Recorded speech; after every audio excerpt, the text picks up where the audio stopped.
What's going on, Triton fam? Yet another day of Triton Super High Roller Series coverage coming to you from the Maestral Hotel, Resort, and Casino, shores of the Adriatic, Montenegro to be specific.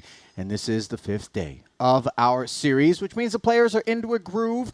Today we're going to be bringing you coverage of the 40K Mystery Bounty, going to be crowning a champ in that one. But of course we had some things go down yesterday, and on that topic, Griff, I figure we'll have a little chit-chat off the top of the show. What'd you get up to yesterday?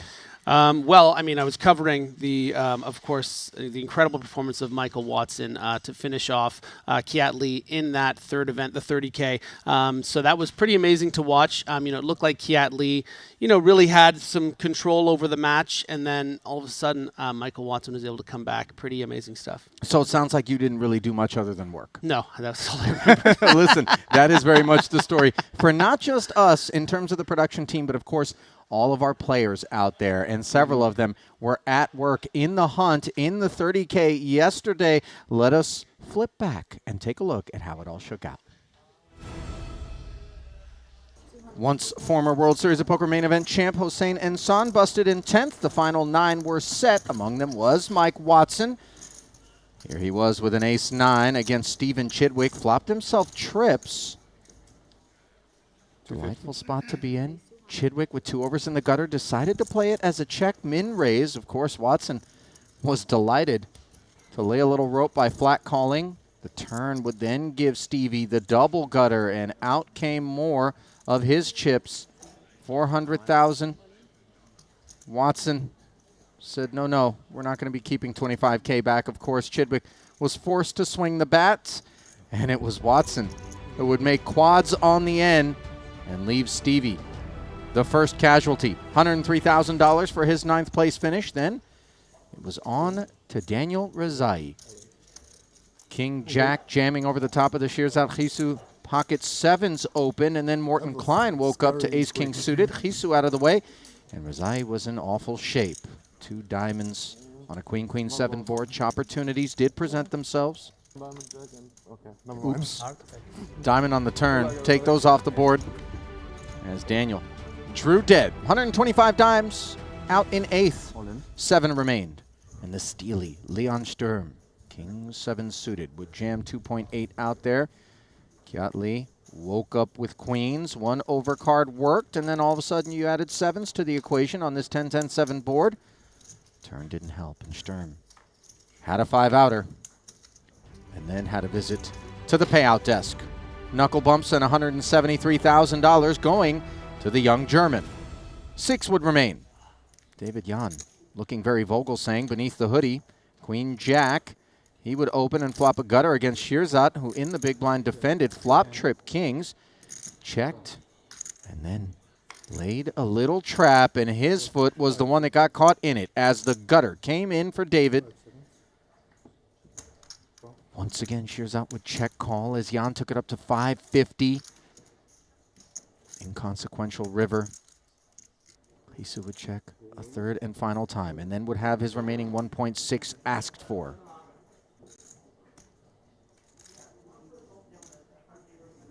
Suddenly, all of that coziness gave way to a little bit of anxiety, and for good reason, as we can see. A disappointed Chisu. Forced to take home 6th place, $238,000. 5 left behind. Ding Biao.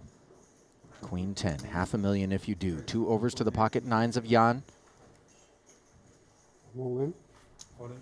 Over half of his chips deployed as a 3-bet, and then another one of these Ace Kings would speak up as a 4-bet. Jan, of course, wasn't going to step away. 10.3 million chip pot. The overpair. A clean turn, but chops available to the Ace King. A deuce would work all of a sudden, and instead it was just an 8. And somehow Jan faded it all and got rid of Morton Klein in 5th. Morton taking home $309,000. Then it was Jan's tour of duty with an Ace King, and you'd think he was in good shape against Kiat Lee's King Queen until you looked up at this flop. Queen Jack 7. 2 overs in the Broadway gutter for Jan. Turn was of no assistance. Ace or a 10 would be required, and instead the 9 would close out Jan's attendance. Fourth place finish, good for $387,000. 3 would remain. Kiat Lee. Would this be the occasion on which he would finally hoist a title? It certainly looked like he was in good shape to do so. Ace 7, flopping the ace against the jacks of Ding Biao, holding on the turn. 2 outs is not where we want to be for our tournament life, and yet that's where Ding Biao found himself. Plenty of love left between those two, as Ding was sidelined, $475,000 for his efforts. And then Kiat Lee, who was left with crumbs effectively, courtesy of this very hand, Queen 6, would go up against pocket 5s, and Watson looking to finish what he started. You see the scrunched up face on Lee, did flop an open ender on the turn, had a hard draw up against a set with plenty of equity, and unfortunately for him, yet again, a runner-up finish, as Mike Watson would haul in his 4th Triton title. Kiat would take home $691,000. Watson with the first of our 7-figure payouts, over $1.02 million. What a day for him. I know he very much wanted his family to be there, wife and child, both en tow here at this particular stop, and unfortunately they weren't there for the moment, but obviously in spirit, no question about it, and we were here for it as well. I know you were watching, you were alongside, and you know, for a guy like Mike Watson, he's kind of been there, done that. A lot of times you might think it doesn't matter. It matters. Yeah, and to have not gotten a Triton no-limit title seemed a bit absurd almost at this point. I mean, he's such a proficient no-limit hold'em player. You know, titles in short deck in Omaha, hadn't got that no-limit one, and to see him do it here, you know, it just feels right. Yeah, joins the 4-title club. Fedor Holtz, Weikin Yang, the only other 2, stalled on that number. And of course, not to be overlooked, the fact that Griffin just pointed out, which is that the Triton Trident has been completed. If you're scratching your temple, it is, of course, the 3 different disciplines that we do deal here. Pot Limit Omaha, Short Deck, and No Limit. He now holds titles in all of them. Let's turn our attention then to a theme that we have been discussing on almost a regrettable number of occasions already, and that is, of course, yet again, groomsman, but not the groom, Kiat Lee. When will this dry spell of getting all the way to the summit and letting someone else plant the flag end for this young man? Yeah, I mean, he has had incredible results here on the Triton Tour. You know, 23 cashes now, 13 of those final tables top 6, and now another second place finish that now totals 7 second or third place finishes. It just you know, the bridesmaid, never the bride. It's just brutal. I will say this. I had a chance to chat with Kiat after it was all said and done, and I asked him point blank. I said, when you regged for the 40K, were you even able to kind of really have your head in the game in consideration of the fact that you were coming off of what for many would be elation? A second place finish, a nice cash, but for you in particular, somewhat of a disappointment given that yet again, it's what's going on. And he told me that he didn't have that doomsday sort of scenario. Oh, here we go again. It's going to happen. He actually really felt like he was going to win it. Perhaps that makes the disappointment even more acute. But his mindset, rest assured, very much there. He isn't letting it weigh on him. And all of us here would not bet against an eventual title for Kiat Lee. He's at every festival. He plays a full slate. It is going to happen for him. Certainly. Yeah, no and you asked me, you know, what I was doing last night, and one of the things I was doing was watching the stream, and Kiat Lee was actually on the feature table, and one of the hands I saw was an incredible river check raise against Seth Davies in that 40K. So, I mean, you know, these are the top professionals in the world. They bounce back very, very quickly, and it was just great to see that someone that, you know, had that bitter disappointment is already just sharp as a blade. If you did miss those last couple of levels from last night, by the way, go back and give it a watch, because it was one of the coolest, most chill sort of final feature table situations that I've ever borne witness to. They were drawn for hands to get through the end of the night, and everybody just liked each other. It was cool. We sat back and kind of watched poker with everybody at home, and it was definitely one to soak up if you missed it. So, Ding Biao, last thing I'm going to talk about in terms of that table. On form, arguably the most so, considering that he had 4th in the 25K GG, 3rd here in Jeju. He had a 1st. He had a 5th. I mean, this guy's got a nose for the deep run, and I don't think anyone's sleeping on him anymore, provided that they were to begin with. No, just incredibly on fire, and you can see it. It radiates off him, and a lot of people in the comments talking about his style too, his fashion. He just looks swaggy. He's he's dripping. He's just he's got the gum great. chewing too, which has this weird kind of it's like almost like he's chewing the bones of his previous opponents. It's just great to watch. So yeah, he's been a big favorite of mine so far. Love his table presence, love his fashion sense, love his poker. What's not to love about that guy? Let's turn our attention then to, of course, a personal favorite. We're going to be shedding the business cash. Actually, let's just call it stone cold cash for a little bit of dress up, because it's going to be time to take us to a winner in the 40K. And then, of course, we're going to ramp up the buy-ins for me after we crown a champion. The following day is when I'll be out there and we'll be revealing the mystery bounties. People are going to be pulling in those. 151 entries from 99 uniques. That's the numbers as we resume things. We're going to have 47 remaining. And these mystery bounties, there aren't just the money bubble, the final table bubble kind of thing. There's another bubble that we need to be mindful of, which we did burst at the end of play last night. Yeah, and that's those envelopes, being in play, and players are going to be very, very aware of how important it is to get all in as the covering stack, but also, those short stacks that just survive to be these final 47 players, they're going to know that they're going to be getting called down very, very light, so great opportunities to still advance in a tournament that pays, it's still a lot of money up top. Yeah, $669,000 for first place, to be specific. 30K will be your min cash.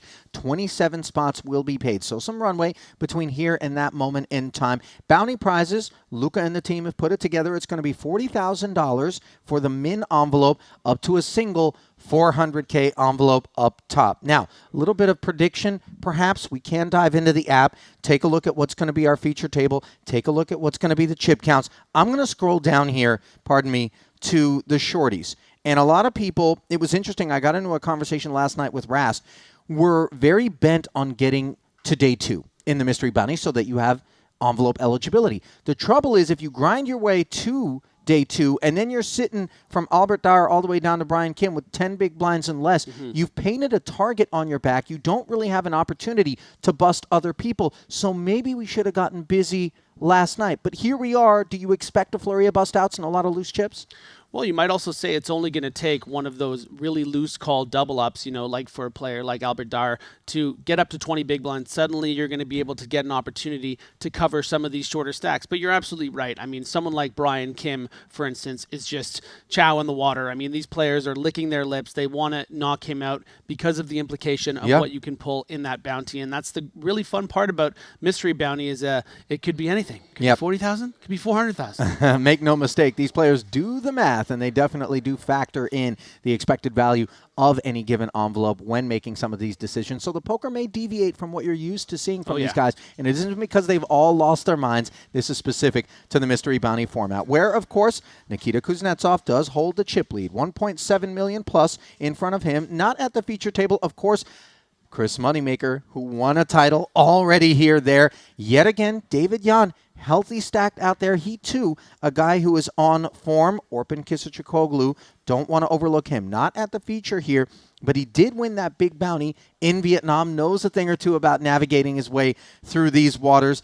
5th in the Jeju Mystery Bounty. We'll keep an eye on the Turk elsewhere in the field. And some other names to be talking about as well down there. Shen, a bit of an enigma for us? It's almost rare to see completely new players on the Triton Tour, and it's always exciting to, keep an eye on them, see, how they're going to do against literally the toughest competition in the world. So we're definitely going to be keeping an eye on him and see how he does over the course of this tournament for sure. No question about that. Let's talk about Jason. He's the best placed, Kuhn that is, of course, of our Ivan Liao Player of the Year contenders. Points implications, anytime it's an open event, these points are being hunted along with all of the other stuff, the envelopes, the prize money, and in particular for guys like Jason, for whom it matters so much. You saw the fight that he had at the last stop of last season, dethroning Stephen Chidwick. He is going to be fangs out, claws out. Yes. Just looking to scratch his way over Danny Tang, who brings that POY lead in. Yeah, and obviously there are big points to be had as the buy-ins increase, but these are still very, very important moments. You get a final table finish, top 5, top 3 finish. That's going to really make a difference towards the end to try to win that player, the Ivan Liao Player of the Year. Important to mention that Danny Tang is still in the field as well, so don't want to sleep on that. Santosh 2.0, 3.0, we don't know what OS he's bringing to it. He's going to be at the feature table as well. So without further ado, we're going to send you back into the arena for a little walk around the outer tables, and then we'll park our bones on the feature as is standard and customary. Strap in, guys. Yet another day of high-stakes action comes your way. Let's take a peek. Press the button, do something. Don't leave me hanging out here. Look at producer James just reveling in it. No, wait, is it? Wait, 1, 2. I got this. Watch. Now. No, wait, now. No, I got it right now. No, wait, now. Mash the button like Toy Story, the remote control. There we go. All right. Sorry, I'm new, you know. Brought to you by sportsbet.io. Live look. Dan Smith in the building. Day 2 action for him. There's Kim. Samuel Ju, Denny Tang. Look at the threads on D. Smith. Yes, sir. Oh, yeah. He's got vacation vibes on him. Miami Vice going on. Love it. Well, I'm not sure how much I'd love sitting on 3 big blinds. Do love that Saint Laurent hoodie, by the way. Don't ask me how I know that's who makes it. $64,000, by the way, producer James has stepped in to advise, is the expected value of each envelope. How about a look at Punan Punsri, Lewis Spencer, Lasauskis, I believe, in the foreground as well. He was at the feature late last night, if I'm not mistaken. There's Kiat Lee. He's got great vibes, man. Oh, yeah. I can't remember the last time I saw him just boiling, you know? But then again, if you have that many seconds, things have been going good up until that point for you. Maybe that helps keep a smile on one's face. Lewis Spencer, healthy stack for him. Kiat Lee's going to pop the top on 14 bigs. We don't vacuum seal those things, do we? You know, because I know like Escobar used to do that with the cash, to keep it from spoiling. But I guess it's just an overnight situation. We don't need to worry about the chips going bad. Who else is lurking about out here? Now, you said that they're having a lot of fun last night. It's a lot bit looser. Do we ever see anyone sort of, dressed up as, like a bounty hunter or anything like that? Well, I mean, Jungle Man Dan Cates, when he's with us, tends to find a moment to don a costume. Triton from Beneath the Sea was the most recent iteration I can recall. Oh, that's good. Alex Panikovs parked here with Chidwick. There's Seth Davies. I think that's Rakita on Davies' right. Apologies to whomever it is if it isn't. Shame on me. Well, that looks like a healthy bundle being unearthed over at that table. Tell you what, if it's ever a Triton that's on around Halloween, I'll do Harvey Trident. Harvey, from Dark Knight, I believe. Okay, I see what you've done here. I'm on board. There's Davies. Surely knows that Kiat Lee got him there with the bluff last night. And there's our chip leader, Nikita Kuznetsov. You know, I was thinking that many biscuits, you got to be running the bakery. The Russian is the chip leader. As you mentioned, Griff. There's Stanley Choi. That's another guy who knows how to wear a smile. Oh, yeah. Life's been good. Same story for Kuhn, of course. Direct left of Mateos. Life not quite as good for El Conquistador in that respect.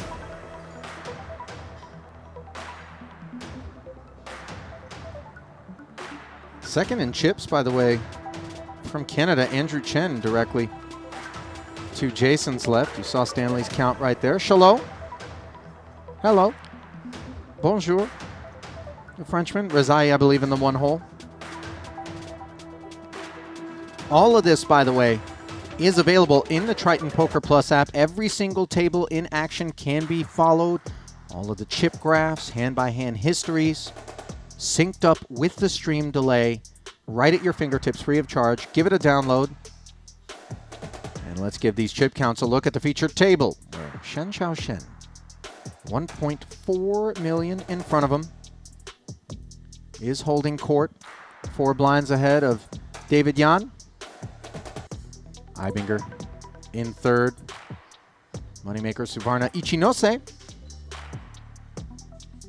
And then Alex Kulev with just 6 big blinds, and he's going to feel like a bit of a dartboard off the top, if I had to guess. Yeah, if you notice the other players on their table with their mouths watering, staring at Kulev, do not adjust your picture. That is just the nature of mystery bounties. 64K envelope EV, that's what you've got tied around your neck. It's like going to a pit bull rescue with a ribeye, you know, taped to your chest. That'd be great, just to get like a sign made around you when you're a short stack going into the day 2 that just says like 64,000 plus. Just, you know.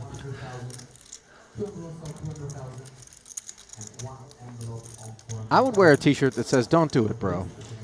Yeah. You know, something to that effect.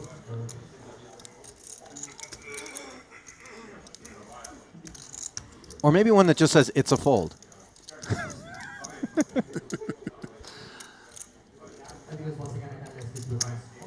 Waiting to get the cards in the air.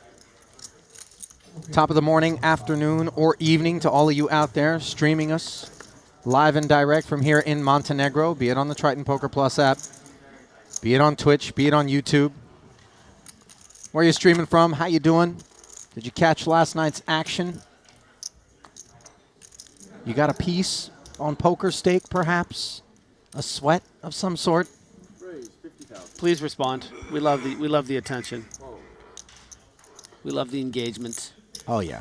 Click like, click subscribe. Don't make Griffin hurt you. Or hurt myself. Yeah, if you think the app's impressive, you really should see the efforts that the devs have been doing for geolocation. I mean, we know where you live, you know? You troll, you get out of line even a little bit. No, don't That's you what dare. we brought Benjer on board for. Yeah. Can I get a Coke Zero? Attaboy, Chris. I'm a zero guy. Can I get a Coke Zero? I'm You a know? recently converted zero guy. I mean, I'm actually. telling you, the other day, Randy, over lunch, he was giving me heat about it. And then inadvertently, whoa, hang on. Suvarna. Open-ended straight flush redraw, jack high straight. Perhaps I'm getting a little bit too excited considering David's got ace-5 of diamonds. I want to hear your Coke Zero story. Well, jokingly, I told the waitress as we see Jan a futile 35 dimes deployed. Still wearing the bracelet. I said, bring him a zero. He doesn't need a regular Coke after he ordered that. And she laughed and he laughed, and then she brought a bottle, poured it into a glass. He enjoyed it throughout the entire meal. Didn't know that it was a zero.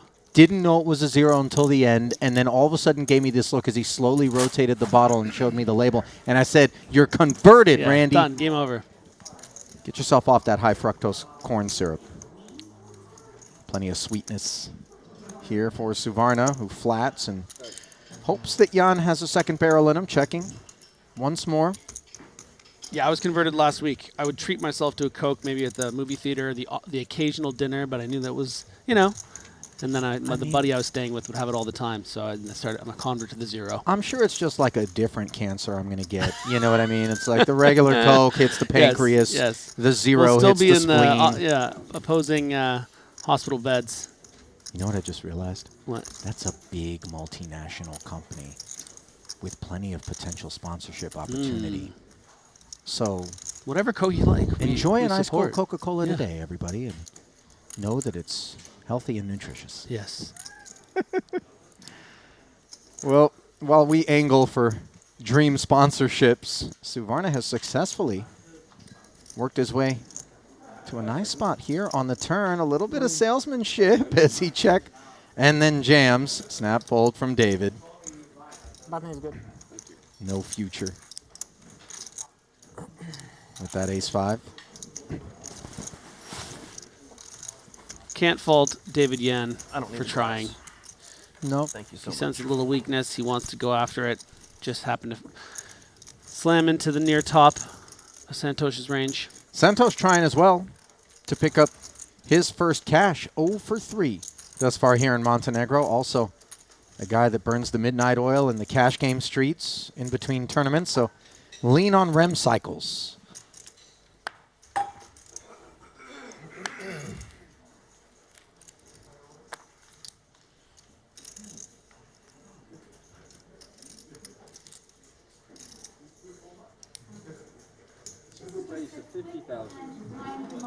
Ace 4 suited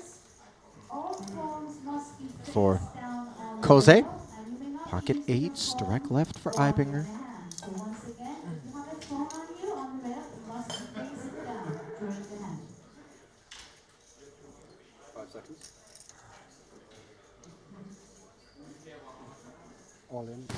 And Matthias off of 800,000 here.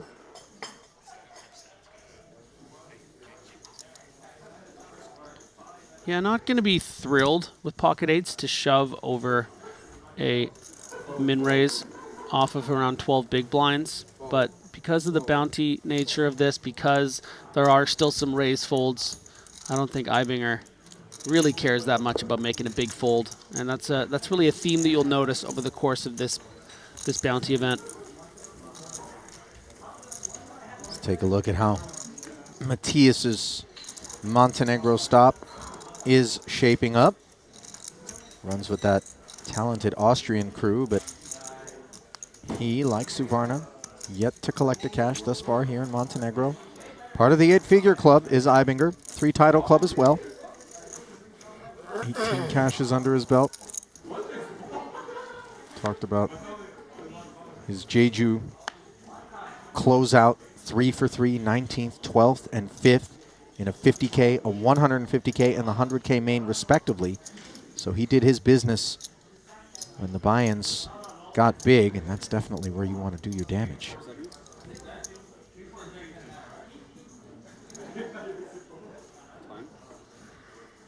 You know, we were talking yesterday, you and I, about, I was asking you what the most amount of cashes you thought would be at a single Triton. I said 6, and then later on that same day, I believe, I saw Davies with 8 in Jeju. Mike Watson had 6 in Jeju. So that was why I brought it up, is that I feel like it's, yeah, maybe that's the most ever, 8. 8, that sounds like a lot. You really, unless you were unloading Yeah. max clip or something like that, you know what I mean? Yeah. But 175. We're doing Many that cases. like Hermione Granger thing where she was able to use time travel to be in different classes, you know? who is that, Griff? It's for my Harry Potter nerds, man. They're going to love Now, that. right, but now look at me, Griff. Do I look like I'm part of that HPN crew, you know? Look, I'm not you might not like that. Your Narnia. kids are going to love it. I'm saying, by the way, shout out my kids wherever you are. Daddy doesn't want to hear from you. Just I kid. I don't have any children that I know of. But no, man, I didn't get into that whole fantasy That's okay. thing. That's okay. Narnia. That's okay. It wasn't Lord really. of the Listen, Rings, as much as I love, Harry Potter. you know, our conversations, a lot of the time, Right. it's for the nerds on the You stream. did You know? you did hit me with the elite thing the other day, and I realized there's a subculture that I'm deeply disconnected from that is very replete in our chat streets. So no disrespect. You're learning know? why I was brought on. You know. Yeah, exactly. You're relatable. You're in touch. You're young. You Well, know. I wouldn't go that far. You're virile. By the way, 8s have become somewhat of a theme, have they not? Yes. Don't adjust your screen. Shen takes his turn with him. Oh yeah. And Kulev, short stack, King Jack. Might just take that equity.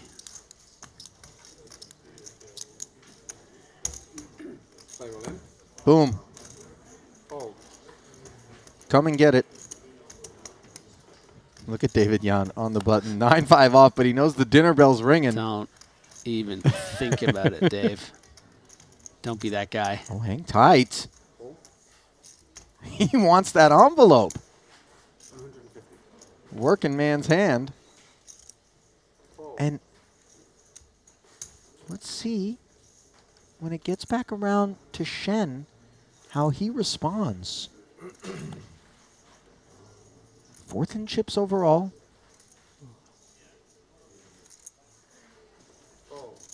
Here we are.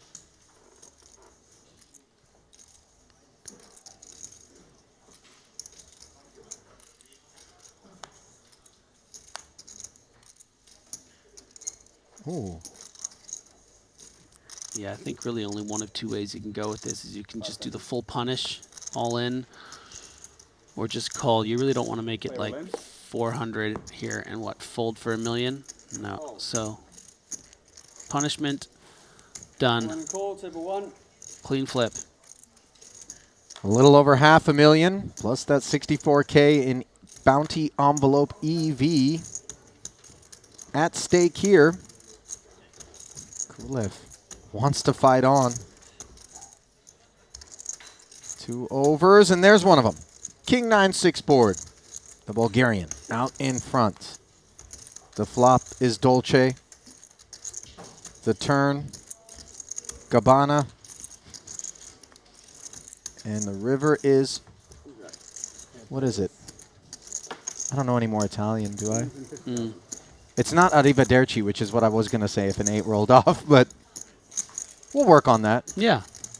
He really ought to. He really ought to call up. I'm a quarter Italian, so I should work on this anyway. You know, I mean, at this point, he should ring up the folks over at D&G and just be like, guys, you know, you got a real opportunity on your hands here.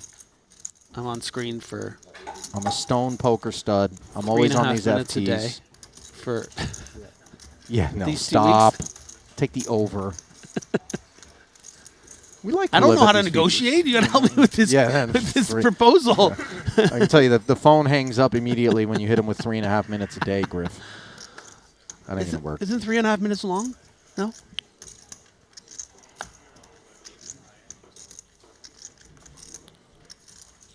Oh, I got 400. Thank you. Oh. Oh.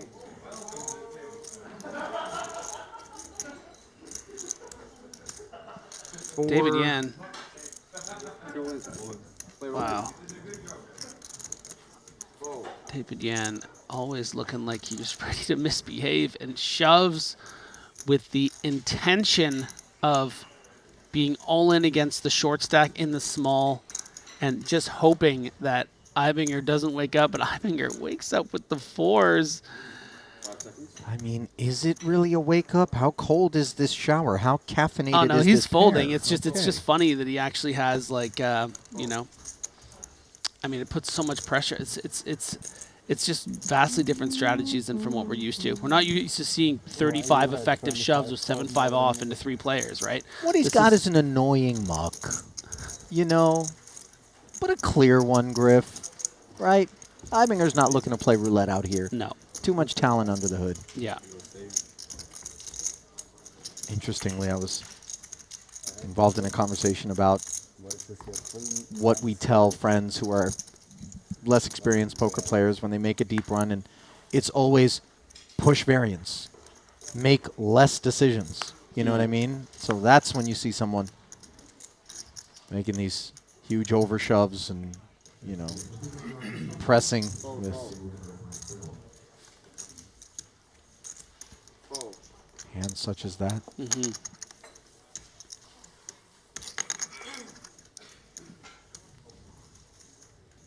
Raise to 50,000.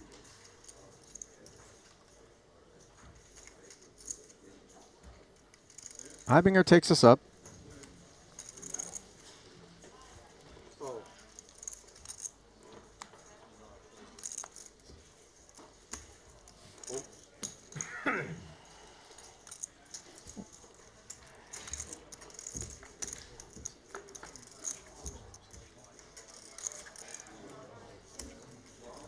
Couple of dogs. Not a lot of bark on a 10-7 deuce board.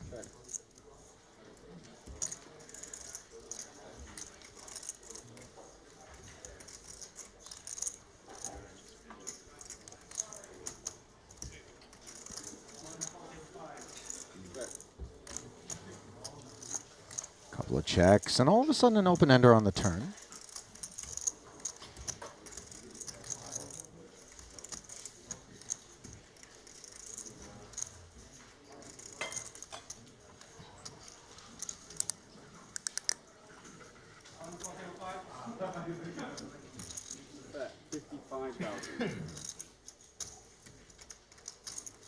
$55,000, says Shen. Covering stack, and there will be no bounty implications, presumably, in this spot, just given the depth. I'm going to play pretty tight to the vest here, although Ibinger is taking quite a bit of time, but yeah, just going to call with the same hand.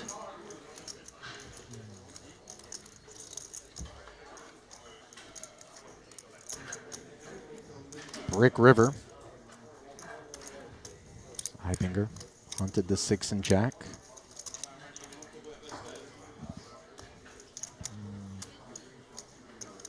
Same game that Shen was searching for in his scope, but here he is with the betting lead. A very dry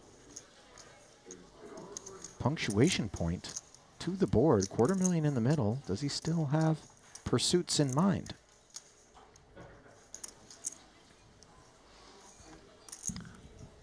So it looks like Shen is electing to bet here.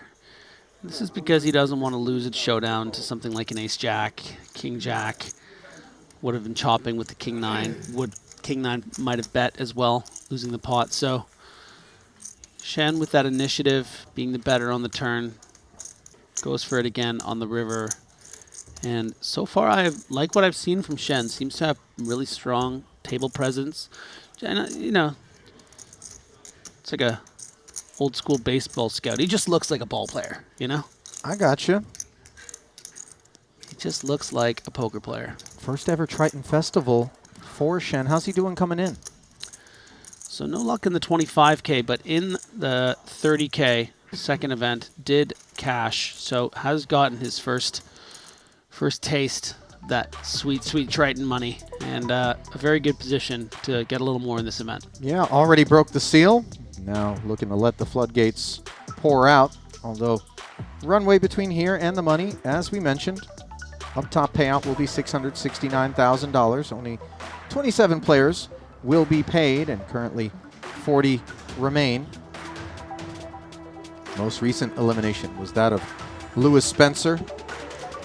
Martirosian before him. Brian Kim also got showered in 43rd. Albert Dar already out. Kiat Lee, 45th place finish. Brian Kim, he was my pick. He was my pick coming into the that was day. Always an ambitious sort of pick. Also, Oya Masashi. He got showered in 46th. Seth Davies, first man out on the day in 47th.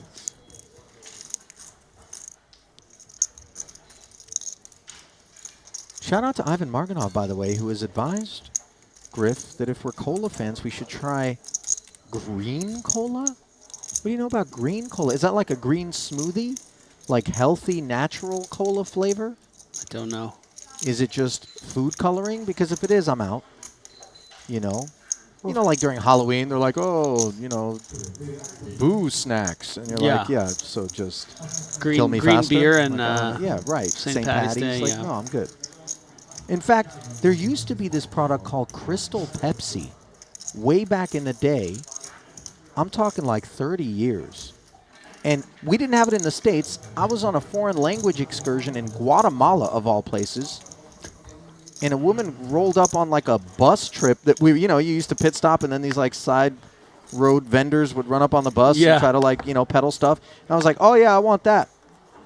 She poured it into a plastic bag and kept the bottle. Stop. Because they get the recycling. Yeah. You know, first time I ever had a beverage out of a bag. I'll tell you that. Yeah, no, I'll pass it like my Coca-Cola. No, Dark I wouldn't mind black, a clear. like Come oil. on, a clear Coke, perhaps not a clear shove, and a clear dominant pair of tens here. Well, David Jan's fours. Listen, this was is the under the gun strategy. +1 Griff and money. Yeah. Waking up here. Call, table 1. 425. The choice by Jan was straightforward, perhaps. I'm not one to question. I think it's definitely falling in line with the strategy we're seeing from him. Wants to get those bounties, wants to force all-ins against, preferably hands he's flipping against. Well, He's just going for it. this coin is unfair. And now, Chris Moneymaker makes the river irrelevant. 425. Ends up with tens full and a double. There it is. Wash that down, Chris. But imagine if it was clear liquid in there, right? Would you really miss it? Because wasn't Sprite the uncola? The 7-Up, something like that? I'm not sure. I don't remember. My dad drinks shandies. You know what those are? The hell is a shandy? Shandy is a half beer, half draft, and half ginger ale. I like a nice ginger beer. Try yourself a shandy. I don't really know how one would make a Moscow Mule without alcohol because there's only 2 ingredients to my knowledge, but, you know, I just want the copper cup. Yes, of course. Give me a Let's be nice- honest. That's what we're really You looking know, for. the Fever Tree tends to be a little bit too small a sample size. You know, They just seem colder than other cups too, right? Are they? yeah, of course. I like Maine Root, by the way, available at Whole Foods for those in those markets. Pricey, but nice bite. 50,000. Reed's is kind of dusty. Carbonation levels go flat quickly. Not sure if you've ever had Cock and Bull. Talking about ginger beer. Also good. Well, here comes Chris. On a bull run. He didn't come here to make chit chat. He came to make money. I mean, it's all in the name. Man flat calls the cutoff here with the suited connector. Kulev, King Jack was what he doubled with earlier. He joins the party. Bit of a fly paper effect. Anytime you got somebody who seems like a short enough stack to potentially get it in with. Suvarna able to close the action for a tasty price. King 5 suited. 2 1/4 in the middle, 4-way affair. Drum roll, please. Top pair and problems for Suvarna. Kulev. King Jack. 10s and 9s for Moneymaker.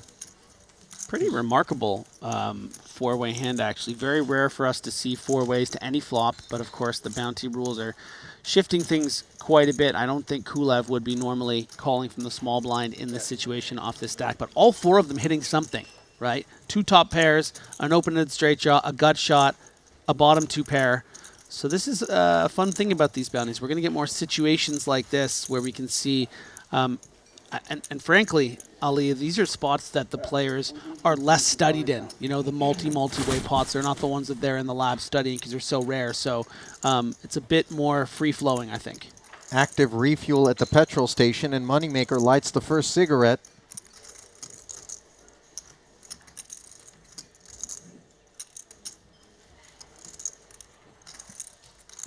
Yeah, Kulev not loving life here. This represents over a quarter of his stack, quite a bit over a quarter. So maybe it's just a situation where he needs to put the rest in. It seems too tight to fold. Is just going to call.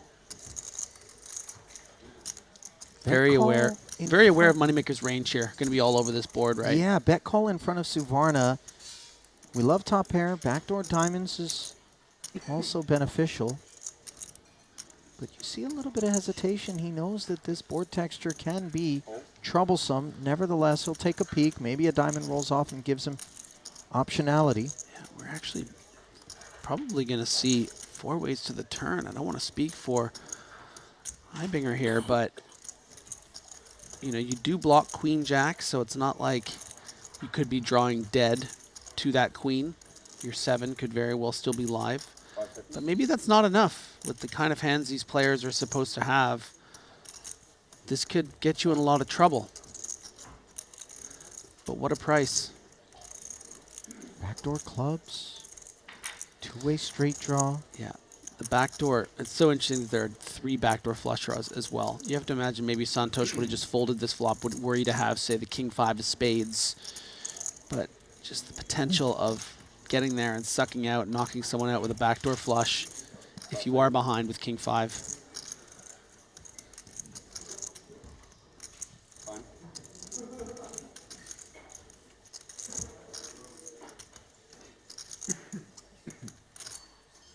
Does Heibinger have something heroic in mind? Yeah, I was just, this long pause might even mean open door number 3. But it is a very risky shove into 3 opponents.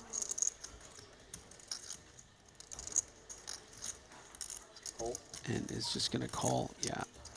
Did feel like we were peering over a ledge of sorts. Yeah. But Matthias will close the action. And when you get a bet in 3 calls, you start to wonder what's going on out here. And it is a delightful turn for Moneymaker, who picks up the hearts and doesn't have any further texture to be concerned with. Check. Yeah, and let's be cognizant now of the pot size relative to all of the stacks. Moneymaker has just over a pot left, but he has quite a bit more than everyone else still in the hand.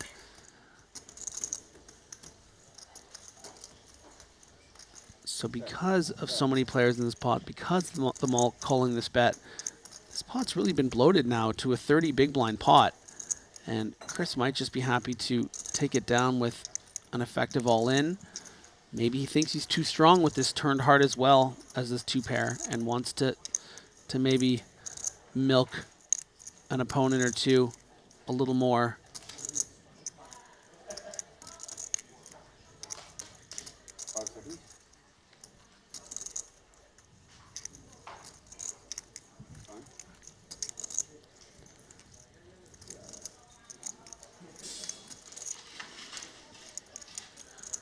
What do you think, Ali? Bet or shove?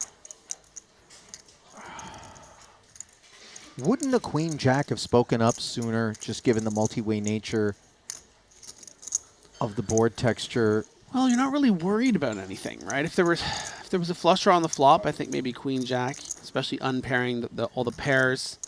But it's certainly possible that Kulev has queen jack suited and wouldn't want to raise on the flop and scare off a king X type hand.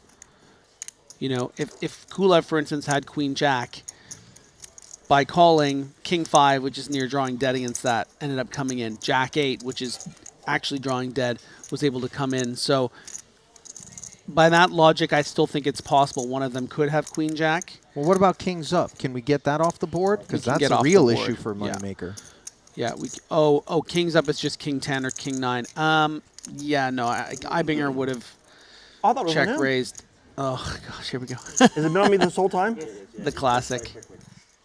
I've been waiting on him to act. Oh, how many time banks do I have since I didn't even know it was on me? Yeah, what do you see me over here zoning out because Yeah, can we play now? No, I'm sorry. I'm all in. I saw that coming. I was on him the whole time. I was waiting on him to make a decision. Oddly enough, Classic. this lack of awareness that it was on It's the Chris second time I've done that in my poker career. makes the jam feel that much stronger, apparently. Everybody laying down. That feels like a reference almost. Like it might be, maybe he did that in his World Series run, I feel all like. day. I would have wasted every time bank. I'm sure he's done it plenty of times. Nobody said it. It's the second time, and maybe it's famously he did. I don't know. I just jogged something in my memory. Is my point. You remember who he beat heads up? Oh yeah, damn right I do. Sammy Farah. There it is. Already pre-regged for the 250.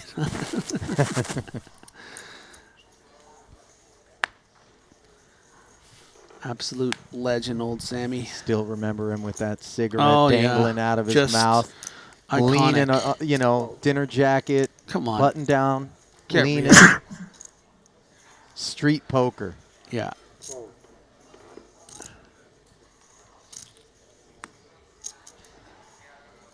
Place to 50,000.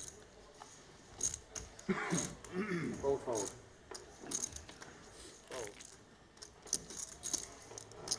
See, they're saying he did it at the WSOP many years ago as well.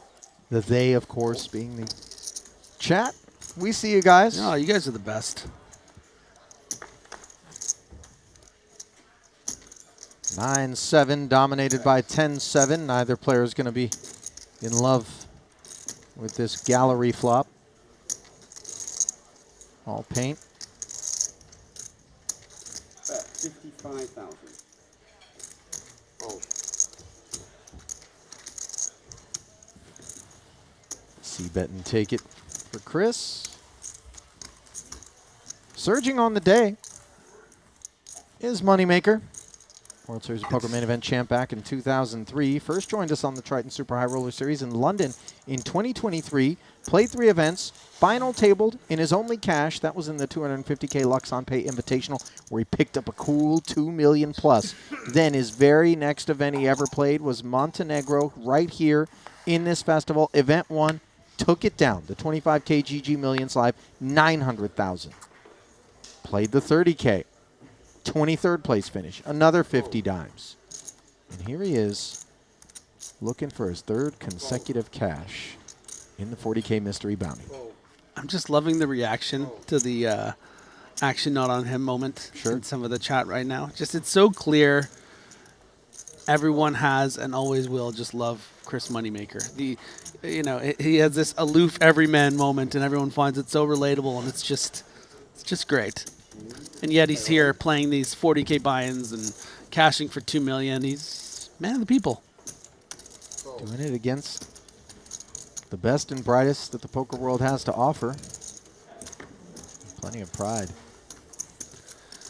to be enjoyed, as David Yan enjoys the big blind of Kosei Ichinose.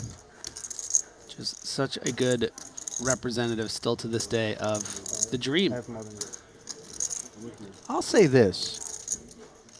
You want to find a room full of people who really toe the line in terms of conduct, etiquette, sportsmanship, and prospective ambassadorship of the game in general. There's no 4 walls that are going to house a higher percentage of candidates and front runners for that honor than any given Triton Super High Roller Series. I'll stand behind that. Yeah.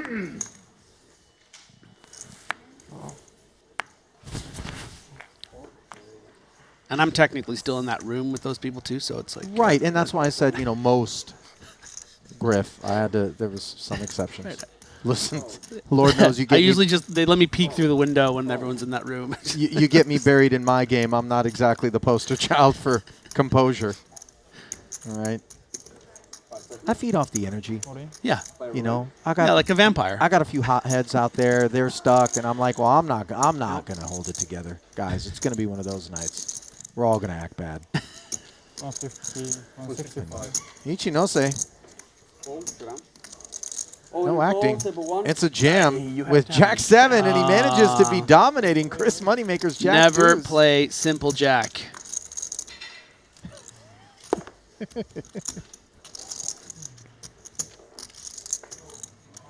I thought you were referring to Adam Walton of the World Series of Poker main event a few years back. That was the haircut. I don't know, for those who were with us on that one. 5-3-3, couple of hearts. Another heart rolls off. Ichinose with coverage. No real issues. Of course, chops are available. Clean winner would have been a deuce for money, and instead, Kosei with a little domo arigato gozaimashita to start his day.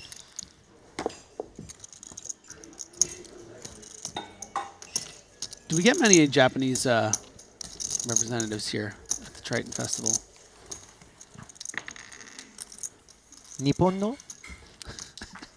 I took a year of Japanese, bro. That's awesome. I did. Good for you. I was writing hiragana and katakana, and then the teacher starting the second year goes, now we're going to learn kanji. And I was like, you're going to teach kanji. I'm not going to learn it. I'm out. I was like, hieroglyphs? A different kind of lucky. You want me to?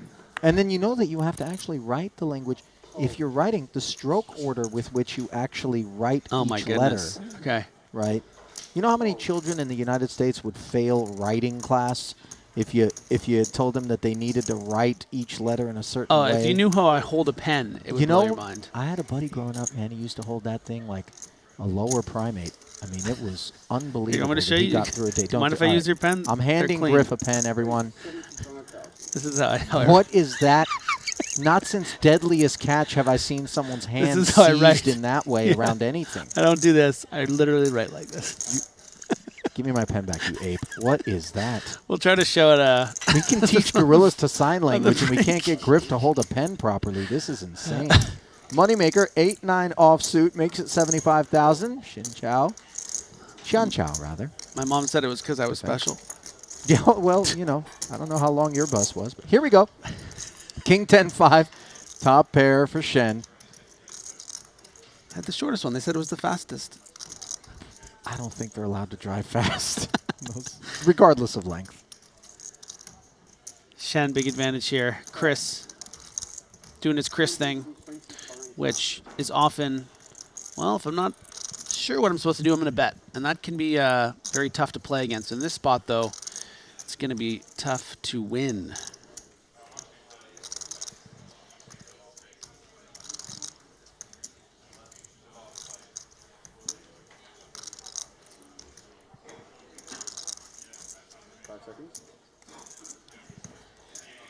We're not going anywhere with top pair.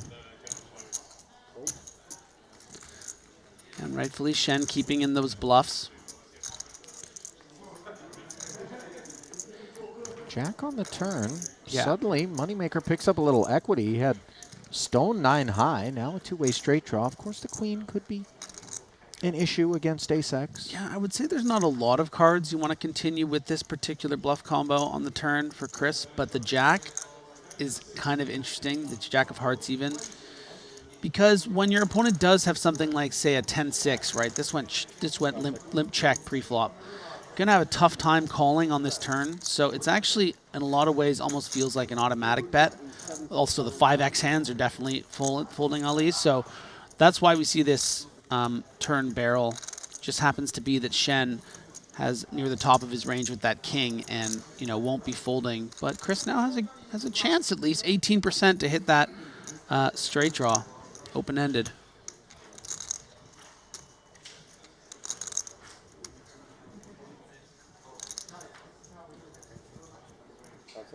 $275,000 chip second barrel as Chris, who has a reputation for being on the aggressive side of the spectrum, is trying to blast his way through this one. Shen, not having any of it, suddenly recreep toward $1 million in the middle with one to come. And Moneymaker doesn't get there. He does have an 8 of hearts as the backdoor flush does appear. Will he wave the white flag? Or will he blast? Slightly north of 1 SPR. It would be. A jam. And look at this. Oh my god. From Moneymaker. Shen appears confused. This was a raise to 75,000 blind versus blind. A C bet of 125, a turn bet of 275, and then all of it on the end. What sorts of hands would behave in this fashion? Incredibly strong bluff, and for someone who already holds Moneymaker in pretty high regard for a number of reasons, sometimes his plays seem a little off the wall, and that's what makes him fun to watch too. Unpredictable, throwing these professionals off guard, but in this situation, this is just an absolutely strong, brilliant bluff. Really understanding what he's representing, recognizing that his opponent has something like a king or a queen jack, having that heart in his hand, which makes it less likely his opponent. Yeah, and he gets it through. Making a believer out of the deep stack. Shen and ascending up the leaderboard in the early going. Day 2 of this 40K mystery bounty. Chat loves to see it. Such a hero. And take that, all those players in the chat were like, oh, he's just getting lucky.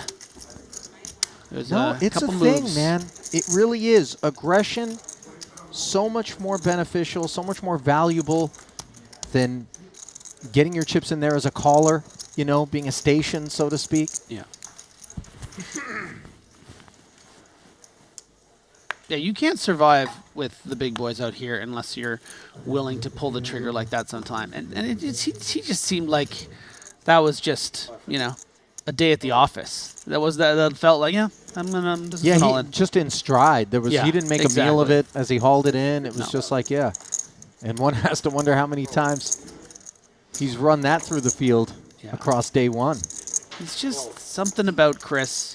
He just has it. Table. Even two hands earlier, he didn't know the action was on him, and seemed like he was lost in the air. And then, a couple hands later, he just pulls off this amazing bluff. I mean, he's just got the it factor. I'm going to put something out there. I suspect, not everyone, but a good number of people in these fields underestimate Chris. Yeah. I think that first impression of him that's emblazoned in their mind from 20 some odd years ago or YouTube clips since, it just sticks with you and you think, oh yeah, here's this wreck who's satellited in and, I got this. Yeah. He'll put the hurt on you, man. And he's obviously put in work since those days because the game has evolved and yet here he is producing results in this modern era.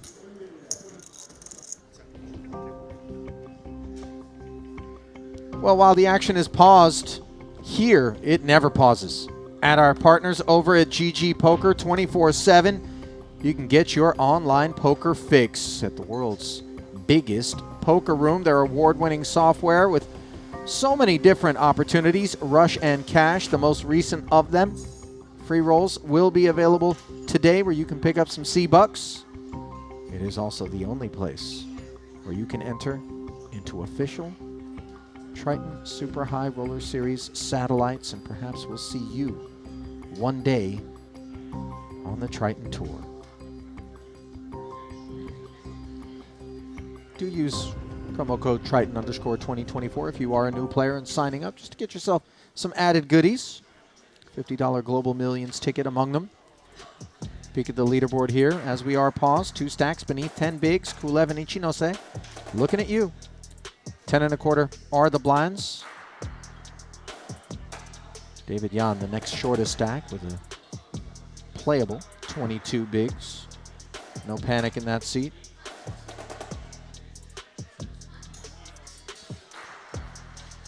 Now, if you are just joining us, this is the 40K 7-handed mystery bounty.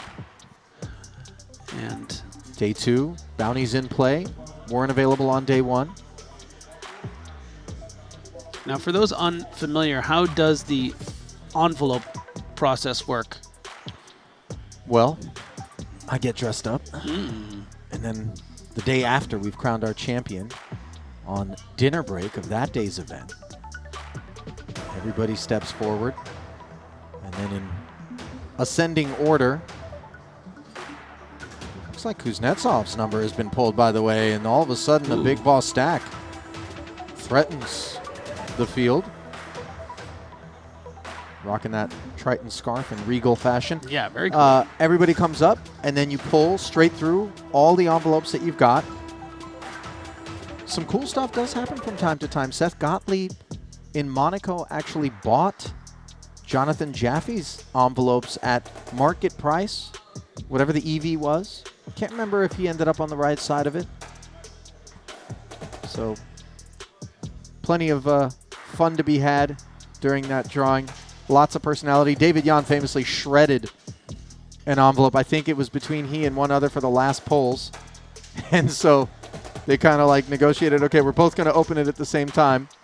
And like the way he opened it was such that he immediately knew that he'd gotten the smaller of the 2 available prizes, and he just tore into the thing like a Wolverine. It was great. That's great. Cursed and then stormed off set. It was performative, Yeah. but it was great.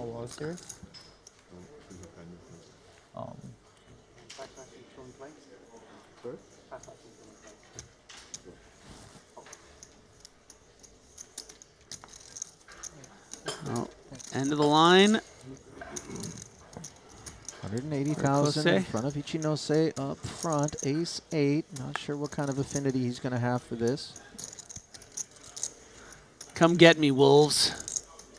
Well, blinds are coming around, so obviously this is in part the consideration as he operates off of 7 bigs. Figures it's better than what I'm going to get between now and the big blind. Certainly above average kit and performing well against Kuznetsov. He's certainly got the kind of stack that can go bounty hunting. Asks for a count, not because he thinks ace 3 is nutted, but the $64,000 in envelope EV has piqued his interest.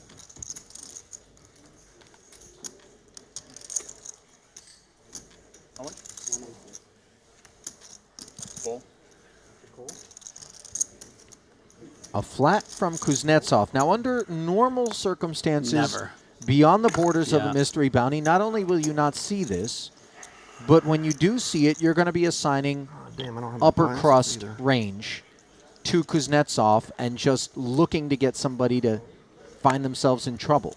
But in a mystery bounty, you begin to maybe level and ask, is Kuznetsov simply using the big stack to hunt an envelope, and maybe my hand performs better against his range than it might otherwise? Maybe you look for some clearance with a 3-bet.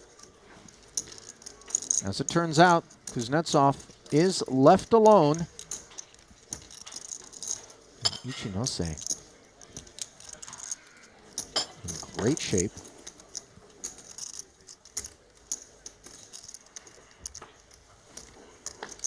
Can he find another double, already having enjoyed one on the day. Ace, king, 7, the 8 plays. But definite potential for a chop, not after that card. Great to see a card beneath the 7, and trip aces with an 8 kicker is going to take this one down. Ace, ace, ace, king, 8. Yep. We've all They been ask me there. to count sometimes. Yeah.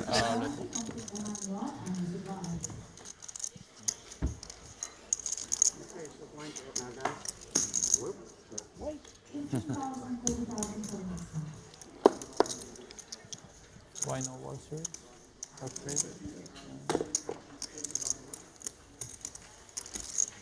Blinds up as the fight to keep one's head above water grows ever more difficult here in the mystery bounty. Proposition tough enough already when you got that bullseye painted on your back. Fresh coat of paint delivered courtesy of this dilution. It's actually one of the things I love about Japan. All the cars are just so incredibly spit shine clean. Are they? I'm trying to think. Oh yeah, that's why they're, you know, those Well, the whole country is photographs pretty of, clean, my yeah, friend. no, I know, but I mean, like, in particular the cars, I think it's a big cultural thing. That was my impression the 2 times I went there. It's just that's why it can often look a bit, you know, futuristic, dystopian, because the cars, every car is so clean.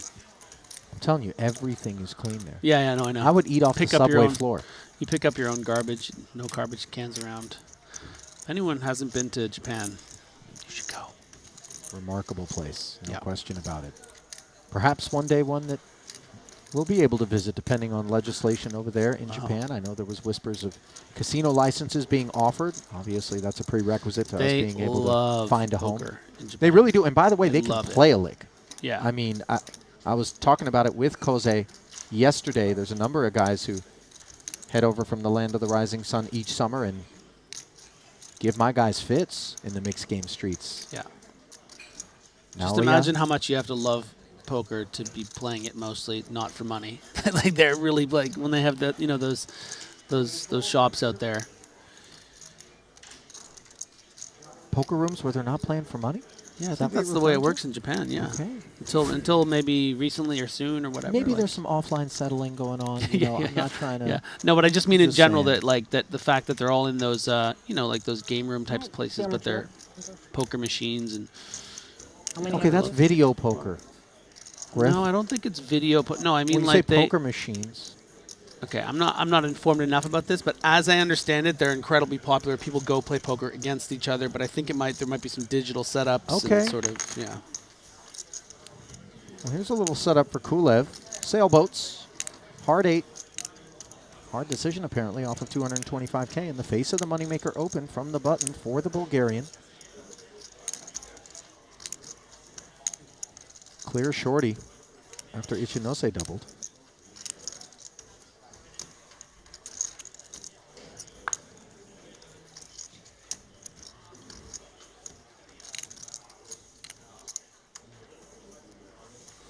It's just difficult, you know, no fold equity. Flipping at best. You have a full rotation after this This is number button is 5? done. We have a bubble to consider, of course, and does eventually fold. You know, maybe in your head a little bit, you're thinking, oh, Kuznetsov just called an all-in with an ace-3. What if Moneymaker just has ace-deuce here, and I can be well ahead? But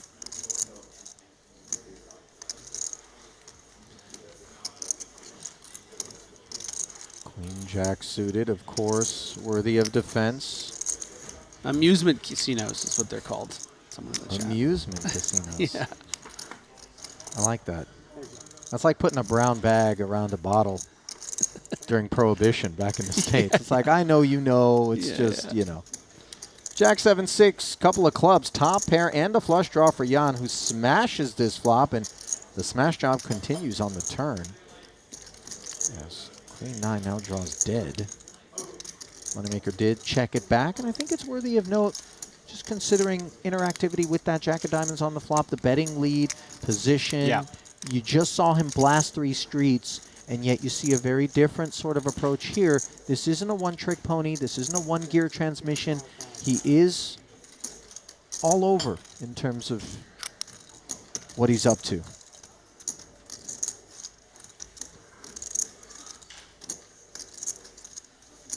Yeah, I mean, there is a freewheeling nature to Chris Moneymaker's game as he considers whether to put more chips in this pot, drawing dead. And a bit of a surprising call. But there, you know, he's worked on his game tremendously in recent years. Kind of have to really play at these levels. This call, by the way, isn't with ambitions of connecting with a 9 or a queen with no draw to a complete hand. This is just to find out what's what across the way for David, and whether or not he's going to have an appetite for the pot on the river, which if he doesn't, presumably Money would then try to take it away with a bluff.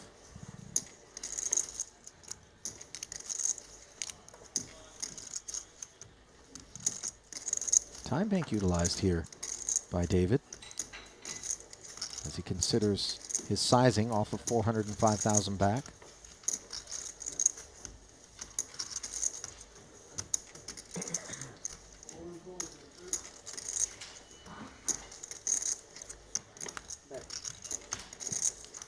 $285K. This is an I mean business sort of sizing. That river either saved me money. There's a little speeching now from Chris. Yeah. Does let it Called a lot go. of hands, but that eight- JMB Tokyo in the chat has stepped in to contribute that Japanese poker players win prizes in these aforementioned amusement Yeah, at a pair of casinos you're jacks. referring to, Griff. For example, a trip to Las Vegas, flights, hotels, buy-ins. I doubt any sort of gift certificates to an American omakase. That would maybe not be much for them to get excited about. No. Plenty of that. Yeah, but incredibly popular, and from what I've heard, and you know, they love the game out there, and it's only growing, and you see more and more Japanese players on all the tours. Just taking a quick look, actually, Ali, at the leaderboard. You know, we were talking about how refreshing it is to see a new player on tour, like we see Shen, who just folded there and played that tough hand against Chris Moneymaker. But looking at the leaderboard, a very significant chip lead here with 32 players left for Artyom Lasowski, Bulgarian player who has $0 in Triton earnings. Pardon me, Belarusian player. I was going to say, Yeah. don't mix those flags up, my friend. No. A little From mix-up here Belarus. between Kuznetsov and Jan, by the way, developing Okay. King-Jack versus King-Queen. Go on, though, Griff. Yeah, 3.5 million chips, second place, 2 million. So very, very significant chip lead, and probably someone who's already bagged a couple envelopes. Jack 7-4 as Ichinose bags a flush draw and a pair here. Kuznetsov out flopping Jan. Both blinds checking over to the boss stack, who we anticipate to have high VPIP. High C-bet frequency as well, perhaps. So unclear how much credibility this 60K will be assigned. Somewhat disappointing to be staring at these three. If you're Jan, 2 overs though, backdoor straight, backdoor flush potential. Ichinose is the one that has the really interesting holding, right? Especially if Jan decides to continue, which he does. You know, only starting this hand with about 13, 14 big blinds. 2 players have just put 2 big blinds in on the flop. So you might have reason, I guess, in a normal situation to find a shove here and with this bottom pair and flush draw, maybe fold out a hand like pocket 8s, pocket 9s, and ace 7. Might have to fold. But the way that the rules change in Bounty, this is a great example, but still goes for it with that, you know, significant equity. You know, if this was just sort of a standard C-bet from Nikita and he doesn't have a hand to call an all-in, and David Yan is floating with a hand such as this, you can get this through with your bottom pair. But we are going to be going to showdown here, and it's just a matter of time with Nikita. So it was 2 checks, a bet and a call, and now the squeezy 360. Launched in there. Kuznetsov looking to remove Yan from the equation. Does jam, will be pleased to have the lead here. A 900K pot. Might be a small subtlety, but David Yan folding both a queen and a club. Yeah, does make things a little bit more difficult for Koze. And the difficulty on full display here, as no sooner does Kuznetsov join this feature table than he collects a pelt. And on this occasion, 26. it's the one that belongs to Koze Ichinose. Just a few removed from the money bubble. 27 players will be paid. They want your number. Your number is 29. He's got 29.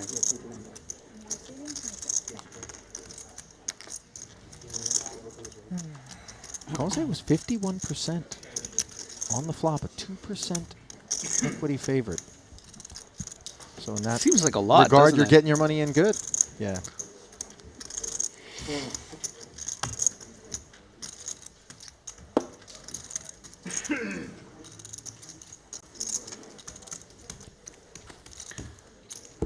Coming back to that leaderboard, we do have Mario Mossbach in second. Talk me through. Yeah, our Chris Moneymaker is there in third. Leon Sturm working on a great series after that final table performance in fourth. There's our Kuznetsov after that big win there in fifth. Dylan Lind, seventh. Phil Ivey, 11th place. Outside shot at the Ivan Liao Player of the Year if he can put together a really strong series. Chidwick, really the star of the 30K yesterday despite falling towards the beginning of the final table. Pocket Heroes abroad. Kings falling in the lap of Moneymaker, under the gun. Min raise open, come get some.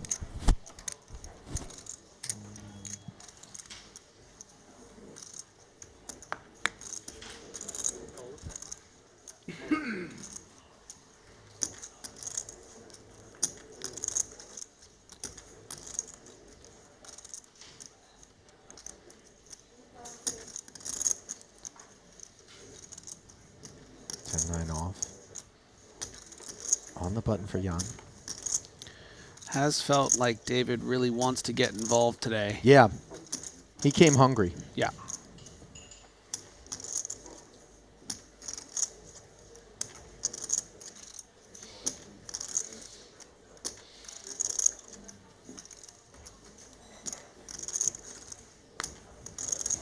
Nobody gets involved. So perhaps disappointingly. Make what I response don't. to blind standings.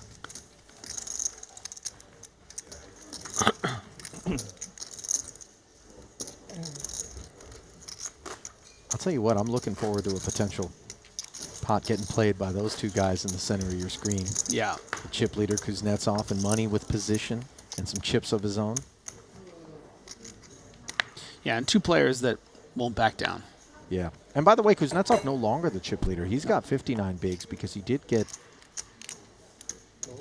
here with Moneymaker having picked up considerable number of chips. But it was Nikita who came in as the chip leader. Now he runs fifth behind the aforementioned Sturm, Money, Mosbach, and Lasowski, the Belarusian. He's 10 off for David Yan. Shortest stack in the room right now belongs to Alex Kulev. Here at this table, level with him is Benjamin Chalot, elsewhere in the room. Stoyan Madanjiev. 9 bigs. Those are the only 3 players with sub 10. Yeah, and normally when we'd be close to the money bubble, it would be something we'd be focusing on a little bit more. That it would seem so important and change the play so much. But we are, you know, at a bubble here, right? There's 30 left, 27 pay. So we are going to see some You know, a little bit of time banking here and there.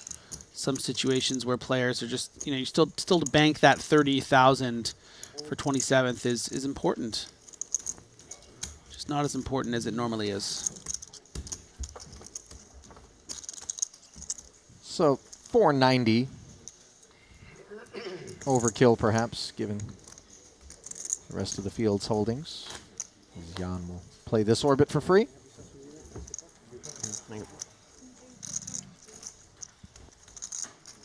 Hi. Hi there.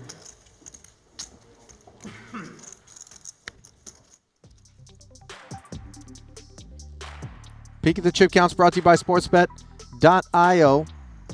Moneymaker. Making chips on the day. 1.9 million in front of him. Kuznetsov. Behind him, those are the two boss stacks. Then you got the middling stuff. Followed by Kulev. Overall shorty. I always feel like I'm underwater with that song, you know? Oh, I see like kind of a bubbly. Yeah. I see. Like the Donkey Kong level or something in underwater. Is that too Too video gamey Sonic for the you? Hedgehog had a swimming level, Oh, as yes, I yes. recall. And then, When I was and then it grinding got really Genesis. scary when you almost thought. Yeah, yeah, you're running out of air, Yeah. whatever. Anyhow, Ace Queen is our gamer origins are explored here in the booth.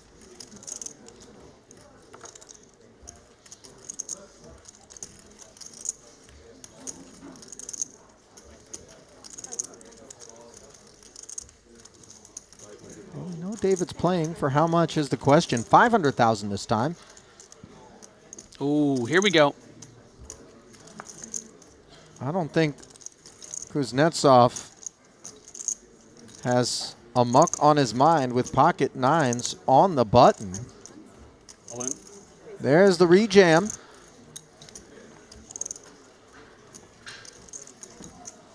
Of course, David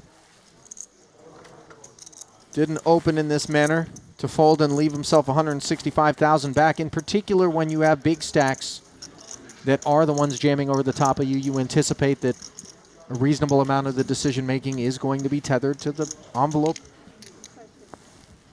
Yeah, he's not thrilled about this range that he's up against. He knows that it's going to be sort of, I would say, maybe ace-10 suited, ace-jack off plus.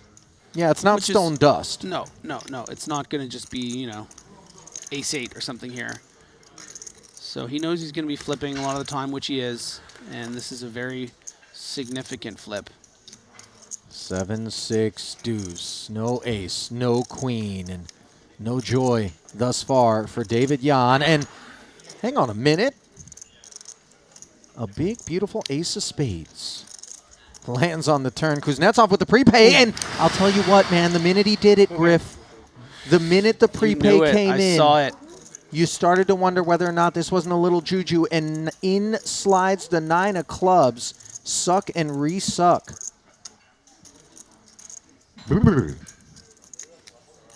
Even we have to shake that one off. That was, yeah. Here's the thing. Just don't put the ace on the turn if I'm No. David, right? Yeah. Just get me out of here. That's fine. I've been there before. without that I know how to lose crazy flips. moment of Really false paid for hope. it. I know how to lose, you know, bubble $30,000. Don't do me like that. That's so crazy. It's like those YouTube videos where they put like a 20 on the ground Bounty's with a piece of sitting under fishing there. line attached to it. And you're looking around, you're like, oh, Yeah. oh, of a course. 20. I once chased You one of those start, for you know, 6.5 hours. You really, I'm trying to think that, you know, as hour 6 crept up, man, you're really chasing a put the $3 an backpack hour bill there. That's That's chances raised about 15%. It was a 20 Canadian, which is like at least $8 American, you know. Is that a loony? Is that what a Oh, Canadian loony on the bill string. is? Yeah. Right?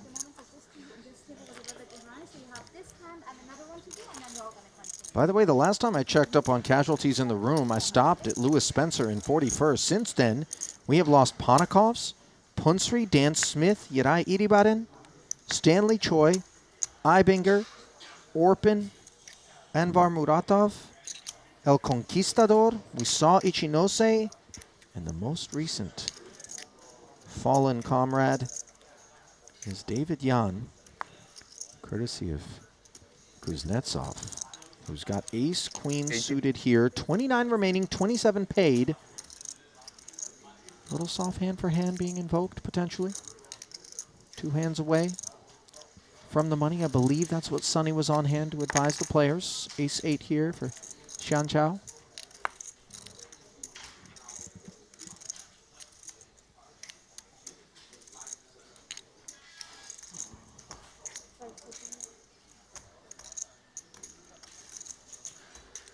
So at the 40K, 30K blind level, you know, the cutoff open here, but we see it's been sized up to 80,000. Chen is thinking Kuznetsov might just be doing this to get that money in against Kulev, but I have the best hand most of the time, don't I? I have ace-8 here. We're in late position. People are chasing bounties. I think this hand's probably good, but makes the right decision and finds a fold. Really, really disciplined, actually, I think, by Shen to dodge this by 2 very dominating hands in Kulev's pocket 8s and Kuznetsov's ace-queen. Yeah, and Kulev, of course, quite happy to put his snowmen to work. Big blind, Annie out there already. Short stack, well above average kit. And he's off to the races with a 4% edge. Gotta see all 5, though. 435 in the middle. Ace, king, king, and this is deflating if we're Kulev. Yeah, Shen folding one of the 2 aces, so 8s, pardon me. 1 outer. Well, whether it's 2 outs or 1, Kulev knows it's unlikely. We did see the 9 come in a hand ago, but it is Kuznetsov's table as his pelt collection initiative continues.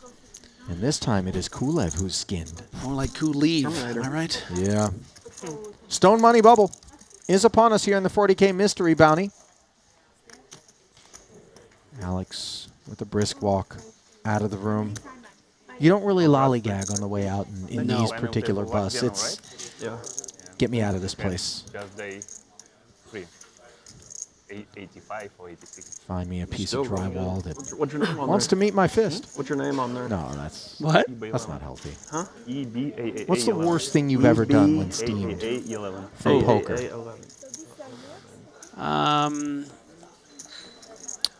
Sometimes You ever kick a dog, Griff? I screamed on a guy on national television.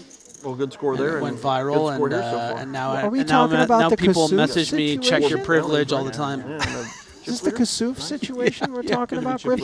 You were in the right in that spot. Thanks, Your friends up. And you had the best hand. I did have the best hand. I got him in there. I'm talking about, take that one off the board. Okay. Something that you look back and you're like, man, I really lost it there. First world, yeah. Oh, okay.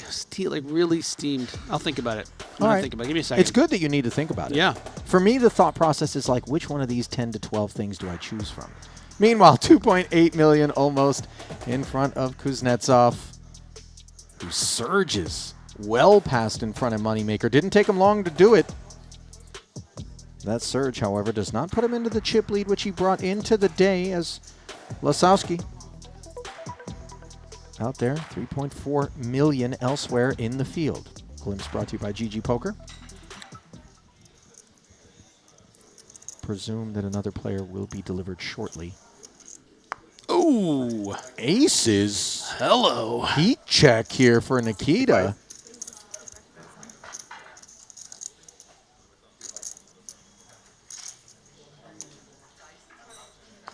King 7 for Moneymaker.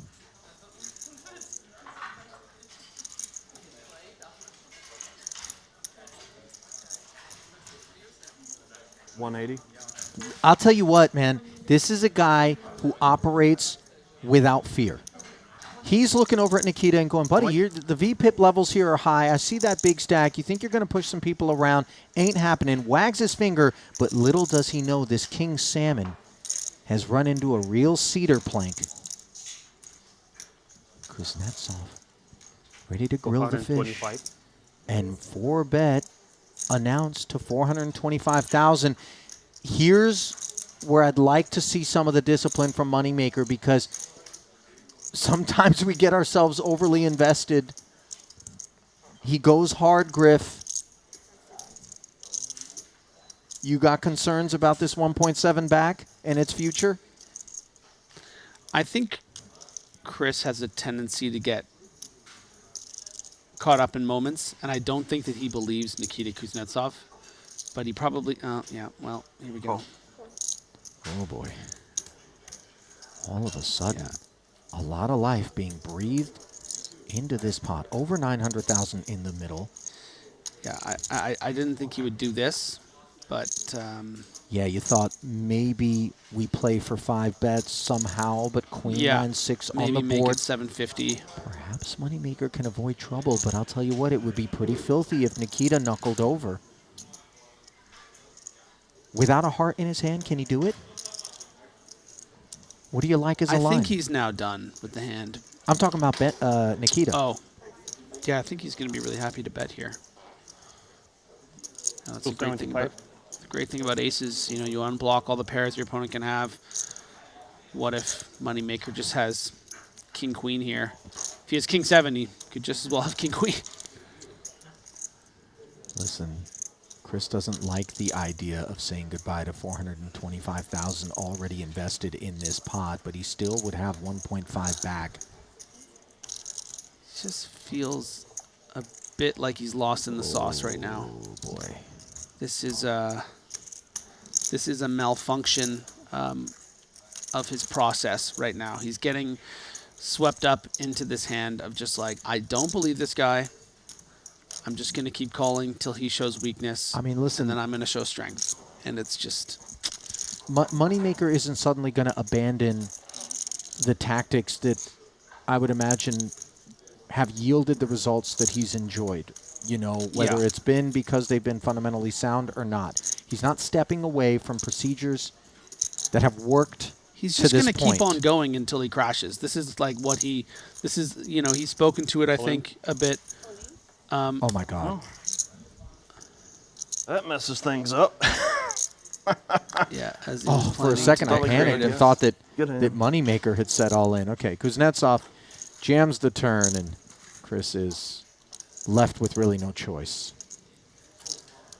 Yeah, and just to speak more to what, you know, and the metaphor I use there, it's just makes it Chris likes to do things very aggressively, likes to just sort of keep betting. If he's not necessarily sure what he's going to do, he's going to bet. And he's talked a bit in the past about how he'll kind of go until he's gone too far, and then he knows he's gone too far, and maybe not do that as much. And I think that was a situation where, yeah, he was just way too in flow and just did not believe Kuznetsov.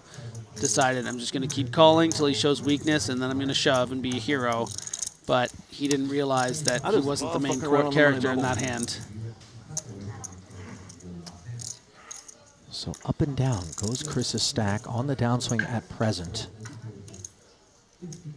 He is left with 1.2 and 40 bigs, but obviously didn't love that.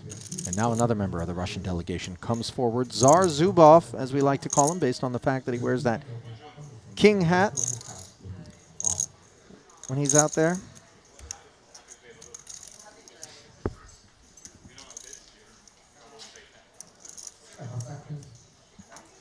Stone money bubble. 28 remaining, 27 paid. Here in the 40K mystery bounty, Ali Najad alongside Griffin Benger. Oh my God, what a coincidence. They have the same scarf. I tried to mess with him, and he said no. Well, we didn't sell them as a 2 for Griff. I mean, you know. Do I need to put them in the box or something? It is a great scarf. Look at all the different ways you can wear it. Well, you know, it isn't so much that everybody's cold in the room. A lot of these guys are grabbing these scarves because they want to do a little bit of cloaking. Get behind there with their mouths. Keep the pulse off display.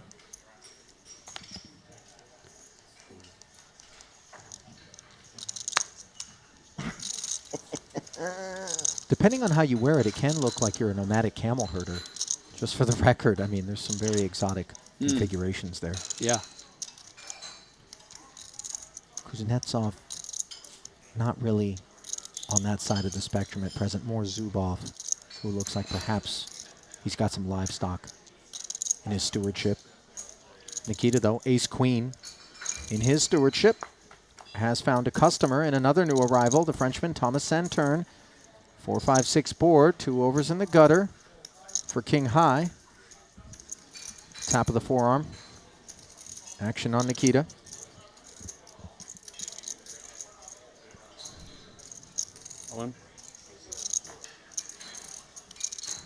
Forcing the action. Yeah, jamming and asking for the remaining 280. You want to spin the wheel? Oh, I gotta know what he had there. No, sir. What you had? What's that? What you had? I was gonna do something stupid on the turn if you let me. What did you have? Maybe I play stupid on turn. Huh? Maybe I play no good on turn. Maybe you play what now? Maybe I play no good on turn. Don't speed it up. Hang on. Outer table. What do we got going on?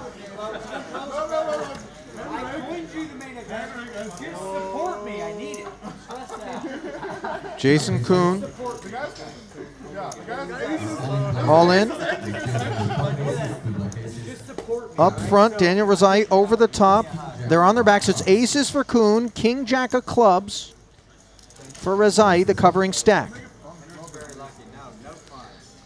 A lot of Grim Reapers around trying to see these aces go down. 9-8-6 doesn't look like the board to get it done, though.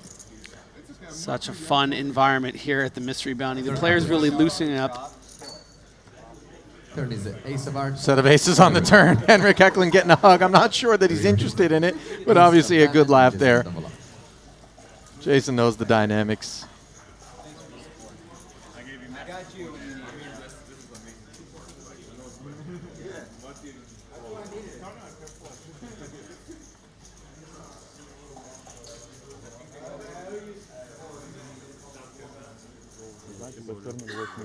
What's that now? То есть если у него условно туз дама, короли, да, там, или вот у него может быть, допустим, туз дама, червей, как он...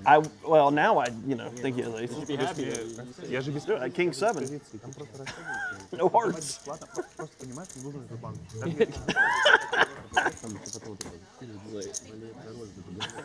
Yeah, The exactly. debrief there continues Просто потом, ну, Whatever. between Again, I Kuznetsov was and playing a Money, game he who wasn't playing. He was playing a different game than I was playing. told him I was going to do something, quote, dumb, if you let me on the turn. And Nikita responded with perhaps, He was playing gotcha, I'm the one and I that did was something playing dumb on the in turn tail then, with because he could have earned all of Chris's chips potentially, and he I was the continues to donkey. be white hot, by the way. You have aces? Sevens. Jokers. Huh? Yes, yes. Yeah. You? What you have? King 7. Really? Yeah. Hearts? No. Like I said, I'm playing a different game than you. You are When you win a tournament, when you win a tournament, You do stupid shit. this kind of stuff just. I know I do this. I do that all the time, anyways. But Yeah, and I misread Kuznetsov, the who situation. First time is ever. involved in a hand, realizing that, yeah, maybe he should have played that a little differently, that they were playing 2 different games. Maybe Yeah. a turn check would have netted him another $1.5 million or so in chips. No scarf on scarf violence as Zubov concedes with King 5 Second suited. tournament in a row, I was trying to do something completely dumb on the money bubble. I really applaud No, it didn't put me down to 1 bit. No, but that's Chris's self-awareness. Yeah, I know where you're at. It's His so good. honesty. Universe is telling me to do stupid shit on the money bubble. It's a refreshing amount of transparency. He keeps it so real with himself and is very comfortable in his own skin. Yeah. Lessons to be learned there, both in terms of it's poker the and beyond. authenticity that Yes. people appreciate. Yes. It's like he did something kind of embarrassing. That hand was not good poker. Right. And he's wearing it, talking about it openly, joking Right. with players at the table. And how can you not like a guy like that? Tough. More outer table action, it would appear. What do we have on our hands? Involvement in the form of, is it a 60K open from Lasowski? Oh, no. Hang tight.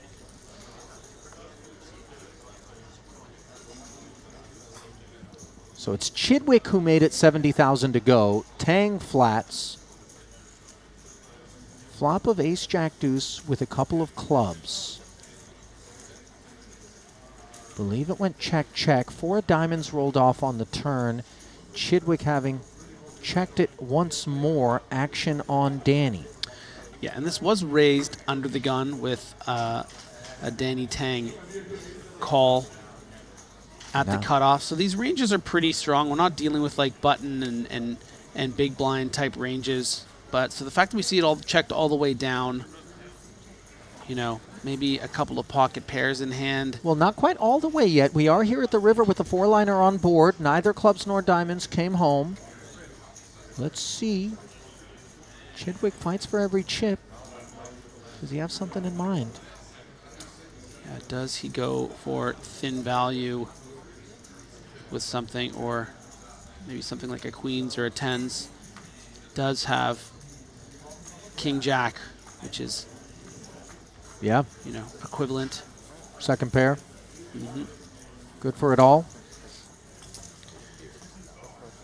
Yeah, getting a lot of great comments in the chat, falling back, you know, circling back on Moneymaker, saying that he's the guy that got me into poker. And that's something that we can't understate. Какого может быть? Spades? King 7 spades? No. They're talking for like 10 minutes over there. Blah, blah, blah. I had no suits, I had no draw, I had no nothing. I was just doing something that I shouldn't do. 5 minutes later. No. Clubs? One of them was a club, yes. I think they were both black. One was a spade, one was a Shen club. with a couple of aces. Oh, don't. I was doing it. Is this? So I don't imagine what people in the Ali, is this commentary like booth at the table are like. Is this like a Triton hazing thing? You bubble the new kid with aces. Come on, this can't. I mean, no, is the simple answer, Griff. I'm not even sure why that synapse got fired. There's some PTSD you'd like to discuss with us about some other well, you tour were asking you were me on? actually one of my big You know? blow-up moments, and it was a hand I had aces. But yeah, Stone Chen, money bubble? yeah, no, it was a Stone final table bubble in my first World Series. Okay. I'll tell you the hand. It's a good one. Okay. Well, we're gonna have time. Yeah. We're in it for the long haul here. Yeah. Kuznetsov in it for the flop at least as he defends 9-7 off. Yeah, and 2 getting clubs, 2 threes, yeah, and a this queen. will be safe for Shen, who, as we remarked, you know, newcomer to the tour as we reach this money bubble. Gonna be safe, unless it comes back to our 7s or 9s, but doubtful for Kuzi.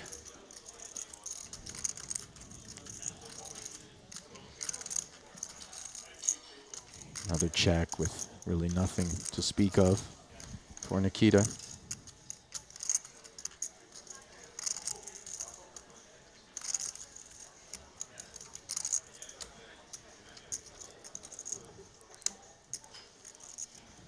$50K and take it. Shen tried to extend some rope, but not in the mood for any nooses. Was Kuznetsov. Shen, of course, did get blasted off of one early in our coverage here today by Moneymaker, a 3-barrel bluff with air. And hang on, Outer. we got some barley and hops at one of our outers once more. On this occasion, involvement in the form of an open from Lasowski to 60,000. Anson Yu flatted a 3-bet from Paulius Vaitiekunas, called in both spots. What are they holding here? Well, hang on. I take it back. Lasowski's out of the mix. Anson has pocket fives up against ace-jack. All clubs. That is a 5. Yeah. The ace might have seemed like it was a good one until the 5 revealed itself. please. A set for Anson. Can Paulius draw live? Spade and the river. There's your answer. Here is a 7 of diamond. Quick knuckle bump and a painful walk out of the room for the Lithuanian. Quite a different feeling for everybody else in the room who is in the money here in the 40K Mystery Bounty, courtesy of Anson Yu's pocket fives, flopping a set, icing it on the turn. Да я не против, но We're in the money. Тут быстрее должна была лопнуть. Типа меньше боины и тут за мной гем был. Ну да, есть сток шарков.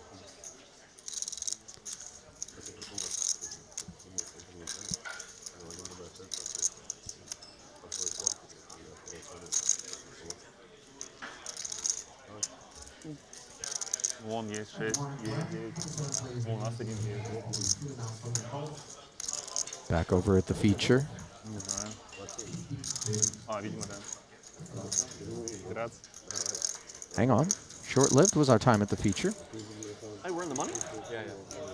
Okay, late arriving word to, Saw it switch to on. Moneymaker in spite of the announcement by Luca over the PA system.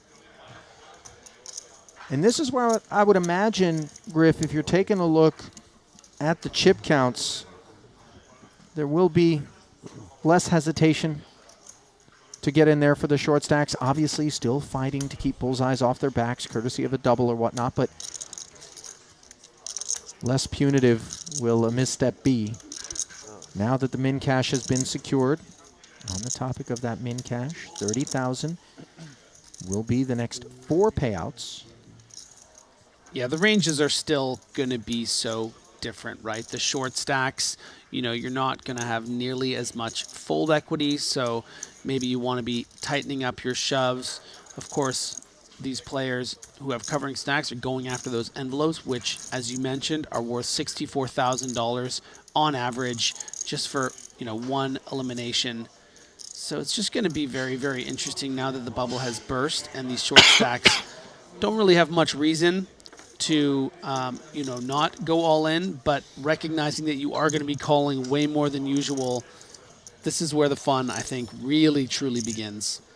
Well, Suvarna going to be having fun with Ace-King for the time being. Rates to just haul one in. King-Jack for Moneymaker. 435 is beefy, though. Yeah, I think that ordinarily close to 15 big blinds in this spot is going to be a pure fold with King-Jack, but not in a bounty.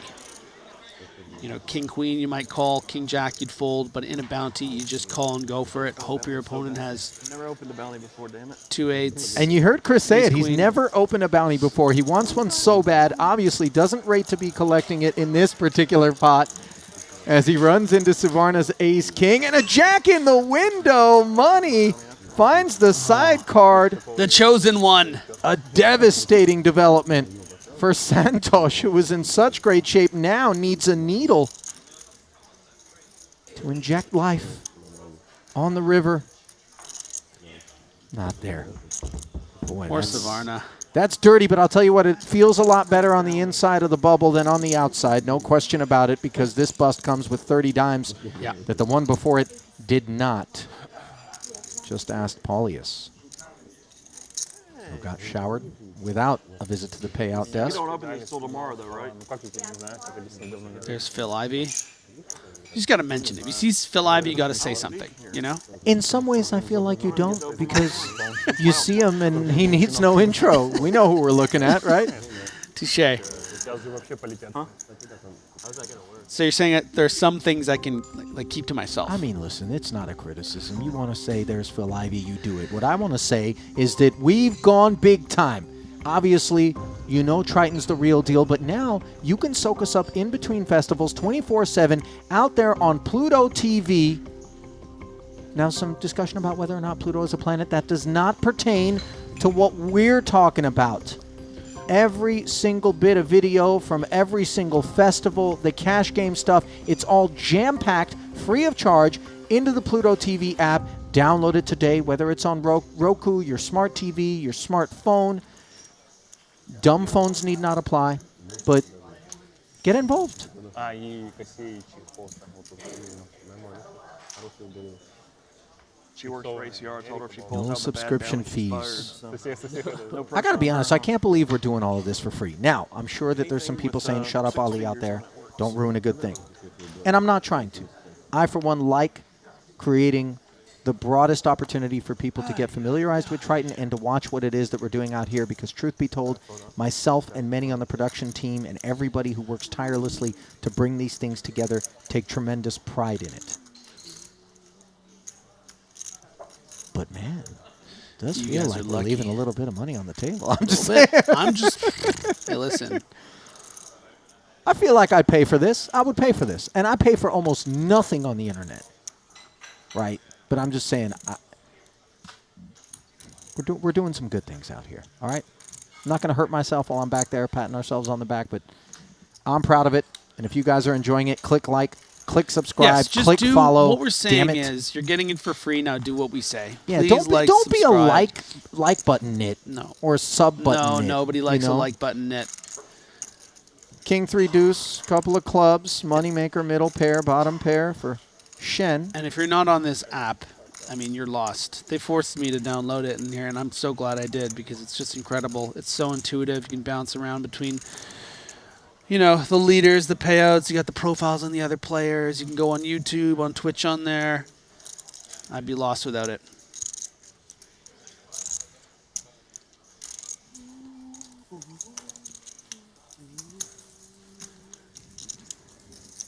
Seven. I had a pair. Another pot for money. But I had a pair. Money, money, money. I only do King 7 once a day, so I'm done with King 7 for the day. I promise you I won't play King 7 again all day. I personally Unless don't like someone moves all in, salmon. I just play short, and then I have to. But Whether we're talking about on the felt or I will off. voluntarily put money in the pot my first act. It's kind of a crap fish, that hand. if I'm being honest. Now, I know this isn't why you guys are tuning in, but allow me a moment, if you will, to just put it out there that I think salmon is overrated. I'll take cod. I'll take haddock. Give me something flaky. Swordfish, also dusty. High mercury levels for the record. I don't really eat cetaceans, dolphin, whale off the menu. I know parts of the world, they enjoy it. You know what I've really been liking lately? I've had a couple times is stingray. It doesn't that just taste like a racer? No, it's really delicious, actually. I've had it twice in my Is life. it I had it once at rubbery? a restaurant. I think it can be done as like in a French way. And then my father-in-law heard that I had it, and he's like, "Oh, I had that when I was young," and he made it for us for a family dinner. It was really delicious. I think you'd really like it based on your fish tastes. I mean, I'm just saying, I feel as though I would sooner boil a Michelin tire and then cut into that. You know, some sort of Depression-era 1920s meal. I'll just stop recommending things to you, I think. Maybe. King 9. That's what I'll I do. got really high expectations. Oh, what do you? of what's on my Isaac plate. Liao, stingray is delicious. Ryan Melville, stingray curry. Wow. Ban 'em. Stingray is bomb. Look Ban at them that. both. Ban all three of those guys. I'm just kidding. Shout out to those guys. You know what? Like everyone says, escargot's great. Okay, but Look, I just I'm ain't eating saying, snail. I wouldn't bring it up if I didn't think you wouldn't like it. Okay. Okay? I'll tell you what. If I see stingray on a menu somewhere, Please do think of it. Think of I me. will order it. If it's dusty, not I'm called walking out on the stingray, bill. though. What is it called exactly Skate. when you order That's it? probably my guess. Is it? Someone in the chat will help me. It's called something different, probably because of people like you. Every now and again, someone Anti-stingray in the chat people. will misguide you, though. Just be careful with the chat. I'm just saying. You never know which way they're going. Rick and Bob and Have me. to shout out Max MM saying, we are talking about poker, right? You're right. We should be talking about poker. And Some of Nikita us are Ku- talking about poker, Max. Some of us are maybe trying to bridge some gaps, through otherwise 85. less notable pots. This one has ambitions of capturing our Yes. attention. Kuznetsov's involvement as a big stack. Ace-6 suited on display. Through the cutoff, Discipline. through the button. Dust in the small for the newly arrived Andrew Chen. Second in chips coming into the day. And now, Allez les Bleus. Ace-King suited, and indeed, I in bet we he's go. had stingray before. Listen, he's looking to harpoon this Ace-6. Yeah. Give him the old Steve Irwin. Too soon? Maybe a bit. But only because I saw like a meme where his wife posted about meeting him 31 years. You know, like, I loved Crocodile Hunter. I'm going to say that. Anyway, I digress. 5:15 in the middle. Potentially too soon humor aside. Ace, Queen, 3. Top pair, top kick for Santurn. 6 and only a 6. I don't know why I thought it was going to be there, and I was going to pin it right on you, Griff. Safe so far is Thomas. Poised to double. Oh, my gosh. Nikita did the snap. I mean, that is a little greedy. Out of line. Tried to hit him with the Baba Yaga. Yeah. But, is that what I don't know how to pronounce it. I just remember. It's like a... People who have no idea what I'm talking about. I am a massive amalgam of predominantly useless knowledge. And knowledge might even be a generous... It's just repeating things I've heard for the most part. Me too. The way I stumbled through that Japan poker thing, thank God. Yeah, no, that was wild. That was why you actually nominated yourself ambassador to Tokyo. Like, give me something. That was just, crazy. Just agree with me. Just. Have you been to Tsukiji Fish Market, by the way? I don't know. Maybe, probably. I went there twice, so yeah, I'm probably dead. I didn't remember what their fish markets were called, though. What, you hopped up on sake? You don't remember where you went? There's one fish market. It's the one you go like 4 in the morning, and it's straight out of the sea, the freshest tuna you'll ever eat. Yes. I did go there, and I bought a little knife for my friend, a little sushi knife there. Nice. I'm sure that went over well at TSA.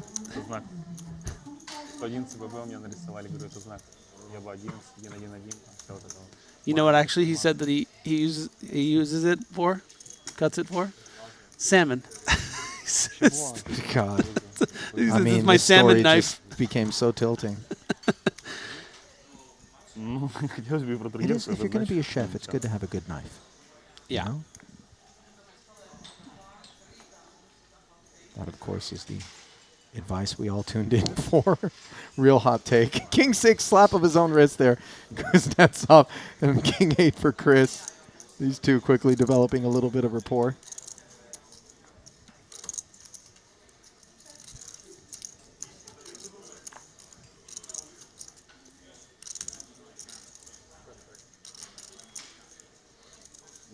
My bad play was allergic.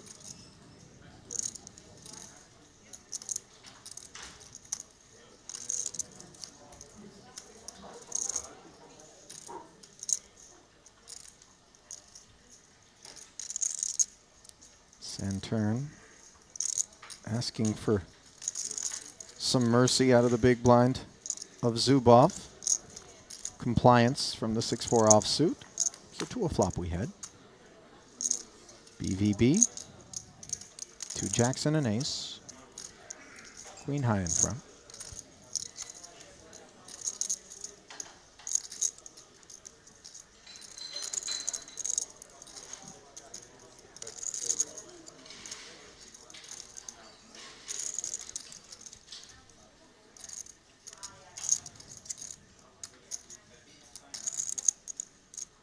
$30K.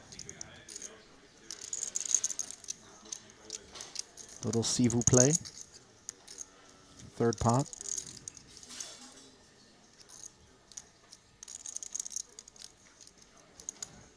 Zubov does release. Not the toughest muck he'll make on the day.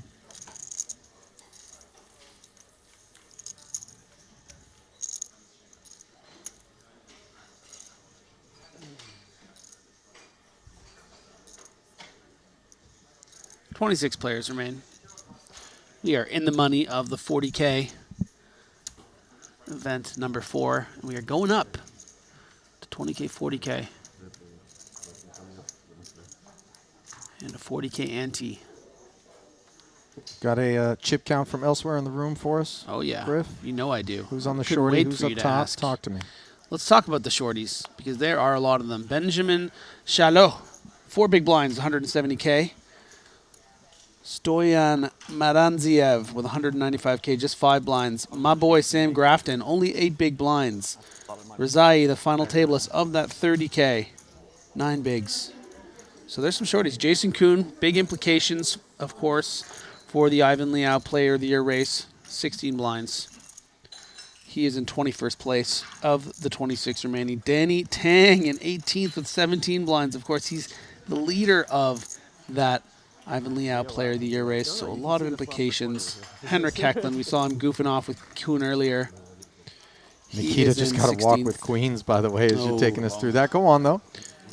Yeah, we got Ivy and Chidwick both in the top 10. Very exciting. They're around 27, 28 bigs.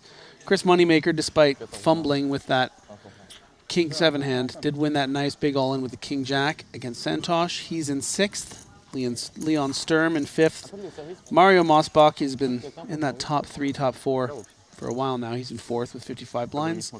Anson Yu in 3rd place with 66 blinds. First-timer Artyom Lasowski. He is in 2nd place with 81 blinds. And the chip leader, well, we know who he is. He's ours. He's our guy because he's on our feature table. Nikita Kuznetsov with 3.35 He did slip, million. by the way, to 5th overall early on the day, but has since planted his flag. Yeah, Back up top. sometimes some rowdy American just goes a little wild against you when you have aces. That's what can happen at There you Triton. go. That's more effective.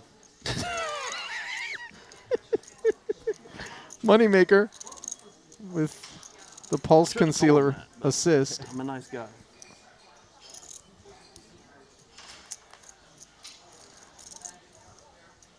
Squaring off with Nikita. 6-4 deuce board, backdoor spades and a gutter. For the pre-flop limper, top pair and backdoor diamonds for Chris. He's not going to be going anywhere in the face of this C-bet. 80 into 120 here at this new blind level.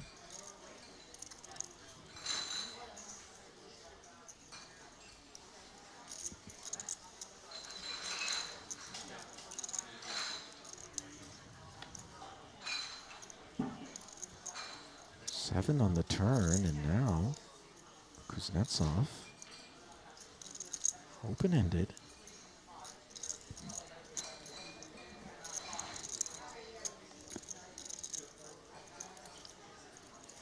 Obviously, Moneymaker can have a lot of this board as a check back pre. Yeah, Chris not going to be thrilled by this 7 necessarily, but he's going to think this Jack 6 is good enough of the time.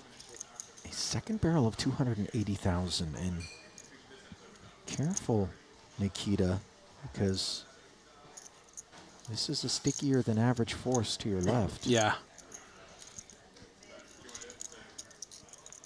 What if I have King 7?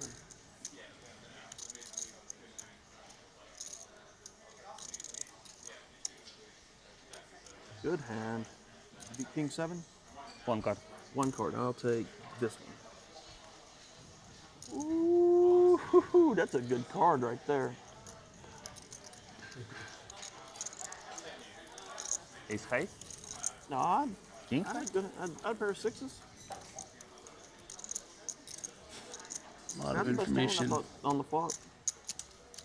Moneymaker's given up here. We know, of course, that was just a 2-barrel with a straight draw. I think Jack 6, far too good a hand to be folding there most of the Yeah, I time do. on the turn. The one thing we know is that Chris, I think, really is a trust his gut Yes. kind of guy, and that 7-5-8? gut deviates considerably from time to time Okay. from the generally expected GTO sort of responses would be, but it does seem to work for him. Yeah, but all the same, you know what? I don't want to completely let him off the hook because the reality is, you know, he was facing a $285,000 chip bet there on the turn with a pretty strong second pair, heads up, blind on blind, and quite comfortably folded, but also found himself putting in 800K with King High on Yeah. 4-bet pot. Yeah, it You know, seems so- incongruent. Yeah, I just mean that, like, you know, the edges of both sides need to come in a bit from him, you know. As much as I can appreciate that he's going to make some tighter, and this speaks to what I was saying yesterday. You know, one of the best pieces of advice I ever got was from Mike McDonald when I asked him for some advice early on in my career, and he said, be looser in spots people wouldn't expect and tighter in spots people wouldn't expect. And he's very, very good at doing that. I just maybe want him to bring it in a little more, so to not get in too much trouble like that King 7 hand, and maybe not let these kind of players that are going to pounce on weakness and fold second pair blind on blind. Thomas Santurn. King Jack. Who wants some? Perhaps Zubov with ace-9 suited in the cutoff? This is a big portion of the 875 that he's got. Yeah, I think the suited nature is going to put him in here. You know, normally when you see a 14 big blind shove from hijack, you're not always thrilled to put in ace-9 from the cutoff. But with that bounty to consider, Zubov goes for it and is going to love what he sees. Played as a jam, some of which will be hauled back for Zubov. 1.25 million in the middle. Can Thomas find another double? Jack 8-4, and he's definitely poised to do it. Not a club to speak of for Zubov. King, queen. And no extra equity on the turn either, as he did have some backdoor straightiness. Let's just keep the ace away from this thing. Don't even know you run good. That's what Thomas is thinking. 9. That would be not karma enough for me saying that. for Zubov. Да, может это было 415. Те самые. And Thomas, who came in with a demi-baguette, now looking pretty full-sized. Yeah. Кстати, не знаю, закрывал бы я его или нет, если я выкинул. Но я его проиграл, то, наверное, нет. Большой стек Moneymaker еще. Прям, непосчитанная гемблеровская хуйня. Потому 6 сьют у меня было.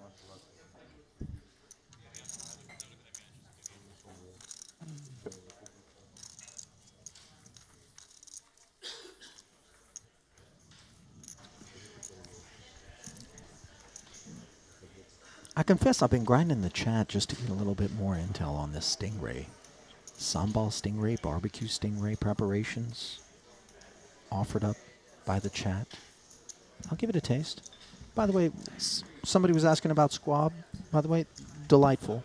We call it that because if you say it's pigeon, people aren't really as inclined to eat it, but tasty little bird. Oh, yeah? Quail as well, but they're so cute with the little thing on their head. You know, I just got a bunch of quail in my neighborhood in Vegas.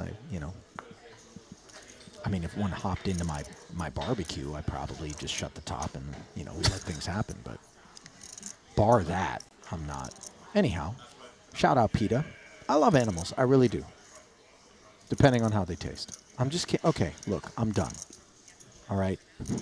Not eating meat, but just with that whole... Where are we going? Queen 9 suited through Shen Chao Shen.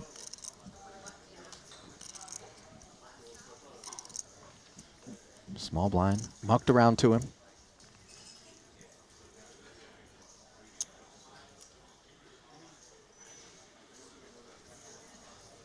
Pocket 8s for Andrew Chen.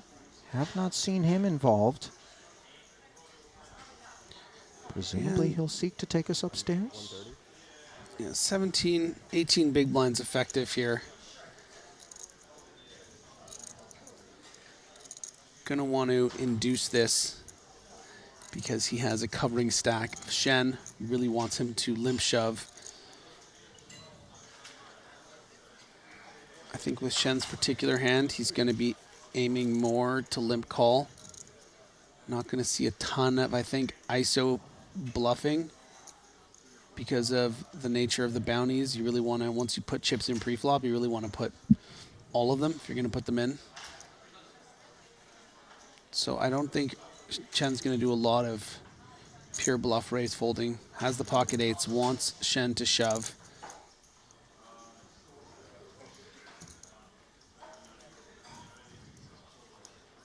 Well, Shen not going to do any leveling of any sort, just take the price. To the flop we go, 2 overs. Heart in the window, but no further assistance on the ace 4-4 board. Range advantage presumed to belong to Chen. In position, action check to him.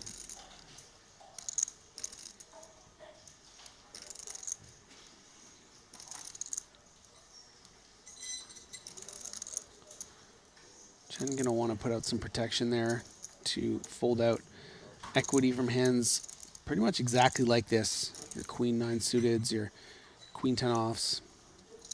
King 9, those kind of hands, does it, takes it down. And I believe wins his first pot of the feature table, finally gets activated, the Canadian. Yeah.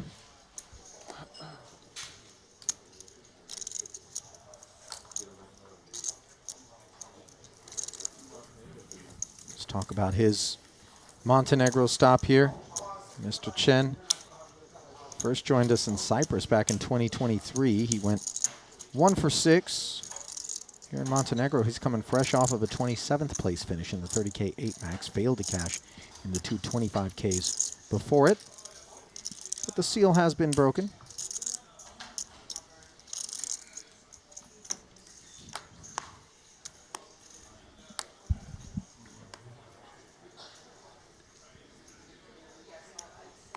Someone I played a lot against in my online heydays.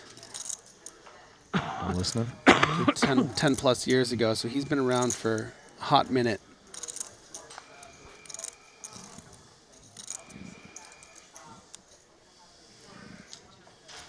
Ace 8 on the button here for Shen. Why is the clock paused? We gotta wait for hands to catch up. Do we have to wait for hands to catch up? The clock's paused. Do we have to wait for hands to catch up? How many? 560K jam here. Santurn with pocket four says, maybe I'm going to get my third double on the day. He's the covering stack going into this one, but not far behind is Shen. Yeah, these are the big flips we go for in this bounty format. You want that envelope.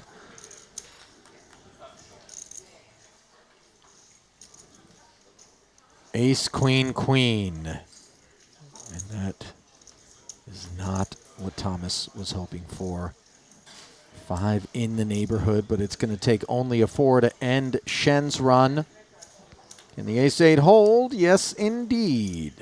Be seated, sir, and do so with twice the chips and change than you had moments ago. Yeah, Thomas needs to be slowed down a bit, eh? You know, like relax. You don't have to win every all-in. Meanwhile, Shen, it's nice to see the newcomer be given a shot. You know, keep running it up here.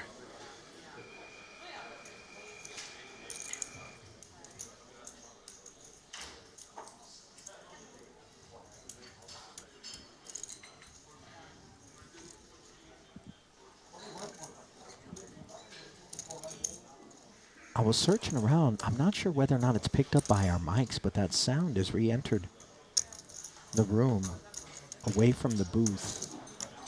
It's either the faint whistle of someone helming a carnival parade in Rio, or, of course, the citrus slaying machine that's serving up fresh OJs behind the bar.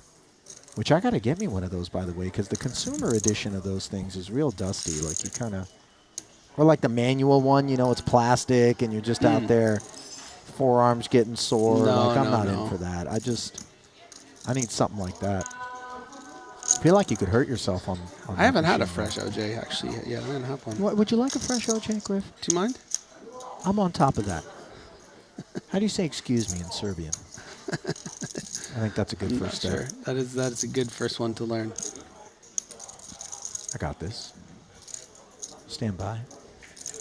Your aircraft, Griff. Okay. You okay in the cockpit yeah, by yeah, yourself? I'm fine. I'm fine. I'm on top of this. What Here will we all go. these buttons do? Hang on. Taking a few steps. Offset.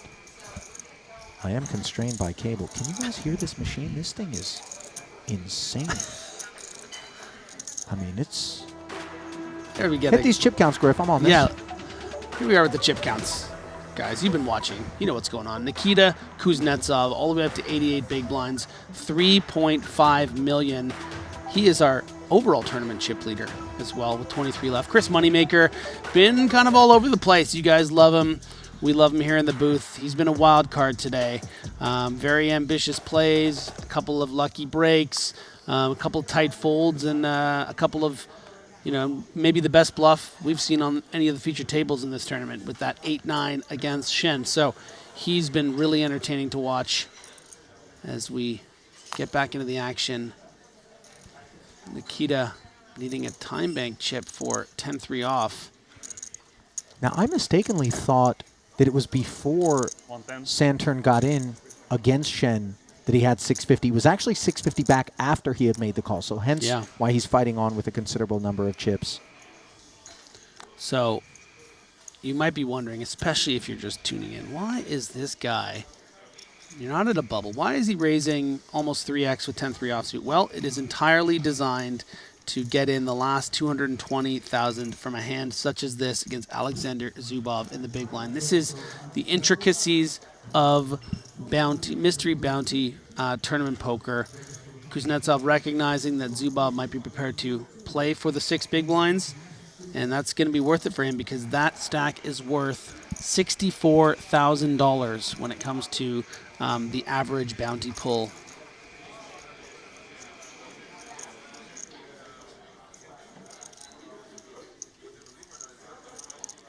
But the problem is Chris Moneymaker flatting behind, right? Chris not letting Kuznetsov get away with it without a fight. And now maybe Zubov would have been prepared to put in his ace, expecting Kuznetsov to be light. But Chris Moneymaker could be kind of strong, you know. Pesky development, right? But at the same time, I'm pretty sure that, you know, Zubov has ideas that Moneymaker is marching to the beat of his own drum. This isn't necessarily a man who goes to the same church, if you know what I mean. But how well is Ace Deuce going to play against 2 other dudes, right? We can see this is probably a best case scenario. Your 2 opponents sharing a 10, for instance, you know, but even still, you're only 46% to win this pot, and it does make up, you know, much more than the other 2 players, but you're still losing more than half the time here. Does make the fold. Yeah, and that will leave Moneymaker to dominate in position with this Jack-10 against really dust in the wind. Ace, King, Jack, both parties with the Broadway draw. Clear benefits to holding the Jack for money. But note that there's that ability for Kuznetsov to really lean on us here. Under the gun opener, plenty of Ace-X, King-X, a part of the normal kit. But here, Mystery Bounty, unclear. So I don't think that Kuznetsov necessarily has huge designs for this hand. It's just more about putting out that first bet so that the times Moneymaker has pocket 5s or 2 6s, 7s, that he can just find a fold on the flop, and you sort of set the price with your equity with that Broadway gut shot. So yeah, Kuznetsov not, I don't think, very motivated to try to win this. Does he think his opponent could just have something like Jack? What? No, you block Jack 10, maybe Queen Jack, and maybe fold in the river. But it would require quite a large bet, and you might just get snapped off by Ace 8 suited or something. So I don't think Nikita's going to do it. But I have been wrong before. Well, it went bet call of 80,000 on the flop. You saw the 2 checks on the turn. Here we are, totally unrelated river.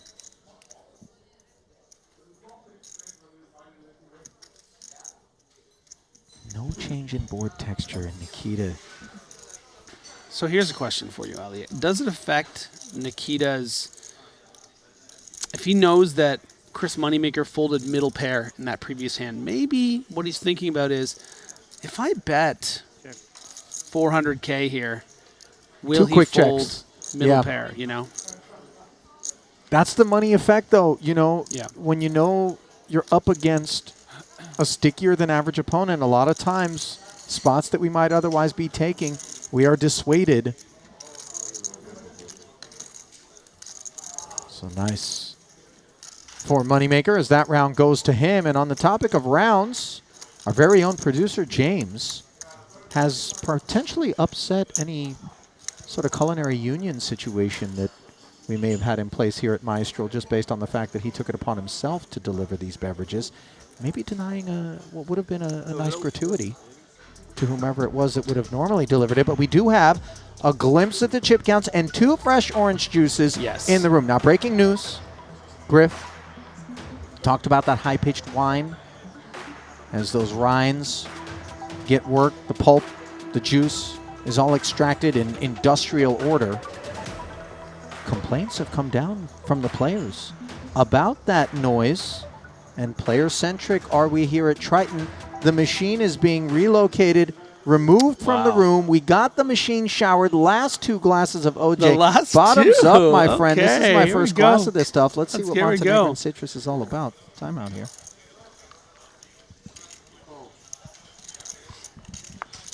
Oh, that's quite nice. Yeah. Oh, that is delightful. That'll really touch. That's It's a shame it's going to This be is some unavailable. VIP from stuff. here I don't know. forward. I feel like maybe we weren't supposed to have this this. is crazy. Relax, Griff. I'm It's not 'cause looking it for an invoice. Doesn't feel like just orange. It's just like, Yeah, there might be hints of mandarin. yeah. Perhaps cross-pollination with tangerine, dare I say? All in a call. Yeah, Massive Zubov. hands. Looking to get his stack pollinated with some Kuznetsov rubles. не ту закрываю, у тебя там, ну, тоже. Boys, Ладно, у тебя хоть немного, блин. having a laugh. I suspect По 1,5 миллиона бы поехали. this is not the onset of a friendship, but one that was pre-existing. 480 in the middle. Let's see if the flop will stay friendly to the 2 queens. So far, so good. Nikita does pick up jack outs. Turn is safe.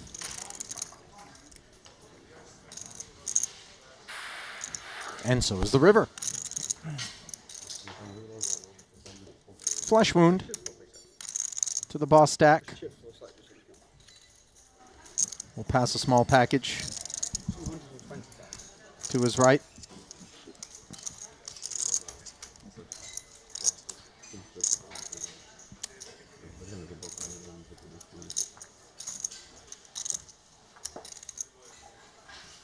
Shout out to Sam in the YouTube chat, by the way, who has stepped in to provide the following Заставляет задуматься. really poetic passage.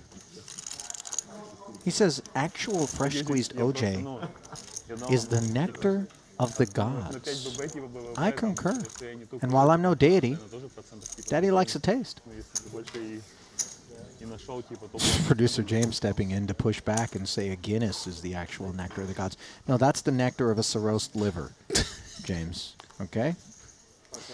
Your 8 billionth tinny of Guinness is generally not what the doctor ordered. Pocket sixes.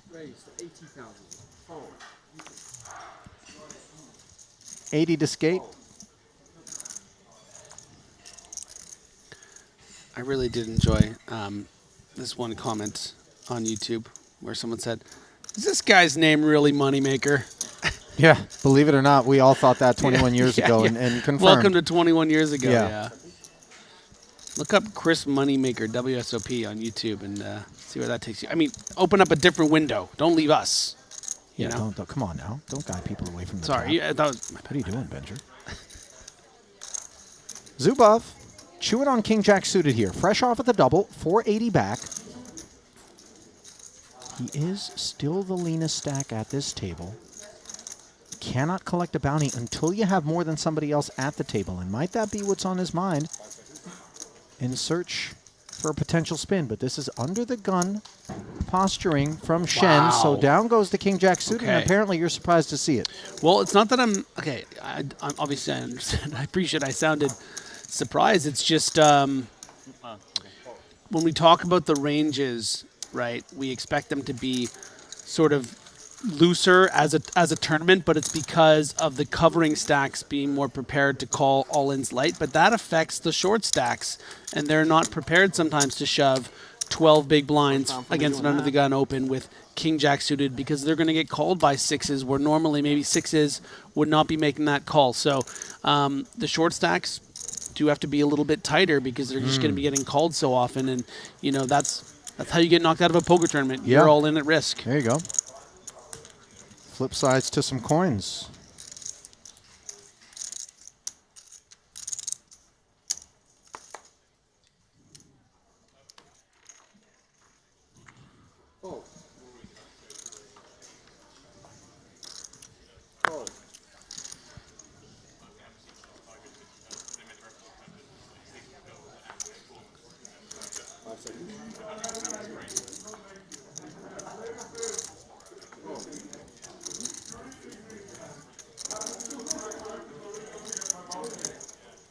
Ace 10 suited.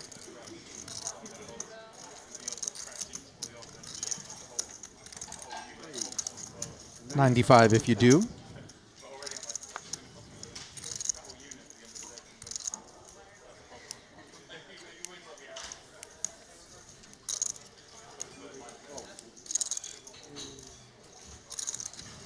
King 10 for Shen. See how he's feeling.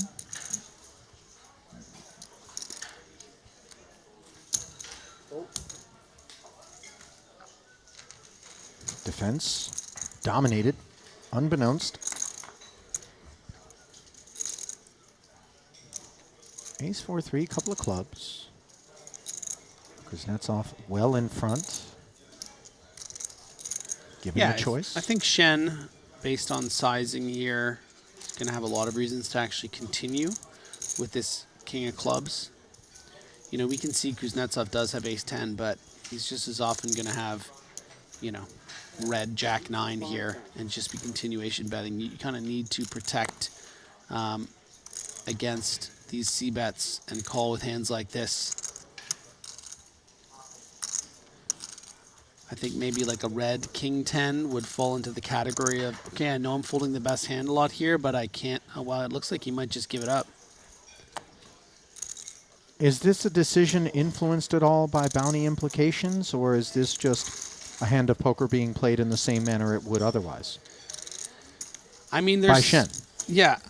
The thing is right now there are 23 players left. The chip leader, who has a range advantage and is clearly very capable of just like betting into you, is c-betting on the flop. Is he gonna shut down? It's just, maybe it's a spot that just doesn't feel like it's worth fighting for. But you could see that he was upset about it. That he knew that he was folding the best hand with king 10, king clubs. Like maybe it was for chips a bit too tight, but at this stage of the tournament just didn't feel comfortable battling with Kuznetsov in this spot.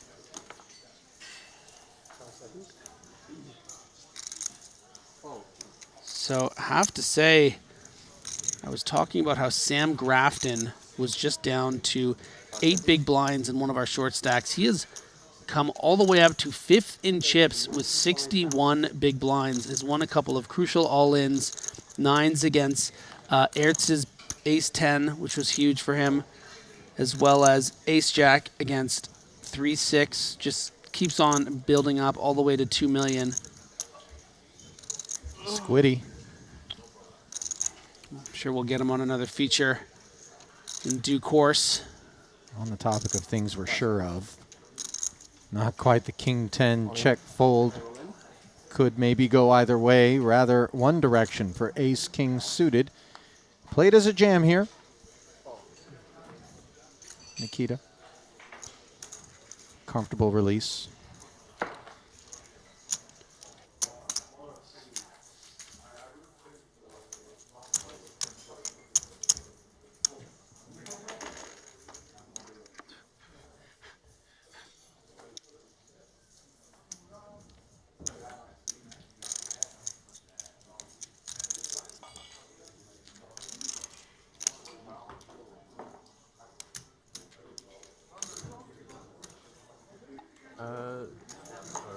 Is this the second hand? Or? Second.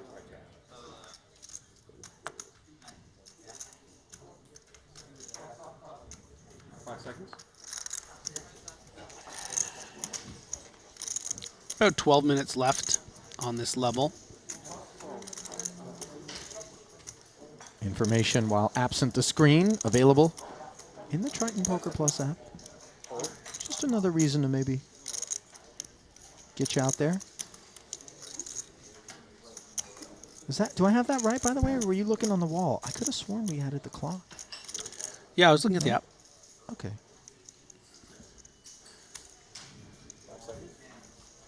Raised 150,000. King 10, yet again, Kuznetsov. Getting aggressive reactions from the rest of the field. Moneymaker always a candidate to do it. Just observe ace 5 offsuit being employed on this occasion. 150? Another 110K. The requirements.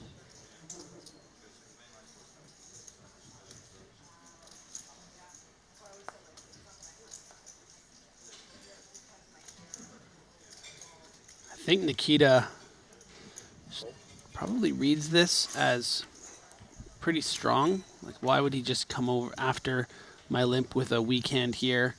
So maybe some consideration of folding King 10 just because it doesn't play that well against the value range. You know, Moneymaker should never have a worse king, for instance. He should have ace king, king queen, king jack, you know, queens, ace 10, ace jack, all these hands that are, you know, quite a bit better than king 10. But I think Kuznetsov has been sort of shown a little real, you know, given a little opening into 125. understanding the kind of hands that Chris Moneymaker has been playing and moves he's been making and wants to get involved with him. 125. Yeah. And maybe make up for the fact that he perhaps misplayed the aces on the turn there and just wants to, frankly, get involved. Look at the line being employed. He opened, faded the 3-bet, and now leads into Chris under the presumption that money is not interacting with this board often enough to continue. But if there's a guy who isn't afraid to get into murky water, it is Chris Moneymaker. Obvious reasons on this occasion with the gut shot straight draw. He makes the call, board pairs on the turn. Little does Chris know it, but ace high is good. Let's see if Nikita, with this sort of turn card, feels as though the second barrel is warranted. Because there's a lot of just 2 overs type of stuff that might peel, right? Yeah, I mean, Nikita is going to think that Chris is going to have, you know, something like an ace queen, ace jack sometimes. You know, the 6 is a difficult card to bet because it makes it less likely that you, Nikita Kuznetsov, have it. But if you just sort of want to play exploitatively and you just think Moneymaker, you know, you've just been shown Moneymaker will fold middle pair in a spot on the turn.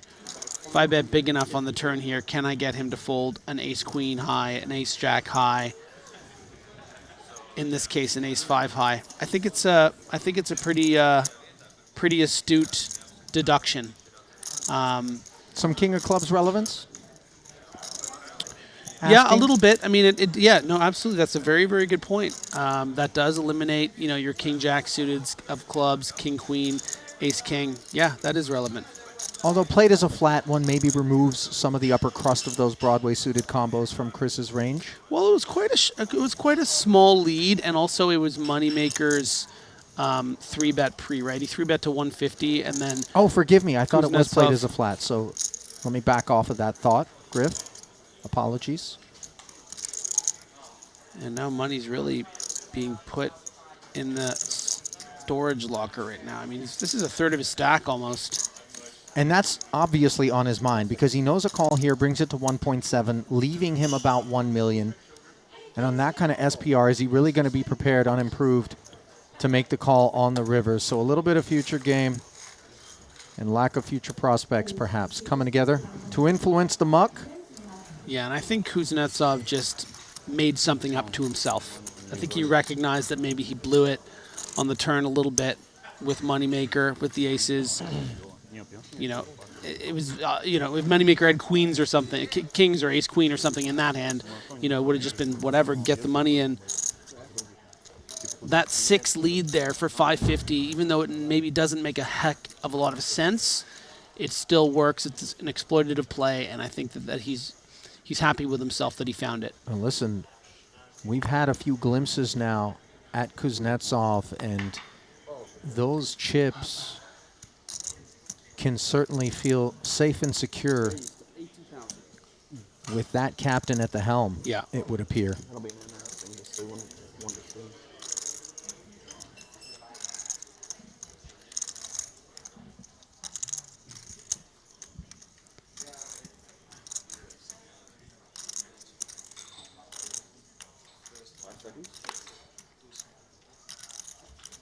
Oh, 8-7 off, undaunted by the damages moments ago. Moneymaker mounts back up. Suited king in the big for Zubov.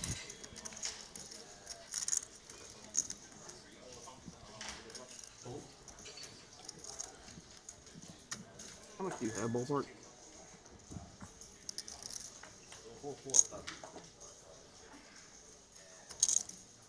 Open ender for Moneymaker up against a flush draw after the defense by the Russian. 10 tantalizing prospects. Yeah, and if there was a world where this is playing not for stacks in your standard no limit hold'em tournament, in a bounty you have to imagine it's just all going in there. But Zubov, and wow, this is, yeah, this money is going in. Let's flip it out.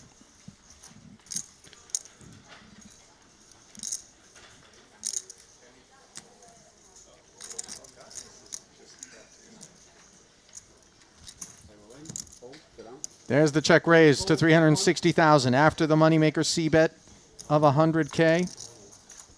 And we are off to the races. Quite happy Zubov will be to be removing a couple of the open-ender outs in terms of spades, and not to mention just have the best hand with king high. 2 to come. Lots to fade. The 7 of spades on the turn ices it. Zubov hits the flush. And Team USA versus Team Russia has become a bit of a theme. It's a warm war, if you will. Not cold, warm. Yeah, and it's not, you know, as Zubov makes that flush on the turn, it's not a huge chunk of Moneymaker stack. It's just a flush wound. Well, if you're looking to avoid all manner of wounds while you're out there plying your craft, playing in your local poker game, live, online, wherever it is, you cannot argue with the benefits of solvers. Optimal decisions in high-pressure spots can be aided by the GTO Wizard AI. It's got you covered. You can study any situation using any bet size. It is truly the ultimate tool to prepare yourself for the critical moments on the felt. Check it out at gtowizard.com.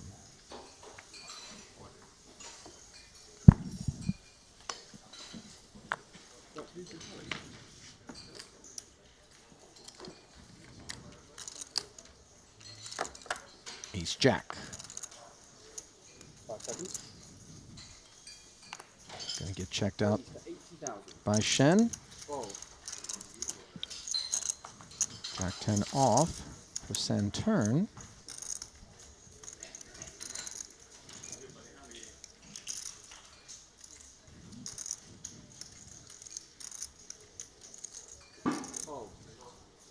Tosses it.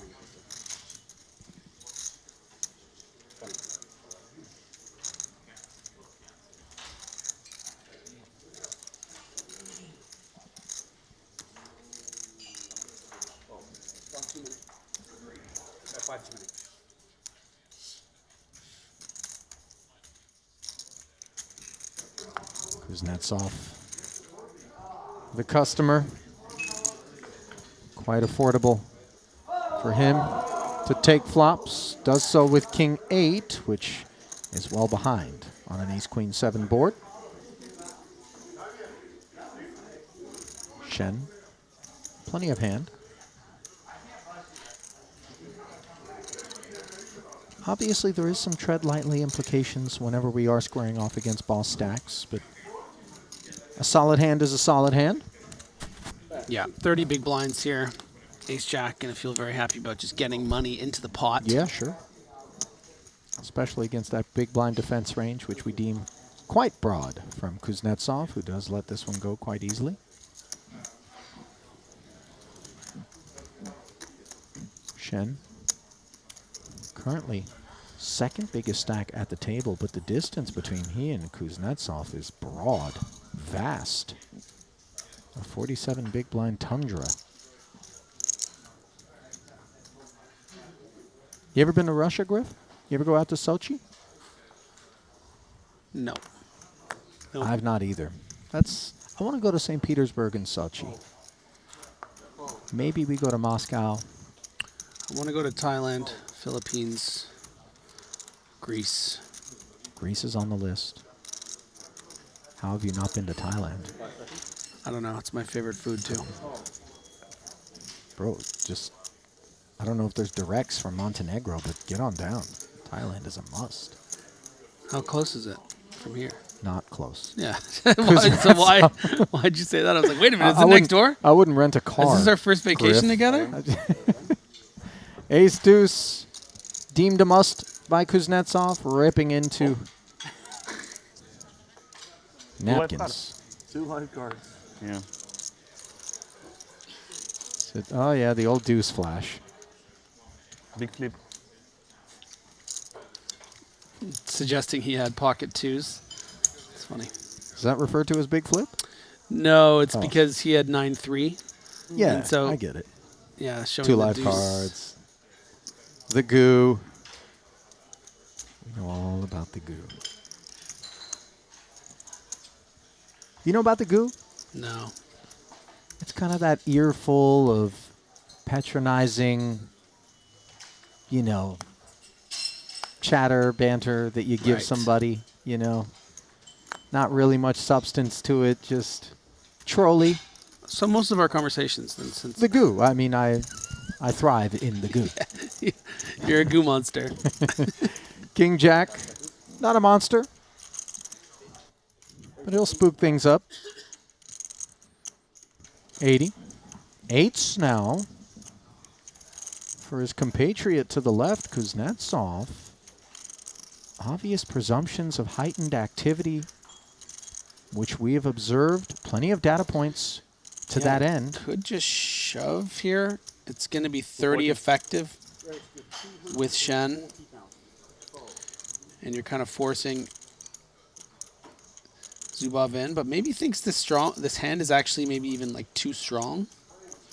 Like, let's just see if we can get Zubov to shove in something like pocket 5s if he ever thinks that I'm just like mucking about.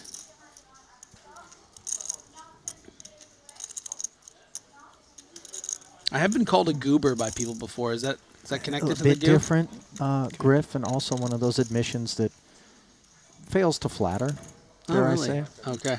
But, you know. I should probably look up the things call me before I Yeah. say them on air. I do believe there is a candy company, chocolate-covered peanut is referred to as a goober, but covering Zubov is Kuznetsov. Reaches over and helps himself to a package. I'm not sure that came out exactly as I wanted it to, But interesting that you got Zubov just folds the King Jack, a very strong hand at the cutoff, 20 effective, that maybe sometimes you think your opponent's just messing you about and can maybe shove where you'd have some fold equity, but in a mystery bounty, you know that the rest of those chips are going in. She said stop. Hold.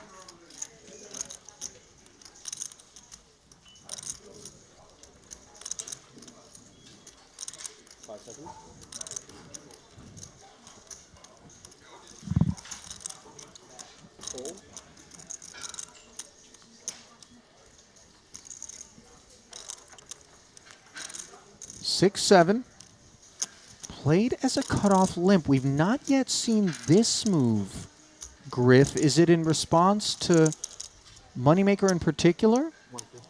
So we saw one limp with the King 10 from Nikita. So Was I it? think Okay. he's starting to maybe do it a little bit. Mix that in a bit. Note that Money with a couple of 10s, legit kit, Yeah. but raising Last it up. time ace 5, this time Right. 10. So, yeah, maybe it is just about being prepared to, you know, play pots with Chris, but not wanting to be faced with these 3-bets because of how wide he's going to be opening.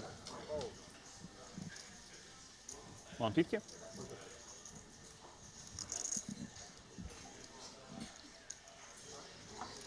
Back over to Nikita.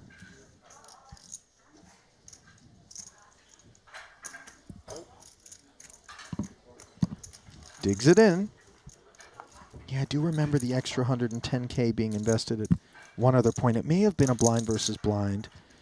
Here he is. Bottom pair on a King 9-7 board. A couple of diamonds out there. A snap check back from Money, despite having second pair effective. Now an ace rolls off. Snap check from Nikita. Snap check back from Money. And a full shutdown. You see Chris Kept getting worse. with a fairly disgusted check back, but the chips are headed your way, sir. Huh? And that has Glad I been folded, but I would have won. Not a theme, but certainly something that has happened often enough to keep Chris at the over 30 big blind level, third in chips here at this feature, which will be giving way to another. As players are headed to a break, racking up, finding a new home. Kuznetsov far and away the chip leader. Same turn. 13 bigs, up and over that 10 big blind stack, and we do welcome you back to the desk. We are going to do so, of course, with a tall glass of vitamin C. Cheers, my friend. Thanks. I For those that weren't with us, this is the aforementioned delightful fresh orange juice. Just bear with us for a moment, if you would. Oh, that's good. Oh, that's so good when it hits your lips, isn't it? All right, hitting the deck, hitting a lot of flops, taking down a lot of pots. Kuznetsov, the man sort of to kind of focus upon in terms of heading to this break here elsewhere in the room as we bring the new feature in. But he has looked very sound, a threat to punch a ticket to the final table this deep. Yeah, and I think he's really capitalized on the, how wild our boy Chris has been playing today. Yep. He's been bouncing a little off the walls a little, maybe more than we're used to seeing from him.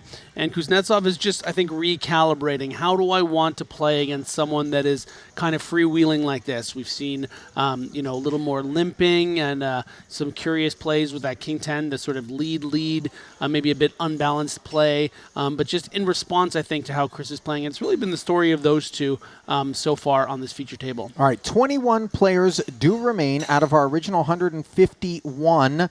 Kuznetsov, the chip leader, as we discussed. Grafton in second right now. Lasowski in third. Average stack, 1.4 million. Good for 36 bigs. Some shorties do have some work to do. Looking at you, Roland Brikita, the only sub-10 big blind stack in the room. So, with all of that said, we will go to the break along with the players. I am going to be stepping aside, relinquishing this seat to none other than Nano Noko. Randy Lou, Griff's going to stick with you. No more fresh OJ, but plenty of fresh takes. Don't go anywhere. More coverage of this 40K Mystery Bounty, which plays down to a winner, comes your way after this.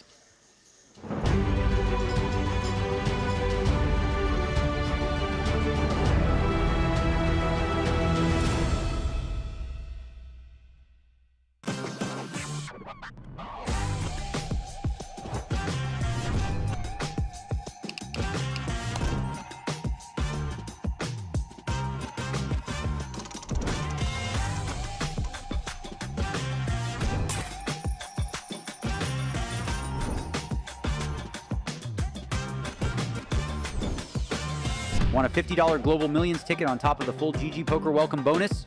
Sign up with promo code Triton_2024 and deposit a minimum of $20 to claim your ticket. Brace yourselves. This is live. And the show goes on. Oh, wow. All in. In poker, every small decision counts. Introducing the Game Changer, Daily Dose of GTO. This is your free guide to mastering GTO strategies in just 5 minutes a day. Join the thousands of players transforming their game and results. Gain the confidence you need for high-stakes decisions. Scan the QR code now to get your free copy and follow GTO Wizard on Twitter and Instagram for exclusive challenges and giveaways during this Triton series. Welcome to BetACR EU, the premier platform for sports enthusiasts and the newest way to engage with the Triton Live series. Experience the pinnacle of sports prediction where every game, every match becomes an opportunity for victory. At BetACR EU, your insights into the game transform into action. With exclusive action prediction options for the Triton series, your player knowledge and predictions set the stage for unmatched excitement. And there's more. BetACR EU brings the world of sports to your fingertips, offering action prediction options across all major sports. Whether it's football, basketball, baseball, or beyond, your passion for sports finds its home here. Kick off your journey with us and get a 15% free play on your first top-up up to $250. Don't just watch the game, be a part of it.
what we're really looking for. The Fever Tree tends to be a little bit too small a sample size. You know, They just seem colder than other cups too, right? Are they? yeah, of course. I like Maine Root, by the way, available at Whole Foods for those in those markets. Pricey, but nice bite. Reed's is kind of dusty. Carbonation levels go flat quickly. Not sure if you've ever had Cock and Bull. Talking about ginger beer. Also good. Well, here comes Chris. On a bull run. He didn't come here to make chit-chat. He came to make money. I mean, it's all in the name. Man flat calls the cutoff here with the suited connector. Kulev, King Jack was what he doubled with earlier. He joins the party. Bit of a fly paper effect. Anytime you got somebody who seems like a short enough stack to potentially get it in with. Suvarna able to close the action for a tasty price. King 5 suited. 2 1/4 in the middle, 4-way affair. Drum roll, please. Top pair and problems for Suvarna. Kulev. King Jack. 10s and 9s for Moneymaker. Pretty remarkable 4-way hand, actually. Very rare for us to see 4 ways to any flop, but of course the bounty rules are shifting things quite a bit. I don't think Kulev would be normally calling from the small blind in this situation off this stack, but all 4 of them hitting something, right? 2 top pairs, an open-ended straight draw, a gut shot, a bottom 2 pair. So this is a fun thing about these bounties. We're going to get more situations like this where we can see, and frankly, Ali, these are spots that the players are less studied in. You know, the multi-way pots. They're not the ones that they're in the lab studying because they're so rare. So it's a bit more free-flowing, I think. Active refuel at the petrol station, and Moneymaker lights the first cigarette.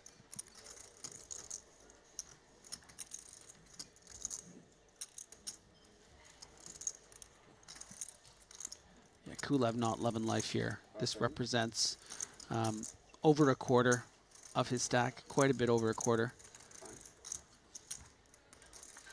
So maybe it's just a situation where he needs to put the rest in. It seems too tight to fold. Is just going to call. Very aware of Moneymaker's range here. Going to be all over this board, right? Yeah, bet call in front of Suvarna. We love top pair. Backdoor diamonds is also beneficial. But you see a little bit of hesitation. He knows that this board texture can be troublesome. Nevertheless, he'll take a peek. Maybe a diamond rolls off and gives him optionality. Yeah, we're actually probably going to see 4 ways to the turn. I don't want to speak for Heibinger here, but you know, you do block Queen Jack, so it's not like you could be drawing dead to that queen. Your 7 could very well still be live. But maybe that's not enough with the kind of hands these players are supposed to have. This could get you in a lot of trouble. But what a price. Backdoor clubs. 2-way straight draw. Yeah. The backdoor, it's so interesting that there are 3 backdoor flush draws as well. You have to imagine maybe Santosh would have just folded this flop, would worry to have, say, the King 5 of spades. But just the potential of getting there and sucking out, knocking someone out with a backdoor flush if you are behind with King 5.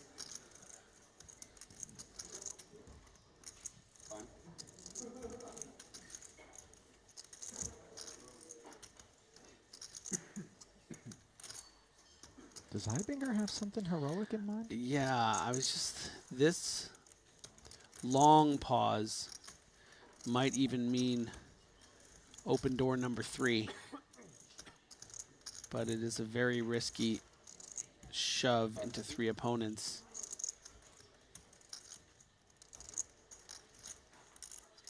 And is just going to call, yeah. Did feel like we were peering over a ledge of sorts. Yeah. But Matthias will close the action. And when you get a bet in 3 calls, you start to wonder what's going on out here. And it is a delightful turn for Moneymaker, who picks up the hearts and doesn't have any further texture to be concerned with. Check. Yeah, and let's be cognizant now of the pot size relative to all of the stacks. Moneymaker has just over a pot left, but he has quite a bit more than everyone else still in the hand.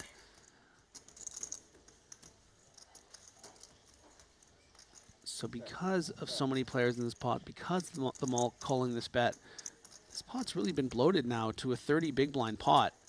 And Chris might just be happy to take it down with an effective all-in. Maybe he thinks he's too strong with this turned heart as well as this 2-pair and wants to maybe milk an opponent or two a little more.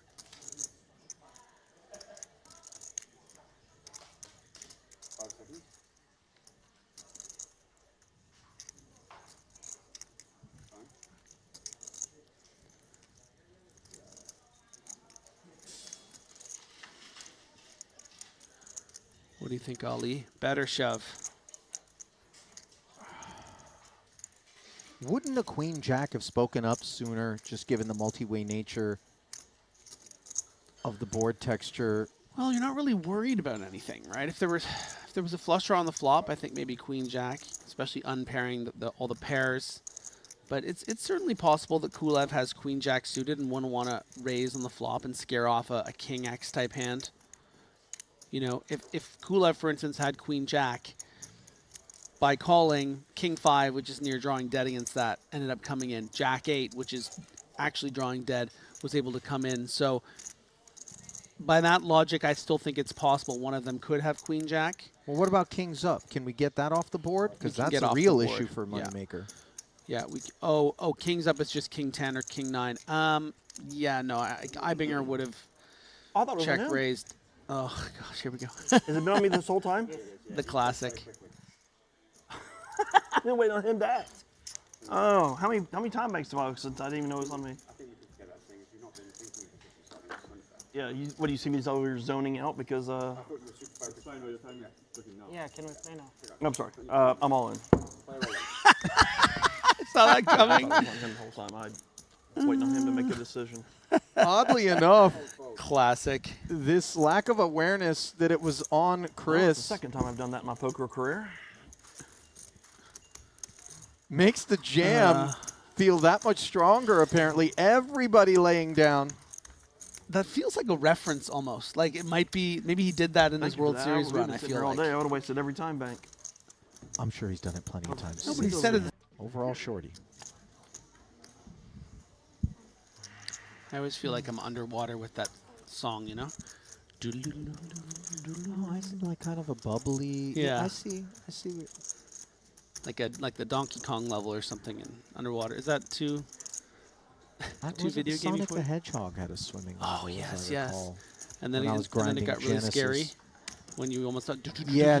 Yeah, you're running out of air, whatever. Yeah. Anyhow, Ace Queen is our gamer origins are explored here in the booth.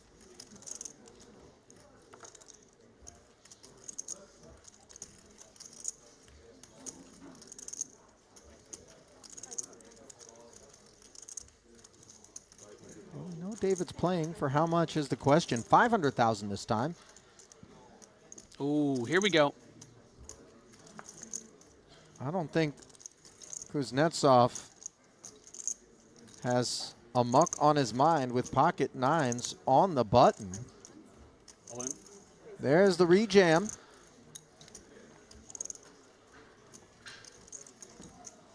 Of course, David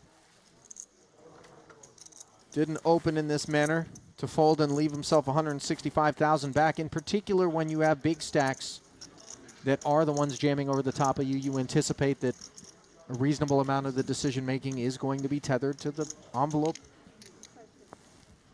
Yeah, he's not thrilled about this range that he's up against. He knows that it's going to be sort of, I would say, maybe ace-10 suited, ace-jack off plus. Yeah, it's not stone dust. No. It's not going to just be, you know, ace-8 or something here. So he knows he's going to be flipping a lot of the time, which he is. And this is a very significant flip. 7-6 deuce. No ace, no queen, and no joy thus far for David Yan. And hang on a minute. A big, beautiful ace of spades lands on the turn. Kuznetsov with the prepay, and I'll tell you what, man, the minute he did it, Griff, the minute the prepay came in. I saw it. you started to wonder whether or not this wasn't a little juju, and in slides the 9 of clubs. Suck and re-suck.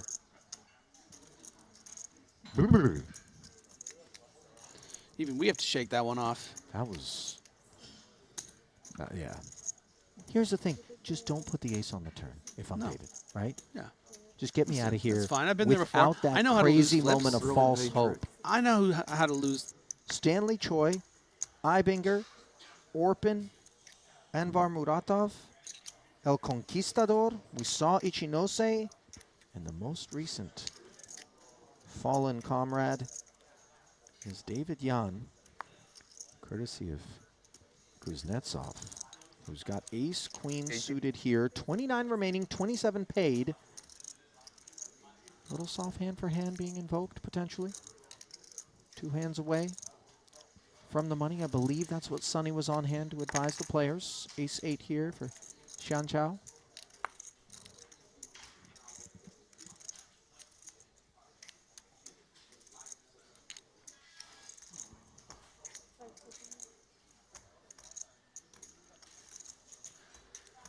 So at the 40K, 30K blind level, you know, the cutoff open here, but we see it's been sized up to 80,000. Chen is thinking Kuznetsov might just be doing this to get that money in against Kulev, but I have the best hand most of the time, don't I? I have ace-8 here. We're in late position. People are chasing bounties. I think this hand's probably good, but makes the right decision and finds a fold. Really, really disciplined, actually, I think, by Shen to dodge this by 2 very dominating hands in Kulev's pocket 8s and Kuznetsov's ace-queen. Yeah, and Kulev, of course, quite happy to put his snowmen to work. Big blind, Annie out there already. Short stack, well above average kit.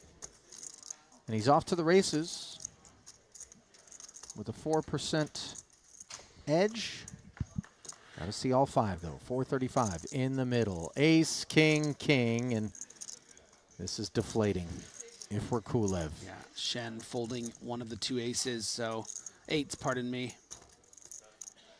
1 outer.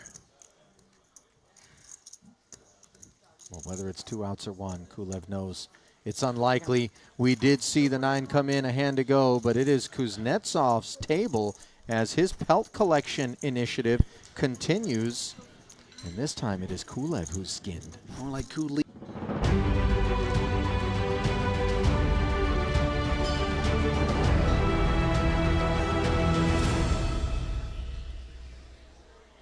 Hello everyone and welcome back to the Triton Super High Roller Series event number 5, not 4.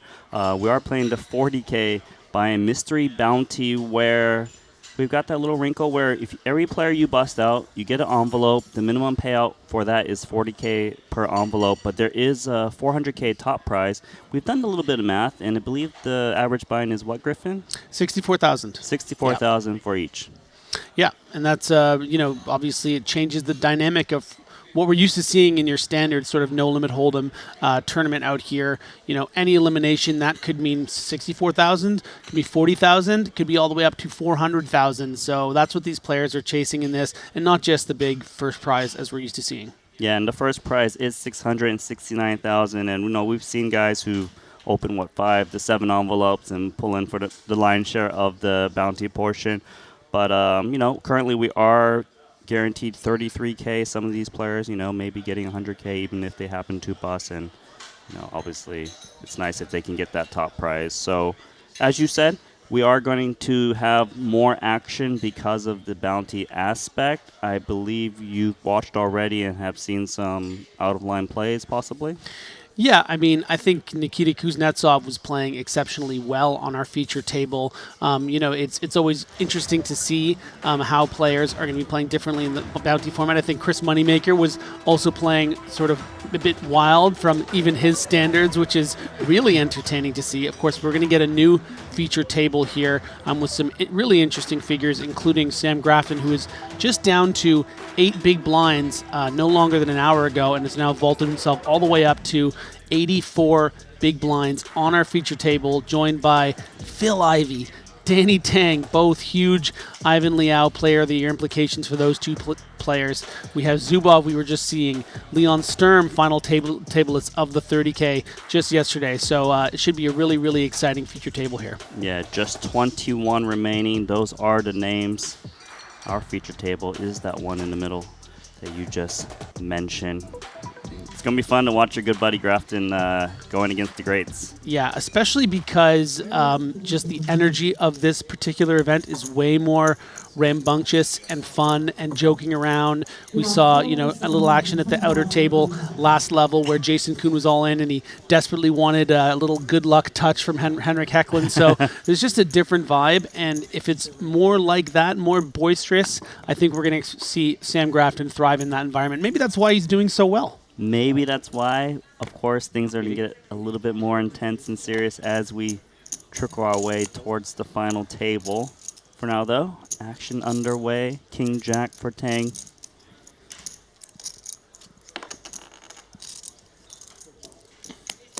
case it hasn't been mentioned yet, Danny Tang, 5 titles, 15.5 million Triton earnings. No?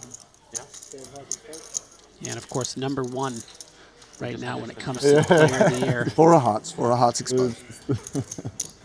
Ivy defending the big blind King Queen offsuit, dominating Tang.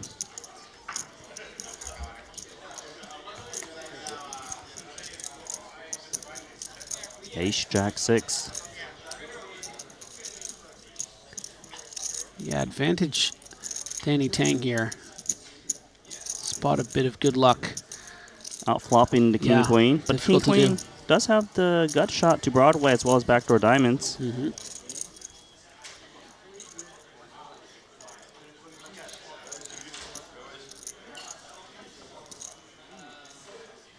You were a saboteur.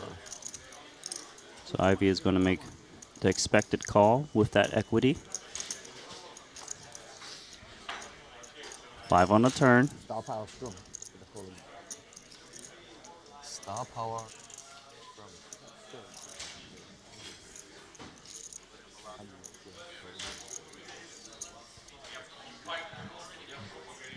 The ace on the board, crossing Tang's mind. Could be in Ivy's range.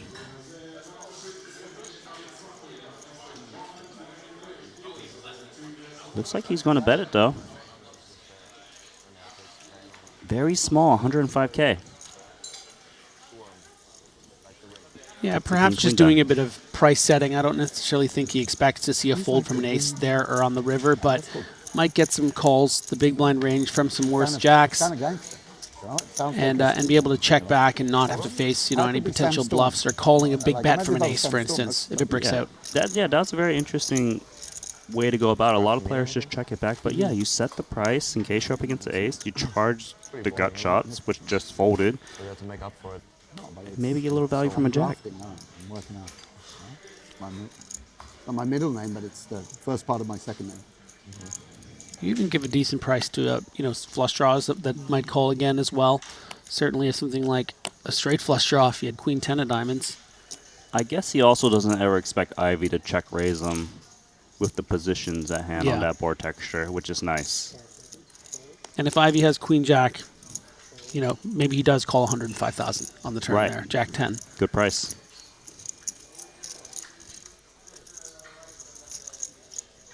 So Ivy in the small blind, Queen Deuce of clubs. Limping into Tang, who's got Ace King.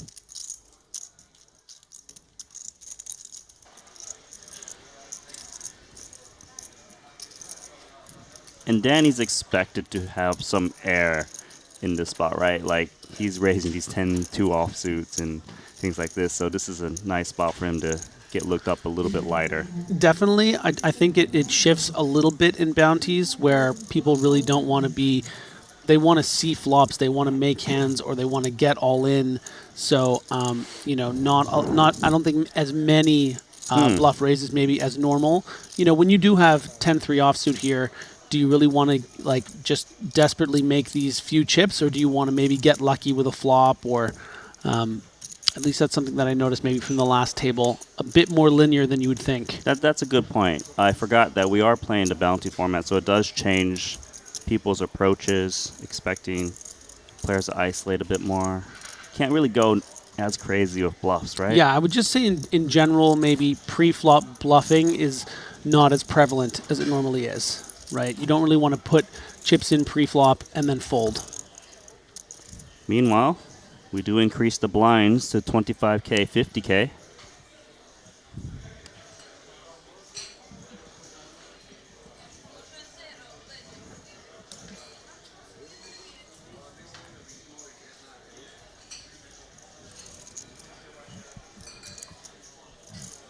Leon Sturm laying down king 7. 9-4 suited for Tang. Eyeballing Velosevic's stack, which is playing about 700,000.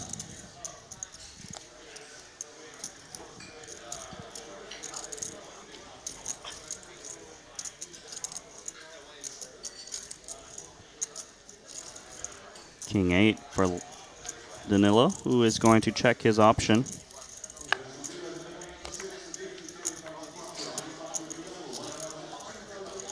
(10-9-6). Connection for Danny Tang in the form of a pair. Gut shot for Velocevic.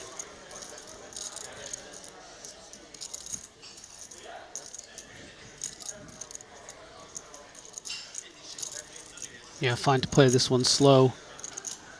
Sometimes you'll even get some bluffs from some, 7x, 8x type hands. Not from King 8, though. Because King 8's got a straight.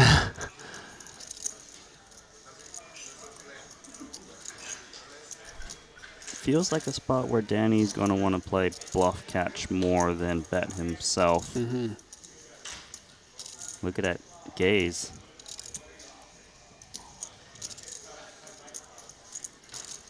And I think it might be difficult for Danny to fold just on the turn because of the nature of how he expects maybe Velosevic's, a lot of his 8s to play, which would be a bet on the flop. And also I would think that if Velocevic just completely whiffed it, he's going to be incentivized to bet on a 4-liner like this, just given it's a check pot pre-flop, so he has random Good 8s. point.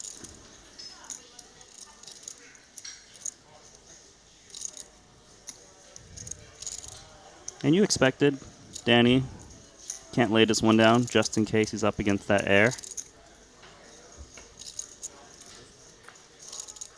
Jack of clubs on the turn. Board getting scarier for Danny. Yeah, but a blessing in disguise for Danny Tang here. More reasons to fold. Let's say my opponent has 4 deuce of clubs here. Might bet this 4-liner and now has gotten there. So, and 1 over, of course, to that 9. Yeah, that makes a lot of sense. Or just in case your opponent was stabbing for Jack X, they got there, so. Which was only a straight draw once the turn came. So a Jack X also makes sense. 220. Velocevic going to try to get more value, 220.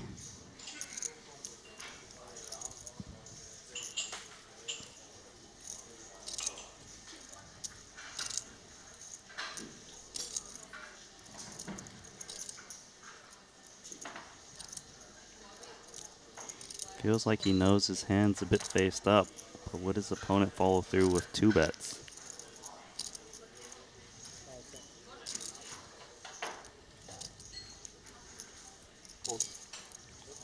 He's out. Verbalizing fold. Yeah, just not quite enough bluffs. Maybe something like a 4-5, 5-3. Just complete error. A little unlikely. Also, I guess the question is, how often does he bet twice? Some players do, some don't. His read was not this time. You can't pull it off, you two. Too nice. You're too nice. You can't rebrand as a bad boy. Oh. Scrafton saying that Danny Tang can't rebrand as the bad boy with stare downs.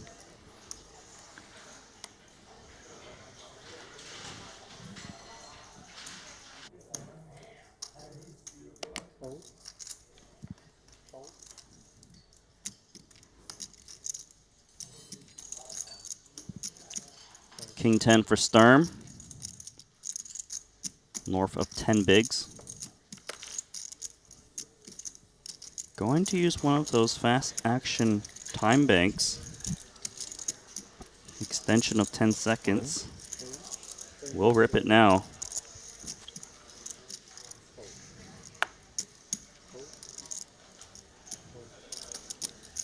Queen 10 suited for Alexander Zubov.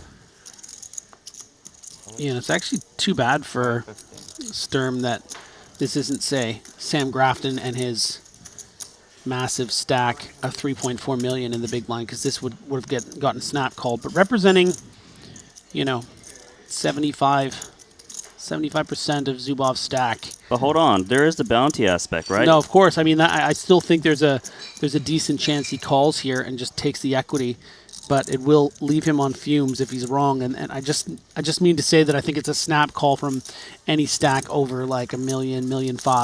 Certainly Sam Grafton, if he had 3.4 million in the big here, would call this. So it depends on how detrimental it is to your stack to make your decision. You can see it's very close for Zubov. I think he's going to go for it. Yeah, he is. Yeah. What a great spot for Sturm. Jamming King 10, getting called by worse, dominating. Ooh, and a little move of the right eyebrow there. And a couple of looks around the room like, Alert. Domination. Nation. How do you do it? You're the best. Can't argue with that. Over. All right, you still got to sweat 5 cards. Sturm. That's great. Flop is Ace Queen 5. You got out flopped. Jack's coming. Turn is a 3. Job wouldn't do that to you. King Jack or Jack a job. Jack. Or Zubov is the unlikely vanquisher of Sturm, and he is. GG Joppy. GG Sturm. You Got proved it you're the in best, good. at least. The moral high ground is yours.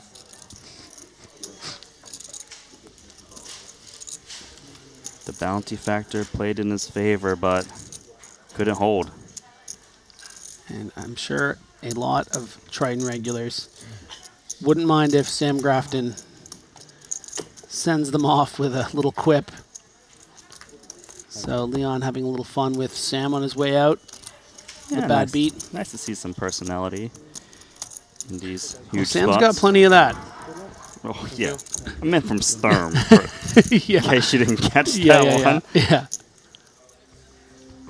Well, anyways, guys, check out betacr.eu. It's a great spot to bet on sports, but also the opportunities to predict who you think is going to come out on top at these Triton events. They've got a little 15% bonus if you happen to deposit.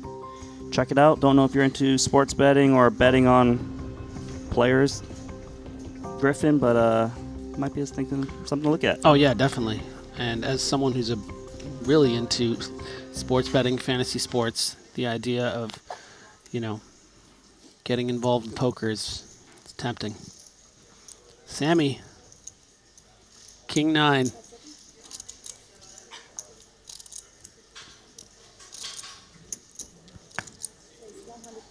Nice, raising King 9 offsuit under the gun. Yeah, just 6-handed here. So this is probably going to be, normally at a 6-handed table, this is going to be 1 or 2 notches too loose. Okay. But in the bounty format, that's kind of where this comes in. He just wants to get involved in more pots, see more boards, more opportunities to get a pelt. I guess he also wouldn't mind if Roland Rokita, the short stack of 6 big blinds, just get it in there with any 2 cards. Yeah, exactly. And that is also, in the big blind. That's the big target of it. I mean, we saw Kuznetsov, for instance, last level, open the 10-3 offsuit under the gun with the big blind only having 6 big blinds. So King 9 is actually way better than I think the average chip leader is going to be opening. It's just the rules, the goalposts just moved in this bounty format. And Zubov knows that Roland's the short stack in the big. That's why he's thinking about this ace-8. Normally this would be immediately into the muck. And now he's actually going to 3-bet it. 350,000. Rolling Jack 10. He certainly would have defended the big blind.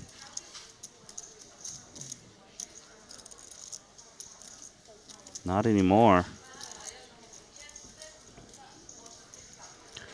Yeah, and look, both of these players know exactly what's going on here. Sam Grafton knows how his range is perceived to be literally 80% of hands, probably, something like that. That King 9 is actually ahead of his average range, given this particular scenario. And Zubov is going to be aware that Sam knows that he knows that, and it's just that he can make a light 3-bet, but it's like, who's going to make the last stand there? You know, Sam clearly doesn't have room to click it there. He would have to shove, and then you're risking half your stack on a gut feel that Dubov doesn't just snap you with ace-king or something. So there's a lot of interesting things going on there. Yeah, that's what makes the bounty format so fun. Ranges are wider, lots of meta. Lots of predicting what your opponent's going to do, just trying to be one step ahead. But it's also interesting about how ranges can be tighter, and Ali and I talked a lot about this last level, in that what also makes it profitable to open a hand like King 9 under the gun, for instance, is that you're not necessarily going to get someone shoving for 10 big blinds with King Jack, because they know that even though you might be really wide, you're just going to get called anyway, and then that's how you get knocked out of a tournament, is when someone calls you, maybe not King 9, but, you know, calls you with Queen 10, otherwise would have folded, forced all in. So the shove ranges are tighter. I imagine, because you're getting called so often. Especially small blind versus big blind when you're short stack. You can't just be jamming, you know, a suited connector, for example, just knowing that Queen High is just going to call you. You'll get called by the Queen 2. Yeah, Queen Deuce for 9 bigs instead of, you know, getting it through with 10-8 suited. It's just not happening. All right, so Zubov limping the button 5-3 offsuit. Gets a chance to try to take out this bounty. Yeah, all by design. Nice spot for Rokita. And a nice spot for Zubov too. You know, really well played. Not having to put in 100K there and then losing an extra blind against Grafton if he woke up, and then just getting 5-3 flops a boat. Bounty, baby. GG. You got a chance if you can get running cards. Stop, Randy. It is possible. You've seen too much to say something so ambitious. He didn't get up from a seat immediately. There was a reason. He thought there was a chance. Our 20th place finisher and was already last in chips. Roland Rokita. Nice play, man. Hailing from Austria. He is going to be our 20th place finisher. So Zubov collects an envelope worth a minimum of 40K up to 400,000. Can you just imagine opening the 400K envelope and it's like guaranteed third, you know? Like, yeah. I can't. I've never opened a mystery bounty. I want to see someone open more have than you played, the first like, prize. Open one? No, I have not personally. It looks a lot of fun. I want to, just because you can, you know, not cash and still like cash more than most players if you get a little lucky. I think that's my goal for the rest of you there. I'm going to try to find a way to play mystery bounty because they look so fun, you know. And I just love the idea of peeling out those. We didn't get 5 more time banks. No, not on the break. We just got this. What? Okay.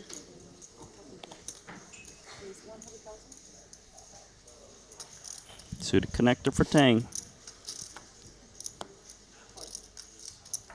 Ace King for Grafton.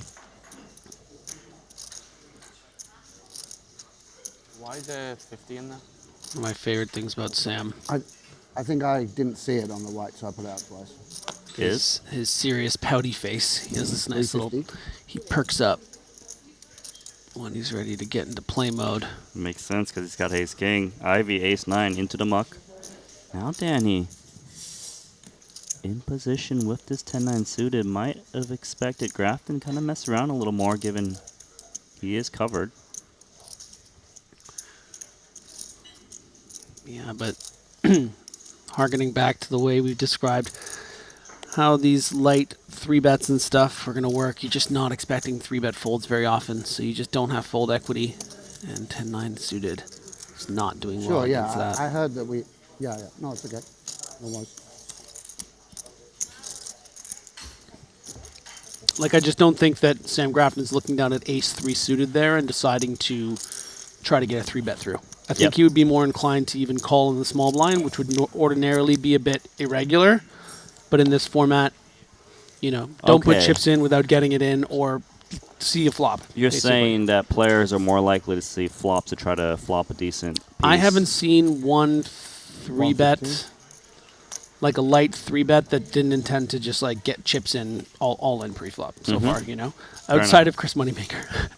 I don't know if you're familiar. Moneymaker's an enigma. I don't know if you hear about the King 7 hand, but that was. I have not, but what I do know is that he is crushing the Triton series. Oh yeah.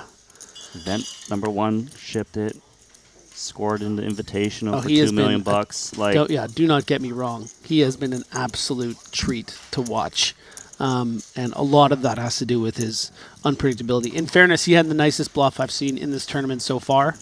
He had a beautiful blind on blind 3-barrel bluff, all in on the river, which is 9 high. But that King 7 hand is definitely going to be one of the strangest hands we'll have seen this series, I think.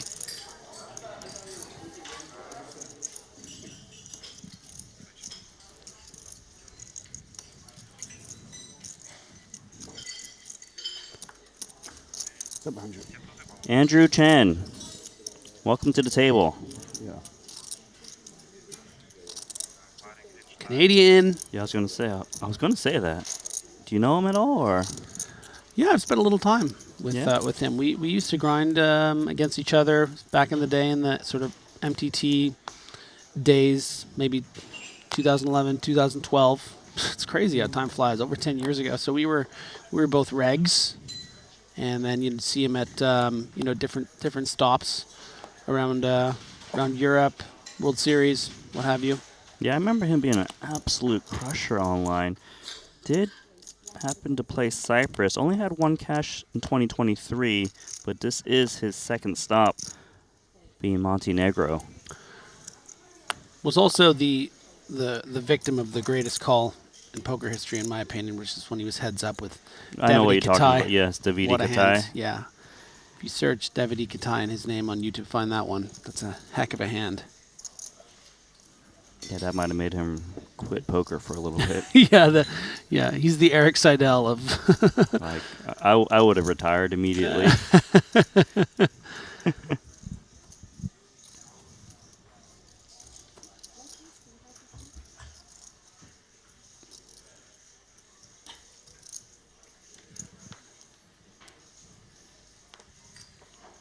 So Andrew Chen is going to wake up with a suited connector off of 11.5 big blinds. Yeah, no consideration here. Whereas maybe sometimes, especially in later position, you might consider it. Getting called too late, so you got to be tight. Whoa, just made up that rhyme. Sick. It does kind of feel like the suited connectors go down in value as a short stack, just because you're just getting picked on a little bit more. Yeah. Whether they flat or 3-bet you to get it in. I feel like this is probably not great, maybe, as an open. I'm not sure. Phil's going to know a lot better than I am. Zubov's actually thinking about her 3-bet Yeah, I ship, think he's isn't probably going to be shoving here.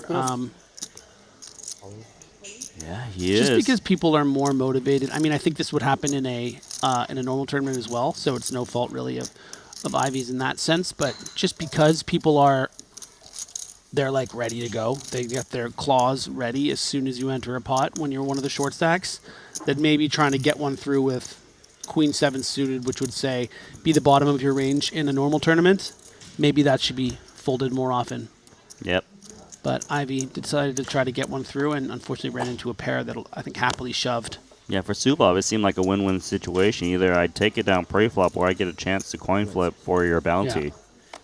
And it was, what, half of his stack that he could lose at worst. So, love that shove from the Pocket Ducks. Grafton, 9-8 of hearts. Velocevic, ace-jack now.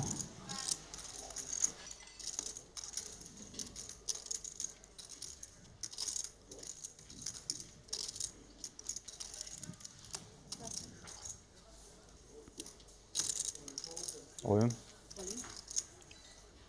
will be shoving.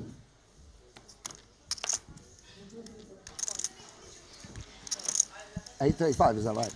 Something like that, yeah. Sure, yeah. So, No. 8.35.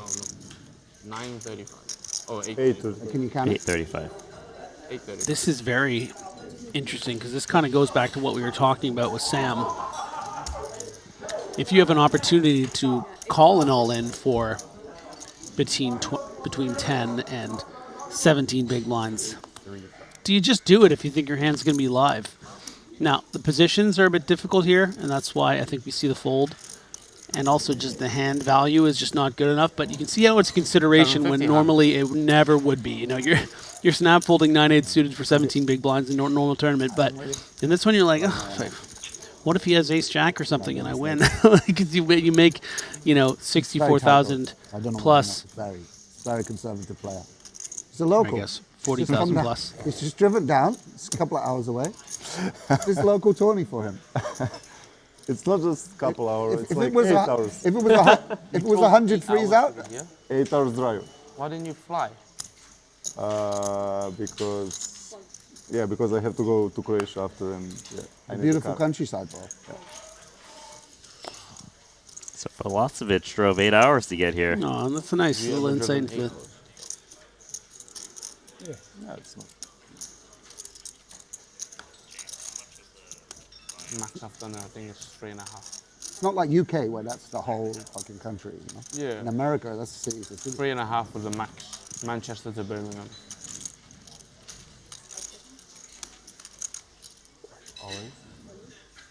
How much is it? Chen jamming queen 8 offsuit. Grafton's got 10-9. Is there a chance? I think there's a good chance. Yeah. Very He good snaps chance. it off. For America, it's not too much to drive like 7-8 hours. Yeah, it's like normal. So Chen. 36 hours. The value jam to queen 8 into the 10-9 pre-flop. 40 hours, LA to New York. But straight, how long? Slight edge. Straight? Straight? Like petrol station, continue petrol station? Grafton, bounty hunting. Oh, what is that flop? That Ace Kanye 6 West deuce song was about rainbow. Phil. 30 hours. 8 for a sweat. It's like a 10 for a sweat. Eight for a sweat. Great card that isn't a 10 or 9 for Grafton. You decide. 4 more outs. 7, 9, or 10. Straight. A jack. Okay, GG. It's a full double for Andrew Chen.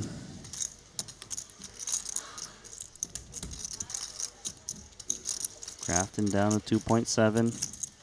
When will it end? No hard feelings, Sam. It's okay. Andrew's a nice guy. You never feel so bad, right?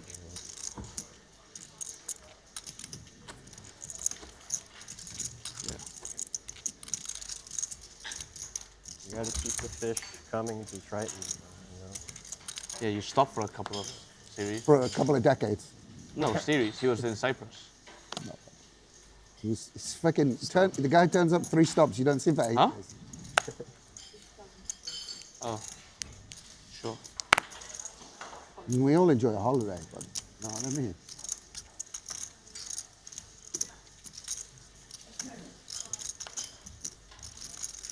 Pretty sharp that Danny knew exactly which stop that Andrew Chen showed up to. The only other stop, Cyprus 2023. Unless he's using the Triton Poker Plus app to figure this information out. Wait a minute. Are you telling me that if I downloaded the Triton Poker app that I could find out this information too, Randy Lou? There we go, teammate. That's exactly right. But wait a minute. What if I want to see the leaders of this event or how many cashes they've had? I think you also can use the Triton Poker Plus app. That's Wait a right. minute. What about the Ivan Liao Player of the Year? I'd have to go on the Triton website for that, right? No, you can use the Triton Poker Plus app.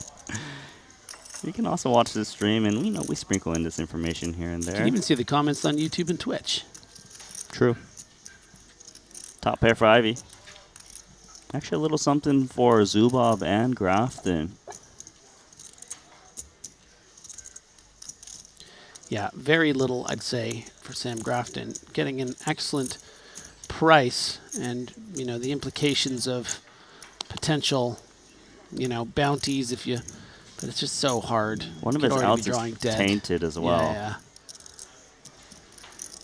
And just because if you hit your straight, it's not like your opponents are going to stack off on a run out like that. 4 diamonds though. Ivy with the best hand. Ugly board.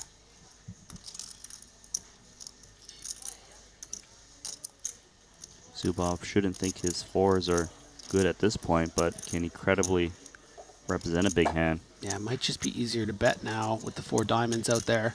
Going See to if try. we can fold out an ace, non-diamond. 155.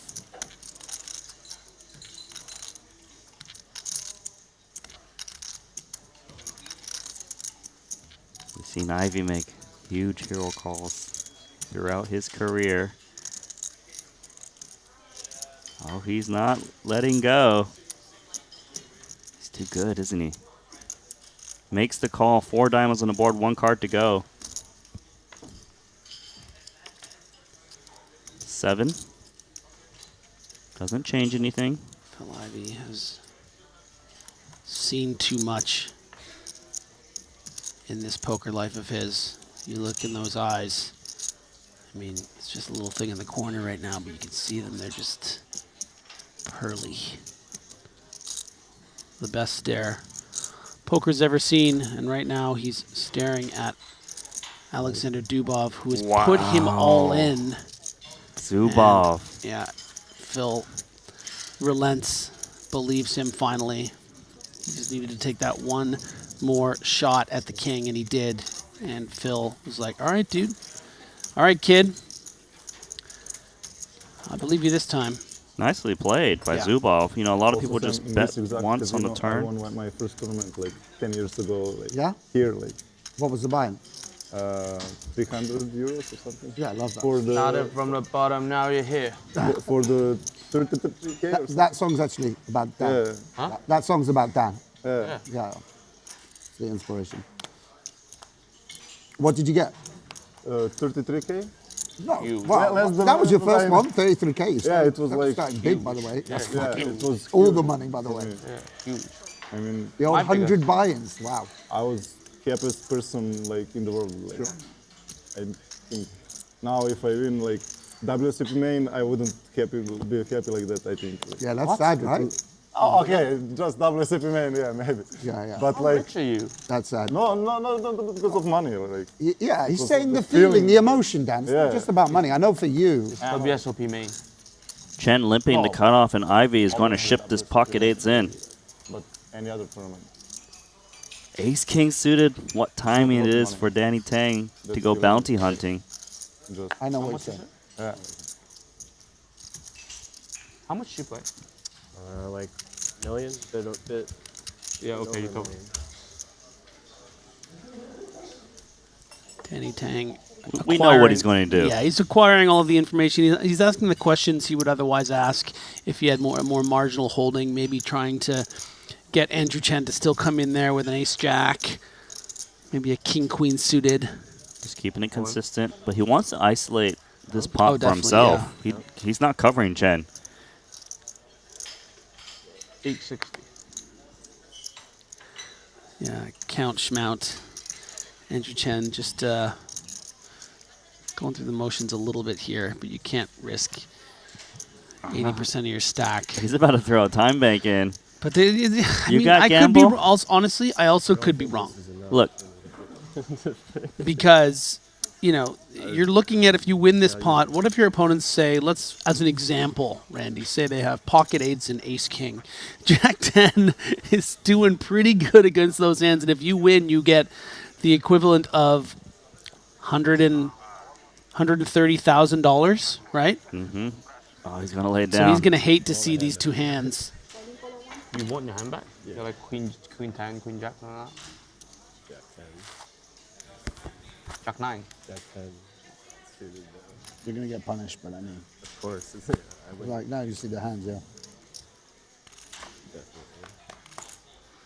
All right. Uh-oh. Look at that flop for Danny Tang. Equity favorite despite not having the best hand right now. Yeah. Hard to be a flip after the flop, but that's the situation. man. Look at that. Too many outs to put on the screen. Too many outs. And the pain for Jack 10. Too many outs, bro. You're too good.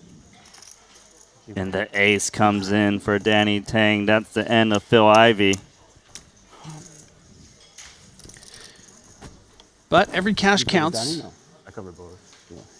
Add it to the tally of his illustrious Triton career. And a couple points there in search of the Ivan Liao Player of the Year. About 7th on the leaderboard right now. Okay, I don't know. Danny Tang. This is what he does. Win all the chips. Smells the leaderboard. Just like destroy.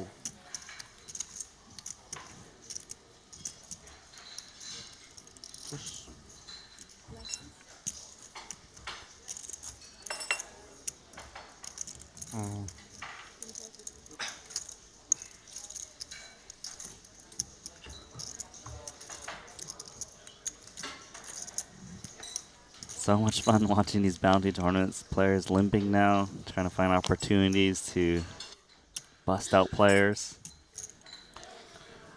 I think this is also the other big reason why I'm now highly motivated to play Mystery Bounty is not only does the Mystery Bounty pulling sound really fun with the envelopes, watching them play it seems really fun. And biggest reason of all, this is a great lesson on how to play them. I mean, these are literally the best players in the world that have been studying this, and you see the tendencies, and then you sort of learn from that and sort of incorporate in how you would play.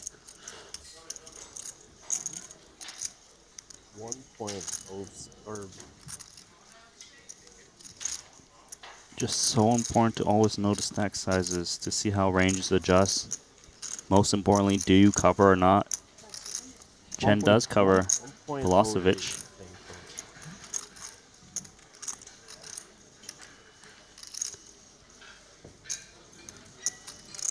So Velocevic trying to find out if Chen covers him or not. And he doesn't. I mean, Chen covers. Yeah, Chen covers. So that, I think, in his head means it's. Can you imagine? He would be maybe he would consider shoving if he covered him, right? Agreed. Because he wants to be all in. I think it's better for it to be dynamic. No, because it'll be weird. Because like, imagine a final table which has like significant ICM already, and then all of a sudden, the 100K is gone, and it's like. Huh? Yeah. But then there's still the 400K, so it's Top pair versus the flush draw. I think the emotion would be greater as well. Like pulling 40 in the moment is a big deal. Pulling 40 tomorrow when you know the EV of the bounty is that. You know what I mean? I don't know how to describe it. So a min bet from Chen. Need it for the media and shit, right? Sure, but it's gonna get. Anyway, whatever. Yeah, I'm sure they know best. Velocevic check calling, hunting that diamond. Doesn't get the diamond, but he does get a straight draw now. He can find a king. Chen's kicker improves to 10 on the board.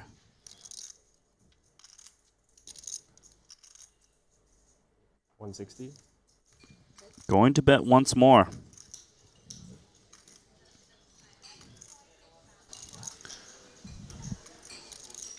Yeah, Chen obviously very understanding that he is now chopping with all the other aces that would make sense as far as what Danilo would have.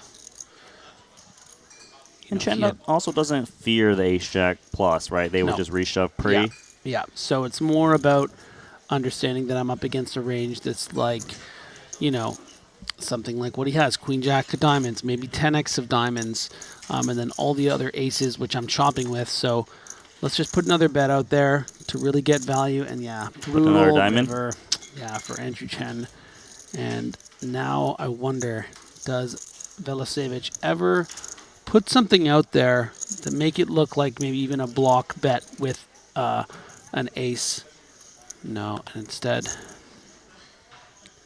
gonna get the bad news. Chen already looked defeated when he checked that one back, knowing that flush is in the range of the big blind of Velocevic. Yeah.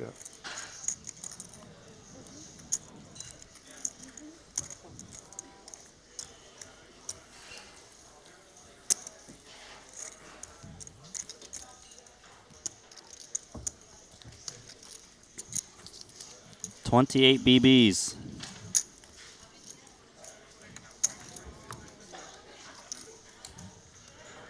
Danilo placed 5th in event number 1 for 272,000. Not a bad series so far.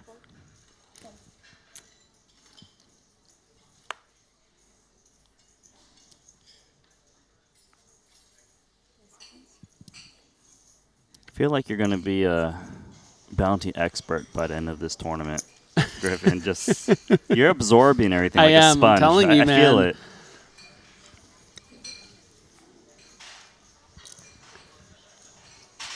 I'm quite enjoying the study. This is feeling like learning from the best. I just want to see you come out next stop playing only the mystery bounty and bouncing, you know? Just put in my contract any day offs on the on the bounty tournaments. Yeah, I want this day off to play the bounty. Top pair versus middle pair. Danny Tang's middle pair is coupled with backdoor hearts and a gut shot.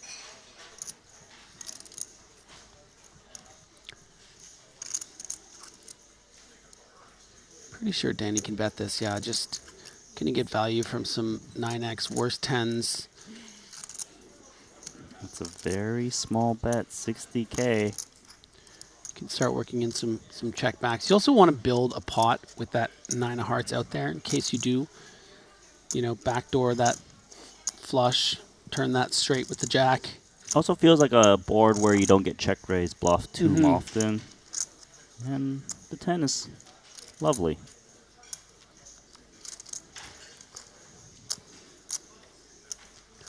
Yeah, and for those unaware, Danny Tang, the current leader of the Ivan Liao Player of the Year rankings. This is the final stop to determine who gets that illustrious title. And I believe the $200,000 prize as well. But of course, the bragging rights is really what's most important to these players, the highest performers in our industry. So that turn card is going to go a long way. You look at the leaderboards, and Danny Tang coming into this hand was 11 of 16. Now looking like he's going to jump further up, but checks back. Interesting. The deuce on the river, and Zubov's got to think the queen is good. A lot of people would bet the 10 on the turn. So I think it's quite nice now that I see it, right? When you have a king in your hand, you're going to block some of the outs of those Jack X type hands, so it's less likely they're going to make a straight. And when they do, you're going to boat up, right? Right. So you're keeping in those bluffs. Let's just say, you know, Zubov has Jack 7 of spades, right? With this small bet on the flop and then a check back on the turn, he needs to come out firing big here. With a queen, he's going to get a little suspicious with a turn bet, maybe not going to call 2 streets. By doing this, you're getting the queen to value bet, and you're creating 2 streets on the river, like 2 streets of betting where it's 275. Now the raise is going to come in, you know, somewhere in between, I would imagine, 800 and $1 million.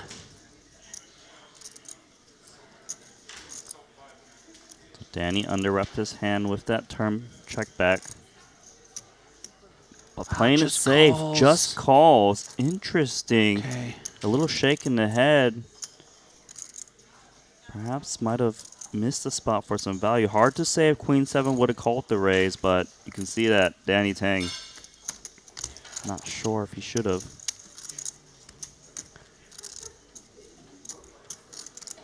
I guess the thing also to consider, you know, in a hand like that, if you think your opponent isn't really going to think you're going to take this line as a bluff and won't call with a queen, maybe it's not worth going for that value. But I don't know. I have to think about it more. You have to imagine you're going to get called by worse 10s as well. So I think maybe he missed a bet. Yeah, his kicker was quite good, just in case you're up against a Jack 10. I could see. It's hard to say, but what is easy to say is that Grafton is still the table chip leader. Was that, what, 3.4, 3.5? Now to 2.6. Danny Tang sliding up, as well as Zubov.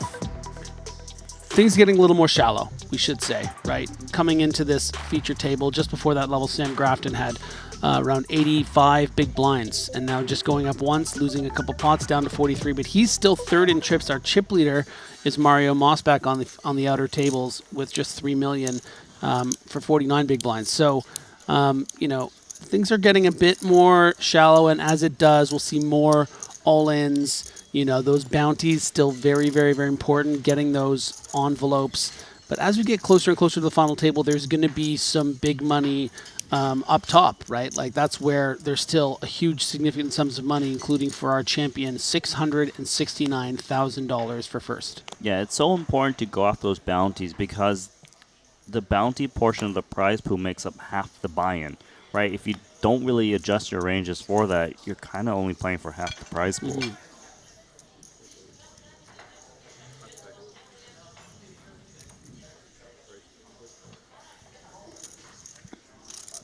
Up to 125.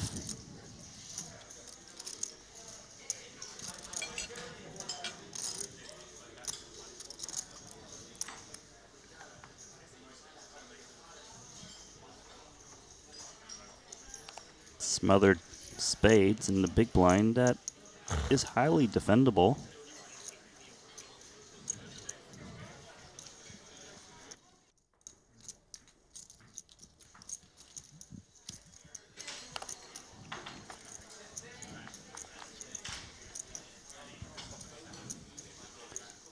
Top pair for Danny Tang. Played that last hand a little tricky. Wonder if he'll do it again.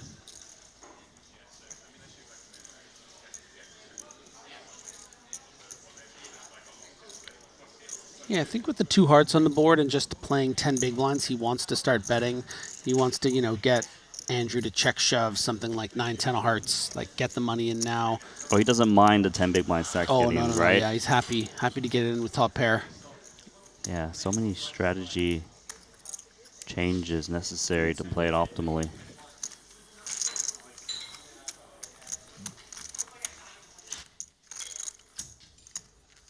You see that hoodie right there? The anti-social social club? This is giving my head a spin. The anti-social social club. Okay, there we go. Sounds familiar. Does it? You in it? Yeah, I don't know what it maybe. You're part of it, buddy? Yeah. I'm just so antisocial in there that I just forget I even go.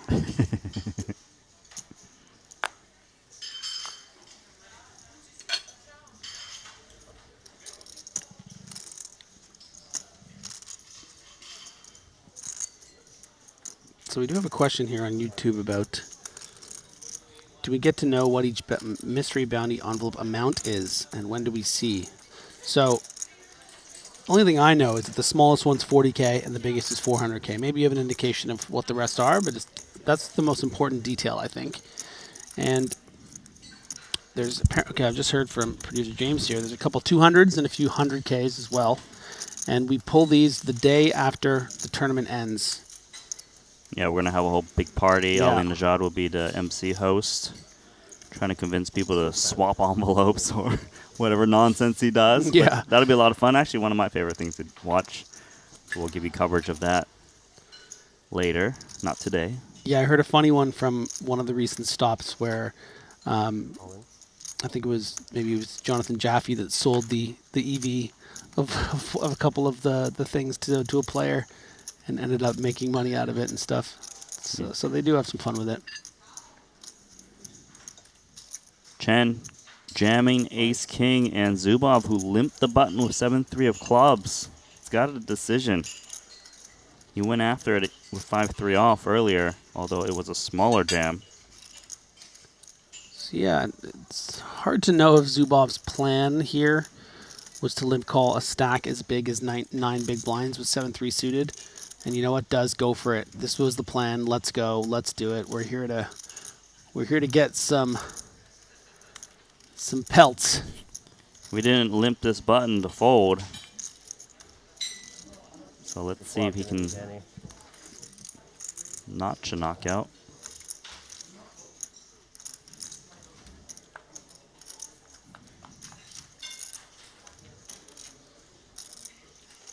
Going to be tough for Zubov.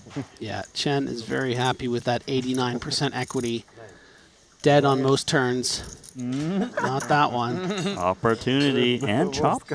One of the best cards that Zubov could see. As long as I don't lose. 7-3 or a spade, and Andrew Chen either chops up or heads home. Well, full double up for Chen. 1.2 million. Card in the deck for you. Like, That's insane. Just.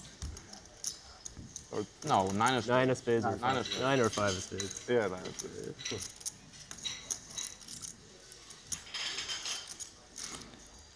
I do have this information, so I'm going to share it with you guys. So there are 31 40K envelopes, 8 60,000, 5 100Ks, 2 200,000, 1 400,000, and my favorite, a 1 000, 000 draw again. So that's the troll one, where it thinks you got the big prize, but actually you didn't.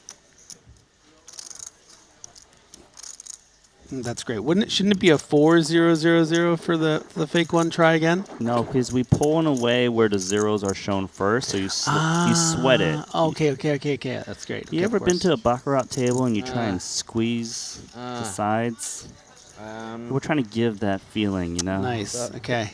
I can't be sure, but yeah, forget it. Oh, you saw a card maybe? I might have seen one of Sam's cards. I don't know. Yeah.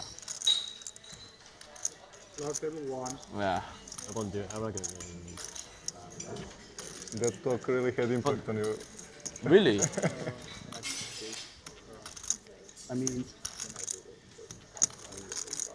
I guess. But it's not to the point where I'm confident to say it out. You know? Just now, the 4 of heart, I can just, 4 of heart. You want to take 3 guesses and I'll tell you if, like. That's why I'm not saying anything. Yeah.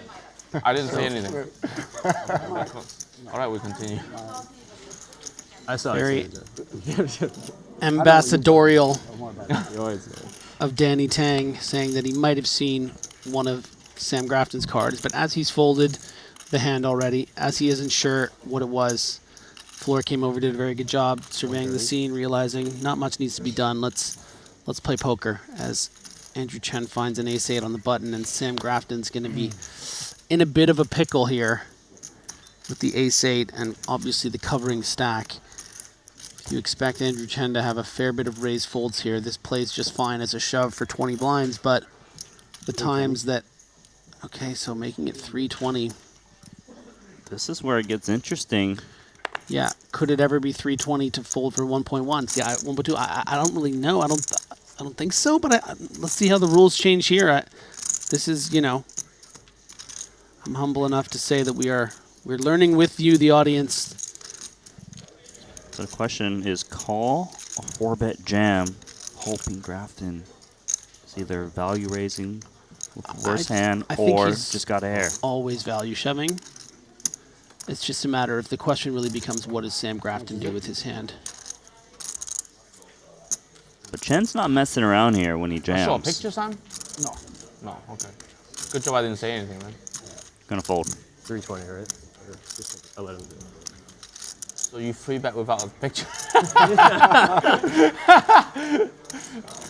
I had an ace, so it's unlikely you have an ace. I had an ace as well. That's bullshit. It's talking shit. You're like king 4 and I saw the king. No. Well, bro, we're on the TV table. I'm not going to lie to you. I wouldn't lie to you anyway. He's got 2 big balls. I don't know why. It's all in there. 5-6 suited. He's like, well, whatever. These guys have. Yeah, the chips are just becoming too valuable now at this stage to be just, boldly getting in 20 big blinds in late position with ace-8. I think the 3-bet fold makes a lot of sense from Sam. He knows that, Chen is only going to shove quite strong there. He's not just going to have king 10 off. Because, again, the perception... Just groaning, grumbling for like 5 seconds before he said anything. that you don't expect to see, Randy... There might have been an that you don't expect to see a lot of 3-bet folding. Chen has to be then tighter, right?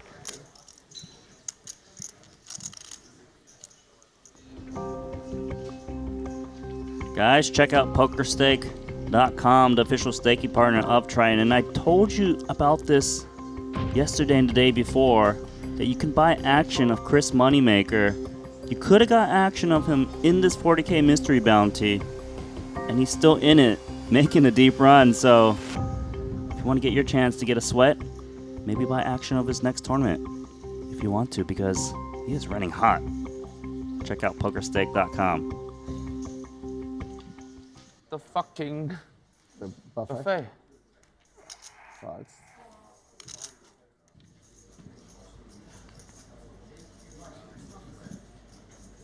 All right, so outer table action involving Samuel Ju and Anson Yu. Saw the board. King 10, 7, 7, king.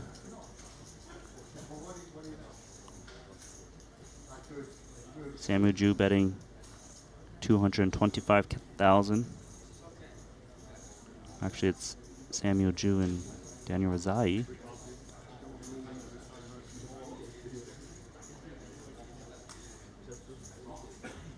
So a call and a muck.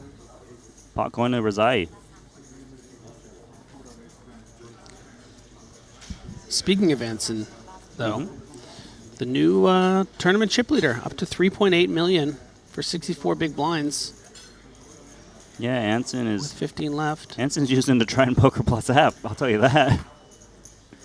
But Anson is one of those players from the Malaysian contingent. Plays on the VIP side of the invitationals, but has just really improved every stop. Just loves the game so much. Yeah, 9th place finish in Jeju in the 50K 700 for 205,000. Had another cash in the 20K. Over 1.1 million in Triton earnings with 9 cashes. Still, of course, based on that, looking for his first title. Anson making it 125.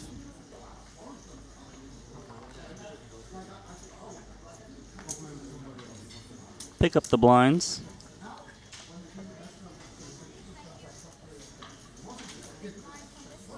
There's Moneymaker.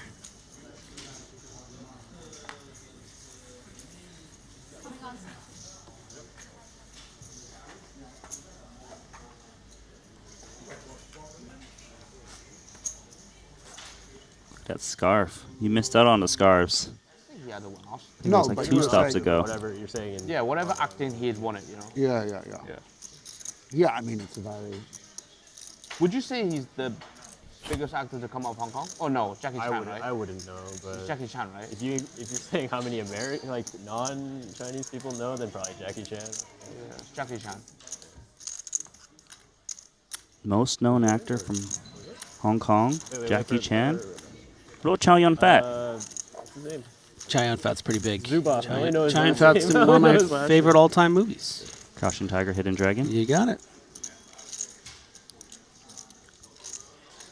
Rumble in the Bronx, Jackie Chan. I'm not a big fan of Jackie Chan, honestly. No? Chow Yun Fat. That's my man. Have you seen Police Story? I think I have. What about Jet Li? He Jet Li qualifies was too, right? Jet Li was my thing, my ish. When I was a teenager, he was at the height. Oh, the one. The one, I remember that. Oh, what was the? Oh my God, there's so many good ones. It was in Romeo Kiss of the Must Dragon. Die. Yes. Kiss of the Dragon was crazy, man. That's good. That was some crazy stuff when I was like, it must have been 15, 16 that came out or something. So pumped.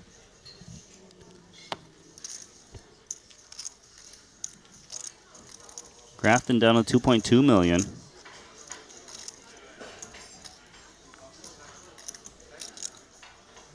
Making the call. Interesting spot here for Danny Tang.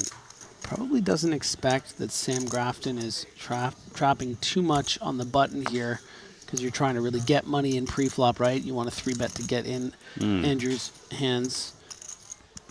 I guess he wasn't looking to 3-bet and have It's just Chen jam and like, oh, did no, they really we put 1.6 in? We wouldn't be 3-betting here if we did any other action. We would just be shoving, which is too many chips, right?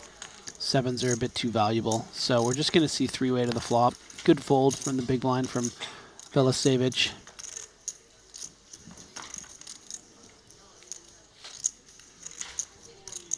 Overpair for Danny Tang. Hard to say usually for 2 7s, but he's found it. Yeah, and I think should expect to see a check through a decent amount of the time, even though Andrew Chen technically has the strongest range here, being the aggressor. This shouldn't be a board that he really loves, but Sam Grafton actually finding himself with near the bottom of his range, counting out some chips, wants to consider maybe. He was like, no starting heart, to no bet. Yeah. And this is all Danny, baby. Yeah, 4 of spades. Straight draw now for Danny and a flush draw, but still has the best hand, of course. Sure, a 3 makes a straight, but how often are players playing a 3 from the cutoff and the button?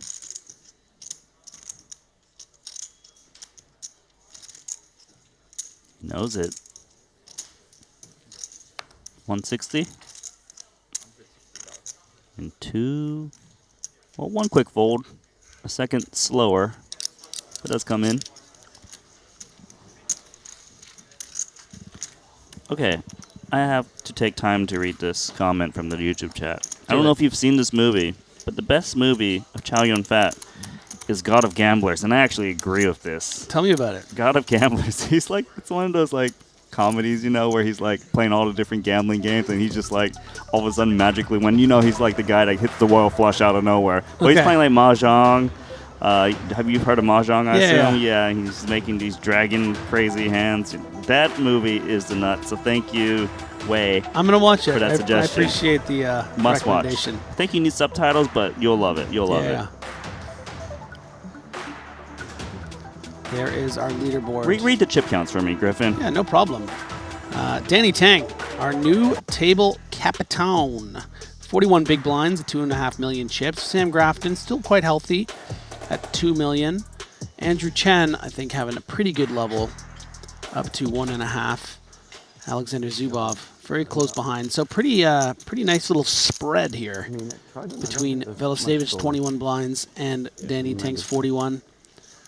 Everyone pretty well equipped. Everyone's got each got a weapon. We're down to 15. So 3 tables of 5. Cards in the reader too, like I'm actually playing 7-handed, right? So 1 more elimination, we redraw to 2 tables of 7. All in. Danny Tang in the zone, jamming king queen. Pocket 8. Pocket 8. Double down. Nope.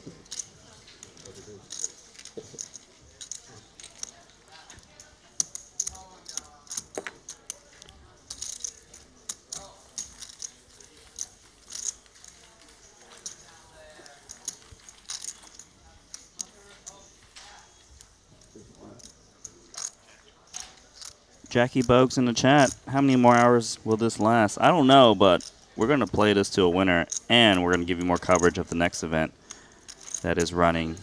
You might as well look at what that is. We don't stop till the lights are off. 1.5. A 50K 7-handed bounty quattro. That's a new word. Cards right now. I don't even know what that means. I'll find out for you guys later.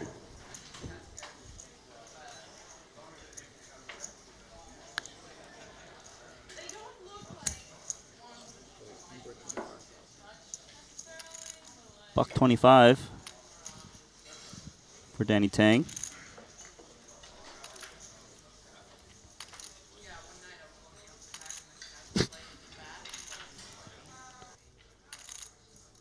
$3.15.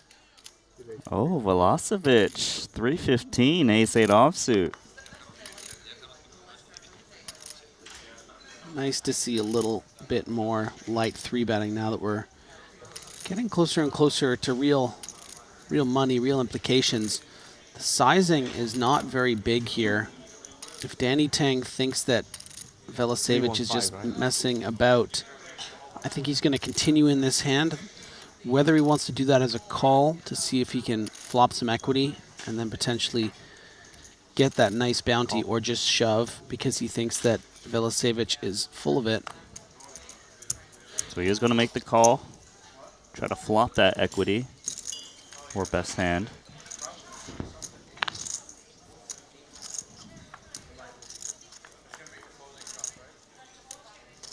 Ace high, looking good for Velasevich.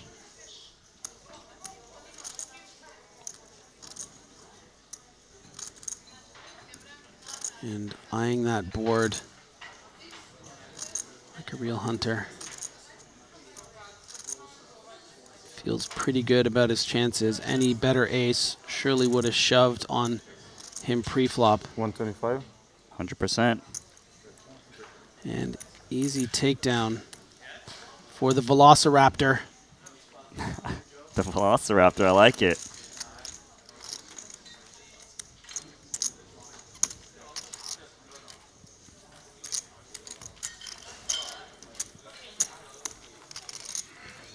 It's going to bring him all the way up to 28 big blinds. Nice and snug in between these stacks that we discussed. Between 21 and now 38 blinds.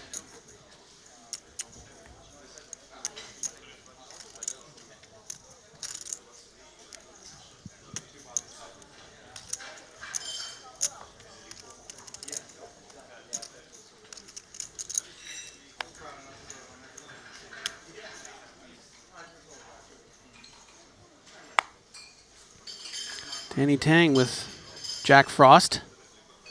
Jack Frost. How is that related to Jack 8? Well, half of the work's done for you with Jack. I got that And then part. the snowman. Oh. Jack Frost. You with me? I am with you. You in, I'm Randy? learning You your like it? lingo. Your lingo. It's out of this world, but I'm getting it. There we go. Jack Frost. Makes it 125.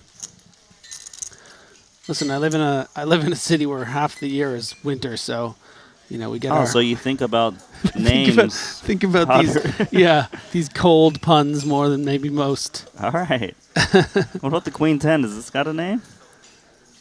Probably not. Defends the big blind.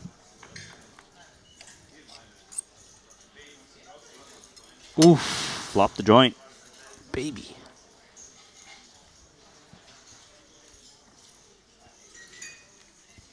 Tang in position. Need running cards. Take this pot.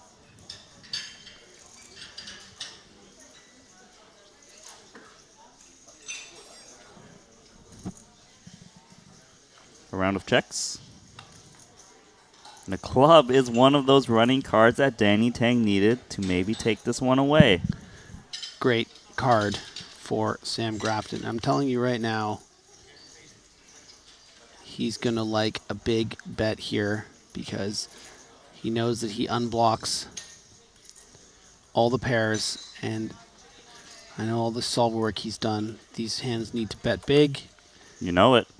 And that is well over half pot. And Danny has every reason to continue. 215. Danny knows a club would be good.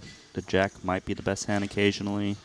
As well as the 8. But in this case, the jack nor the 8 are good. Jack Frost won't help you. But perhaps the clubs will.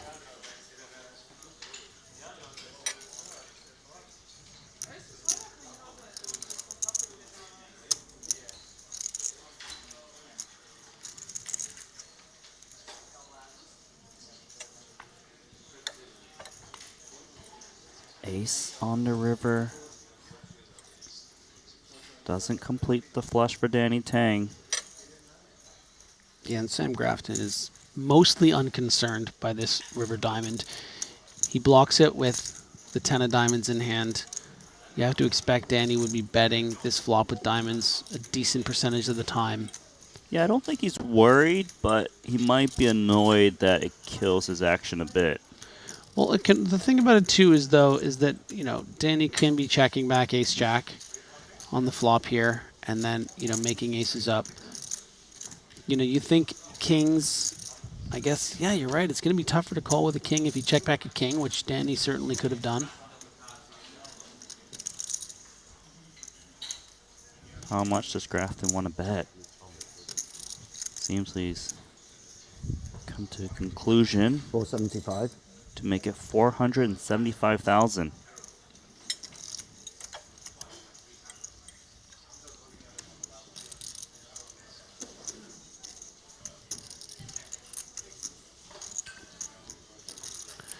Danny going to give it a little thought here. You know, there is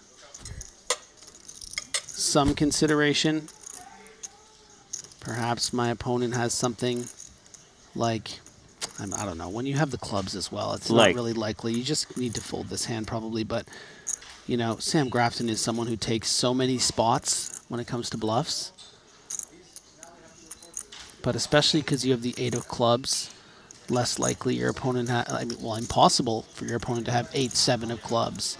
You know, 10-8 offsuit with the, it's just difficult to call here. Feels like the only hand you're beating, you're blocking.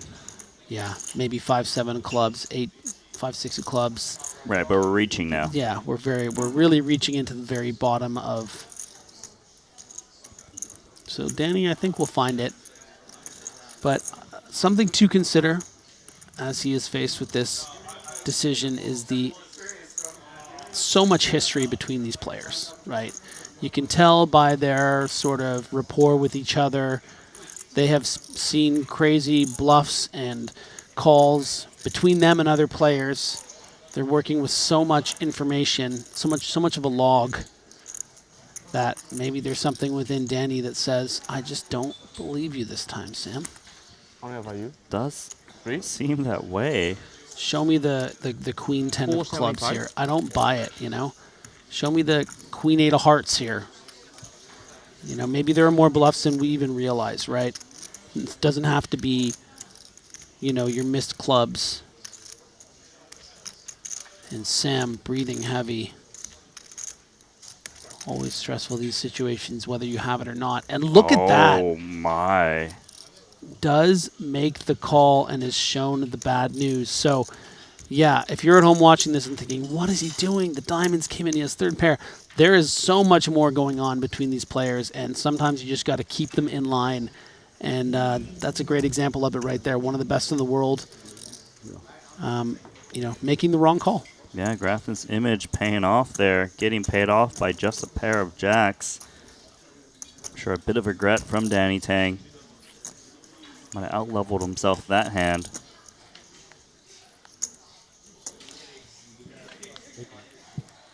Thanks. So Grafton moving back up. 48 big blinds, 2.8 million. The call going to bring Danny Tang to 24 BBs, 1.46. Yeah, huge pot there for Sam, absolutely. You know, now vaulting into the chip lead here quite significantly over the rest of the table as we get up to that 30, 60, 60 blind level. You know, if you want to peer around the room, just the chip leader has 3.5 million. So Sam is actually now second in chips with just those 48 blinds. So we're getting a little more shallow here, but you will notice that everyone on the leaderboard, if you get out your Triton poker app, has 20 or more big blinds, except the short stack in 15th, Samuel Jew. So a little bit of play here. None of that sort of 6-7 blind stuff we were used to maybe in previous levels. We have a lot of poker to be played here in this 40K. No limit hold'em mystery bounty. Milosevic, ace-8.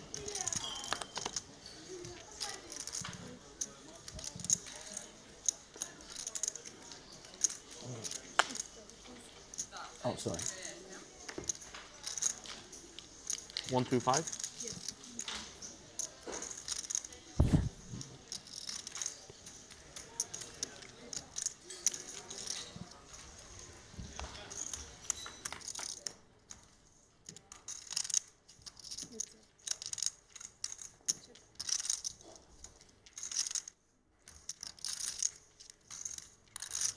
Nice flop.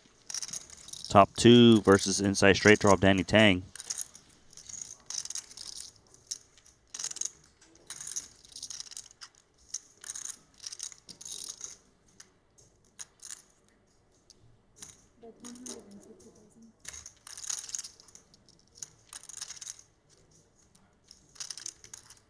If Danny can find a 9, likely can get a full double up.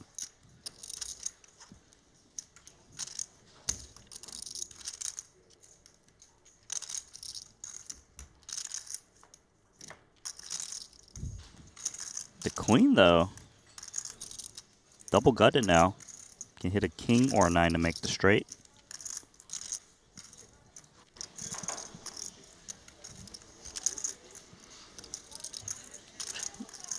Ace is up, though, for Velasevich. Going to be coming in with a pretty significant bet. Going to recognize that Danny might have a combo draw with those spades or hearts, too, that aren't going to want to fold. You know, something like a 10-9 of hearts or what have you. So really wants to charge those. Yeah, it does go pretty big. 400 into 640. Yeah, I just don't, even though Danny technically has gotten more equity with this queen, giving him the Broadway straight draw, I just think it represents way too much of his chips out of position, never going to be able to bluff. So you're really just begging for 8 outs, by the way, which 2 of which might not be good in the form of the spade. Actually, I guess that's 4, right? Or to heart. Yeah. You're not sure if your opponent is heart or multi-barrel spade. semi-bluff. Yeah. So he does give up, as you expected, too much of his stack. Bit of a downswing for Tang.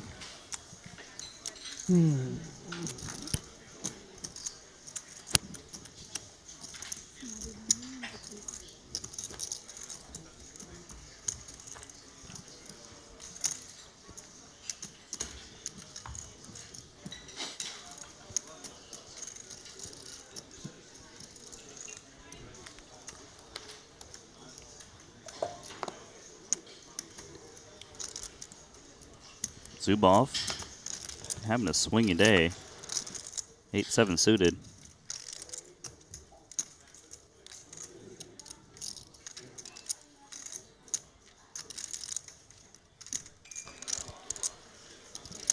Just noticed in the chat, someone said, MM with a double. Let's go.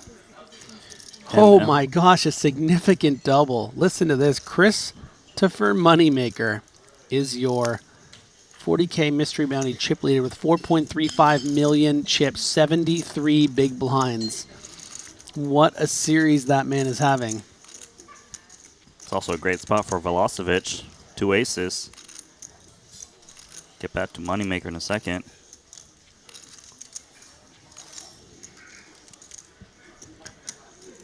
This is big blind versus button. 120.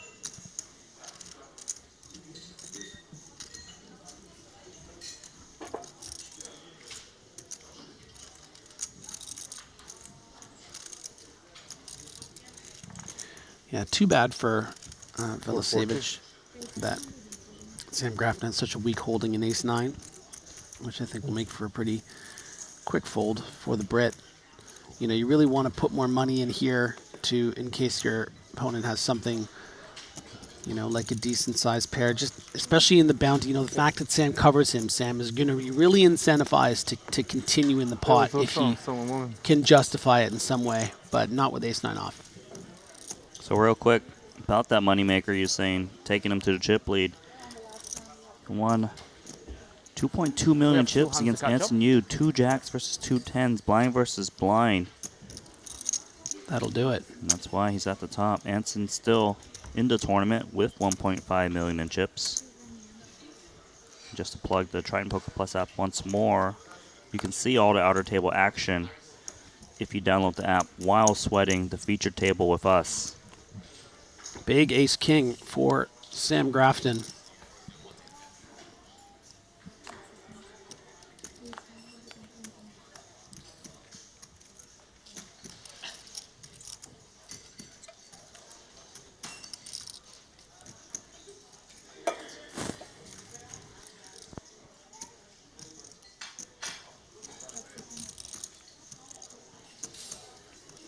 Seven 5 off for Zubov. Pitching it.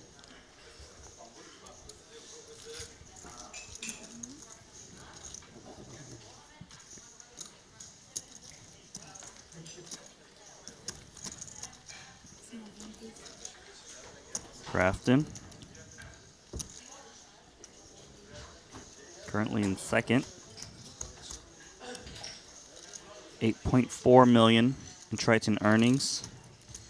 8 cashes, but notably, did he have a big one out of that? The big win in the 200K Coin River Invitational Cyprus 2022 for 5.5 million.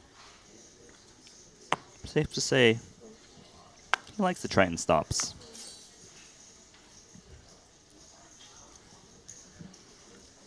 Yeah, and a big fan favorite, not just among, I think, people watching, but... Did you send him a text Triton message when he won, or...?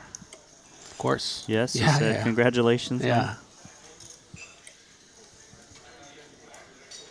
Did he respond? Yeah, I'm sure he said thanks. Thanks, bruv.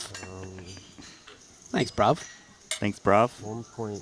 This is BRUV. Took it down, isn't it? 1.2. All right, so Zubov is asking for a count of the big blind with his 9-8 suited.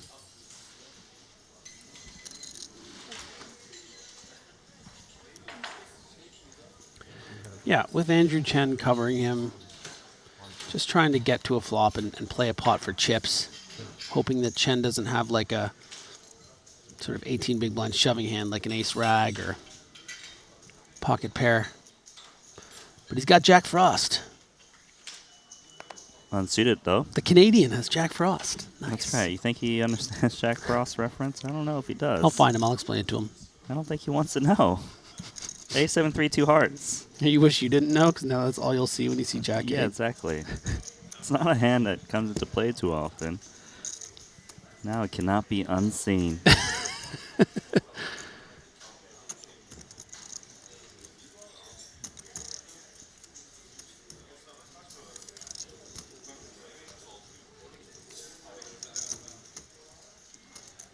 Andrew Chen checking back. Ooh, that is an open-ended straight draw and a flush draw for Zubov. Gut shot for Andrew Chen.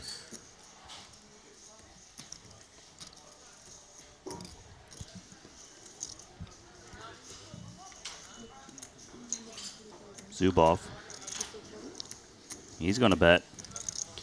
Yeah, Zubov goes big because he really wants to attack those 3 and 7Xs that might have checked back on the flop. That might still call, but it's quite difficult facing a pot-sized bet with, you know, the impending potential big bet on the river. Now, with Andrew Chen having a dominated straight draw here, he's going through a lot of considerations. Is going to call. Really, really astute understanding of the situation for Andrew, thinking that this Jack High might even be good with some of the bluffs that Alexander Dubov could have. So the 5 drops off, which does pair some of those straight draws that might be stabbing like a 5-6, 5-4. Interesting.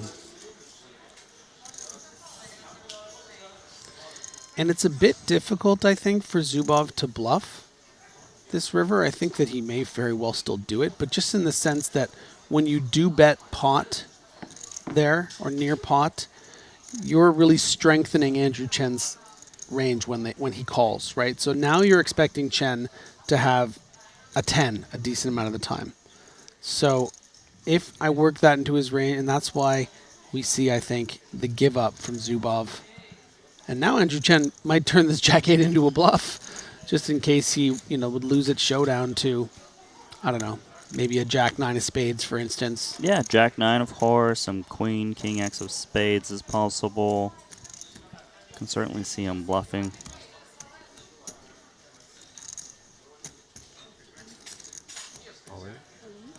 Wow, he actually just rips it in instead of just betting smaller. Nice. Okay. On a little gulp from Andrew. That's one of my little obsessions, I think, from being in the booth out here at Triton.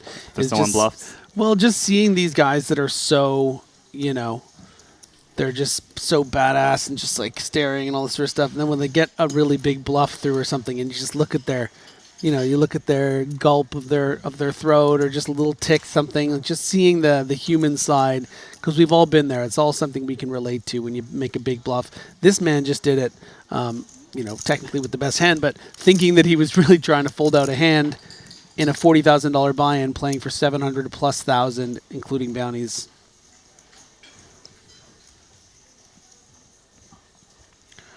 Ooh, couple hooks. Tang.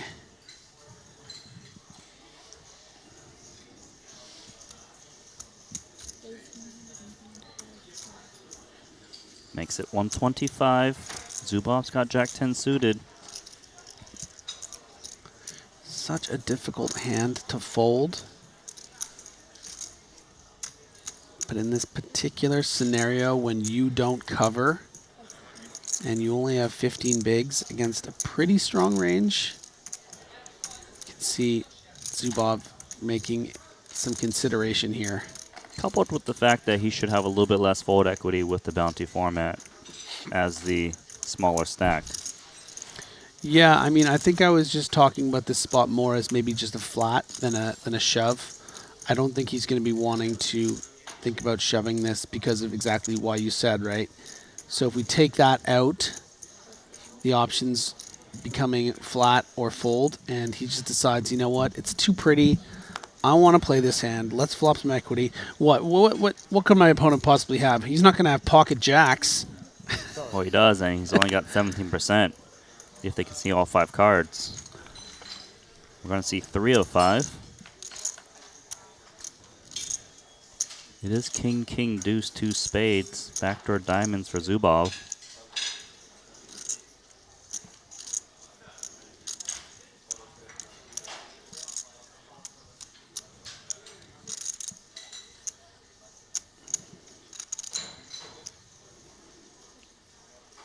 Dang, going to check it over. Yeah, I like this. Not expecting a lot of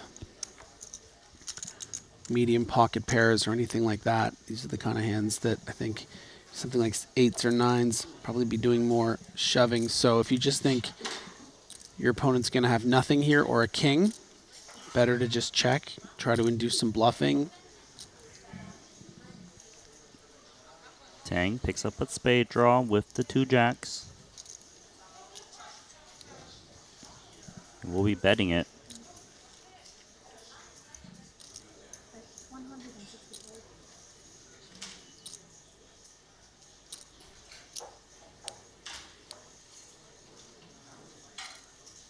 Not much for Zubov.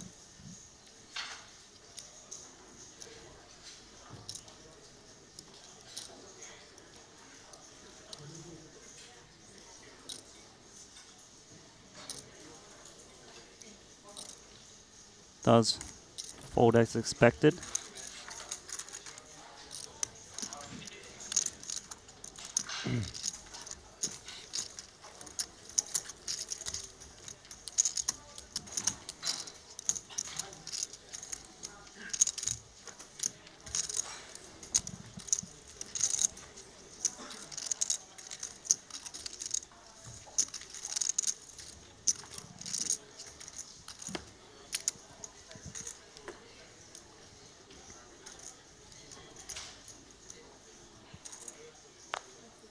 Not a bad day so far for Velocevic, who's on 2.2 now.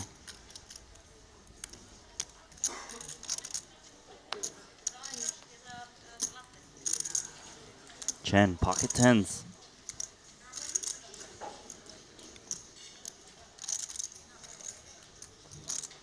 $26 big blinds for Andrew Chen.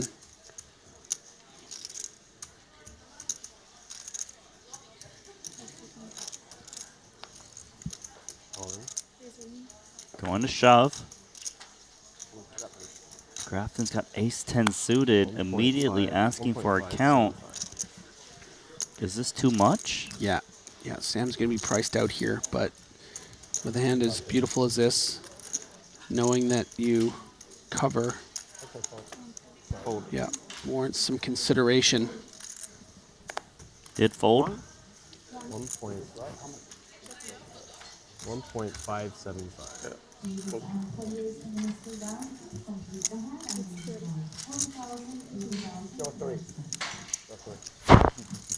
Raise 3 suited. Why not?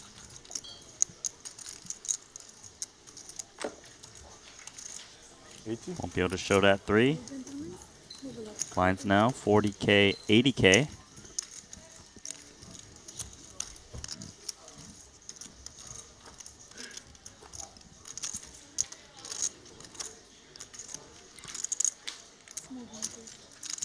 Moneymaker still in the chip lead there with 4.2 million. First timer, Artyom Lesowski, still been doing great. Second place. The Belarusian. Nice to see new faces on the tour. Dylan Lind in 4th. Love to see that. Yeah, still on 15 players remaining. No eliminations lately.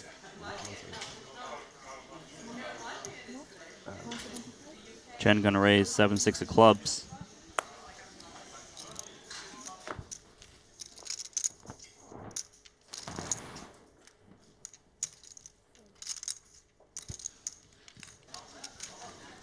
Milosevic, 4 of diamonds, mystery card.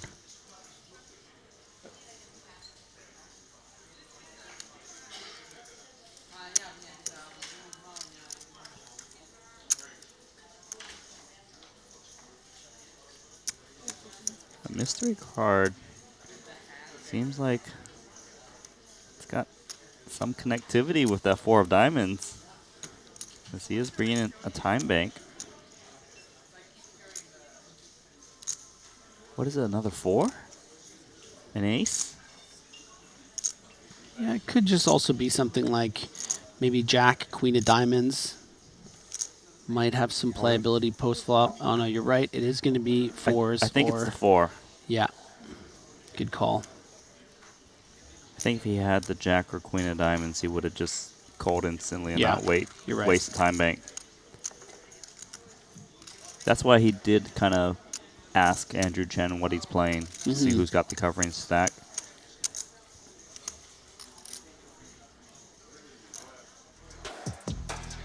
Back to the chip counts. Zubov, 10 blinds. Grafton, 2.7. Good for what place is it? Yeah, he's in 4th. 4th? So still very, very healthy with 15 left here. Dylan Lind, oh my goodness. Down to 2 big blinds. I think we might have a new chip leader if that's the case, and it is Nikita Kuznetsov. All the way up to 61 big blinds. These are still our feature table chip counts. We're going to take a look at this massive clash between Kuznetsov and, oh, poor Dylan Lind gets his aces cracked by 7-8 suited. 7-8 suited making a straight on a King 9-6 board, turn 10. And yeah, Lind is left on fumes. So just after remarking that he, was in that top 5, he has been crushed all the way down to last chips, pretty much out the door. 160. Pebbles. Pebbles, yeah.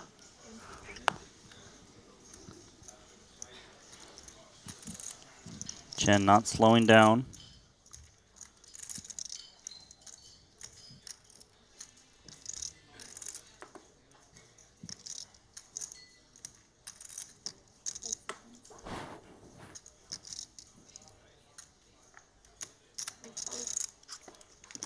Zubov now playing the short stack.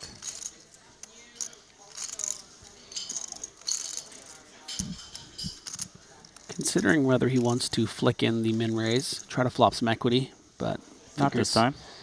Not quite good enough. Maybe a 10-9 would be a decent candidate.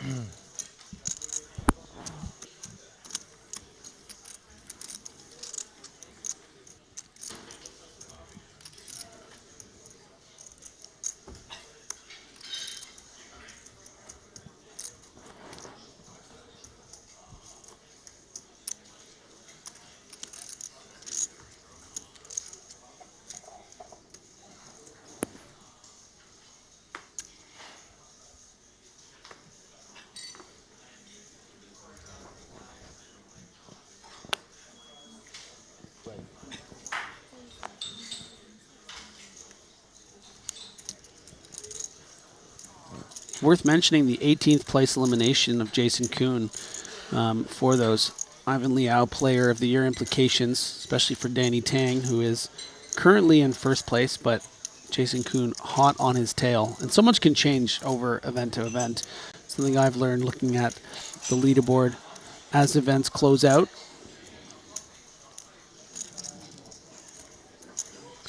So some nice opportunity for some points for Danny in this event if he can run it up as Sam Grafton opens things up with the ace-8 of clubs. Queen 8 going to defend from the big.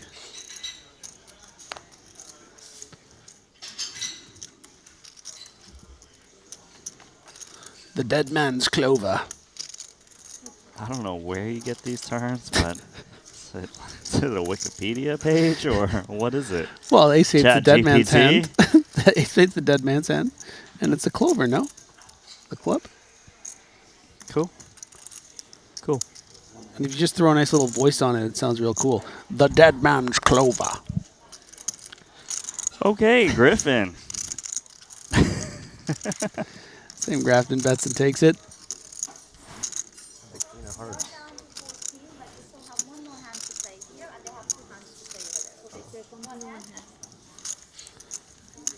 Someone's asking if Umberto Brenes is still in.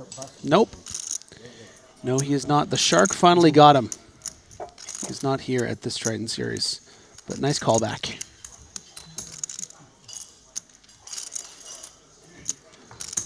And Dylan Lind surviving a, perhaps not a pay jump, but one more elimination. As our 15th place finisher is Shen, our boy we were following last level, another newcomer. Fold. Congratulations, you made the table. Zubov, pocket kings. Best of luck. Pushes in, gonna hope for a crying call somewhere. Yeah, and you can see just the shove. That's 500. Instead of, you do see some, Randy, you do see some min raising off 10 big blinds in our standard tournaments so that you can do some min raise folding, but these short stacks, no, they can't. They don't really want to do a lot of min raise folding, so this is the just shove, the balance shove with the kings, and Sam wants to do it. Naughty boy. Yeah. Good fold. Would have been in bad shape. You try to push 40K to him, he's like, nah. Someone will be berating me on that. Nah. 40K? Nah. Old school. Couldn't even buy. Okay, so on the outer table, 3 hands on their backs. Now that is a scarf. Yeah, it's King Queen Kuznetsov, 10-9 for Lind. And Mosbach's got Ace Jack. Oh, look at that. Kuznetsov, Rivers to Queen celebrating to knock out Mario Mosbach. Lin actually makes a straight, so he stays alive. Double KO. No, single KO. Oh, no? Oh, Dylan's still in there? Dylan's still in there. Oh, 8, wow. 6, deuce, 7, queen. 10-9 makes a straight. But that's all right. Oh, Single wow, KO you won a little, qualifies. you won a little cute little side pot. Yes, up to Oh my God. 550,000. Oh my God, I'm so happy for Dylan. Were you? Because you just announced him as eliminated for a second. So I'm not so sure. I know who's happy. And that's Kuznetsov winning that massive pot and another bounty.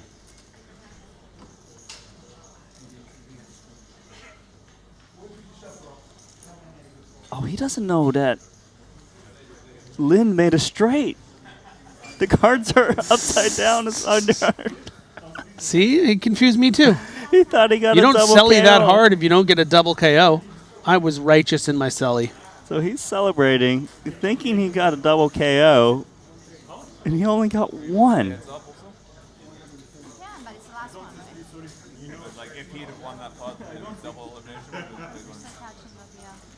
You got slow rolled, Kuznetsov.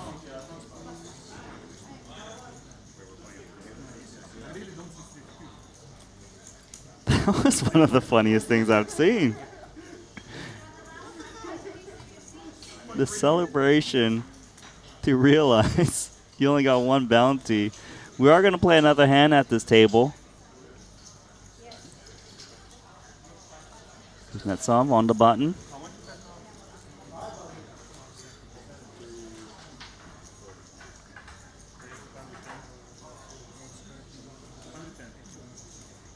He is going to raise 210,000.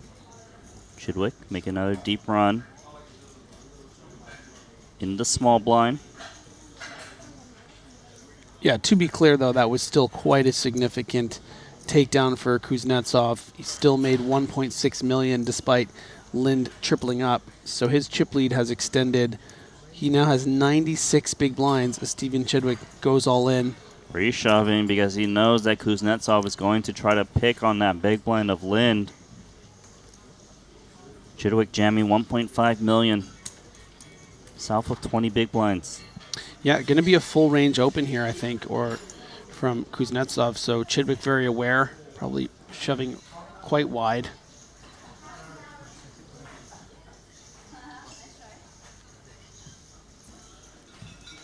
Gonna lay it down.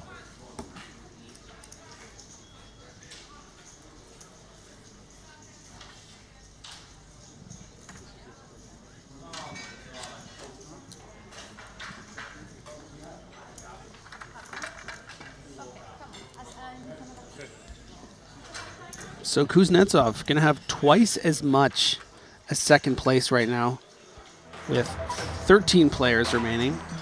As we check back in on our feature table, Randy. Sam Grafton, 36 big blinds, our table chip leader. Velasevich. Yeah, so guys, we are going to go on a few minutes break and we'll get back to the action as they redraw.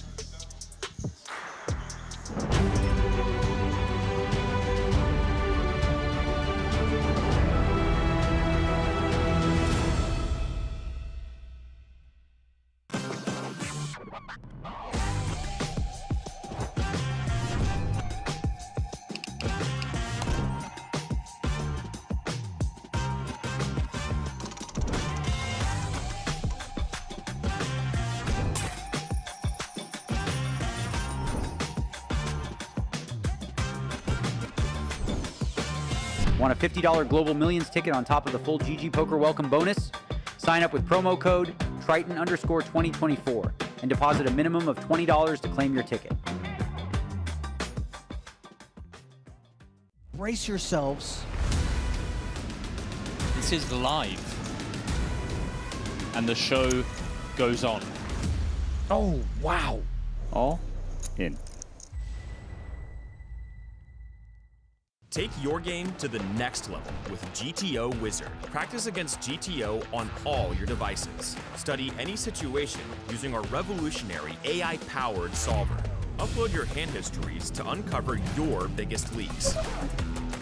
We have hundreds of hours of coaching from top pros, cutting-edge theory articles, and custom study plans to help guide your poker journey. GTO Wizard, the #1 app for poker players. Welcome to BetACR EU, the premier platform for sports enthusiasts and the newest way to engage with the Triton Live series. Experience the pinnacle of sports prediction where every game, every match becomes an opportunity for victory.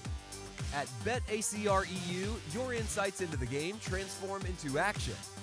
With exclusive action prediction options for the Triton series, your player knowledge and predictions set the stage for unmatched excitement. And there's more.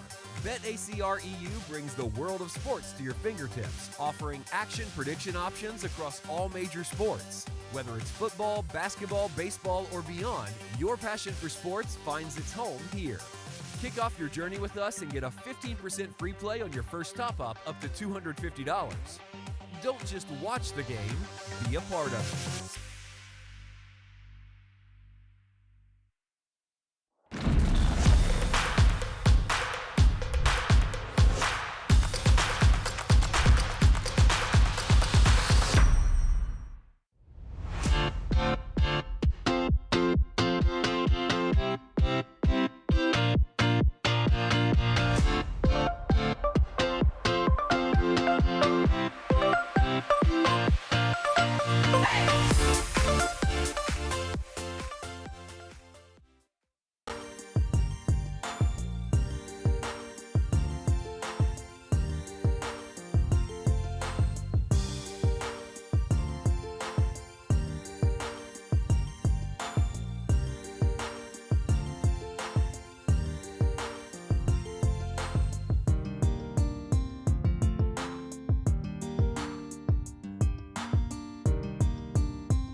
welcome back to continuing coverage of this Triton 40K Mystery Bounty event number 5. Randy Liu alongside Griffin Benger. The first thing I want to do is go straight to the Triton Poker Plus app as we look at the 2-table redraw. The top one will be our featured table. You can see Moneymaker, the man we've been talking about that's been just running so good at the Triton stop, playing excellently. We'll be joined by Kuznetsov, the chip leader, 7.4 million in chip. And what are you thinking up there? Yeah, that's a really beautiful table. You know, poor Dylan Lin there sitting on just 5 big blinds is going to be battling, but Moneymaker's been the story this whole event. You know, we saw, of course, the dynamic between him and Kuznetsov, which was so engaging 2 levels ago. So to see them get back into it again, that, of course, that aces against King 7 hand, and have Sam Grafton there as well. It's just it's a stacked feature table here with just 2 left. Yeah, and a quick peek once more to see the other featured table. It is going to be Chen, Lasowski, Velocevic, Ansinyu, Chidwick, Rezai. They will be 6-handed. You know, of course, to see Chidwick making another deep run is, you know, always a little bit scary, right? Yeah. So they are, you know, gathering around, but it will be 1 table of 7, 1 table of 6. 40K is the minimum for each envelope, 400K top prize. Some players have more, some players have less, but of course, given there's 13, there's still 12 more envelopes to be collected, and of course yourself if you do win it. Yeah, but it's really the big money that these guys, a lot of them, are looking for at this stage. You know, if you think about what's up top, 669,000, there are our 2 tables, and you can see how many more chips are on this feature table between Kuznetsov, Moneymaker, Sam Grafton. Are some short stacks, so expect to see some all-ins, maybe some bounty hunting from the big stacks as we round this out and get down to our final table. Is there a reason Dylan Lin is walking around with a huge target on his back? It's a big red bullseye, right? He's only got 5 big blinds.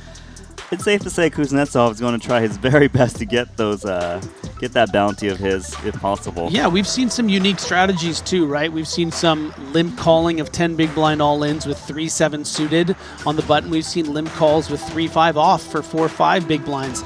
We've seen raises under the gun with 10-3 off from Kuznetsov earlier today, because the big blind only had 6 bigs. So when they're that short, they are really coming after that because it doesn't cost them much, and it potentially could be $400,000 for knocking that player out. Она внизу, я чисто с ней попрощаюсь, и все, я просто на ТВшке сижу, мне вообще неудобно.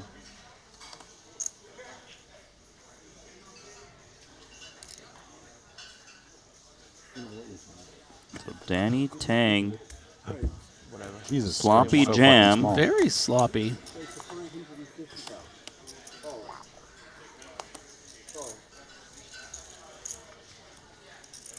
Good hand. I'm not sure what the right play is. If I should like try get him in first, but then I can't really. Just, yeah. Dylan Hancock. I'm not really sure that your size is going to matter. I'm sufficiently loose where size doesn't matter. 40-80, right? What? We got smutty all of a sudden. I knew Sam would like that. I don't know how this happened. Moneymaker's influence. Like Memphis humor. I partook in none of that humor. That was all YouTube. I didn't even do anything, and I'll get blamed for it. You suggested my middle name was Ornsburg. I don't even know. How far off was I? Where it's Ornington, so. How far off was I? The 3rd.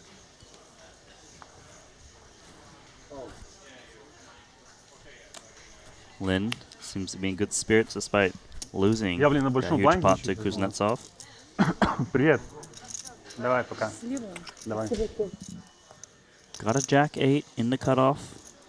5 BBs now. Not quite good enough. Ace deuce for Moneymaker is good enough. Min raising. Grafton's got Queen Jack.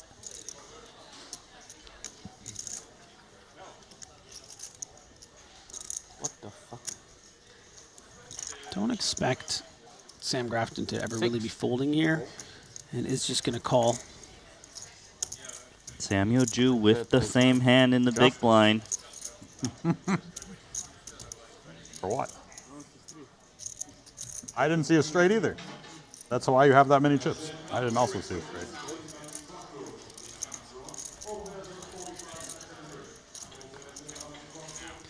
And you know Chris Moneymaker means business when he gets out those glasses. He also picks up a gut shot. He can find a 3. He does have the best Did you hand. do something?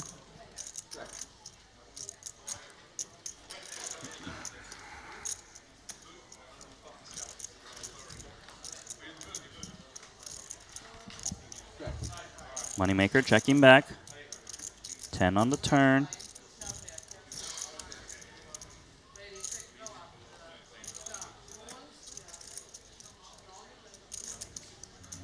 Poor texture rate to hit the blinds a bit more. 180. And that is why Grafton's betting. But it should really also kind of hit the big blind a bit more. So this is maybe a bit ambitious, I think. Luckily for Sam, the big blind had the exact same hand. And now Chris Moneymaker with a massive percentage edge, 86 to 14. Can he decode what's going on here? How well does he understand that this particular board shouldn't really, it looks like a fold. So nice work from Sam. Gets the same hand to fold Wanted in a to better make ace high. Got to make sure that the sensors got the hand. He went and put it back in there. Does everyone know I pulled off a bluff? You guys see that? That's Sam Grafton, Grafton. That's right. You spelled it correctly. Congratulations.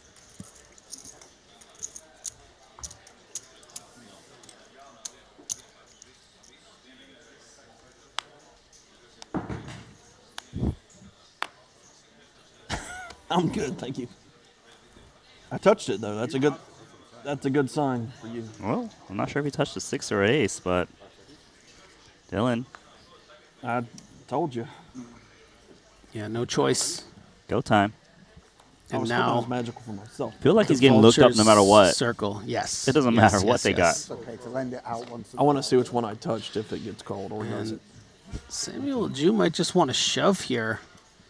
I think I know the prop Yeah, order. it's an interesting spot. 16 big blinds. It's not like Kuznetsov is just going to call anything, but he also That's might. the guy on the table yesterday. Did not get 2 bounties. It's possible. But just on the shoulder, just to be clear, Yeah, just I touched- not I touched him This on the King shoulder. 7 suited is Pre-flop, he got it at the probably 7, going to it's be, like King Queen. I said, "You're going to you win." know, about breaking even against Dylan Lynn's range here. You're Oh, never calling hold and on. folding, but we Before are going we to go get to see that. what's going on here. Yeah, Andrew Chen called off Queen Jack of Diamonds against the Daniel Rezai jam, who held King 7. He could not get there, so Andrew Chen eliminated. Rezai moves up to 3.8 million in chips. So let's get back to this. Could be good. Actually, yeah, it could be the Nikita winner. That's right. Kuznetsov calls off Vinny 2 versus Dylan Lynn. I shoved, but the 6 could be the reason I win. I had the same too. I had 8-3. I had 8-3. Street, I had the 3. street. I actually had it. 4, 2, 5. I also I had it too. had Jack through. Oh no. Oh, wow. I mean, 0%. Not 0. I touched the 6, by the way.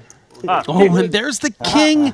Samuel gotten running Jew eight. would have gotten the bounty and the elimination. Well, that looked like it. You're welcome. Thank you. Shitty fold. Yeah, okay, Yeah, I'll and buy he the said bottom. it. I don't request it for free. Didn't like his fold now. 6, 7. Lucky for you, it's only $19.95 this month. Excellent. I've had a good week, so I'm in. price drops. This is great. Orpin offered me a subscription to GTO Lab for $8.50 when the regular price is $9, and now you're going to sell me the Bible at a discount. Did you look? And everything's coming up neat. This is good. It's good for everybody here. Head to pair. It really is. Except for Sam. Sam, I'm charging double. Can't win them all. I assumed he was. Hey, It's good to see you found a patch, buddy. of course. I assumed he was blacklisted. He's like, do I have it on?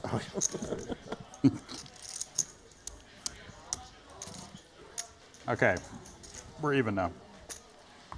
We're even. I had to pair. Randy, can I ask you Bad beat. Two-pair jack kicker. probably a stupid question? Stupid or bad, you can ask it. Whether I answer is a different question. So, What's the question? Danny Tang representing natural 8. What is a natural 8 in gambling? It's a term, right? It's serious, bro. Huh? Very serious, bro. Yeah. You didn't help me out. I gotta go. It's a reference to can't Baccarat. hold my You know hand the game all part of the game, yes? It's when the first 2 cards you are dealt equal an 8. Okay. Is a natural See, I've 8. never really played Baccarat, so but now I know. if you get 2 cards and, you know, you get another card, that's not a natural 8, even though if it lines up to 8. Okay. So 8s and 9s are very good. A natural 8 and natural 9 is the 2 best hands. It's the dream. Gotcha. Baccarat. That's right.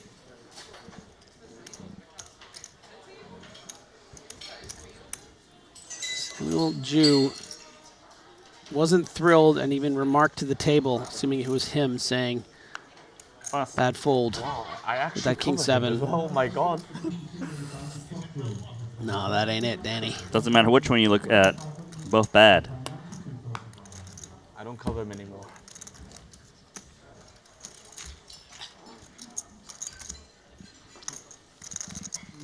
Samuel Jew with the pickup. Still cover me, man. Yeah. For now. But I just can't imagine it getting to me and you. No. Well, it can happen. 2-7, 2-7, 8-3, 8-3. Mm-hmm. Yeah, potentially. And then I'll get pocket 8s. You can have pocket 8s. I'll have ace-9 suited. It's fine. All right. Deal. Deal. Moneymaker. Yep. Gonna fold 1 first. down. 3 to go. Anything better than 7-2 I should open though, that's what you say? Can't coach you. Can't coach. 2 down. 3 down. 8-3. No, Nikita not going to play Danny's rules here. Just going to shove 16 effective. My wife just sent me this. I'm doing your chores. She's mowing the yard for me, picking up dog poop, doing all the stuff I'm supposed to be doing. You're just sitting here gambling for Yeah. tens of She's thousands like, of "Yeah, dollars. I'm doing your chores. I hope you're winning. Just one time. Well, at least you're doing your part. Bottom good. You know, if you were like, no, I just bust another, you would feel bad getting this, but you're doing your So if it was normal. Yeah. Oh, it's all coming back round, bro. I mean, Game 9. On. Now I can't figure out how to get out of this damn thing. You still think about this hand? It was so tilting. Thank you. Come on, bro. You have like 7 million now. Shout out to all the partners of poker players. Probably You want watching the to stream take sometimes, taking all of them? taking care of things at home while the players are out here Did they put battling it the out. 3 oldest people in this tournament at the same table on purpose? You got all the old men on one side of the table. This is the seniors event? Yeah. Are you older than Jack this? 4 Yeah, offsuit. The Robbie for Kuznetsov and giving it some thinking. The cutoff. Going to raise it. November. that's it. Dylan Lynn's got King 10. This might be a spot for him if he knows that Kuznetsov is raising this loose. It's just a matter of whether Dylan thinks he has fold equity, and he doesn't. So he doesn't want to just shove there, get called by ace-4, and potentially be out the door. Because he's getting so many loose calls and all-ins, it's nice to then just make sure that, you know, you actually get it in good, right? Does let Moneymaker see a flop who flops top pair.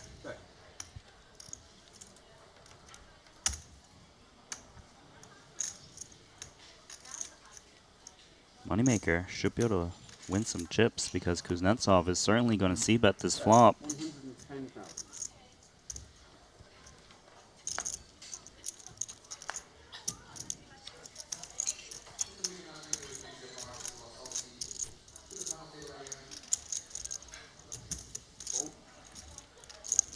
Check call for Moneymaker. Oh, wow. Is that a fun one or what, Griffin? Yeah, one of the best cards in the deck for Nikita Kuznetsov. Not only does he turn a flush draw, but he could be wheeling out of here with a barrel of chips. Get back to the action in a second because we've got An all-in and a call. Velocevich with pocket 8, Zubov ace-king, and an 8 on the flop is going to give Danilo a set. Oh, the jack of clubs. Lots of outs. Wow. Clubs or straight is possible. And there's the queen to give Broadway to ace-king. Zubov doubling up. Velocevich. What a rush. Set down.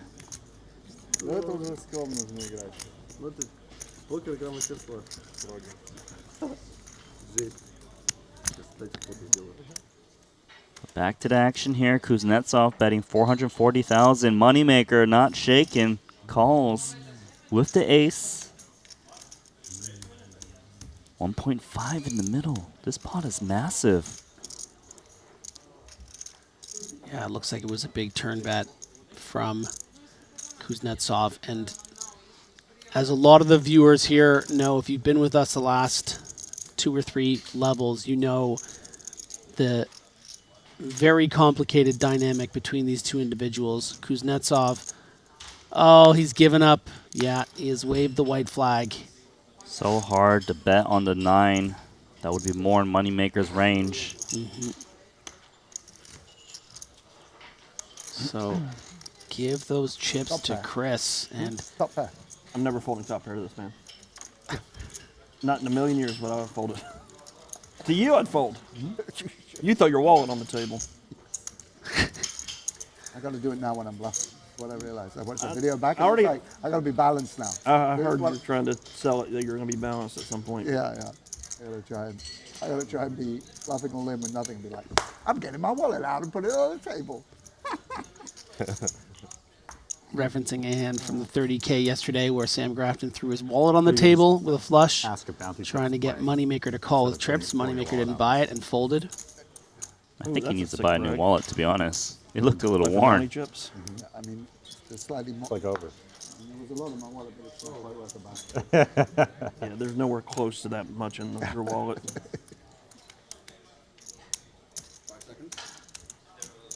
King 7 for Kuznetsov. 160. Not stopping. I gotta put 40 here. Wait, outer table action. Once more, cards on their backs. Rezai ace 9, Chidwick ace king, and king jack deuce, 3 clubs. Oh, possibilities. A 9 on the turn. It's going to be a 5, a blank. So Chidwick with the full double up to 3.1 million. Rezai down to 2.3. Chidwick always immensely dangerous. Validated a lot of his already fans yesterday, and I think made a few new ones with those incredible call downs. Yeah, not 1, not 2, but at least 3. Meanwhile, Kuznetsov raised to king 7. Got jammed on by Dylan Lynch, ace 9, called it off, going bounty hunting.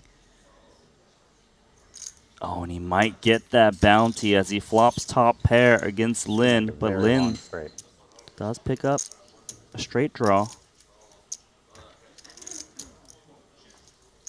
5 on the turn. One more chance. Dylan Lynn. You can just hit the ace of hearts, bro. Still in your deck. Well, that's right. River card is the 10, and Dylan Lynn is running it up to 1.6 million. I play 1. How much? It's like 5-card stud. Just have 1 in the hole. Super straight, exclaims Dylan Lind as he gets there on the river. Has life, was down to just 3 big blinds, all the way up now to 1.6 million. Good for 7th on the leaderboard with 12 left, 20 blinds. So we've seen it time and time again. You know, not playing with the deepest of stacks at these stages of these tournaments, of these 2-day tournaments. And, you know, you can turn it around rather quickly, even if you just have a chip in a chair. Yeah, Dylan Lynn is a threat now with 20 blinds. Kuznetsov was just under 8 million, now has 5.7 in chips. Coming after you with king 7 off.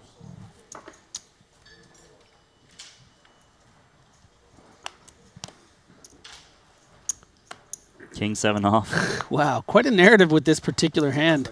We saw that big fold from Samuel Jew that he probably regrets with the King 7.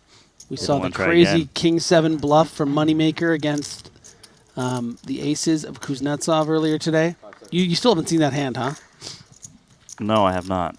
So listen, this middle position, Kuznetsov opens to 60. Moneymaker makes it 180. Kuznetsov makes it 425. Moneymaker calls. So Moneymaker calls 425K. Floats the Queen 9 brick, 2 hearts with a black King 7, and then Kuznetsov shoves the turn. It was just a very wild hand. Sounds like home game, if you ask me. Yeah, it was very home gamey. It's very special to see it at the Triton series, and I think a lot of people enjoyed it. Decision for Samuel Jew, who reshoves ace-9. Grafton made it 300K from the small blind. Did he price himself in now? He did. At a Triton, it's got to be worthwhile. Samuel with the best of it. Well, you tripped me out there because they're both Samuel to me. That's true. Sam and Samuel. Two different people for me, but I see where you're coming from. Sam Wars. There can only be one. Could be only one winner. And it's looking good for Jew. Top pair. Grafton needs a king or a 10. Queen or a jack is interesting. So is a 6 or a 7. Well, how about drawing dead? Yeah. There you go, Samuel Jew. Grafton down to 1.6. Love watching Samuel because Samuel doesn't play poker that much, but he decided he's going to give it a full-time go. And it's just had nice results here at Triton. Now looking good to make another deep run.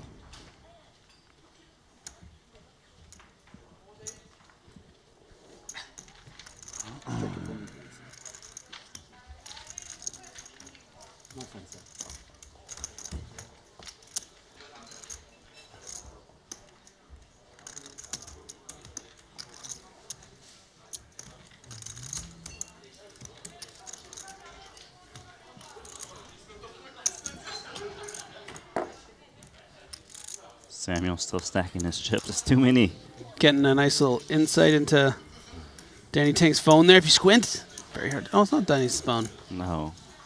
Unless he put it away in 0.1 seconds. That'd be pretty quick. I think it was.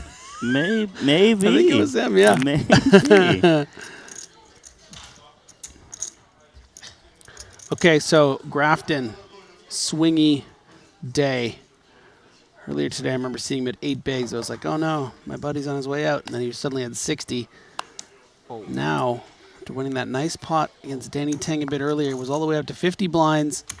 After losing that, down to 19. Yeah, the bounty hunters have been shooting blanks lately. Grafton missing several times, as is Kuznetsov.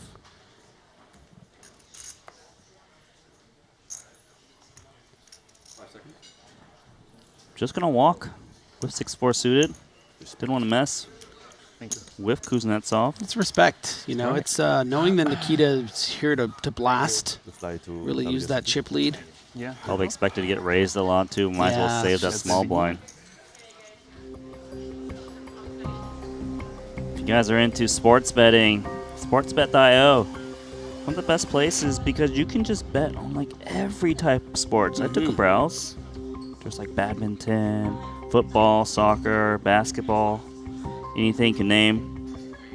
Easy to deposit.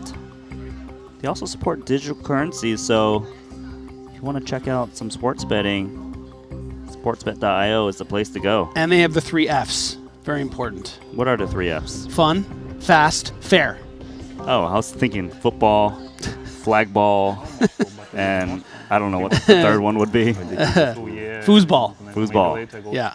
Don't know if you can bet on foosball, but if there's a tournament out there. I mean, if there's a way to find out, you got to go to the website. And type in F.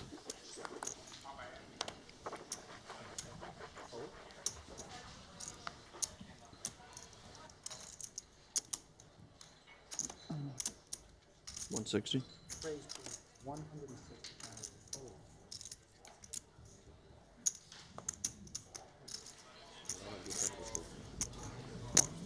Going back to the outer table, it looks like. All in and a call. Zubov with king deuce of clubs. Razai king 6. Comes out queen, queen 3. Turn is an 8. And the queen chop is a chop because they played an 8 on the board. Zubov saved again. Back to this action. Moneymaker open to 160. Danny Tang called from the big with queen 4 of hearts. C-bet and take.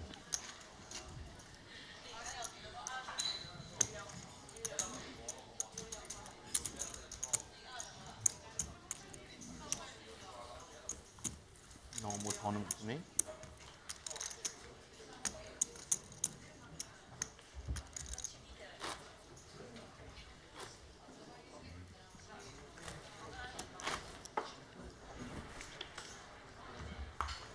On to the next hand.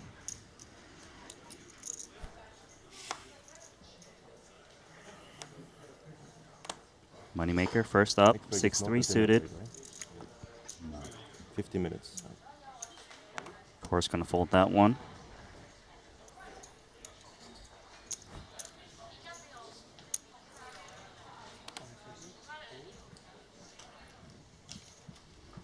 Pocket 10s for Samuel Ju. Makes it 250. Close to 3x. More than 3x even. Very strange to see this. Not something we're used to. Maybe intentions of playing his hands more linearly. It definitely has Kuznetsov a little concerned, and that's why he's just going to play it as a safe call. You know, maybe facing a normal sizing would have done something a little different. But also at the 35 big blind stack depth, it's not like you want to 3-bet fold ace-jack, and you can't 3-bet call it, so I like it anyway. And 250, if you 3-bet against that and fold, it costs more than normal because of the upsize. So it makes sense that he did call. Yeah, it's almost like it turns the big blind almost into 120, which it normally would be, you know? So his pot is bloated to 700K. Samuel flopping over pair 9-6-5 rainbow. How's the tour doing, Chris? Really well. Good. Yeah, met all our guarantees, growing. I mean, nice. Get people wanting to sign up and host. Just open ripping it. So he doesn't want to play against Kuznetsov. Who's going to put him in tricky spots, and Kuznetsov is like, all right, take it. Oh, really? Where? Aruba. Cool. Yeah, we have another couple international stops lined up, but. So Ju, we'll be up to announcing before too long, but 3.3. It's been fun. You can't hit a set face jack, Kuznetsov. We all know I'm lazy. No, you're not lazy. You're the laziest, is I think what we agree. We're all lazy, Chris. We're all lazy. But Joppy's the only one at the table that isn't lazy, but you are the laziest. You don't know what I do on a daily basis. You not see my wife's doing my chores because I have so many chores I have to do? I bet your wife is beautiful and hardworking, but you, my friend, no. I do all those chores when I'm at home. Shit. You go into your office and watch sports and call it work. I bet you. You're like, I'm busy. Sorry. You have a camera in my fucking house. You're playing like, whatever you're playing and saying like. You need to get the cameras out of my house, dude. That's not right. Sam, sounds like he's hitting the nail on the head. Just teasing Chris Moneymaker. Really good fun. Chris, always a great sport. Nikita going to limp, queen 9. Danny 10 has an affinity for 4 deuce off. Previous hand also was asking. He's looking to slow down the action a little bit I know, because there must be a pay jump, right? Yeah, there is. So 12th would get 50K, 11th would get 57,500. So there is reasons to slow it down a little bit in case someone busts on the other table.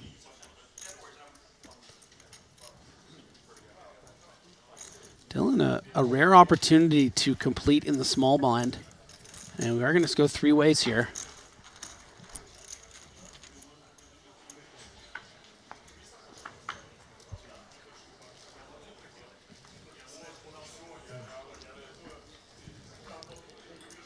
Advantage Kuznetsov, as neither of these players in the blinds connect.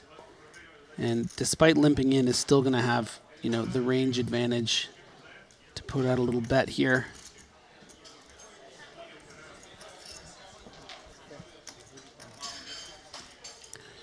And sometimes that's all it takes.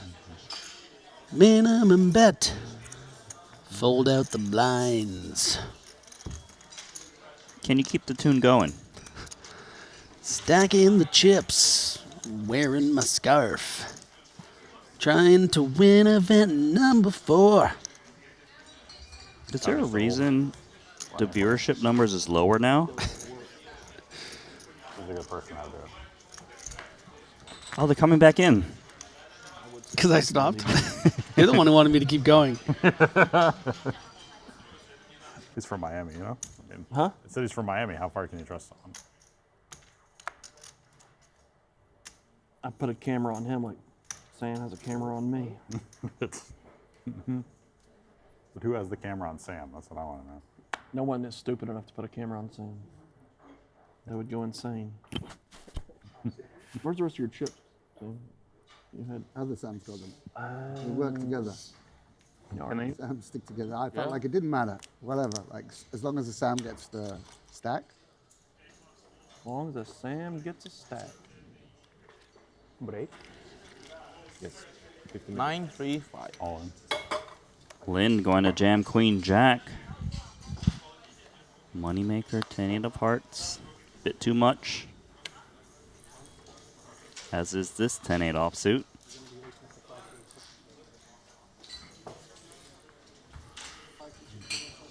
Oh, you're raising the 5K chips? 50? Oh, now. Okay. 300.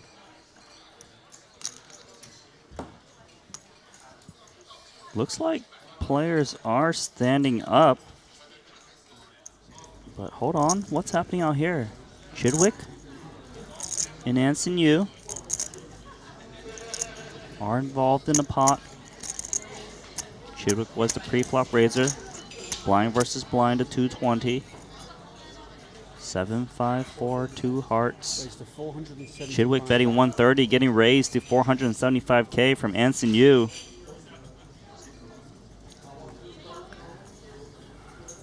He's going to take that one. Yeah. Bit of a swingy day here for Anson Yu, but that's a nice one to take down. If we could please So we are going to go towards the schedule break as players are standing up and stacking their chips real fast, but it is Kuznetsov with 57 big blinds.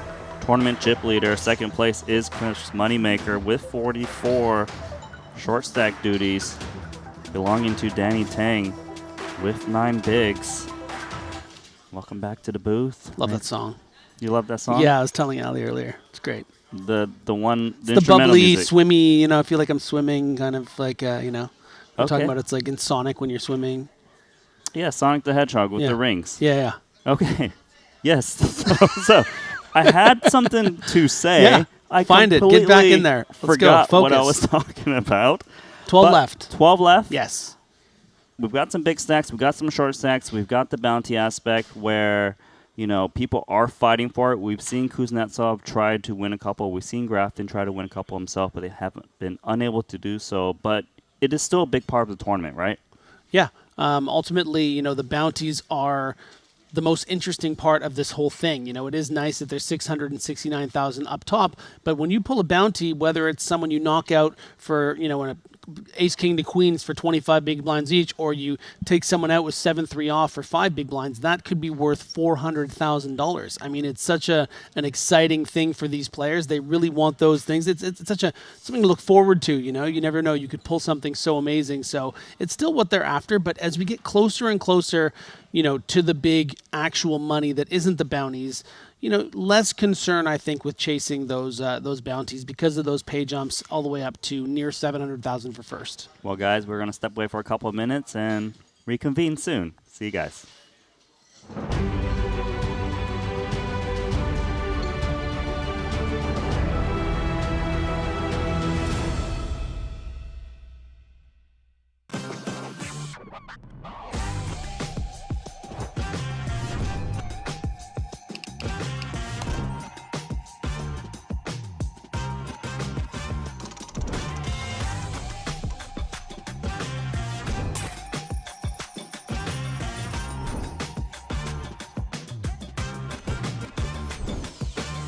Want a $50 Global Millions ticket on top of the full GG Poker welcome bonus?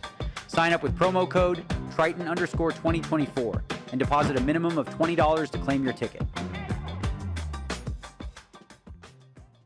Brace yourselves. This is live. And the show goes on. Oh, wow. All in. In poker, every small decision counts. Introducing the Game Changer, Daily Dose of GTO. This is your free guide to mastering GTO strategies in just 5 minutes a day. Join the thousands of players transforming their game and results. Gain the confidence you need for high-stakes decisions. Scan the QR code now to get your free copy and follow GTO Wizard on Twitter and Instagram for exclusive challenges and giveaways during this Triton series. Welcome to BetACR EU, the premier platform for sports enthusiasts and the newest way to engage with the Triton Live series. Experience the pinnacle of sports prediction where every game, every match becomes an opportunity for victory. At BetACR EU, your insights into the game transform into action. With exclusive action prediction options for the Triton series, your player knowledge and predictions set the stage for unmatched excitement. And there's more.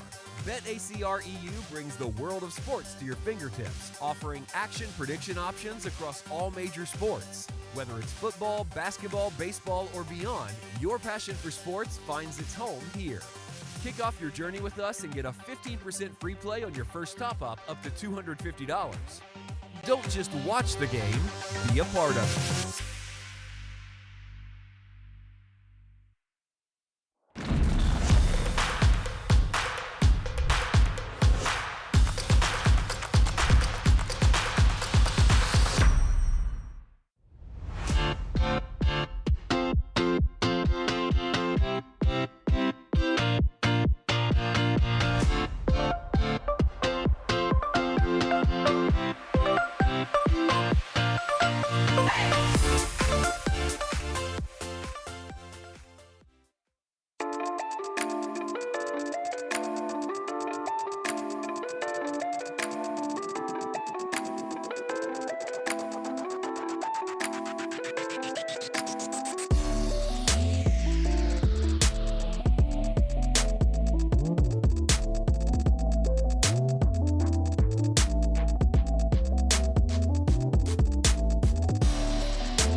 Will be less hesitation to get in there for the short stacks. Obviously still fighting to keep bullseyes off their backs, courtesy of a double or whatnot, but less punitive will a misstep be.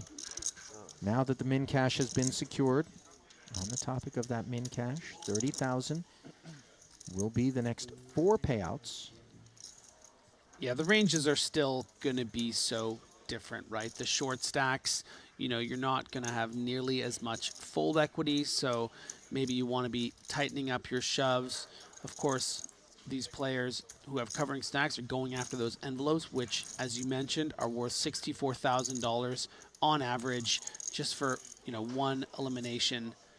So it's just going to be very, very interesting now that the bubble has burst and these short stacks don't really have much reason to, you know, not go all in, but recognizing that you are going to be calling way more than usual. This is where the fun, I think, really, truly begins. Well, Suvarna going to be having fun with ace-king for the time being. Rates to just haul one in. King-jack for Moneymaker. 435 is beefy, though. Yeah, I think that ordinarily close to 15 big blinds in this spot is going to be a pure fold with king-jack, but not in a bounty. You know, king-queen you might call, king-jack you'd fold, but in a bounty you just call and go for it. Hope your opponent has Never opened a bounty before, damn it. 2 8s. And you heard Chris say it. He's Ace-queen. never opened a bounty before. He wants one so bad. Obviously doesn't rate to be collecting it in this particular pot as he runs into Suvarna's ace-king. And a jack in the window. Money finds the side card. The chosen one. A devastating development for Santosh, who was in such great shape, now needs a needle to inject life on the river. Not there. Boy, Or Suvarna. that's dirty, but I'll tell you what, it feels a lot better on the inside of the bubble than on the outside. No question about it, because this bust comes with 30 dimes that the one before it did not. Just asked Paulius, who got showered without a visit to the payout You desk. don't open these until tomorrow, though, right? There's Phil Ivey. You just got to mention it. If you see Phil Ivey. The meta, lots of predicting what your opponent's going to do, just trying to be one step ahead. But it's also interesting about how ranges can be tighter, and Ali and I talked a lot about this last level, in that what also makes it profitable to open a hand like King 9 under the gun, for instance, is that you're not necessarily going to get someone shoving for 10 big blinds with King Jack, because they know that even though you might be really wide, you're just going to get called anyway, and then that's how you get knocked out of a tournament, is when someone calls you, maybe not King 9, but, you know, calls you with Queen 10, otherwise would have folded, forced all in. So the shove ranges are tighter. I imagine because you're getting called so often. Especially small blind versus big blind when you're short stack. You can't just be jamming, you know, a suited connector, for example, just knowing that Queen High is just going to call by the you. Queen 2. Yeah, Queen Deuce for 9 bigs instead of, you know, getting it through with 10-8 suited. It's just not happening. All right, so Zubov limping the button 5-3 offsuit gets a chance to try to take out this bounty. Yeah, all by design. Nice spot for Rokita. And a nice spot for Zubov too. You know, really well played. Not having to put in 100K there and then losing an extra blind against Grafton if he woke up, and then just Oh, this is 5-3 this is flops how a we boat. bounty, baby. GG. You got a chance if you can get running cards. Stop, Randy. It is possible. You've seen too much to say something so Look, ambitious. he didn't get up from a seat immediately. There was a reason. He thought there was a chance. Our 20th place finisher and was already last in chips, Roland Rokita. Nice play, man. Hailing from Austria. He is going to be our 20th place finisher. So Zubov collects an envelope worth a minimum of 40. What did you get? 33K. No, Less than that was your first mine. one, 33K. Yeah, it was that like starting big, by the way. That's Yeah, fucking it was all huge the money, by the way. Huge. I mean, The old 100 buy-ins. Wow. I was happiest person like in the world. Like, I think now if I win like WCP main, I wouldn't be happy like that. I think. Like, Yeah, that's sad, right? Oh, okay, just WCP main, yeah, maybe. Yeah. But like, That's sad. no, because of money, like. Yeah, he's because saying of the feeling, the emotion, Dan. It's not Yeah. just about money. I know for you. WSOP main. Chen limping the cutoff, and Ivy is going to ship this pocket eights in. But any other tournament. Ace King suited. What timing it is for Danny Tang to go bounty hunting. I know what you're saying. Yeah. How much you play? Like million. Yeah, okay, you told me. Danny Tang We know what he's going to do. Yeah, he's acquiring all of the information. He's asking the questions he would otherwise ask if he had a more marginal holding, maybe trying to get Andrew Chen to still come in there with an ace-jack, maybe a king-queen suited. Just keeping it consistent, but he wants to isolate this pot for himself. Yeah. He's not covering Chen. 860. Yeah, Count Schmount. Andrew Chen just going through the motions a little bit here, but you can't risk 80% of your stack. He's about to throw a time bank in. But I mean, got I gamble? could be honestly, I also could be wrong. Look. Because, you know, you're looking at if you win this pot, what if your opponents say, let's, as an example, Randy, say they have pocket eights and ace king. Jack 10 is doing pretty good against those hands, and if you win, you get the equivalent of $130,000, right? Mm-hmm. Oh, he's going to lay it So down. he's going to hate to see these two hands. You want your hand back? Yeah. Like queen 10, queen jack, something like that? Jack 9. Jack 10. You're going to get punished, but I mean. Of course. Like, now you see the hands, yeah. All right. Uh-oh. Look at that flop for Danny Tang. Equity favorite despite not having the best hand right now. Yeah. Hard to be a flip after the flop, but that's the situation. Man. Look at that. Too many outs to put on the screen. Too many outs. And the pain for Jack 10. Too many outs, bro. You're too good. And the ace comes in for Danny Tang. That's the end of Phil Ivey. But every cash counts. I cover both. Add it to the tally of his illustrious Triton career. And a couple points there in search of the Ivan Liao Player of the Year. About 7th on the leaderboard right now.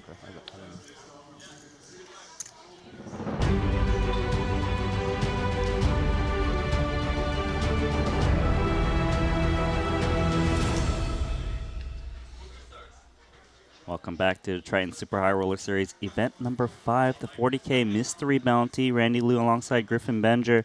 Shall we just take a look at the Triton Poker Plus app once more? We can look at the chip counts, and Kuznetsov, Moneymaker at the top. The bottom is going to be Danny Tang on 9 blinds and Zubov. We're getting to the business end of things, Griffin. Yeah, and a couple of wild cards in that top 4 there.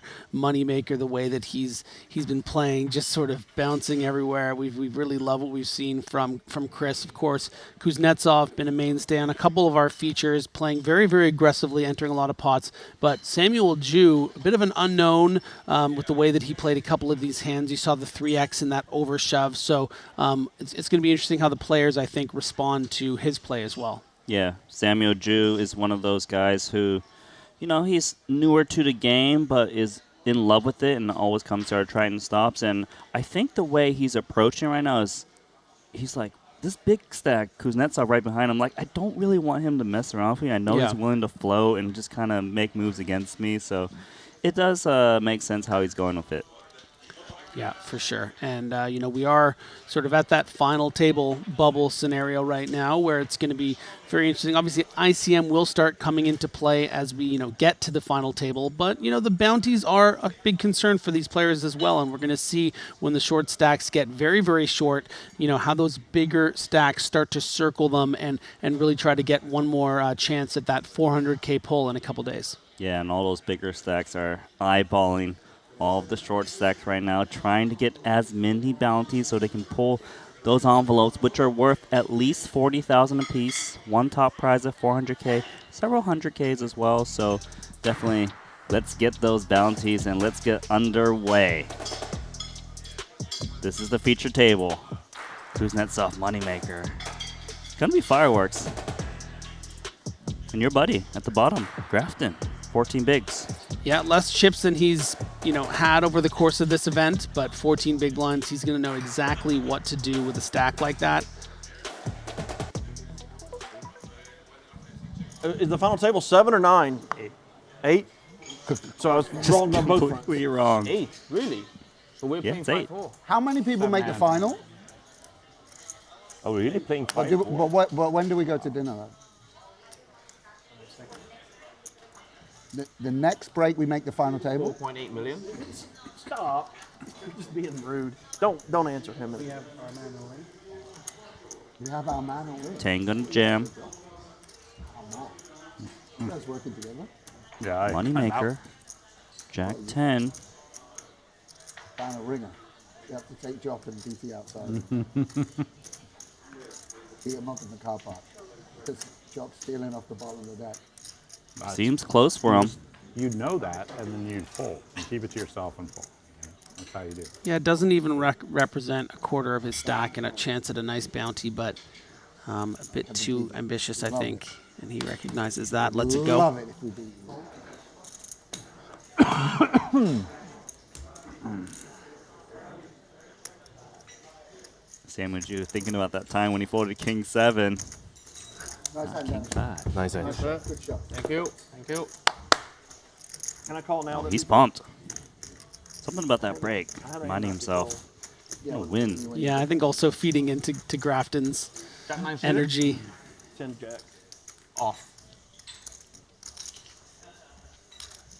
Chris is running hot. You just want to swerve getting called. Yeah, I would be very happy for it. Yeah, if I call, you're dead. So. Yep. The way it is. So this is a 7-handed event.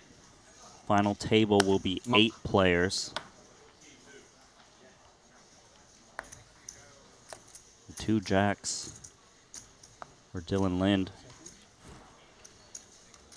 He wants action. Yeah, I want to see how he's going to play this, and does play it as a min raise.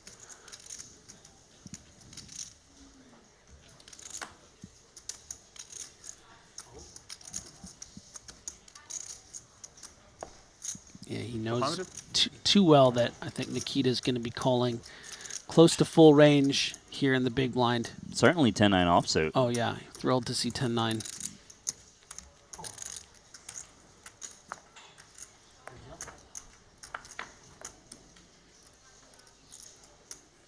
Six, 5, 4.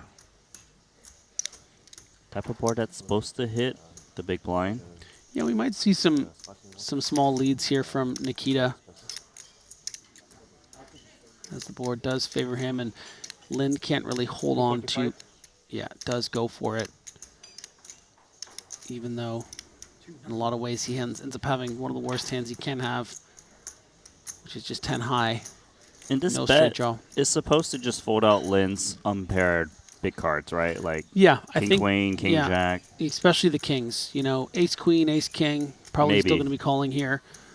Ace Jack and Ace 10 maybe as well. But yeah, it's not even about always expecting a fold here, but folding out the bottom part of that high card range, and then, you know, getting a chance on an 8 turn or a 7 turn, or you know, to bet again, or even to hit her a 9 or a 10. But because Lind happens to have one of those rare hands to have, which is the big premium pocket pair, he's going to happily put more chips in the pot here and hope Kuznetsov, you know, goes all in with, you know, something like just a gut shot or just a pair of 6s. So Lind in position. All in. Going to rip it in. And a quick fold from Kuznetsov. Remember, Lind just had a couple big blinds not too long ago. He's got 2.2 million. How do you open something like that and just spot the joy? You could just call with this straight bet. Yeah, you didn't have backup. I want to gamble. You had 7-8 of club. You put on 7. But that's it. And then it's tricky. Likes to see. You play 4 cards, Sam? No. Not really. Limited poker player then. I'm like, they got a big laugh on you, but yeah, I mean, I can barely do Limited this. poker player. I can barely do this. For 15 years, I've been saying I'll add another game to the repertoire, but nothing. And now I can't even afford Dylan's coaching. It's like too expensive. I'm fucked. Who's the lazy one? That's. I didn't say I wasn't lazy. I just said compared to you, I'm a Navy SEAL. Now you're pushing. 200 for Samuel Jew. Jack 10 suited for Kuznetsov. All in. 3-bet ripping it in. I'll give you a discount if you want to learn how to play 5-card stud. Oh, yeah? Yeah.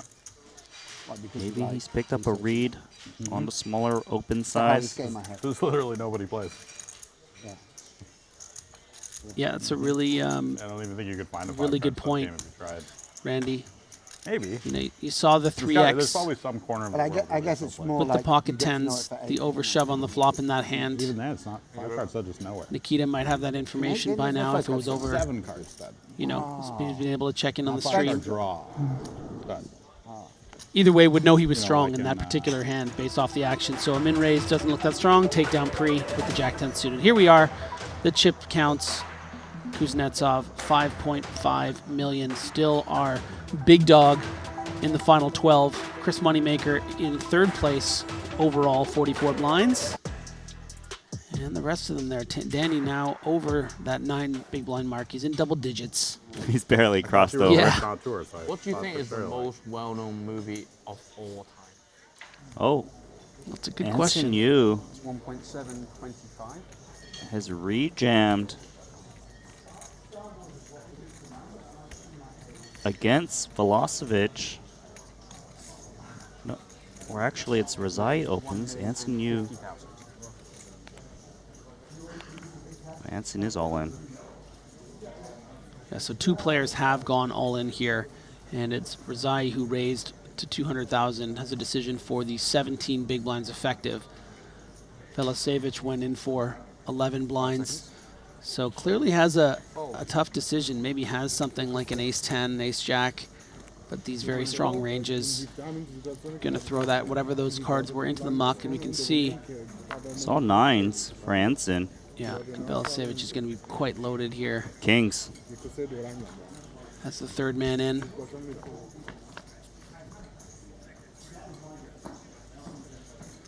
Eight, 4 deuce. 2 diamonds for Anson, though.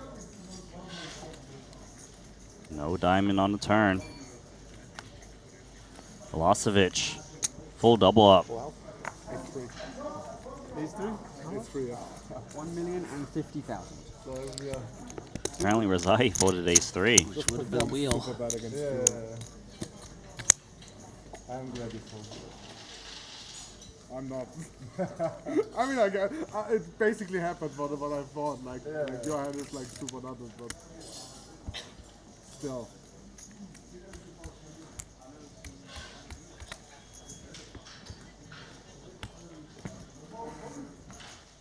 I'm going to bring you a DVD player. What's that? The one movie, like the most famous movie I haven't seen is Pulp Fiction.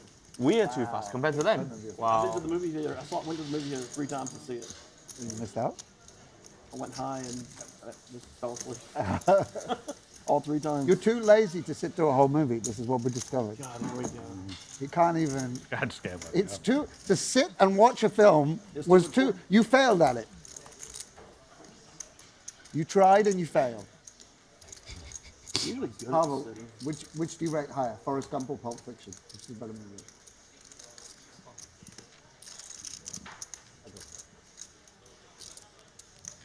Was the choices Forrest Gump or Pulp I think, Fiction? like, Yeah. the original question, it has to be a product of like what the average age in the world is, right? Because it's like got to be. It has to shift over time. Are we doing right? like So, top grossing movie of all time? Is that No, just the most well-known movie.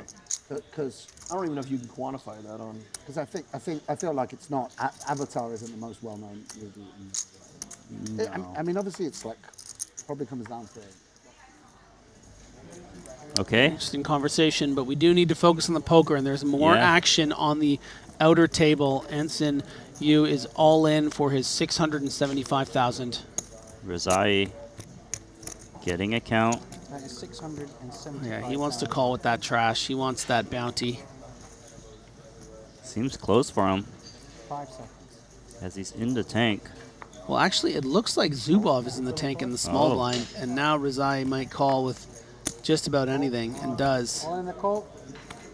So it's Ace Jack for Anson Yu. Razai King 8. How do you want to get paid? Black or white? 8-3 deuce. 2 diamonds. Anson needs an ace or a jack. Doesn't get there. That's the end for Malaysia's Anson Yu. Yeah, spot of bad luck there coming back from the final 2 table break. Gets coolered 9s to kings, then loses ace jack to king 8, and that's just the way she goes sometimes. Our 12th place finisher. Winning 50K plus bounties. One more hand to catch up, guys.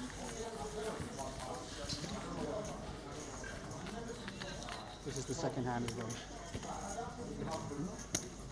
Oh, and 2 more. Okay, this one and this. Okay. Look at Razai just touching those bounty chips. He's like, this is a big one. One of those is worth 400. Okay. 92, 51, 60.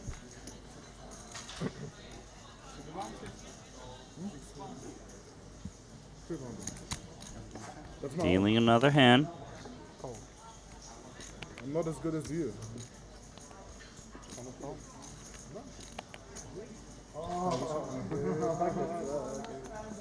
Zubov on the button, looking at those blinds. He's gonna fold. Razai and Chidwick remaining. All in announced. Fold. All in and fold.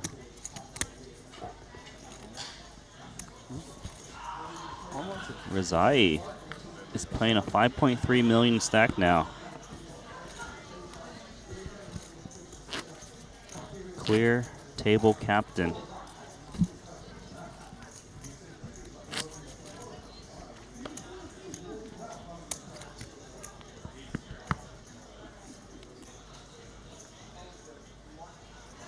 Looks like we're going to play even more at this table.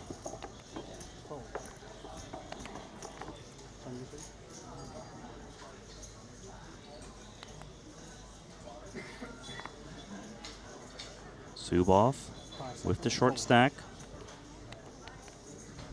Gonna fold. 200. Raise 200,000. Razai is gonna make it 200. Fold. Velocevic. You gonna fold? This big stack is just going to work, isn't it? Yeah, and I think maybe a little catch up and why we're featuring this outer table.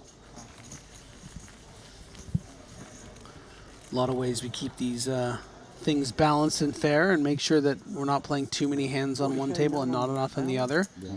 So assuming we are ready to get back in action here. I haven't played many. So I didn't know that they. I mean, I didn't think most of them were that big. Sure, yeah. Worth like, yeah, decent money for sure. So like the World Series had Especially 1,500. Especially Chris, it's a luck-based thing. So just think. Oh, I'm. Do you know what I mean? This is the 400, and this is the 2. Yeah, exactly. I mean, no. Well, okay. If poker were just luck, you'd win every time. I can't guarantee it's the 400, but it's definitely. I mean, if it wasn't for luck, so how much was winning? Stacking chips. Yeah, exactly. If it was pure luck, you'd win every time. The poker was just pulling things out of the Okay, he only has 925K, not 4.8 million, whatever he announced. And it's just going to be up to Chris Moneymaker. That one's you. And he doesn't want to. That one's me? Yeah. Doesn't want to pick up a pair. Pair up. I'm a believer in pair up. Magic. He wants him to pair up Come on, because he has jacks. Yeah, pair up. Let me see. Come on. How about pair up? Wow. Yeah, you wanted me to pair up. Actually, no, you didn't. Where were you? I You would've were really like did. king 5 off or some shit. I'm glad I didn't look down and see a king. King 7. First. Oh, Great vibes here at this feature table. Everyone I'm running good. really opening up. There's a spot early. Table 2. Okay. Cards on her back. Zubov. King Jack offsuit. Danilo Velocevic. He's got an ace, deuce. Jack high flop. Good for Zubov. 8 on the turn. No ace, so Zubov wins that one up to 2 million in chips. And we'll drop Velasevich to just 13 blinds. So a little chip movement here.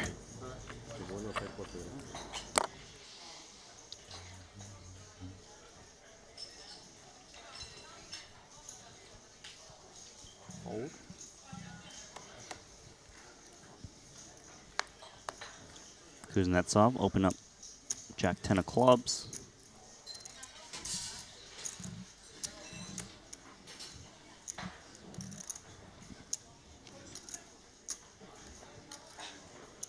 I will not be giving it. Same with wrapped and bound.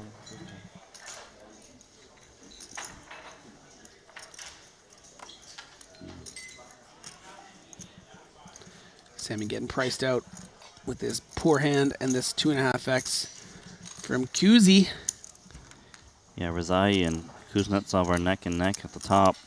5.5 million, roughly a piece.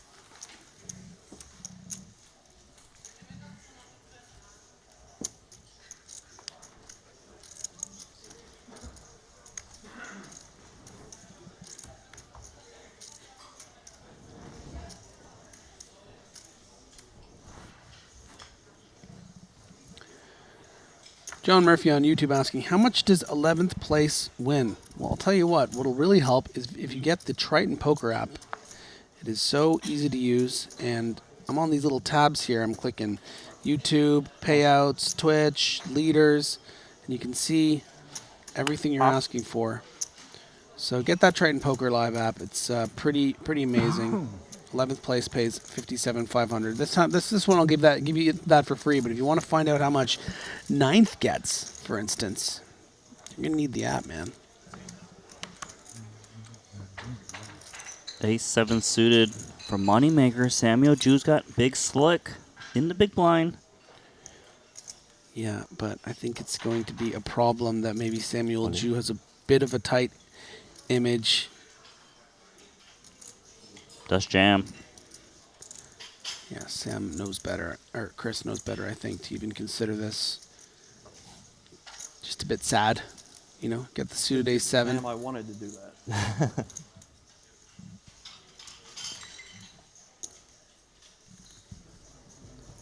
So once again, to the outer table. See a lot of all-ins. It's a 3-way all-in. Oh my goodness. Between Zubov, our newcomer, Artyom Lasowski, and the Velociraptor himself, Velasevich. 3-way all-in. There's going to be some blood spilt here. Lasowski with pocket 8s. Zubov ace-queen. Velasevich ace-4 offsuit. Rarely do you see a 3-way all-in, but with a bounty on the line, And two look at bounties, the it makes chips more here. sense. Zubov, 50K covering. 8 on a flop. Great spot Wow. for Lasowski. And officially That's gonna do it. gets a massive pot, bringing him to 5.3 million. Eliminates Velasevich, gets a bounty. No, he covers. He has 1.825, he has 1.8. Yeah, so, 1.9. yeah, like I said, Zubov covering them 1.9. by 50K, so should still be in it. Yeah, they're counting it down to make sure. Okay, he got 50. He still has 50,000 chips remaining. Oh, and I hope we stay on this table and watch the circle, the shark circle his near dead corpse.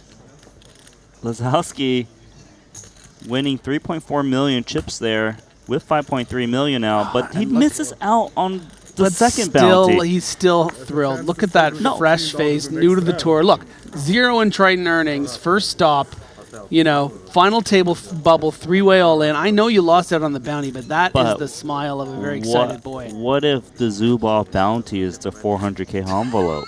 That's what I'm thinking. I'm on tilt. No, I'm playing any 2 at this point to get it. The seat open. Oh, 5.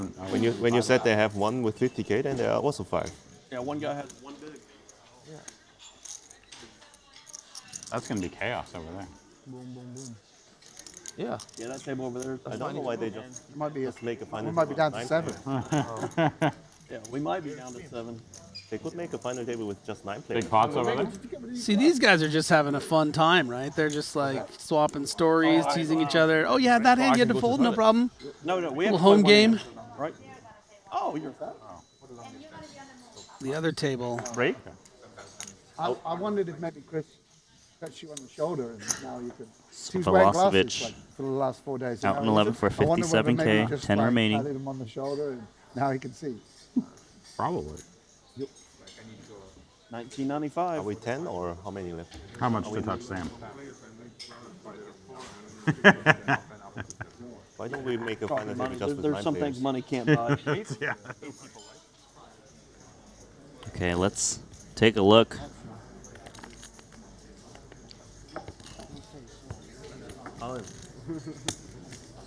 Zubov forced in. This is pot 1, guys. This is pot 2.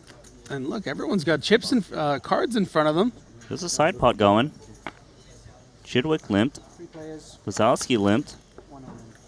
So multi-way pot, ace, jack, 5, rainbow. I'm gonna call table 2.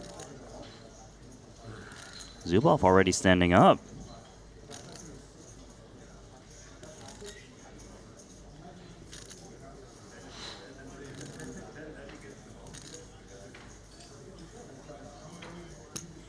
Chidwick 100,000 fold betting the minimum. on the basket. So And cards on their back. Chidwick with an ace, as does Zubov, and Zubov is the one that outkicks. No way. Ace 9 for Zubov, ace 6 for Chidwick. 2 players. 1 item. 5 would offer a chop, as would a deuce. And Zubov's ace 9 will play. Not over yet. Got 300,000 in chips now.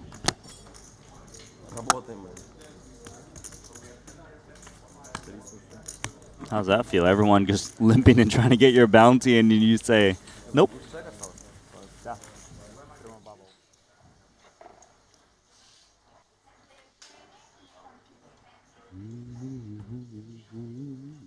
So 2 tables of 5.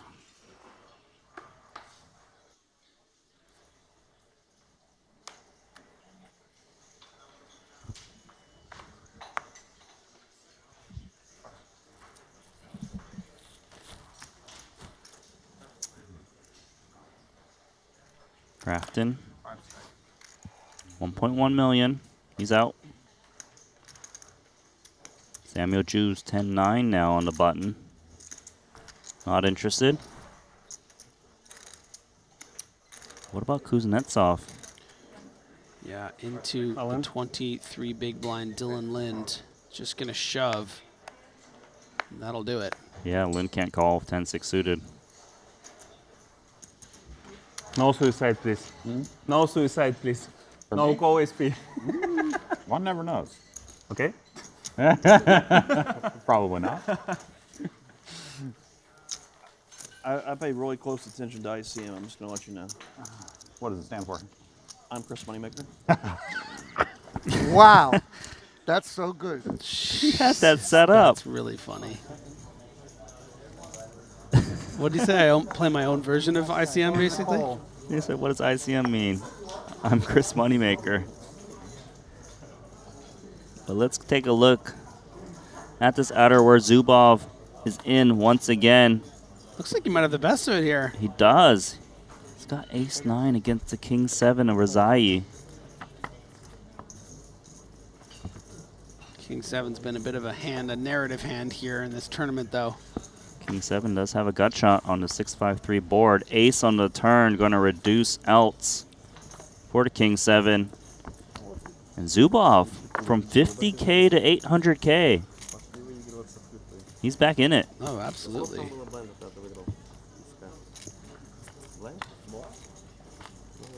2 doubles in a row.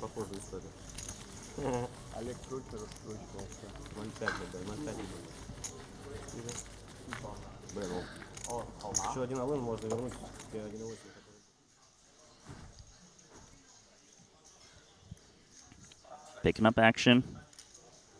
Another feature, Kuznetsov limping the button, 5-4 hearts. And what does Dylan Lind have, Randy? He's got Jack Frost. Moneymaker's got a suited Doyle. You know what the 5-4 hearts is, though? What? Natural 9. Nice. Learning. So it is going to be bottom pair against middle pair of Lind. Checks around. Okay, bottom pair turns into bottom 2 pair. Oh, beautiful. Dylan Lind probably going to come out with a little bet here for protection / a little bit of value against most of this range so far. Yeah, should go and check. Yeah, wants to just keep his cool. Guess he doesn't want to inflate the pot. Yeah.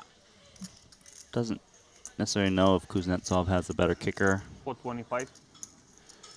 Well, I mean, the thing is, it's very difficult for Kuznetsov here to have a better hand than Lind, which I think is why it's going to make it very difficult for him. You know, Kuznetsov's on the button here. Is check through on the flop, right? Kuznetsov would have bet a 9. So how does this 4 improve his hand? And it doesn't really matter for Dylan Lind. He just decides, you know what? If he wants to have this pot, he can have it. I don't really understand how he has a better hand than me, but it's just not worth getting into those murky waters with this player because he'll just drag you deeper and deeper and deeper, whether he has the hand or not. When we're final 10 players, of course, we're getting to that final table where the pay jumps are massive. Yeah. And when you see an overbet like that, 425, you might be thinking, am I really going to call it off on a blank? Yeah, but that was pretty awesome because I feel like I would have made maybe a small proby type bet and gotten in a little more trouble than Dylan did, and he didn't lose a single chip in that pot.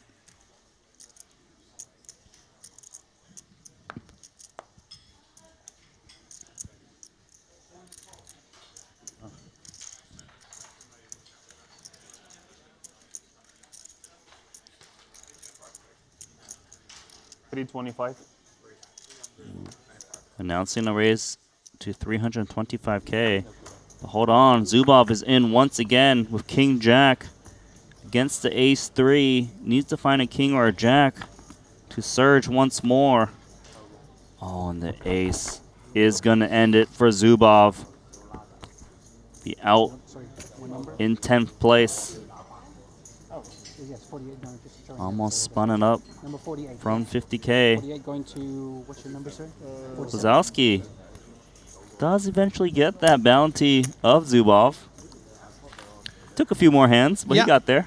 Yeah, nice run from Zubov. Has had a pretty, he's played a decent amount of poker here so far in the series. He's now 2 for 4 in the first 4 events. He finished 20th for almost 50,000 in our opening GG Millions Live 25K. So getting a lot of reps, keeping himself warm, staying afloat, not down very much money at all here in the early goings.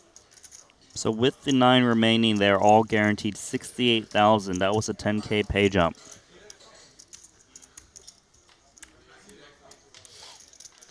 So Kuznetsov raised to 325K. Grafton defended the big blind. A significant raise, right? This is a 3.25x.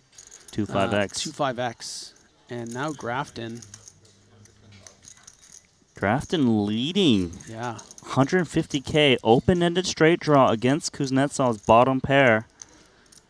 Yeah, and won't be, I don't think, folding for his remaining 500K with his open-ended straight draw and the backdoor flush draw, but just maybe wanting to not allow Kuznetsov to freely shove something like a king-jack off or whatever. Fold. And this bet has now set the price and allowed, I think that, Kuznetsov would have just shoved on this flop over a check, but now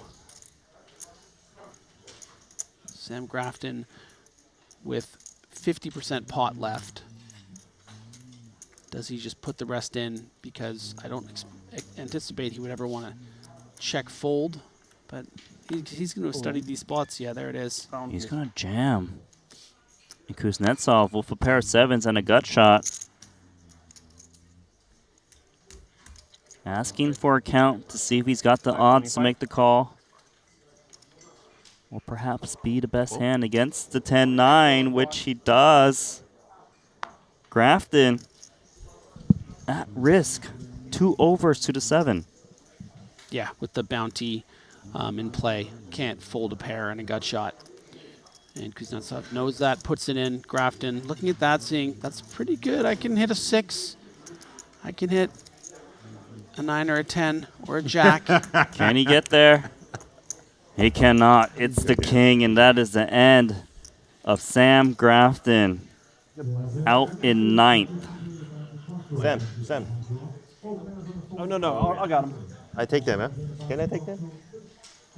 60. Kuznetsov collecting another bounty. Yeah. Oh, yeah, because they're redrawing. Fist bumps all around. Disappointing for Sam. Not so much for Kuznetsov, who does have $7.4 million. That means with that elimination, we do have the final 8, and the final table is confirmed with Kuznetsov taking the lead. Danny Tang at the bottom with 9 big blinds. Welcome back to the booth. Randy, Lou, and Griffin, what's your takeaway so far? Yeah, it's been really nice to see, Nikita Kuznetsov do his work. He's certainly someone that I think it's very clear understands how these bounties are being played, being very aggressive, playing as many pots as possible, using that chip lead as much as he can. It's getting him a lot of bounties, and that's, very, very crucial when we do start pulling them and seeing what we can win. But now that we're down to our final 8, the concern really is that big money up top. The 669,000 is, it's over 10 times the average that you'll pull from a bounty. So, very, very important. Also, player of the year implications as well. We see Danny Tang still in there with 8 left, who's currently the leader in the Ivan Liao player of the year standings. So there's a lot of interesting things going into this final. Yeah, certainly. And we are going to go on a short 10-minute break. Me and Griffin will be stepping out. We'll be joined by Ali Najad and not Brian Rast, a special guest. Just tease that for now. So we'll see you guys soon.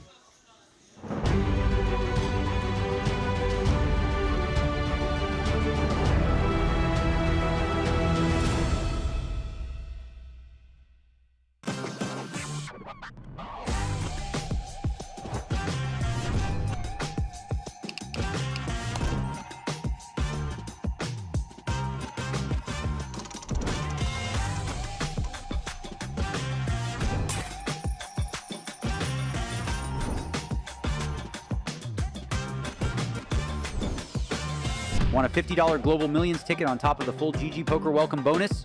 Sign up with promo code Triton_2024 and deposit a minimum of $20 to claim your ticket. Brace yourselves. This is live. And the show goes on. Oh, wow. All in.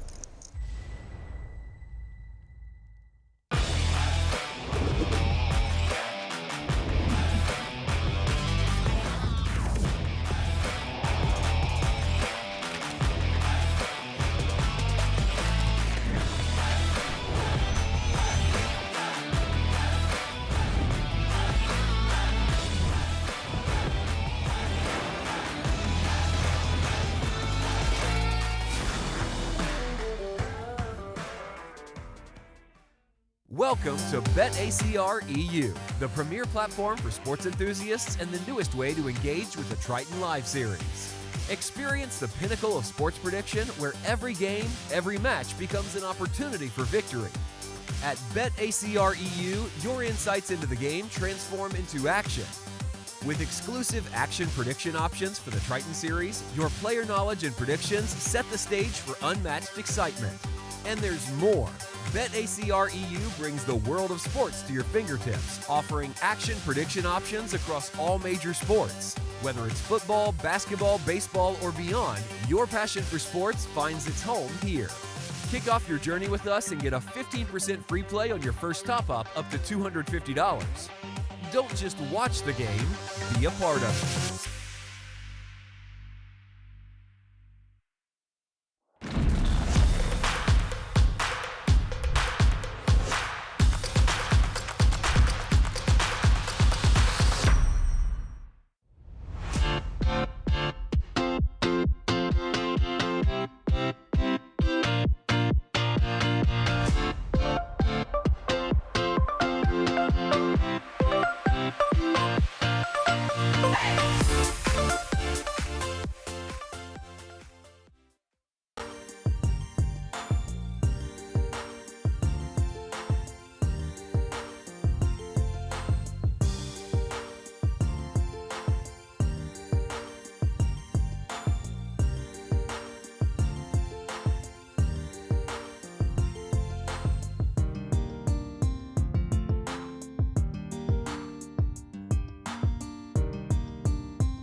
I'm just so antisocial in there that I just forget I even go.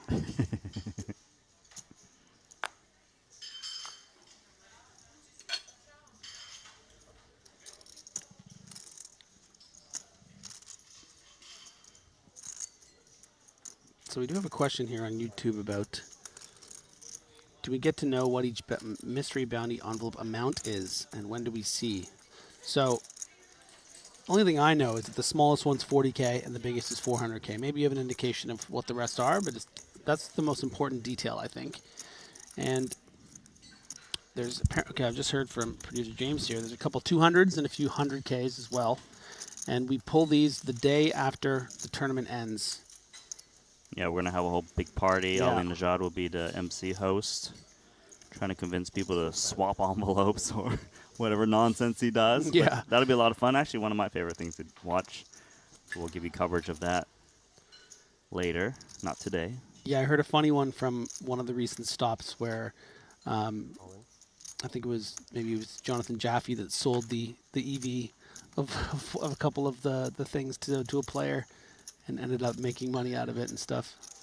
So they do have some fun with it.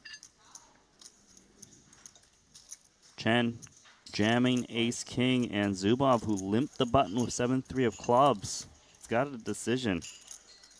He went after it with 5-3 off earlier, although it was a smaller jam. So yeah, it's hard to know if Zubov's plan here was to limp call a stack as big as nine big blinds with 7-3 suited.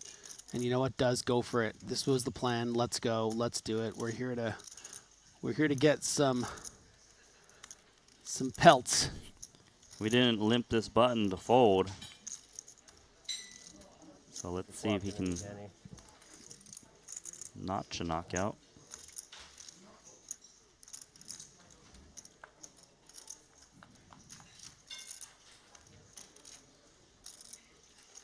Gonna be tough for Zubov. Yeah, Chen is very happy with that 89% equity.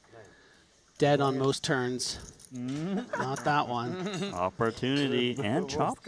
One of the best cards that Zubov could see.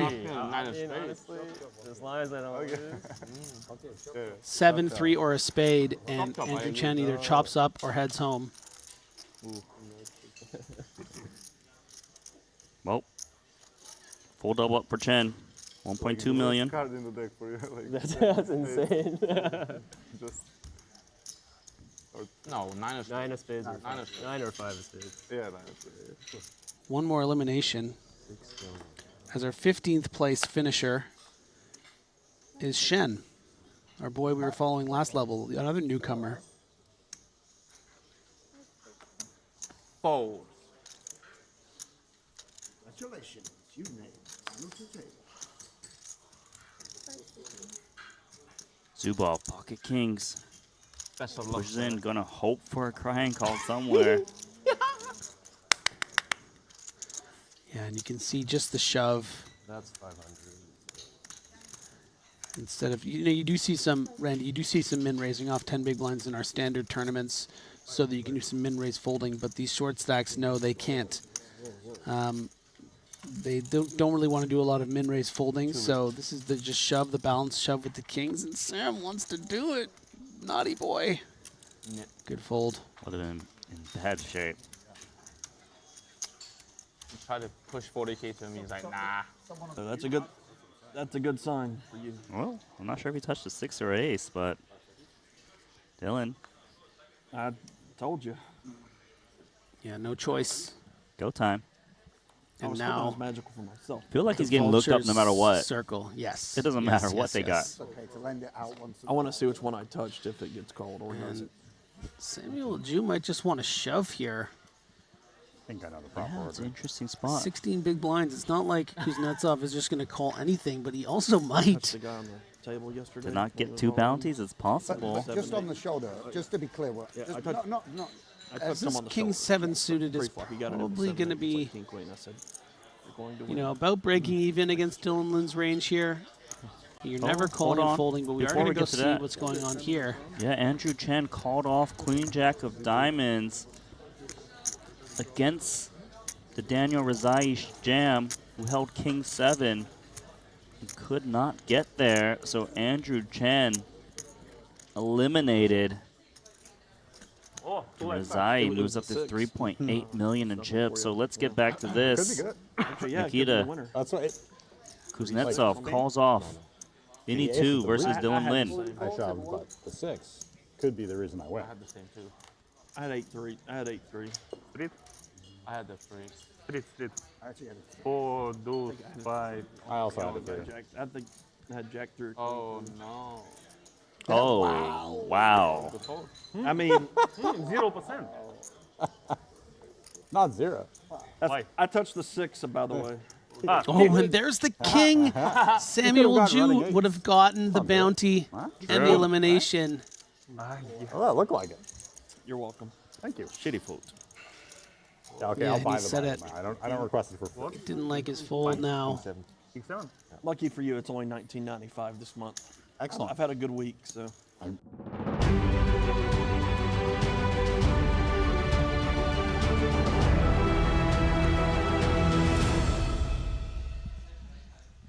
Welcome back to the Triton Super High Roller Series, where a couple of fresh faces are here in the booth, one a lot fresher than the other. Ali Najad, pleased to be bringing you the final table of the 40K Mystery Bounty alongside Dylan Weissman. First time here to the Triton booth, I believe, Dylan, or have you been aboard once before? We did one final table, I believe, in Cyprus. That's it was right. a short deck. Yeah. But outside of that, it's my first time. Closing in on $250,000 in career Triton earnings for this man right here, who is still in the relative infancy of his Triton journey, by no means in terms of poker. 4-card, 2-card, he does it all, and he's here to take us through this final table. You've had a chance to take a look at it. Up top, Nikita Kuznetsov, the Russian. He's been a fixture at the top of this leaderboard with 8 remaining, blinds of 50 and 100,000 for the bulk of the run. But just take a look down toward the bottom of the leaderboard where Ivan Liao, Player of the Year implications are present, given that Danny Tang rests atop that leaderboard coming into this stop and is looking to ward off all contenders, but sitting just with 9 big blinds. It's going to be tough for Danny, but he's already had a good series. He's made one final table already, and he's very dialed in to the Player of the Year implications, as well as how he's supposed to be approaching these tournaments in this weird pseudo double ICM scenario that he's found himself in. Would you agree, Dylan, that those who kind of specialize, who almost exclusively seem to be playing Triton events, now outside the borders a little bit for the likes of Danny, but there's a definite competitive advantage?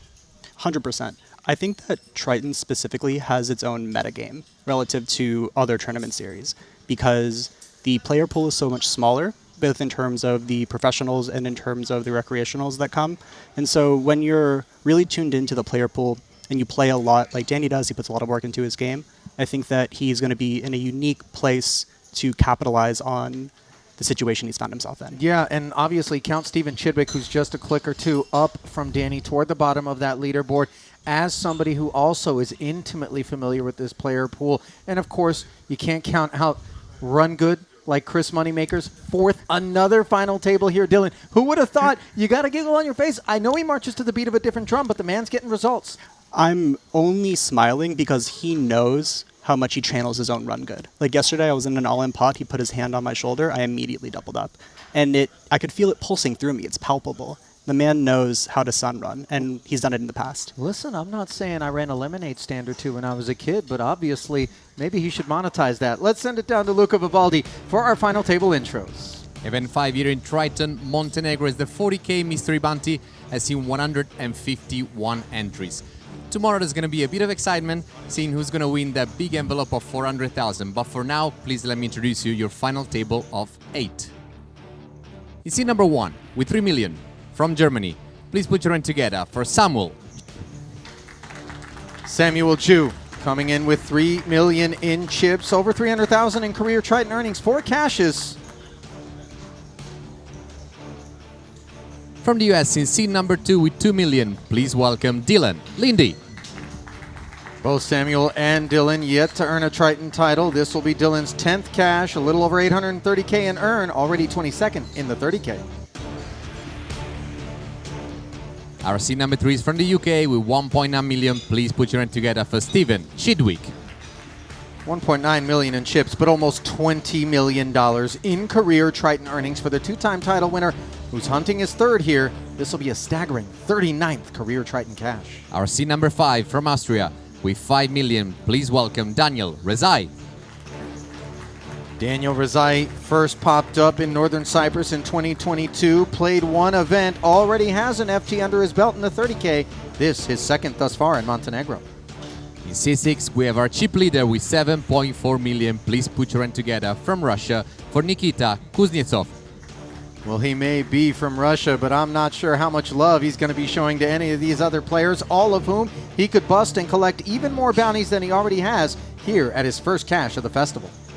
See number 7 from the US with 3.7 million. Please welcome Chris Moneymaker. 21 years ago, this man changed poker forever. Might he be looking to have the same impact on it 2 decades plus removed? 2003's WSOP main event champ. See number 8, he's our current POY leader with 925,000 from Hong Kong. Please put your hand together for Danny Tang. You might be tempted to think those index fingers are number 1s, but in fact, they are pointing up to the sky. And Ivan Liao, somebody who was so important to Danny as he seeks to claim the Player of the Year award. Last but not least, closing our final table from Belarus with 6.3 million. Please put your hand together for Artyom Lasovsky. Triton first-timer here in his 3rd event, 3rd time a charm, his first ever cash. How big will it be? We still have 10 minutes remaining on level 21, 50,000, 100,000, 100,000. The button has been drawn on Dylan. I wish you all the very best of luck. Daniela, shuffle up and deal, please. All right, it's time to get things underway here at the final table of the 40K Mystery Bounty. Half of the prize pool lopped off, stuffed into envelopes, none of which were available until today's play. Day 1, can't win a bounty, but here you can win both bounties and a whole lot of prize money. You see the chip counts? We've walked through those already, 51 and 1. That's what we're playing here, brought to you by GG Poker. Guaranteed payout, currently $82,000. The jump up to 7th is 32K. And at the top of the mountain, a pot of gold worth $669,000, along with the Triton trophy, awaits our eventual winner. And as you first looked at the layout in terms of stack distribution, Dylan, talent, seating, was there anything that kind of jumped out at you as something to keep an eye on, potentially? I think that Rezai, Daniel, is going to have a little bit of a rougher time just because of his seat positioning. It's really challenging having such a talented player like Kuznetsov on your direct left. Yeah. And he's going to have to be very precise in how he approaches this final table. We already have a very interesting one here from Danny. Yeah, this is not exactly precise, just blunt force with the King 10 of spades, UTG +2. In he sails. Looks good to me. It's a great shoving candidate.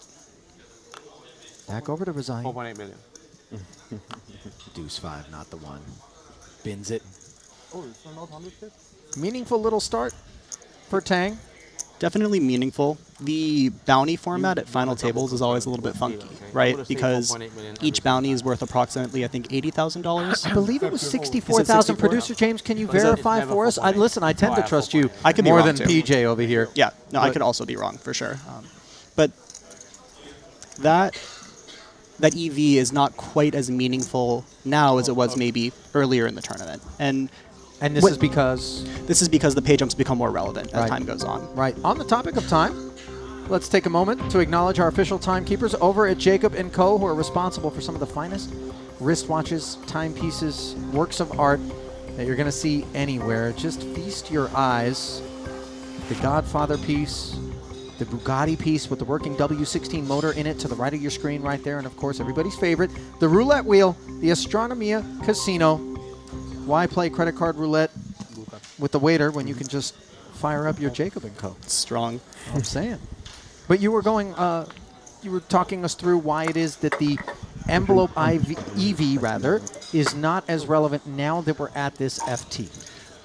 I'd say that as the final table goes on, it becomes less and less relevant because the chips become worth more. Exactly. And so as we see the stacks even get more shallow, it becomes this really tumultuous space to navigate when you have to still factor in the bounties, but the pay jumps are more relevant than that smaller calculation. Right. Insignificant they are when you have flat payout bands, min caches, but suddenly those payouts, what we're a little bit more focused upon as Artyom focuses upon an ace-jack, has a customer in Kuznetsov, big stack defense with queen 10 and flop second pair against top pair. This one seems pretty straightforward for Artyom in terms of finding a c-bet. He's going to want to bet this board a lot. Nikita also, if he was maybe playing against someone who's a little bit shallower, could have found a 3-bet with this combination. But against the other big stack, they're really not incentivized to go after each other. 150K, that which Kuznetsov faces early on here at this final table. Definitely has the tokens to take a turn without concern. Third club rolling off. Losowski adding the flush draw to his arsenal. Very fun turn card here for Losowski. If I was in his position, I wouldn't be sure if I'd want to take bet at 100% frequency, but the Jack of Clubs is some really good insurance to protect yourself from some of the suited combinations that Nikita is going to defend the big blind with. So feels a lot safer that Nikita won't have the Jack X of Clubs combos to find the second barrel here.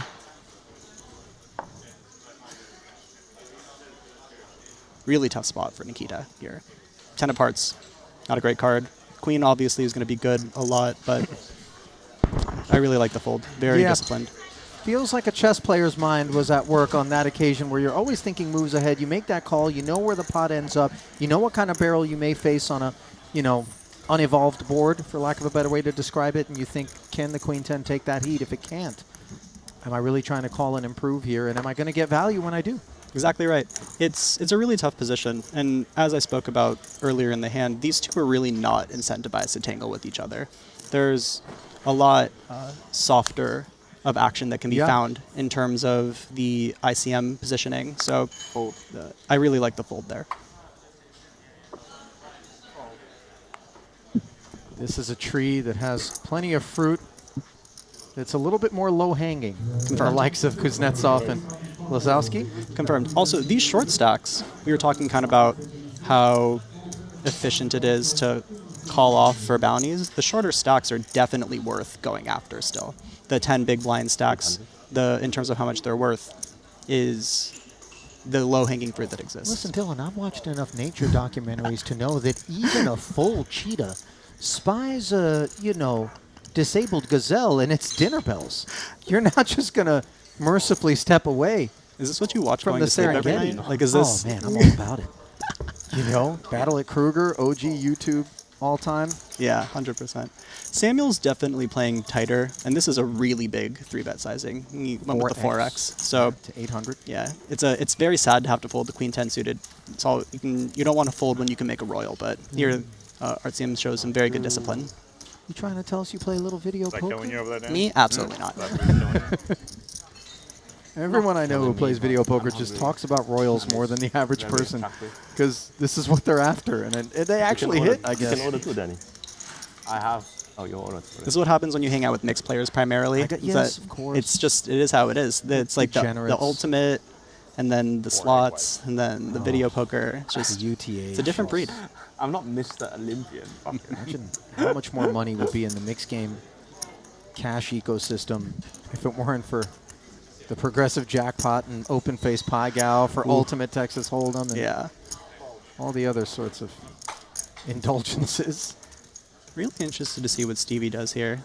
This man knows what's up, and so it's always fun to get to watch him navigate these final tables. Such a challenging stack depths as well. 19 big blinds raising into the button of the chip leader.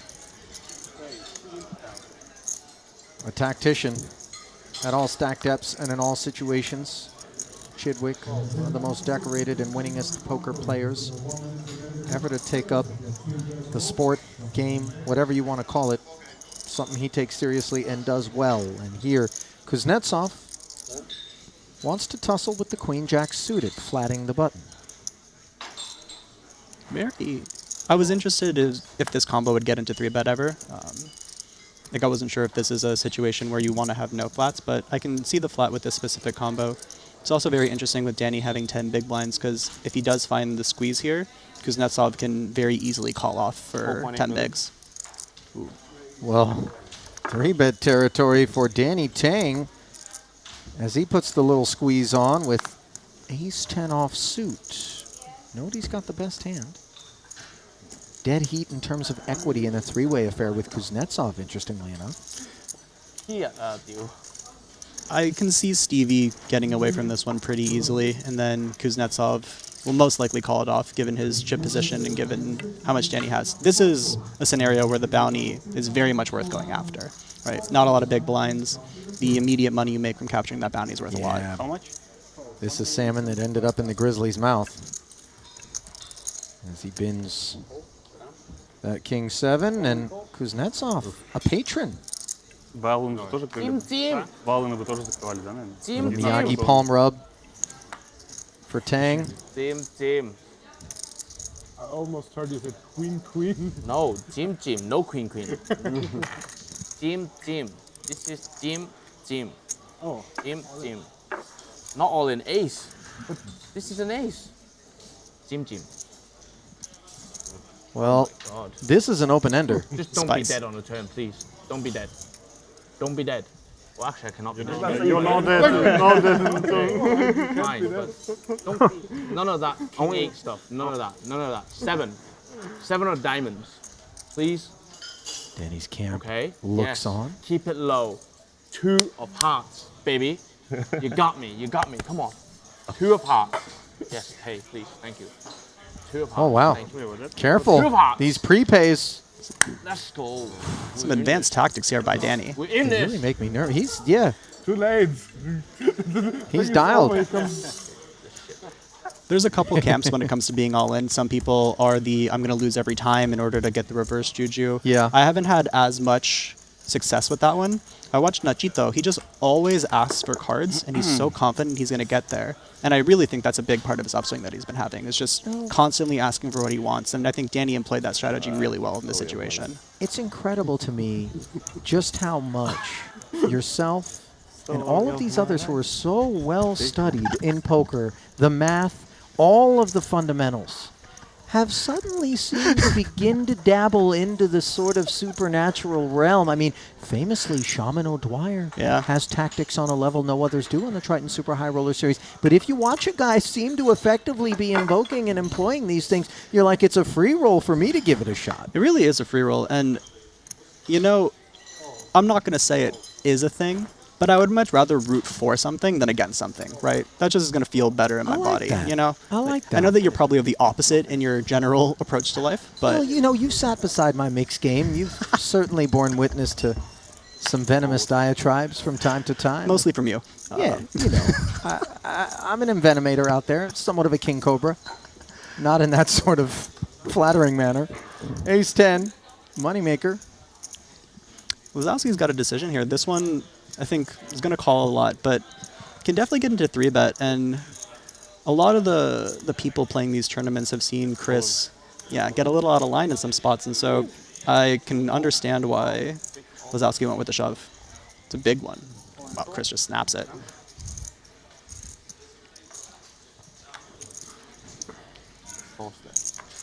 So look at this.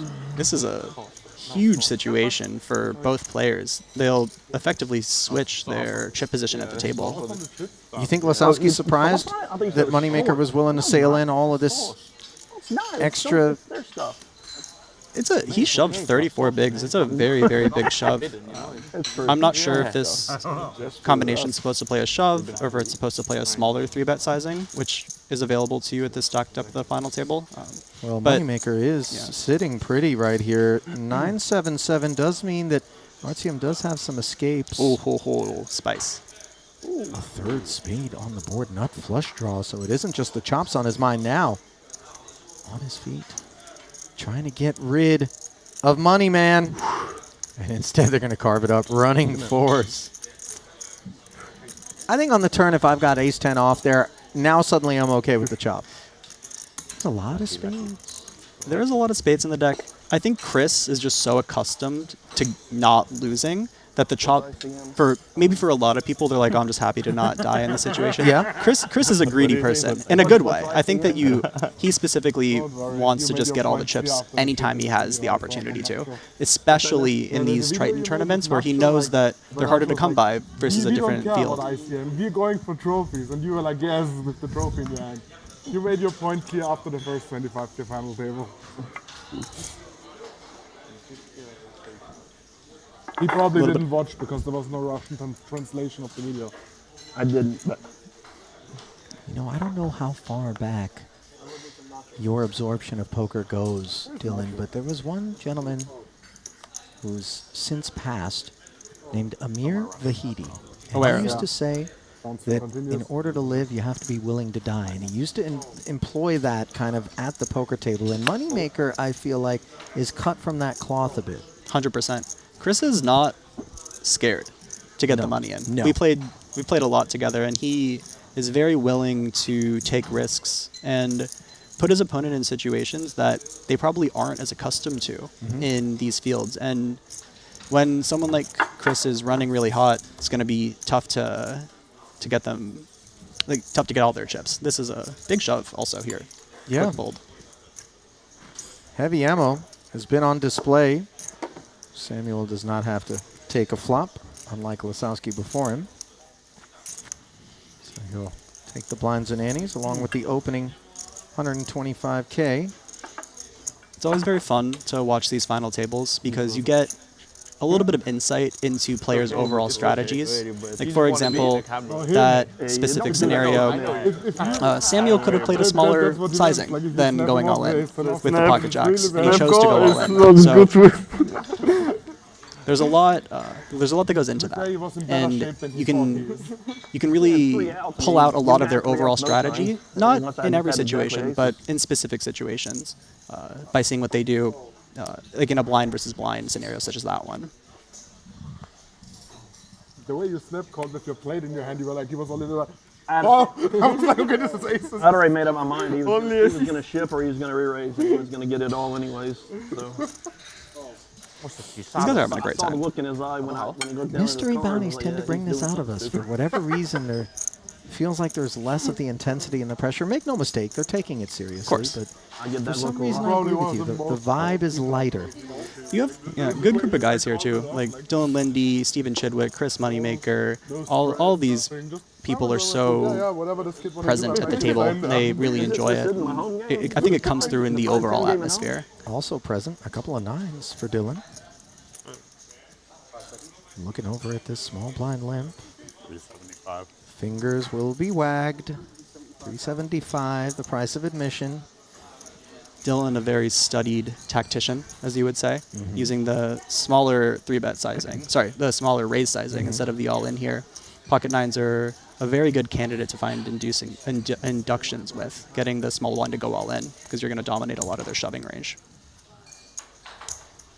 So a little tidy pickup for Dylan. I was having a conversation with Stevie the other day while we were playing, and he was telling me that the longer his mustache gets, the better his reads are, because it picks up the vibrations at the tips of his mustache. And I was watching him play for like 10 straight hours. The dude, I don't know if you got to watch any of this, he was putting on an absolute clinic. He called me down with like a pair of 5s on a 5 overcard board. He called Ponikov's off on like a 3 flush straight board with middle pair, no blocker. It just like, he really felt like there were vibrations coming into his mustache. And it's the only, obviously he's a good poker player, but going into the Supernatural, I feel like he believes it, and he's playing as if it's true as well. You know, I've heard things like walruses, cats, you know, other animals that are of the sort of whisker ilk do rely on it as kind of a sensory sort of thing. I've never heard of a human poker player, however, employing it. It's scary when someone like Stevie finds an even bigger edge. Because he's already the best. He truly is so good at poker. And so if he's picking up these additional means of getting information, I don't know how we're going to win. Listen, you're too young to have had the rabbit ears on top of a television set and search for the over-the-air signal. But if all of a sudden I'm in a pot and Stevie trains the tips of the mustache toward me, I got to tell you, I'm calling the floor. I'm already scared.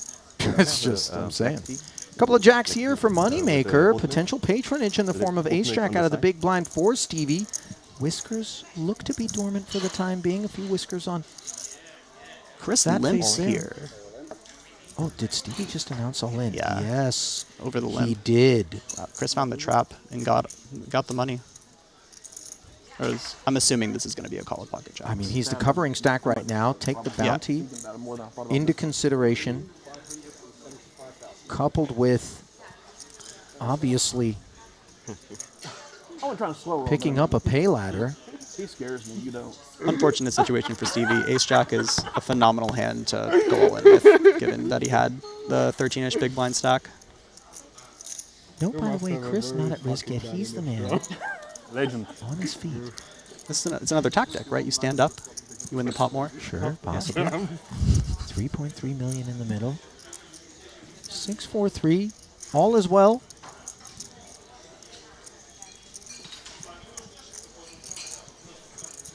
Still got to see 2 more. Turn. Doesn't help. And are the whiskers tingling? Can they find an ace on the river? That's what Stevie's going to need. No. It's a queen.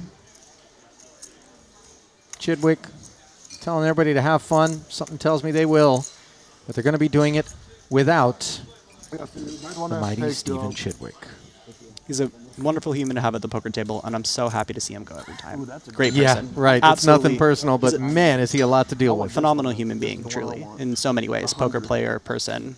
And when he leaves my poker table, I'm happy to see him go. Right. $82,000 richer for the effort here today as he closes in on that staggering $20 million in career Triton earnings. But there will be no added title on his CV. Unclear how many bounties he'll be drawn. I'll be front and center for that one tomorrow during the dinner break of play, where everybody fortunate enough to have collected a bounty will be on hand to reach into the bin of destiny, see if they can pull somewhere between 40 and 400,000. Do you enjoy the Vanna White portion of your time here at Triton? I like to think of it more as Sajak. Okay, that makes sense. Dylan. I don't want to let's put not sell it anything short. into you. Like Vanna just flipped the letters. Pat ran the show. That's fair. This is not a misogynistic sort. It's just an objective claim. You know, Vanna also lovely person, by the way. But understood. I don't want to project anything onto you. I want you to Same, live you know? your authentic self. I'm the Trebek out there. Well, I mean, I'm alive. But, you know, other than that, too soon, yes, I understand. Sometimes I do these things. King 9 suited, Samuel Jew, 350K, he announces. Another big raise sizing here from Jew. Tough for Daniel to call. If he goes with the very standard min raise or slightly above, I think the Jack 9 offsuit's going to get in there. And that's kind of precisely what Samuel intends with this hand, right? I really do. Corner of how much big blinds you have. Oftentimes in the chat, we do get questions about why it is everyone's looking to the sky. No, there's not a UFO beaming people up for analysis and testing. It's just the tournament clocks, everybody getting their bearings before making decisions. And that decision was defense for Jack 9, which is lagging deeply behind on an ace-queen 3 board versus king high in the nut flush draw. Action checked over. Great board for Jew to find a c-bet. You said great board for Jew to find a c-bet. Si. Oh, you meant Samuel. Bonjour. Oui, oui. Okay, here we are. Back on track as the easy fold from Razai there. Like, we need Nacho in the booth to have to talk about Samuel involved in pots. That would get very entertaining, is my guess. We need Nacho and Nick speaking as Nacho in the Nick booth. is more Nacho than Nacho. It's so beautiful. Head on over to my Twitter. I've got it posted. It's not buried deep. I don't tweet a lot, but it's from our Jeju Festival, and it is Nick Schulman doing his Nacho Barbera impression. Even though Nacho's not even at the table, it's just worthy of mention. It's so good. It might be one of my favorite, like, 2 minutes of poker clippage that exists on planet Earth. I picked a really bad time to bring my Jan Peter out because I'm in such a dark shadow in the face of that Nacho impression. Supporting cast members, they don't get all the credit, but they're still important. Like, you wouldn't, Nick wouldn't have shined in the same way that he did without you being there to juxtapose against, right? You're just in the zone.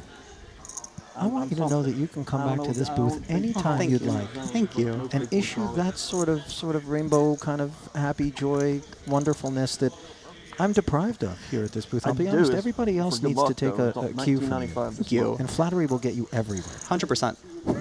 How do you think I got back for these Tritons? It's nice to people. It's not my play. 250K. I call, by the way. Obvious bluff.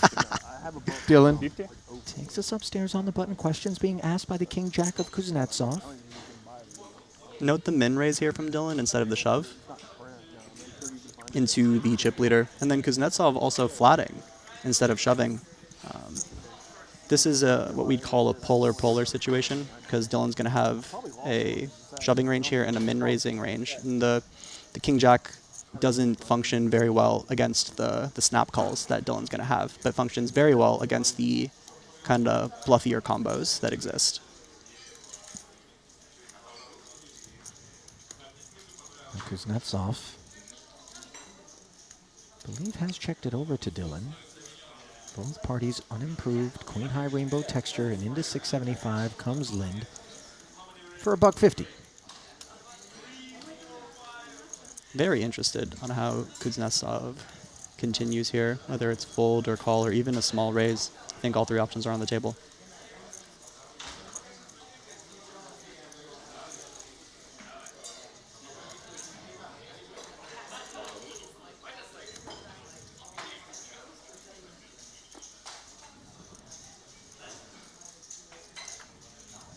Nikita chewing on it.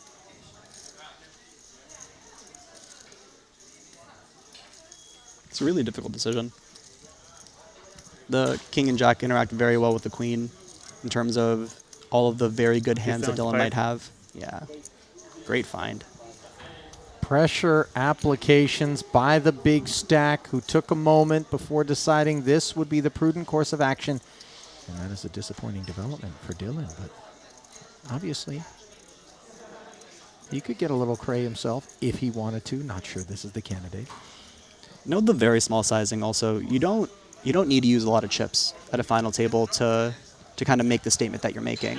And phenomenal play here by Kuznetsov. Really cool find. The king and the jack are just so strong in interacting with the queen and all the good combos that Dylan can have. Right, that, interfering with those. They do it does fantastic for that, to kind of remove those really stellar polar combos that Dylan's going to min raise. It's interesting because in terms of the eyeball test, you look at something like that and you're tempted to maybe designate it as street poker. But actually, there's a lot of fundamental, sound, sort of optimal procedure that goes into that particular decision. This isn't just let's roll up our sleeves and get dirty. It also feels like a Por qué no los dos situation to me, where there is the technical side of it, but you don't have to do the aggressive action every time. Like, if you were to look it up on a computer, it'll say maybe you do it some percentage of the time. And then there's a lot of vibes there. Like, I don't know if Kuznetsov is more on like the pure randomizing train, or if he's on the I'm supposed to do this, I'm supposed to raise some percentage of the time, call and fold some percentage, but we get a lot of freedom even with the high technicality to lean into vibes in different situations. Yeah. And I think a lot of the best players kind of know that they're allowed to do something at some percentage of the time, and they won't just randomize. They'll vibe it out and kind of feel into what's happening. And thank goodness for that latitude, by the way, Dylan, because obviously if the game was chess, it would not be as entertaining as it is. Taking nothing away from chess, but obviously we have more of a luck element. We have a little bit more discretion, even in the post-solver era, as we see Moneymaker and Kuznetsov squaring off, limped, blind versus blind pot. Wouldn't be surprised to see Kuznetsov bet one big blind here. His limping range is going to have some traps in it, and Chris is going to be betting a lot of these high cards out of the big blind or finding raises.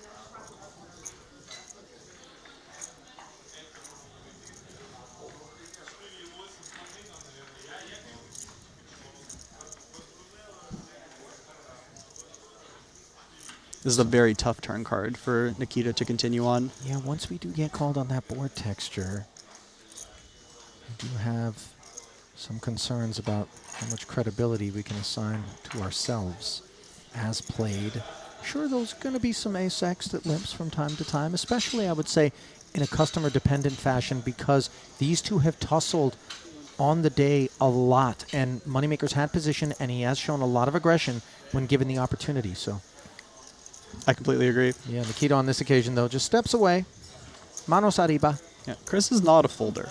It's not how he is. Not how his heart feels about poker. Chris is in there trying to battle, and so once he doesn't fold the flop and you have the 8 and the 6, and those are two cards you really want Chris to have in this situation, I think that the give up is very prudent.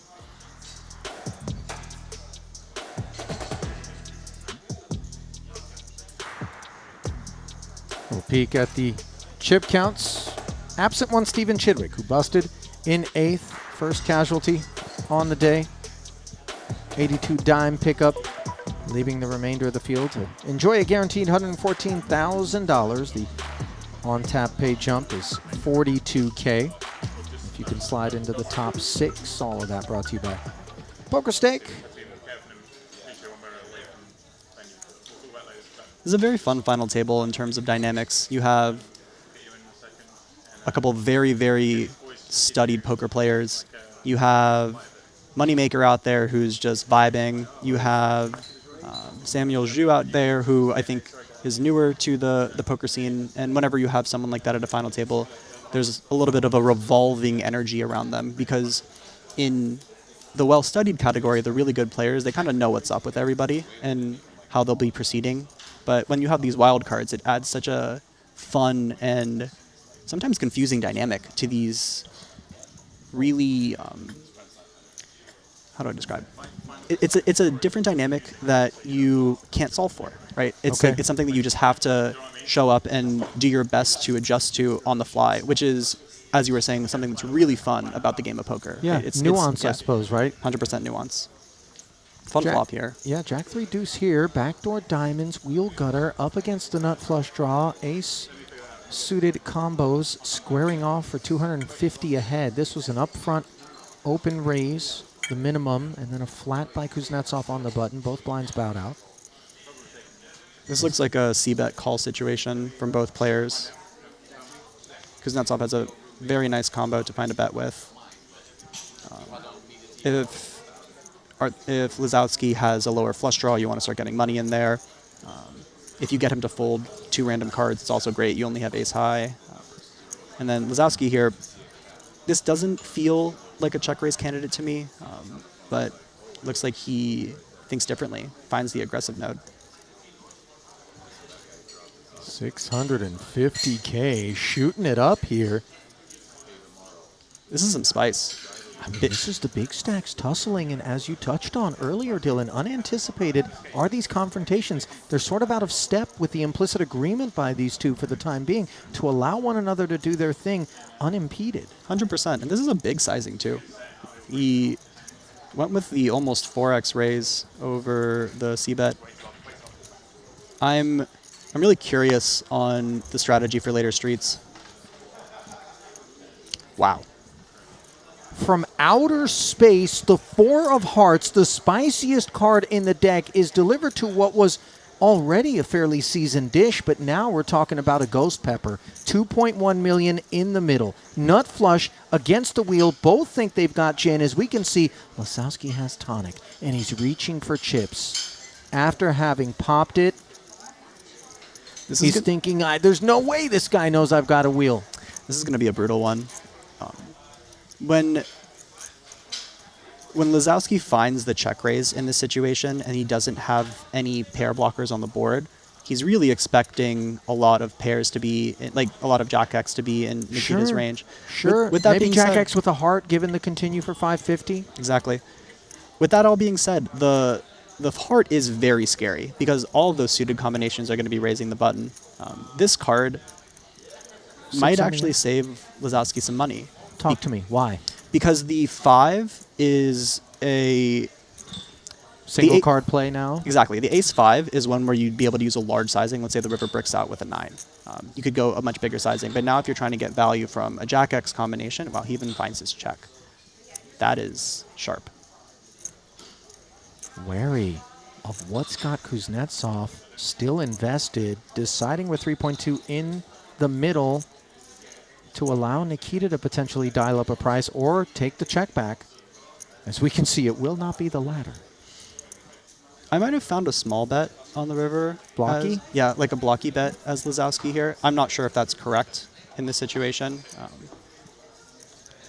Kuznetsov really does have a lot of suited combinations. So does Lasowski when he defends the big blind. Mm-hmm. So I think both players here are uncapped in their flushes. With that being said, it feels like Kuznetsov is going to go for a larger sizing when he has the actual nuts, especially considering that he has a 7, and the 7 blocks like the random 7-5 combinations. Goes with a little less than half pot. Yeah. It's a tough one. And all of a sudden, our ace-5 feels a bit like a bluff catcher. Time banks have been pushed forward, and you can see a migraine developing. I also got it wrong. This was much bigger than the B40. He went, looks like 2.2 into 3.2. Yeah, so a little like B60. 66, let's call it. Really, really tough spot here. And the large sizing makes sense. You want to get the maximum value when your opponent does have a 5. You also want to be able to bluff, but it's really hard. Like, it's kind of hard to find the bluffs in this spot. Like, I'm going in my head, what do Nikita's bluffs look like in this situation? Is he turning the Jack 8 of hearts into a bluff in this spot? Probably not. And so it's a really tough one to parse out here for Lasowski.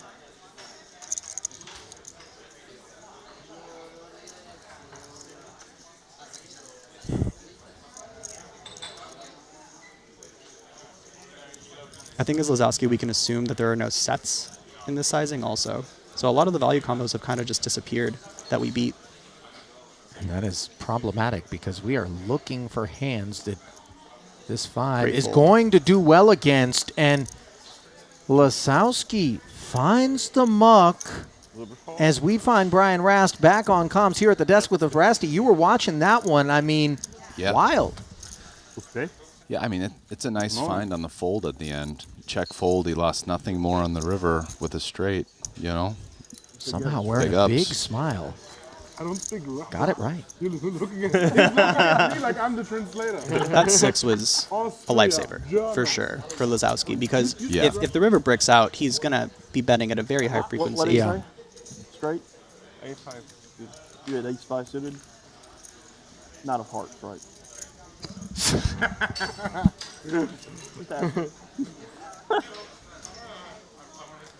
kind of speaks to the slippery slope that check raising the flop can get yourself into when you're playing against the other big stack. You just are playing this inflated pot in a situation where you really don't want that to happen, even when you hit one of your gin cards, like the 4 of hearts. And then you've now created this environment that forces you to play more passively than you'd want to. And I think that's why a lot of the time the more passive route on the flop is taken.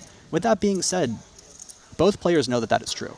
And so the check raise, when it does come in, is going to work at a higher frequency, given that dynamic. And so I can see the choice of the raise, but this hand, I think, illustrates why, at a final table, it can be very scary to battle against a stack that can put you in a really tough situation. Hey guys, so one question, because I'm coming in here, it looks like, there's 7 left. What's the number 1 or 2 or top 3, somewhere in there, things like, hey, know this to get caught up? What would stand out to you? I mean, you haven't missed all that much, to be honest. Moneymaker limped with jacks, and then Chidwick jammed from the blinds with an ace jack.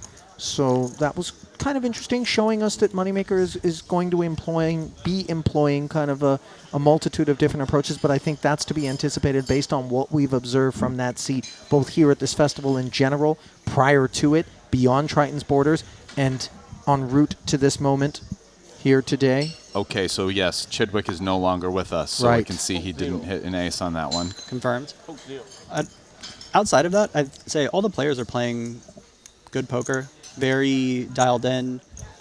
We have Kuznetsov, who's been making a lot of good choices, finding cool raises, appropriate sizings, which I think is to be expected from a player of his caliber. Yeah, really kind of maximizing the setup that he's got here. Also, Lasowski didn't avoid him as they were both big stacks. But go on, yeah. Before I move in, what is Nikita Kuznetsov's background? Are you familiar with it at all? Because I'm not as familiar with him. I believe he's an online crusher.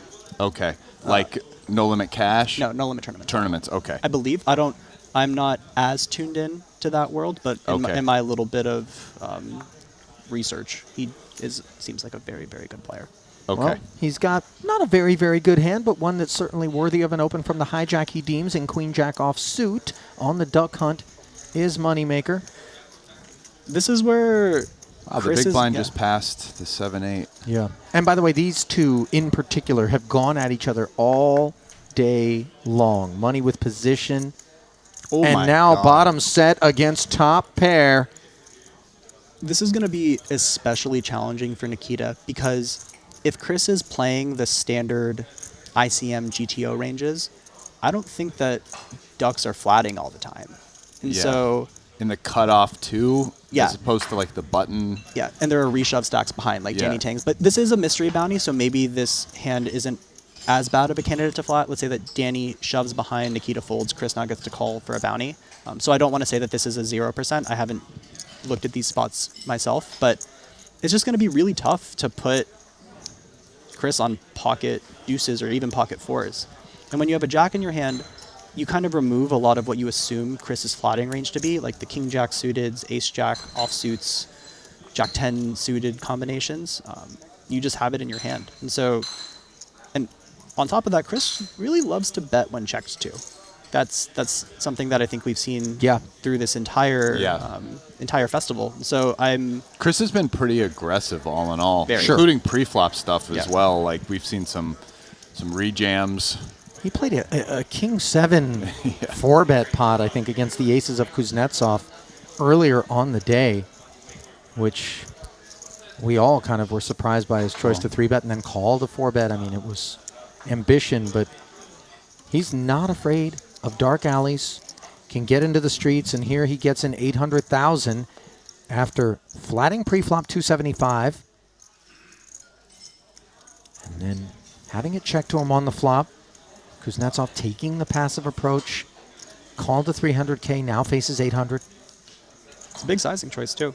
This is something that I was speaking about earlier. When someone like Chris is running hot, it's just going to feel really bad to play against because he is always looking to find an aggressive action. And when a player like that, who maybe is even a little imbalanced in finding those aggressive actions, is just showing up with hands, it forces you to put money in there because that's the way that the game of poker is designed. If an aggressive player is betting a lot, Wow. yeah. Now look at this river, This boys. card might save Kuznetsov money here.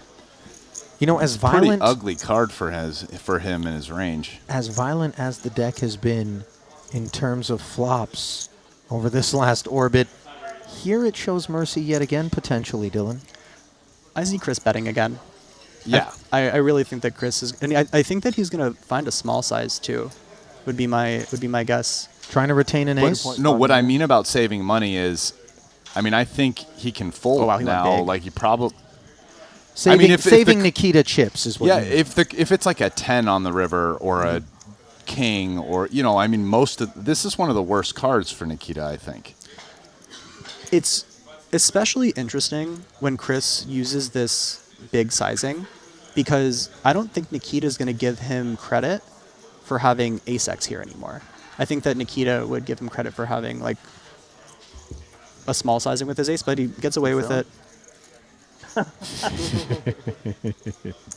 What did he say? 6-7. Oh. Yeah.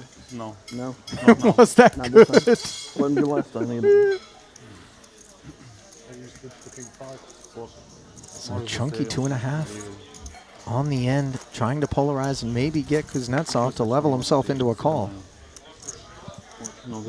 Doesn't work.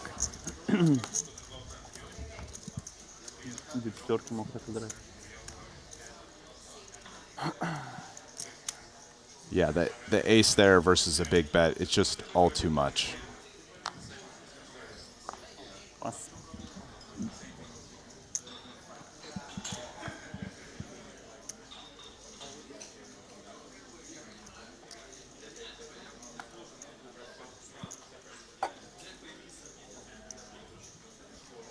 It's an opening candidate here for Lazowski. If you say what to say, they say what they hold. No? No, Like 30 minutes on this one. I know what you have, so I think I know what you have.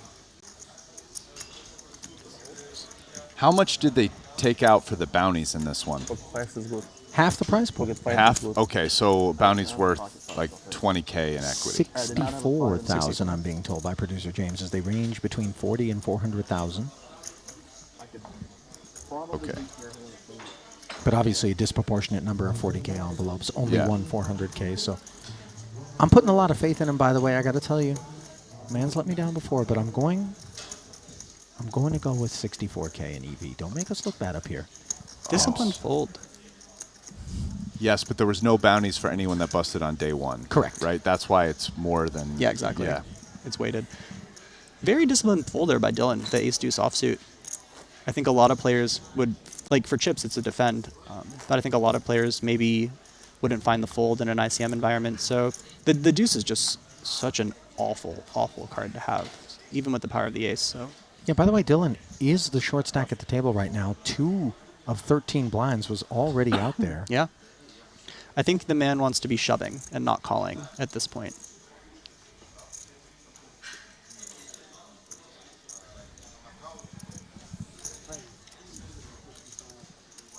It was first... Did the button open? Yeah, button open, king 8 offsuit. Yeah. But here we are with It's- Danny Tang, Queen Jack suited, Ras. That's an interesting decision to me. Yeah, folding the ace-deuce. I agree. Yeah. Completely agree.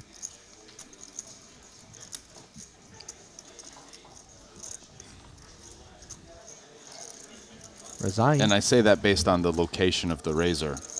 Versus the button? Button versus big. Yeah. Ace deuce muck. 7-8 wants to dig in versus hijack here. For 1 BB. Covering stack here. 7 and 8 are cards that won't interact that much with Danny's opening range, so...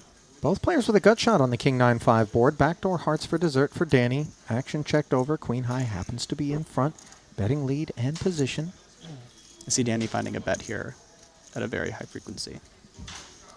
Yeah, I agree with that. It's a board texture that favors his range quite a bit, right? Yeah, king very good for the opener in this situation. He likes it. I think he uses an even big. Yeah, the king is so good for him. He's using a big sizing. He's using just under 3x. This is a really uncomfortable sizing for 8-7 off. I think, yeah, it's a good find by Danny. I feel like at the stop, Danny made another final table. He played quite well, even though things didn't work out. It feels like he's a little bit extra sharp right now. If I had to, I mean, winning promotes more winning, right?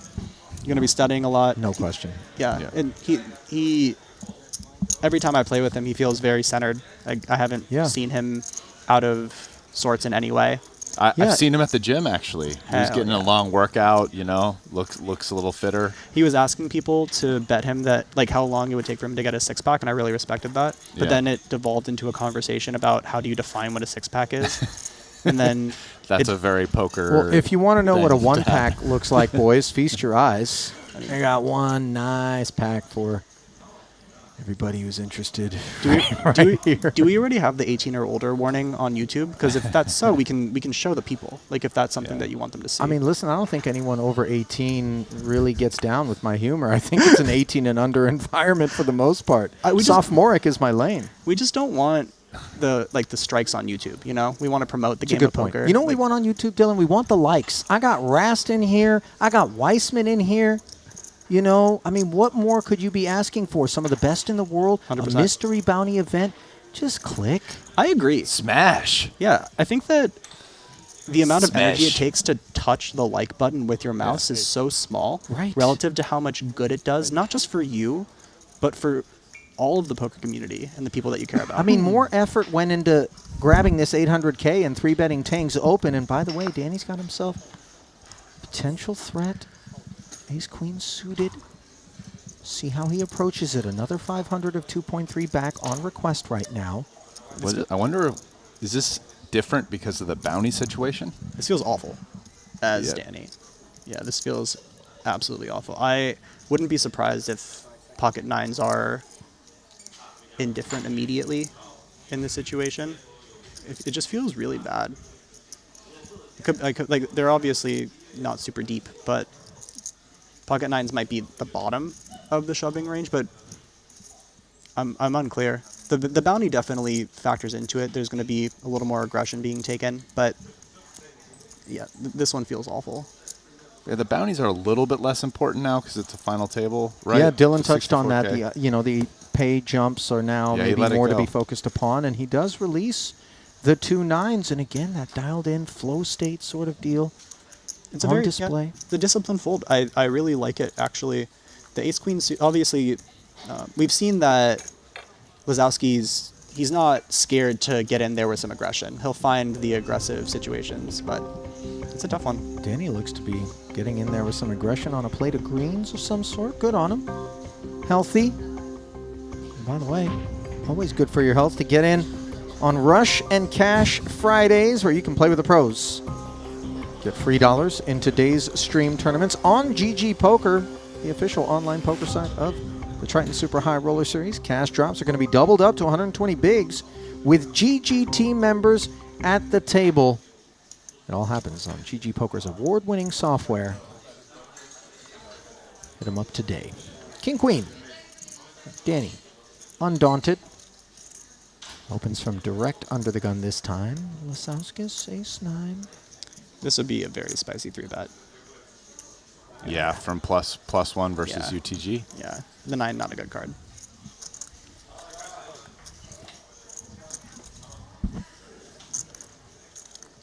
Ducks did well for Moneymaker, as I no interest in them, by the way. Perhaps. I mean, UTG Danny only has 15 blinds or something. It's pretty shallow to be flatting ducks. Meaning the implied odds just aren't there against that stack depth? No. But you do have bounty overlay potentially as a covering stack. But as you guys both touched on, less of a consideration at this point, given the payouts. 10-9 suited, though. Happy to defend and out flopping on a 9-8-8 board. 825 in the middle. This is a pretty good board for the big blind defense versus under the gun. Under the gun's going to have all of the overpairs. They're going to have the aces, the kings, the queens. But in terms of trips, they're kind of sparse. Maybe only like the ace-8 suiteds of the world, which is why we see Danny finding the check back here. It's going to be a spot where Chris can find a lot of aggression against him, and he's going to want to be trapping some of his overpairs as well. Great card for Chris, because he now picks up hearts, which helps him defend against overcards even better. I think Chris is very aware of his image, and he knows that he would be betting this board if he had bricked. Not even the size up here immediately, kind of trying to quote-unquote make it look more bluffy, but Danny's got no decision.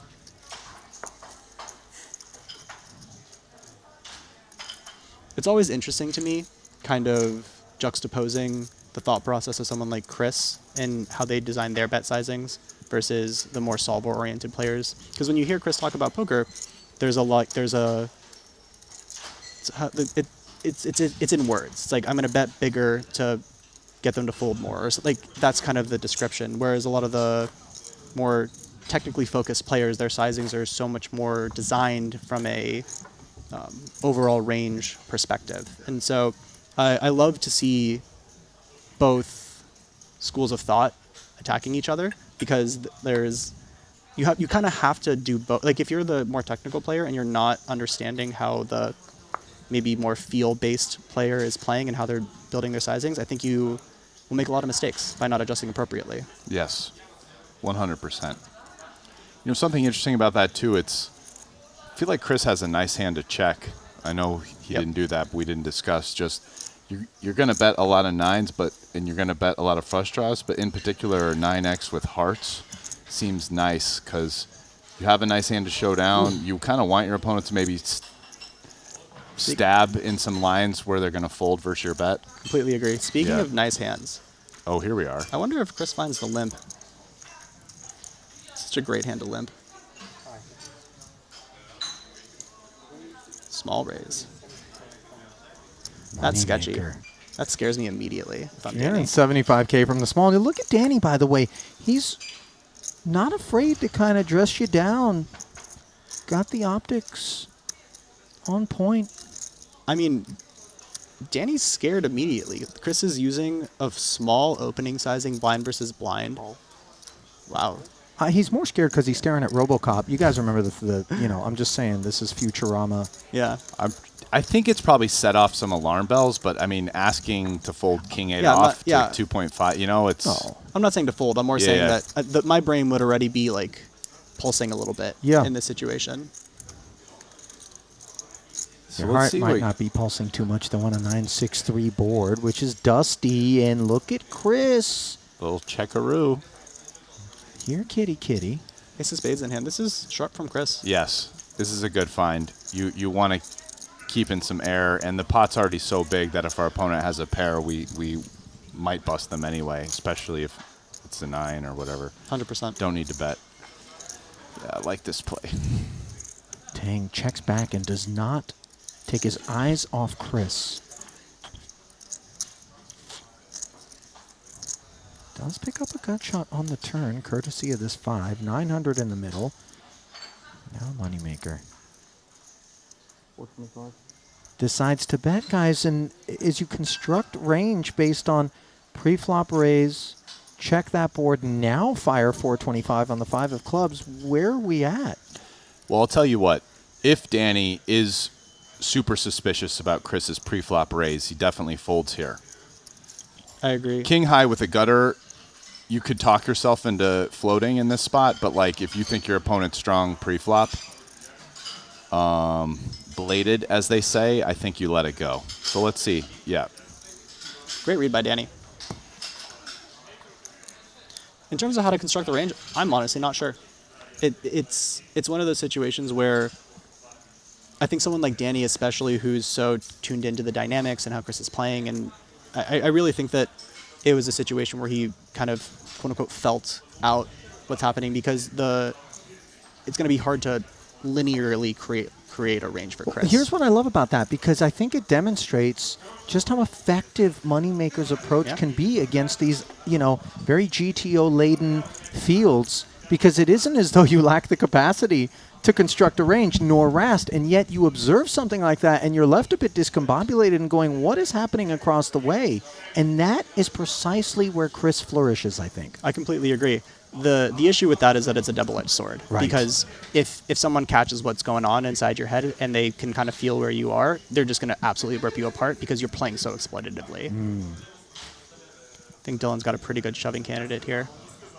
I don't think he will use a small raise sizing. Yep.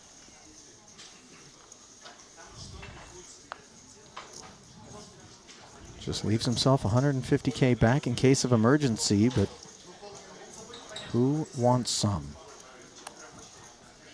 As the only stack which cannot earn a bounty pops its head up out of the sand, all the way around to Lasowski. He's deep. I'm not sure he's going to have a taste for another, what is it, million plus? I don't think you can call the offsuit variant here. I think it's just got to be a fold. No, this feels really bad in terms of chip EV or whatever. I don't think a bounty is crossing that bridge. Well, crossing through the YouTube chat, we welcome Ebony Kenny.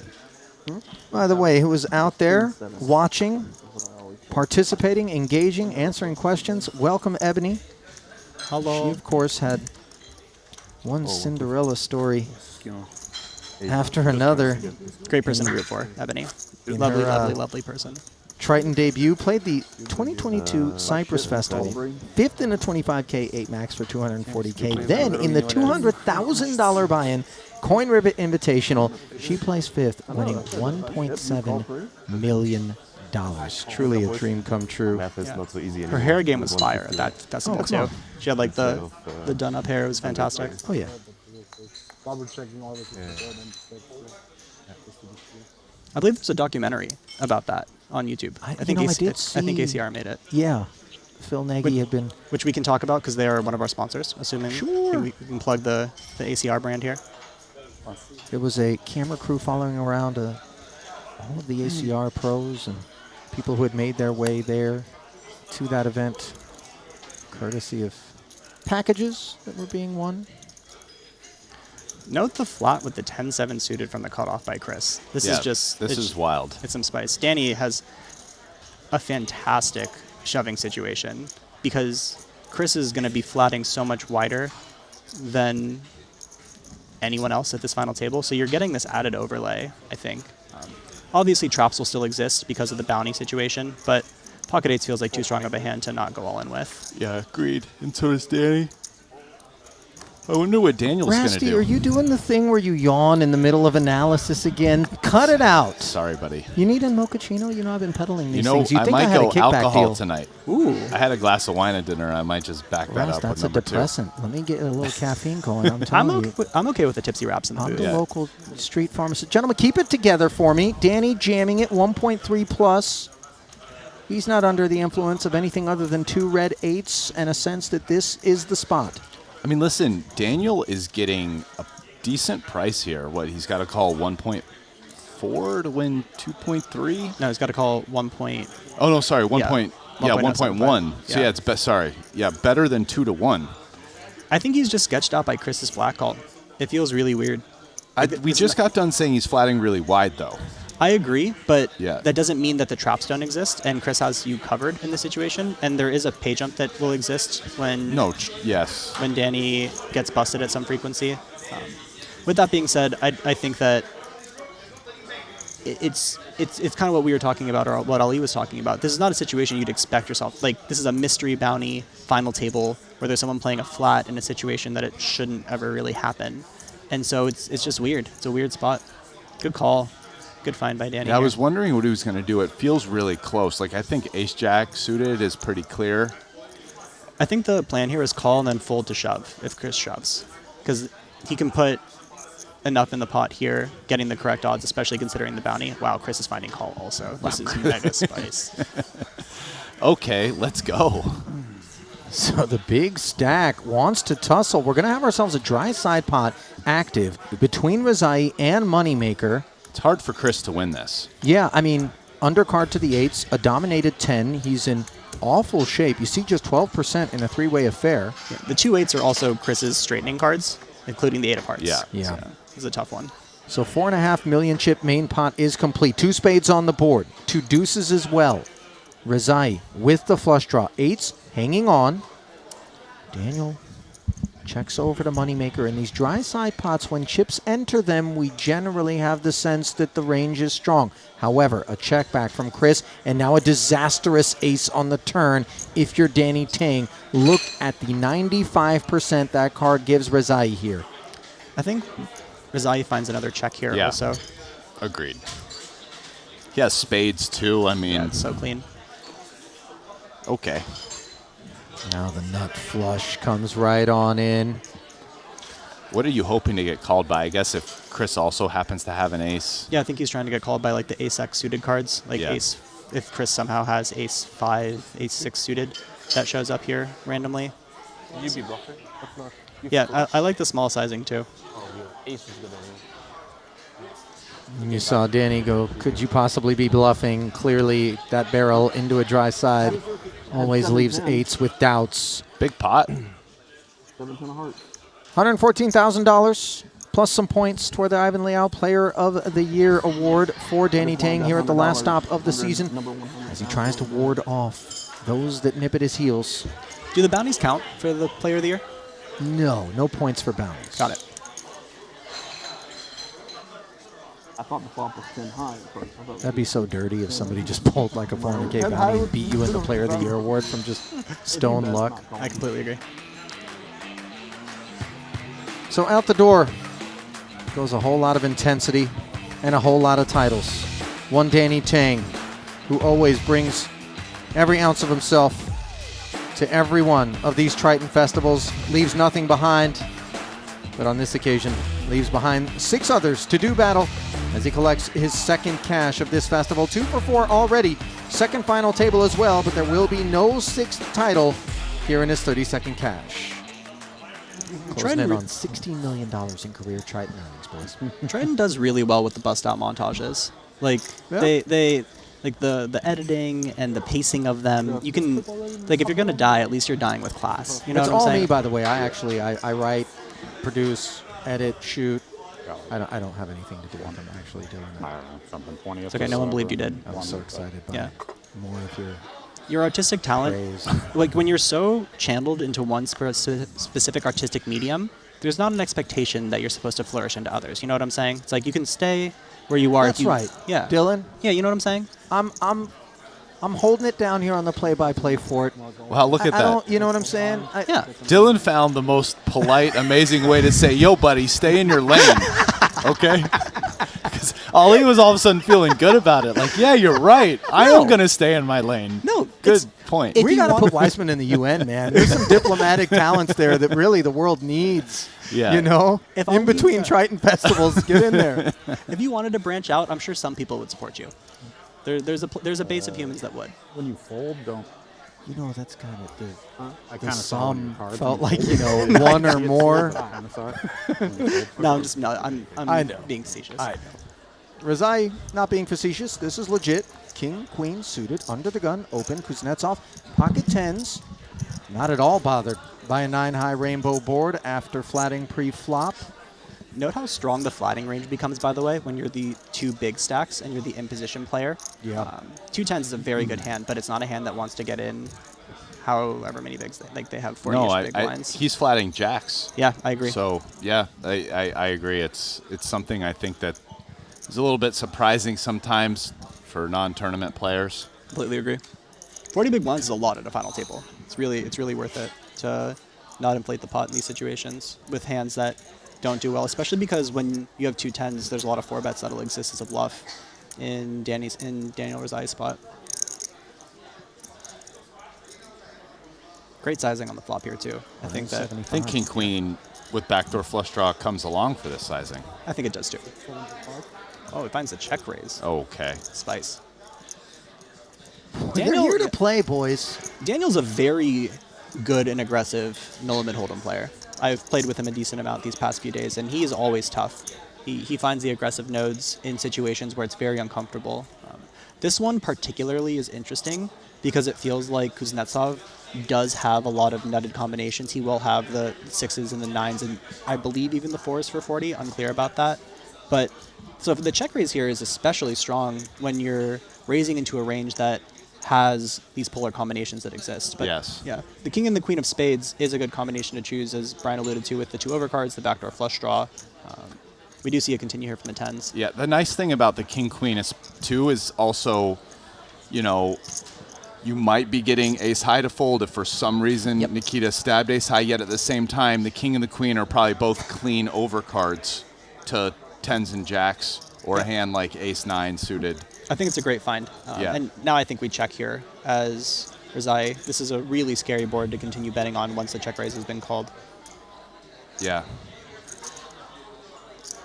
Just plans of multi-street, huge bluffs, need some help on the turn. They really do. Especially when your 2 cards have such little interaction with the board texture at this point.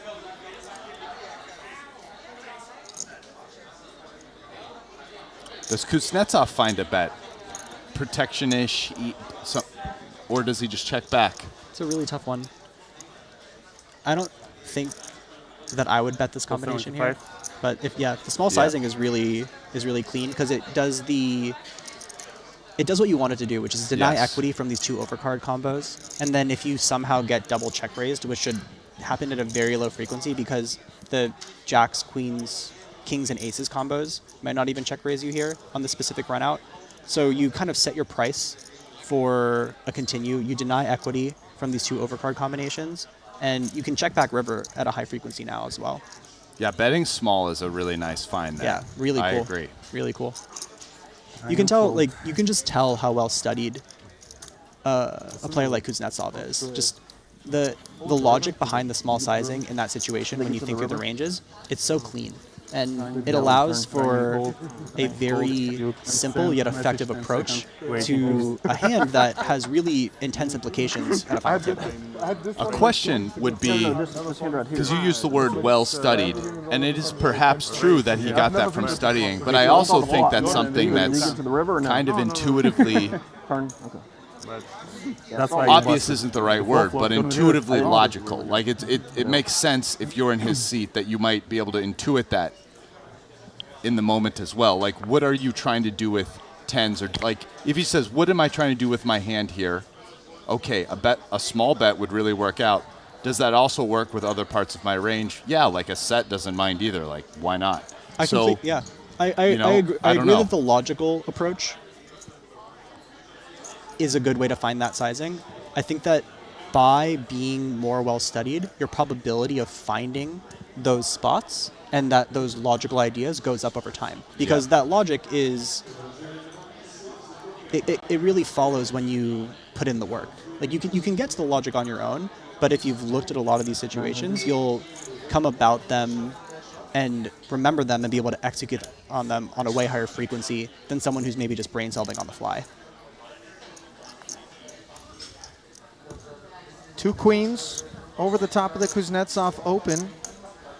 Moneymaker, when you V-pip a lot, when you're frisky, when it feels like you're all over a specific opponent, these ranges aren't always assigned strength, but nevertheless, ace-5 concedes. Kuznetsov asks for 1. It's always a queen. I wanted it to be a 7, trust me. But he picked the wrong one. Note a little bit of gamesmanship here, right? Getting Chris to show a card, getting a little bit of data, that's not trivial. It is a more fun environment. Like Chris will get that back from Kuznetsov. I think that if he's getting to show one, the other one will as well. I'm not sure who this benefits the most. My guess would be Kuznetsov because he'll use that information very, very well.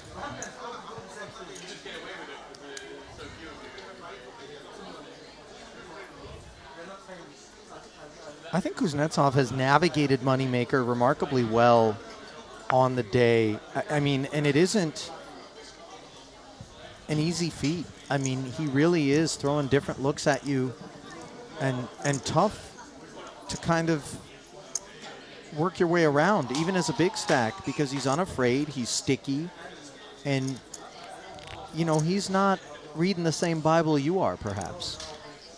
I looked at this specific spot recently because I had the same one. You're allowed to go in with all your ace-x combos. Ace-deuce actually mixes a min-raise sizing for 10 big blinds. I literally had almost this exact same situation a month ago, and when I was the ace-3 on the button. But I guess in the bounty format, you don't want to use the small sizing as much. The 2 is just a really bad card to have, because that's the card you want your opponents to have at a high frequency when you go all in.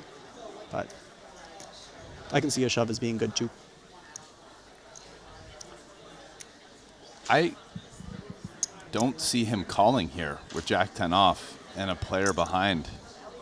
1.3 million in your face. I mean, I know there's a bounty. It just seems like too much, but wow, okay. Jack-10? Okay. I wanted to gamble, but now I can't gamble. A 50 back, right? Yes.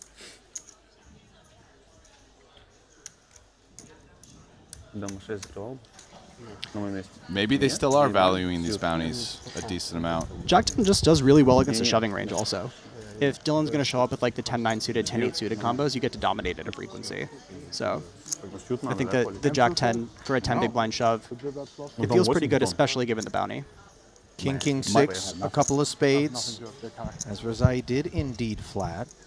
Might he be shoving, I mean, might he be shoving quite a bit though? Like he's also like is shoving Queen 10, King 10. Agreed. Like the other hands that dominate him too, right? I completely. I'm not saying those combos don't exist. I'm saying at a frequency, Jack-10 is going to find some domination, and I think the bounty is also a pretty big incentive. You can also, yeah. Well, that bounty is up for grabs here as Dylan's last 50K ends up in the middle. Ace Deuce is in front. You think tennis is red or? I hope not, but. Oh, stays there on the turn. Yeah, let's chop out. Yeah, exactly. I'm okay with 6 it. would be a chop. Jack or 10 are still clean winners for Razai. That would spoil the party for Lind. 3 million chip pot. Will it go Dylan's way? Yes. That one I don't like. Can we get another? Replacement river sought, but unavailable. What is also unavailable is Dylan's bounty.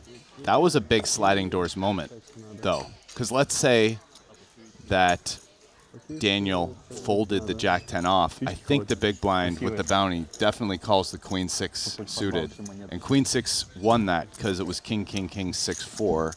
So yeah, no, it's that's a massive moment for like the tournament, for Daniel Lind especially, who would be out now if Jack-10 off, which I'm very curious. That's like I would not have called there. I wouldn't be surprised. But I wouldn't be shocked if I'm wrong, but I just would not have.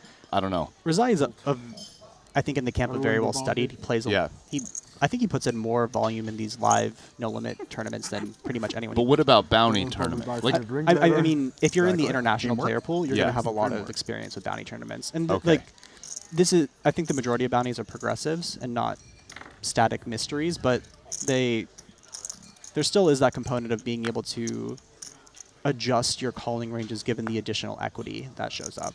Yeah. It's so hard because I'm trying to be unbiased, but Dylan Lindy, phenomenal human being, and it's really hard for me to anti-sweat someone named Dylan, so I like inherently have a bias towards wanting him to double up because he's a good dude and we share the same name. Sorry. We might have the 2 best bounties in the tournament. I can anti-sweat anyone, Dylan. Just look over here. You really can. You have one? You can find the salt for anyone. You know what? Here's the thing. I have enough venom in me for everyone. So I should set up a thing. Like, you're a good guy, Dylan, right?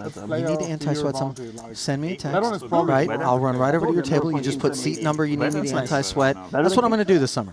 When I'm not commentating, you just text me, direct message, whatever it is, $20. I'll come right on down and anti-sweat whoever it is that you need me to. Just have the dealer hold up. I mean, it's a big room, but I'll be there, and I'll, it's a good business. $20 price point. Think about your hourly. If you're running around WSOP, you can get up to a couple $100 an hour if you're really putting in. Like your cardio is going to be great. Also, right? Just moving I'm around the getting room. Steps in. Yeah. I mean, listen, I have just revealed the business plan to the whole world. But they need the brand. That's the business plan doesn't matter. It's about your brand. Because I'm going to show up in like face paint, voodoo doll, torch, Like, there's going to be all kinds of extra Bro, 20 production bucks, value, man. I mean, you could do 40 or 50 Well, easy. we're going to have different packages, right? Like, if Okay. it's just the basic anti-sweat, I come through. If you want the full shaman, you know, I'm flicking salt in the guy's face. Weird, you know. Do you need approvals from speaking in WSOP to do tongues. that? I Like, tend is to there go some for sort- forgiveness, not permission in life? I guess so. you're on the production team. They don't really want to fire you. I do but have a staff badge. Maybe they're looking for a reason to fire you, though. You never know, given your track record. I mean, so far, they've had all the reasons they've ever needed, and I keep showing up. That is true. 30 years on. That's very true. Truly a privilege, though, to have been a part of the evolution of poker. I'm talking about all the way back to the Moneymaker era, you know, 2003, and cutting my teeth. Online streets, I used to play with Rast, Shulman. You know, we became mixed game players. You guys became legends, Hall of Famer Rast. Dylan, you become a star. Like, you know, and you weren't out there playing when Rasty and I first started, you know, doing our thing, for sure. It is so cool. It brings together so many different people from, you know, so many backgrounds, places of the world, different economics, and it just makes, I don't know. And I love being if you here. There's need nowhere I'd rather someone be, man. with this kind of background to anti-sweat someone you hate, Correct. Here we go. It's The packages will be up www. in the next couple of weeks, ready for the WSOP.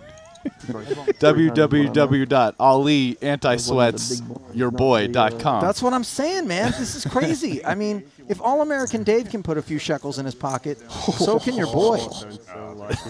Well, no, I'm not talking about you had credit balances that I'm not refunding. Everybody relax. I didn't even mean it that come way. on. Note the Moneymaker 10-4 offsuit open into Jew's big blind. Jew's been playing so tight, and this is something that Chris, I think, is going to pick up on a lot. Like this is where he's going to find his edges in a Triton poker tournament. It's going to be in situations where there are specific players that are deviating very heavily, and Chris is super tuned into those things. The 10-4 offsuit is mega spice, but it wasn't just a random thing. It was against that player in the big blind, and I think that's a really cool find by Chris. And I think that's an excellent point. And this is why we have you in the booth, Dylan, because if you weren't here, Ollie and I would have continued with our nonsense for another 5 minutes, and we wouldn't have caught that poker hand. Did something happen? Guys, I'm putting together the website. I'm on GoDaddy right now. I got to make an account here. Can I borrow your credit card, Rest? Yeah, you got it, buddy. I think we Listen, agreed just that give me 5%. we just swap 50%, put all the bounties. Yeah, everybody on the final table. How many bounties does everybody else have? 4. 2. You think I should offer where, like, I the might be dude able- I getting might up the anti-sweat up that even can drink double something. whatever the price point Of was course. for me to cancel my sweat? You know, Uno reverse card should always be a play in a situation like this, because the amount of spite that you have in your body can always be multiplied, right? So as the reversing happens, you can just increase the amount of spite to the other person as the dollar value goes up. Like, if there's an infinite well, why not draw from it? I do have a position available in the company. Pick your job title, but that right there feels like I need to hitch my wagon to it. I don't know that your earn is going to be, you know, in terms of ROI, anywhere near what playing poker will be, but that's fair. In any case, Lasowski, his business plan involves 8-3 of diamonds on the button, an attack from the Belarusian, and he's picked a rough time because Dylan says all in with ace-9 suited and draws the curtain. We like the shove from ace-9 suited too. It's not good enough to induce with. Like, maybe some of your really good aces find a non-all-in 3-bet sizing for the 20-ish bigs that Dylan had. The ace-9 suited feels very clean to just 3-bet rip and deny the equity.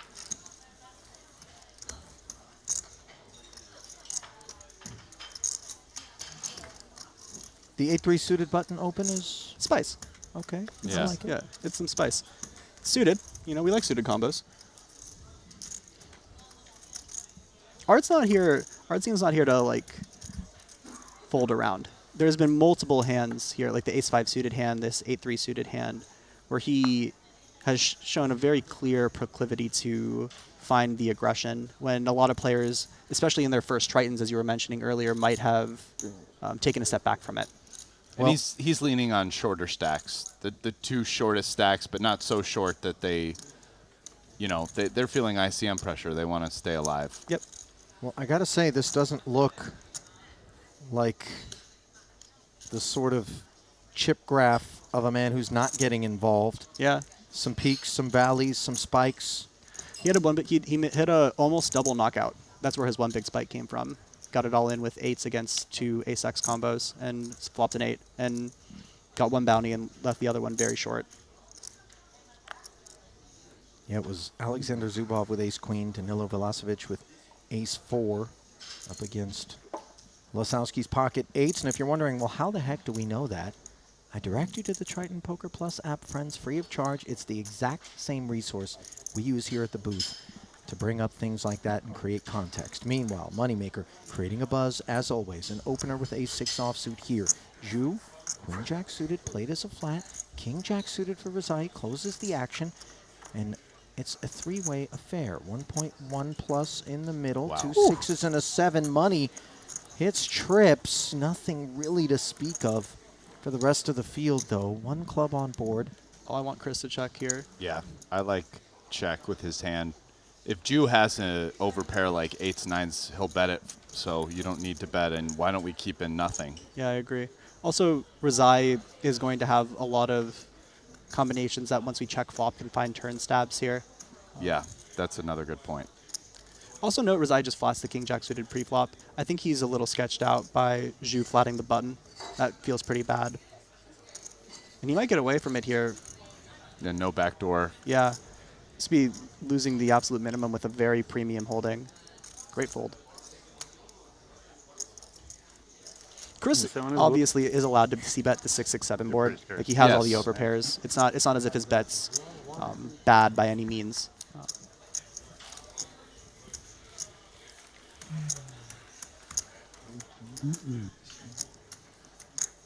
Yeah, just 3 6s there feels like a pretty nice hand, all things considered, to check for the reasons stated. But you can definitely bet that. I'm not trying to say it's bad. I agree. Well, Moneymaker is at the top of the leaderboard here with 6 remaining in this mystery bounty, gentlemen. Already a title under his belt in the 25K GG Millions. Might he have another item ready for his trophy case in his future here today? Certainly 5 others that are going to have something to say about that, but things have been going Chris's way. 60 big blinds deep. You gotta love Chris doing well in these things. It's just so good for everything. It's good for poker. Chris is a great guy. It brings so much attention to these really prestigious events where I think a lot of people, like Triton has this air to it, right? You see a lot of the Chidwicks and the Itaxtons and the Phil Ivies of the world people associate with Triton. Kuhn. Kuhn, obviously, Kuhn's phenomenal. And so when Moneymaker just shows up and rips a tournament, cashes the next one, final tables the next one, it makes Triton feel more approachable, I think, in a lot of ways. And that's phenomenal for poker in general and for the Triton brand. I think that was very well put. No question about it. Oh, did he cash in between this and the one he won? Yeah, wow, okay. Yeah, we both cashed the 30K. We busted back to back. 3.8. Just leave that in there. 8. Leave that in there. Yeah. He's on quite the run right now. Yeah, no, he's like 3 in a row, basically. And yeah, he's out there. He won the 25K GG Millions Live, as I alluded to, 23rd in the 30K 8 max. He did skip an event in between, just courtesy of the fact that he couldn't reg after winning on day 2, that second 25K. And here he is, second FT. Every now and again, you feel like you see a corner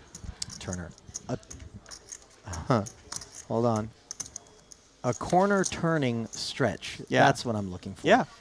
You know, you look, and then there's just this run, this string. You talked about winning begets winning, confidence brimming, maybe willing to take chances, not having as much self-doubt, provided that there's any to begin with. But maybe he's figured something out here. Chris. I really think that players like Chris Moneymaker, or another great example would be someone like a Josh Aurier, who is very in flow and focused, and that's where he makes a lot of his money when playing poker.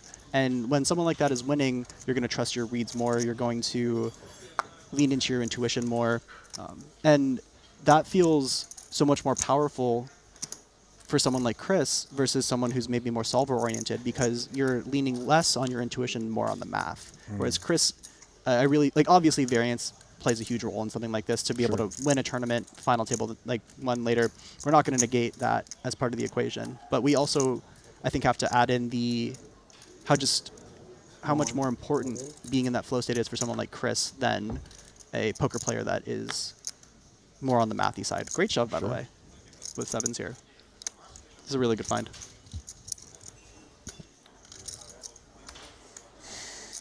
Yeah, it feels very natural.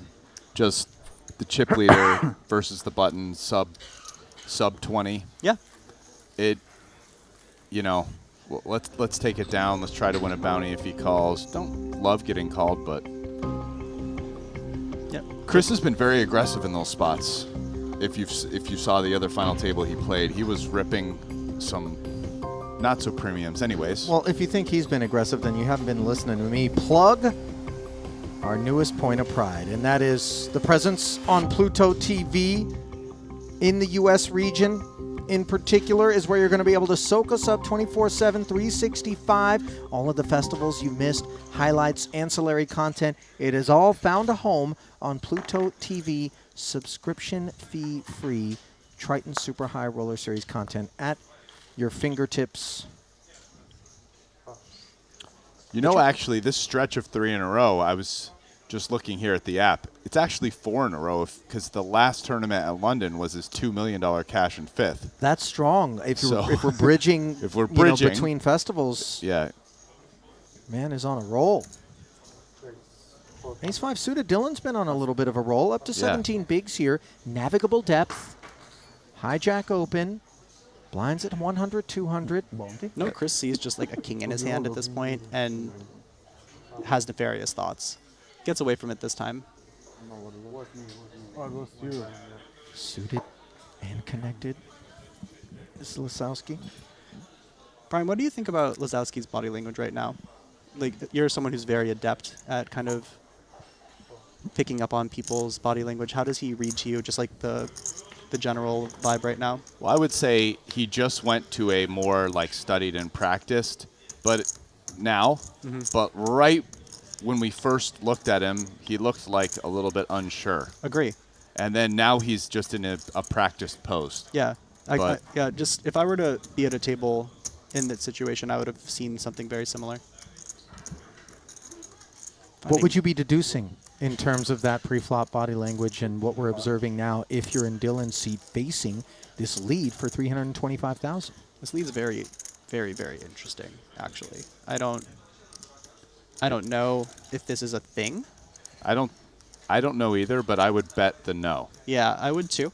Yeah. With that being said, when I'm seeing someone, especially if I have the data, this is like their first Triton final table, I'm not going to assume that they're balancing their body language in the same way that other people might. And so I'm going to just kind of read into them being more truthful in whatever their bodies are showing. And yeah, like he looked a little bit confused. So maybe that doesn't mean that he has a bad hand. He could be deciding between shoving and calling as well. Yeah. So I'm not going to say that, like, you're not going to immediately deduce that he has a bad hand, but I think that you can kind of vibe out that it wasn't a clear situation for him in either way. Yes.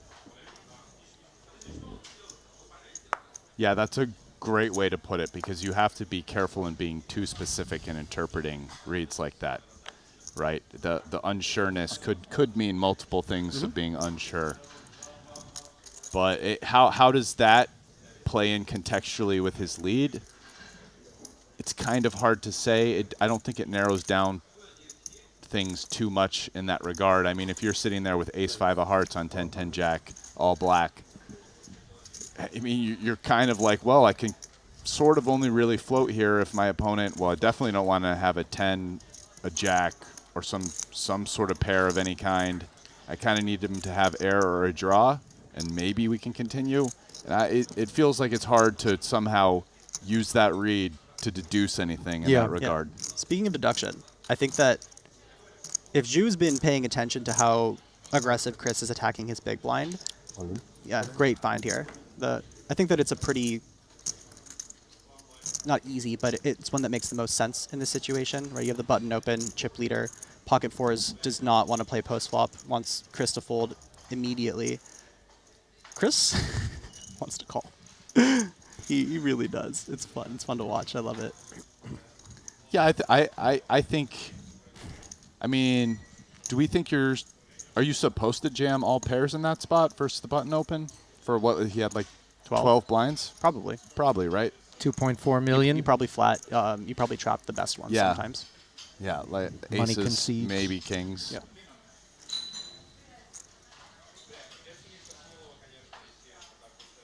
Currently, 3 players are in the short stack realm technically, but not sub 10 big blinds. I'm talking about Samuel Ju, Dylan Lind, and Daniel Rizai.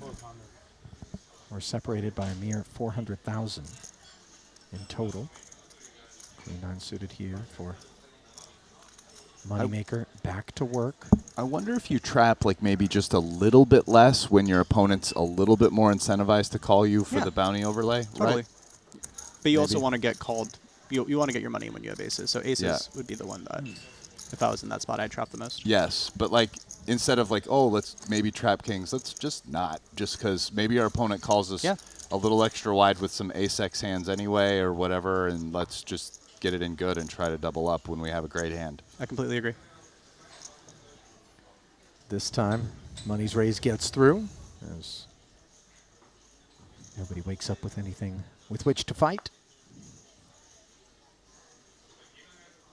Current payout, gentlemen, $156,000, 46K pop if you can make the top 5. Fifth worth $202,000. Note Nikita backing off the aggression now that he's no longer the chip leader. The Queen 10 offsuit's definitely a combination. I'm not saying he has to raise it, but it's a choice that he could make.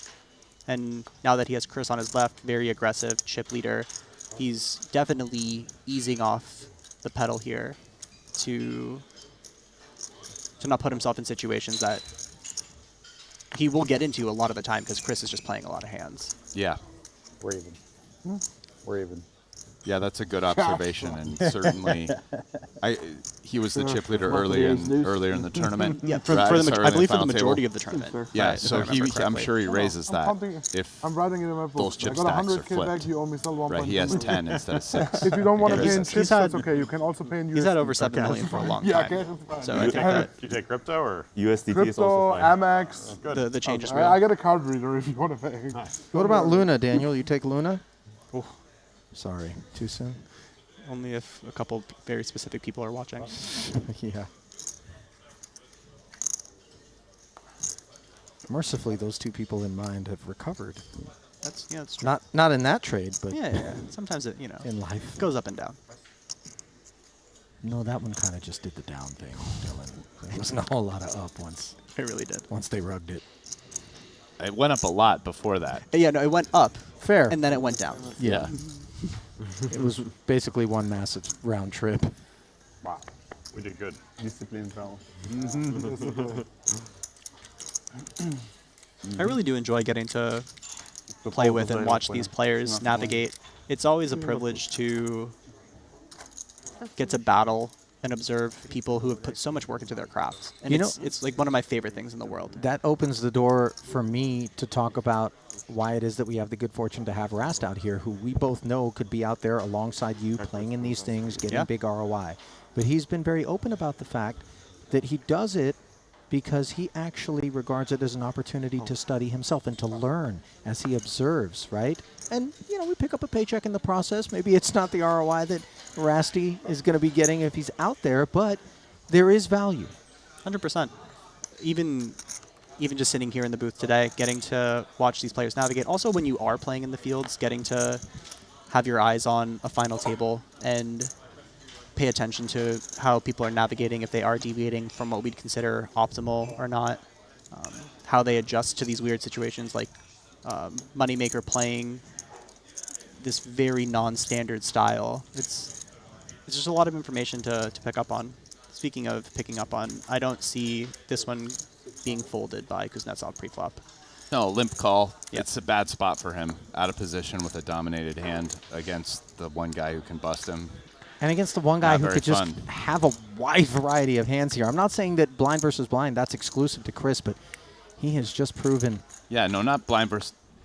A lot of people can be aggro here. Yeah. You're a dominating chip leader against number 2. You can. Ooh. On the topic of dominations, role reversal, side card. connected with by Nikita for top pair on a queen 10-7 board. Money does have the Broadway gutter, no heart in hand, though. This is something I was going to note pre-flop, is that having these high card combos in your limp calming range is especially important against the chip leader, because you know that you're going to be facing the aggressive node at a high frequency. And so you need to be able to absorb that aggression with your overall strategy while out of position. And so being able to limp call these queen-jack offsuit, king-jack offsuit combos will make you much harder to play against, because Chris can't just bomb this board without any repercussions, right? And also note here that Nikita is not considering, I believe he's not considering the check raise. The call just feels really smooth. This could be a big pot. This feels like a spot where if some blanks kind of roll off, well, that doesn't rate among them, boys, as it's a coordinated third heart Chris on the could heels bluff of the that check big. call for $500,000. Action on Kuznetsov with 2.4 in the million. Again, he checks over, and Rasty, didn't mean to bury you there, but you're talking about a money bluff potentially? I think he still might bluff this one. Yeah, he still might. Like, Chris just has a hand that it feels like he could decide to apply a lot of pressure, and it could work out badly because Nikita, on a lot of runouts, is just not folding top pair with a decent kicker there. Well, he ended up checking back, guys, and Yeah. now this very dry 3. It's tough to envision a world in which this queen-jack finds the muck, but let us observe procedures. Very interesting that we just go with the pure check here and not the block. It's the only hand I can beat. But I like the check as well against someone like Chris, who will find bluffs. Yeah, and Money checking back, by the way. Also, no, Chris just gave up, right? I think it's not as if he's not willing to bluff those spots, right? There's something about that specific situation that made him feel as if the bluff wasn't going to be the one for the bluff to get through. Well, my intuition when I was saying it, but I didn't really get a chance because the card came and Ali, you did your thing, but my intuition was that he was going to a lot more likely to bluff there if a heart didn't come, if the board ran blanky with his hand. Yep. That was the way I felt.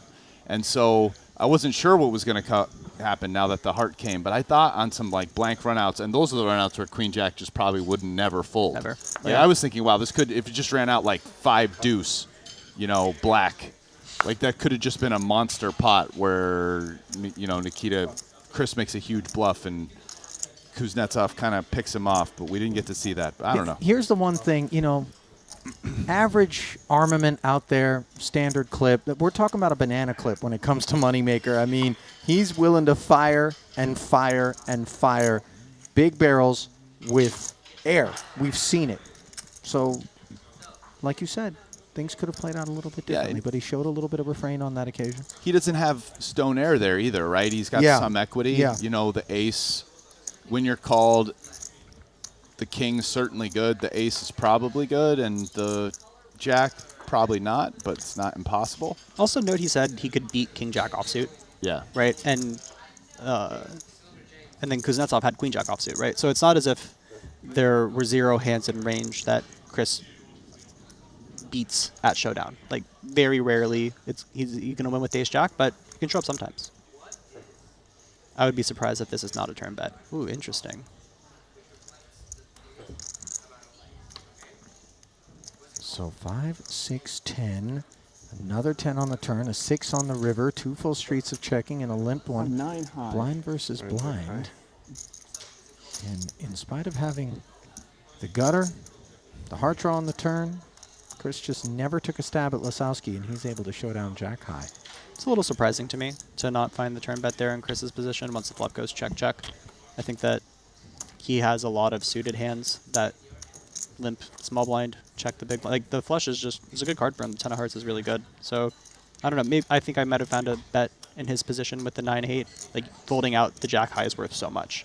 With a heart as well. Yeah, exactly. I mean, you have a ton of equity when called versus a 5 or a 6 with all those overs and a heart. Yeah, I agree. And, you know, a hand that's almost never going to win at showdown. Agree.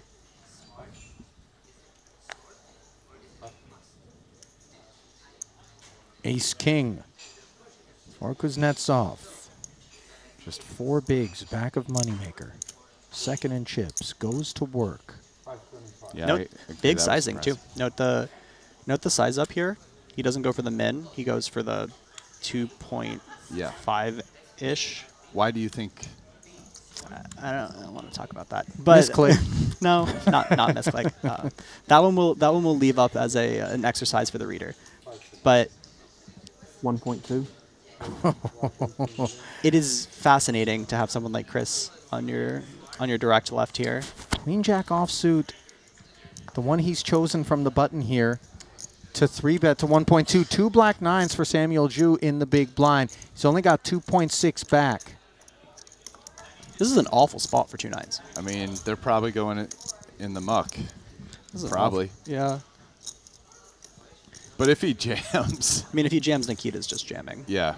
Chris is someone who is liable to show up with not the nuts. That's true, actually. Chris. Yeah, Samuel wants to think about it, boys. Time bank utilized here. I mean, I guess you're thinking maybe versus Chris. Chris could have some hands. Other people, like, what could Chris have 7s? Possibly. And then, which no one else would 3-bet, and then has to call you, and somehow you actually have pair over pair with 9s here against the 3-better, which... I think that Chris specifically, as the 3-better, makes 9s want to go all in more. Yeah. And I think now, in this specific situation, Kuznetsov is not going to find anything other than an all-in. The ace and the king are just really good cards to have. Blocks Chris from having the aces. If Ju has, yeah, exactly. It's just got to be a shove. Yeah. Very happy when you don't get snapped. It feels yeah. When Chris looks up and says, "Well," you're very happy. Not sure how happy Samuel is to see the jam. He's going to be stoked when he sees the ace king. Ace king and 9s. Ace king and 9s. What do you have, Jack? If I have jacks, I'm not folding. Okay. Note Chris said if I have jacks, I'm not folding. Just look at the size of this pot relative to what Samuel came into it with. That would be a strong call with jacks as Chris. That's what I'm saying. Jacks might be a fold. I would maybe fold jacks. Yeah, I think I would. Top set for Samuel. And Kuznetsov is drawing dead on the flop. Not too often you pull that off. That's exactly what we have on our hands here. Chris is sad. Chris is sad, human. Oh my. Wow. On the turn, Moneymaker would have had the nuts. Wow, if Chris just flats. No, if he flats, Samuel's still jamming, Sam shoves, right? Nikita Yeah, okay. reshoves. Yeah, Chris never gets to see the flop here. He just he lost the maximum, pretty much. Yeah. Which happens sometimes, you know? So it's a knife's edge to play an aggressive strategy in the way that Chris is playing it. It works a lot of the time, but then when it doesn't, you get punished more than others will. Chris can win and lose the max more than most. That is very true. When you're running good, you get to win the max. I'm surprised he didn't believe in himself more. Just call the queen jack offsuit, bust 2 players. That would have been wild. He has a lot of belief in the fact that he'll get there. It's one of his greatest qualities. Plus 3 raise.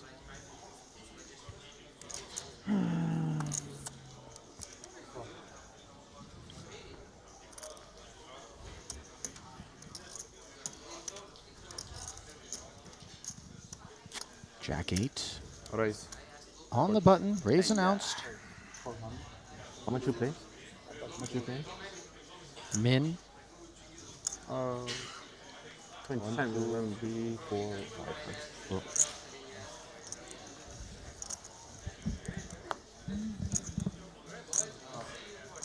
You know, Ju is up to 7 million chips now. This is a very interesting decision for Dylan also. I don't believe he's going to... I don't know if this combo is supposed to shove here for 10. But these king suit combos, like finding aggression, this one might just click call. Indeed. Dylan, ready to take a flop. Enjoying some stack depth that allows him maneuverability. Queen 8 deuce. Just king high up against second pair. Action checked over to the Belarusian.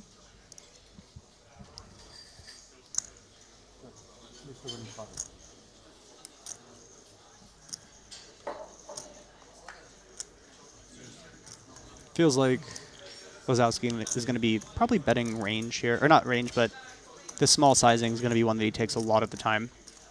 Dylan's just going to have to give up very, very frequently in this specific ICM dynamic. So this bet's just very efficient. You can see Dylan considering with the backdoor clubs and the one overcard to the queen, even finding a small check raise, but is very prudent in letting it go. Yeah, Dylan has one of the most annoying hands you might fold there. Yeah. With the king and backdoor clubs. Yep. He's thinking about it. Check folds to the c-bet. Wasowskis up to 6.2 million in chips. This will be a very fun final table to be at, just in terms of navigation. Lots of interesting dynamics. Ace-5 suited for Chris. In we go. Min raise. You know, it is pretty notable that Chris didn't bluff some opportunities these last 2 times, right? Yeah. Twice post-flop. I feel like the 3rd time is the charm. He's like, I've given up twice. This next time I'm not giving up. I don't know. That's my call right now. Yeah, it's not a bad read. Flat from Lasowski. Yeah. Makes a lot of sense with ace-jack suited here. You don't want to get blasted off your equity. You want to keep in hands that you're beating. I think a lot of times in these kind of ICM-ish spots at final tables, you find that the 3-bet ranges get extra polar.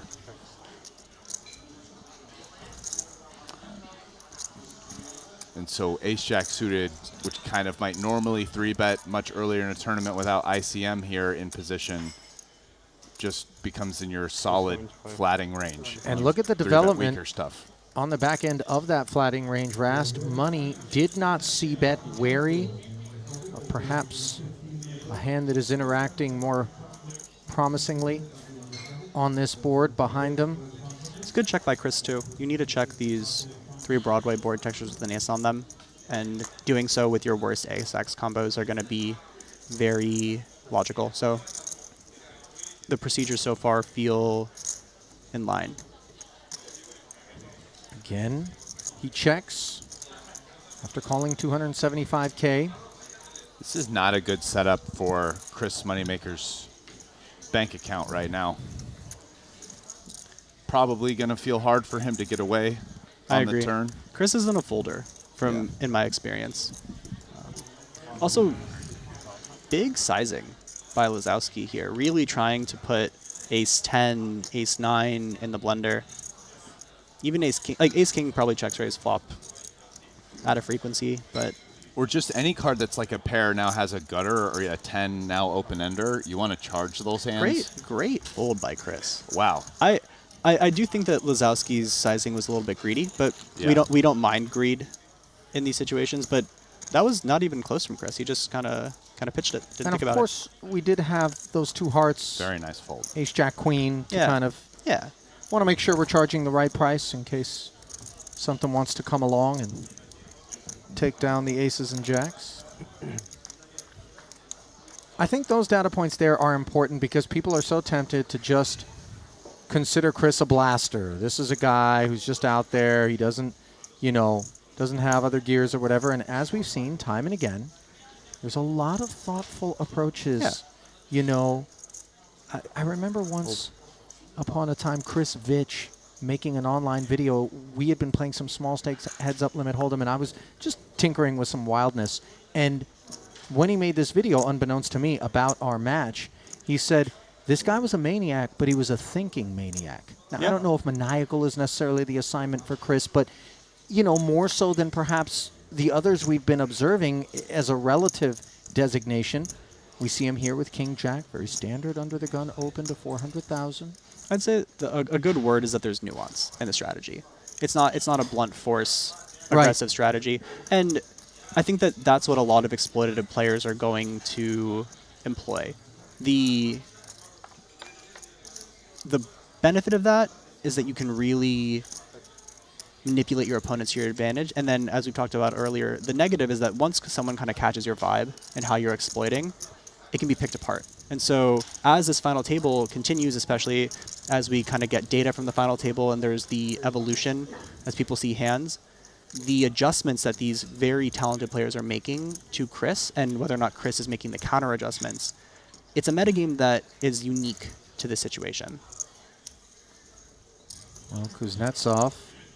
How about his Triton scarf? Forward. Yeah. Those things are so nice. I have one of those. Wearing them on a plane, they're just big and warm. Absolutely fantastic. Oh, yeah, that feels like a good plane move right there. Fantastic. I like that. Yeah. Note, by the way, that Kuznetsov hit his side card on this flop for the lead after digging in from the big blind. He check called the 300K C-bet. It gets checked both on flop and on river as Chris doesn't pursue value with the king after hitting it. The most curious part that I'd like to point out there wasn't so much that Chris checked, but it's that he checked very fast. I feel like that was at least warrants like thinking about a value bet. It feels like I didn't think maybe didn't think enough about it. Well, maybe sometimes the minds are made up. Yeah, as we look up at the chip counts, Dylan Lind, the short stack, back below 10 big blinds as we go to 125 and 250. He'll be 7 big blinds deep with his 1.7 million. Razai, Kuznetsov, Jew, Lasowski, and the money man up top. Ras, you getting your beak wet over there before we came back on camera? Polish it off. What do you got? What are you working with over there? It's just some water, guys. So far. All right, on-tap payout, guys, 156,202 if you can slide into the top 5 as we've sort of ground down to a little bit of a, dig into your seats right now for 6 and beyond potentially. But again, Chris Moneymaker at the top of the leaderboard. What can we say that we haven't said already? I'll tell you what. Why don't we take a break? Let's think about if we're going to formulate some added thoughts on the man. Don't go anywhere. Final table 40K Mystery Bounty will continue after these messages.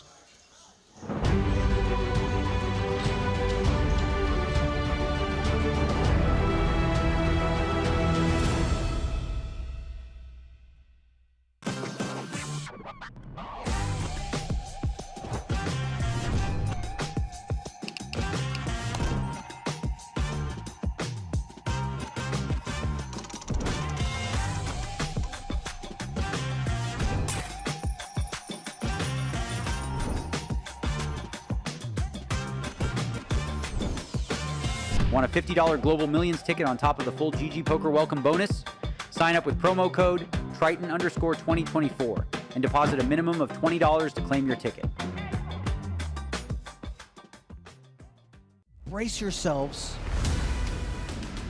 This is live. And the show goes on. Oh, wow. All in. Take your game to the next level with GTO Wizard. Practice against GTO on all your devices. Study any situation using our revolutionary AI-powered solver. Upload your hand histories to uncover your biggest leaks. We have hundreds of hours of coaching from top pros, cutting-edge theory articles, and custom study plans to help guide your poker journey. GTO Wizard, the #1 app for poker players. Welcome to BetACR EU, the premier platform for sports enthusiasts and the newest way to engage with the Triton Live series. Experience the pinnacle of sports prediction where every game, every match becomes an opportunity for victory. At BetACR EU, your insights into the game transform into action. With exclusive action prediction options for the Triton series, your player knowledge and predictions set the stage for unmatched excitement. And there's more. BetACR EU brings the world of sports to your fingertips, offering action prediction options across all major sports. Whether it's football, basketball, baseball, or beyond, your passion for sports finds its home here. Kick off your journey with us and get a 15% free play on your first top-up up to $250. Don't just watch the game, be a part of it.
was truly a dream come true. Math is not so easy Her anymore. hair game was fire at that festival come on. too. She had like the done up hair. It was fantastic. Oh yeah.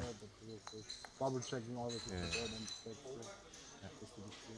I believe there's a documentary about that on YouTube. I think I did I think ACR made it. Yeah. Phil Nagy had been... Which we can talk about because they are one of our sponsors, assuming Sure. we can plug the ACR brand here. There was a camera crew following around all of the ACR pros and people who had made their way there to that event, courtesy of packages that were being won. Note the flat with the 10-7 suited from the cutoff by Chris. This is just... This is wild. It's some spice. Danny has a fantastic shoving situation because Chris is going to be flatting so much wider than anyone else at this final table. So you're getting this added overlay, I think. Obviously, traps will still exist because of the bounty situation, but pocket eights feels like too strong of a hand to not go all in with. Yeah, agreed. And so does Danny.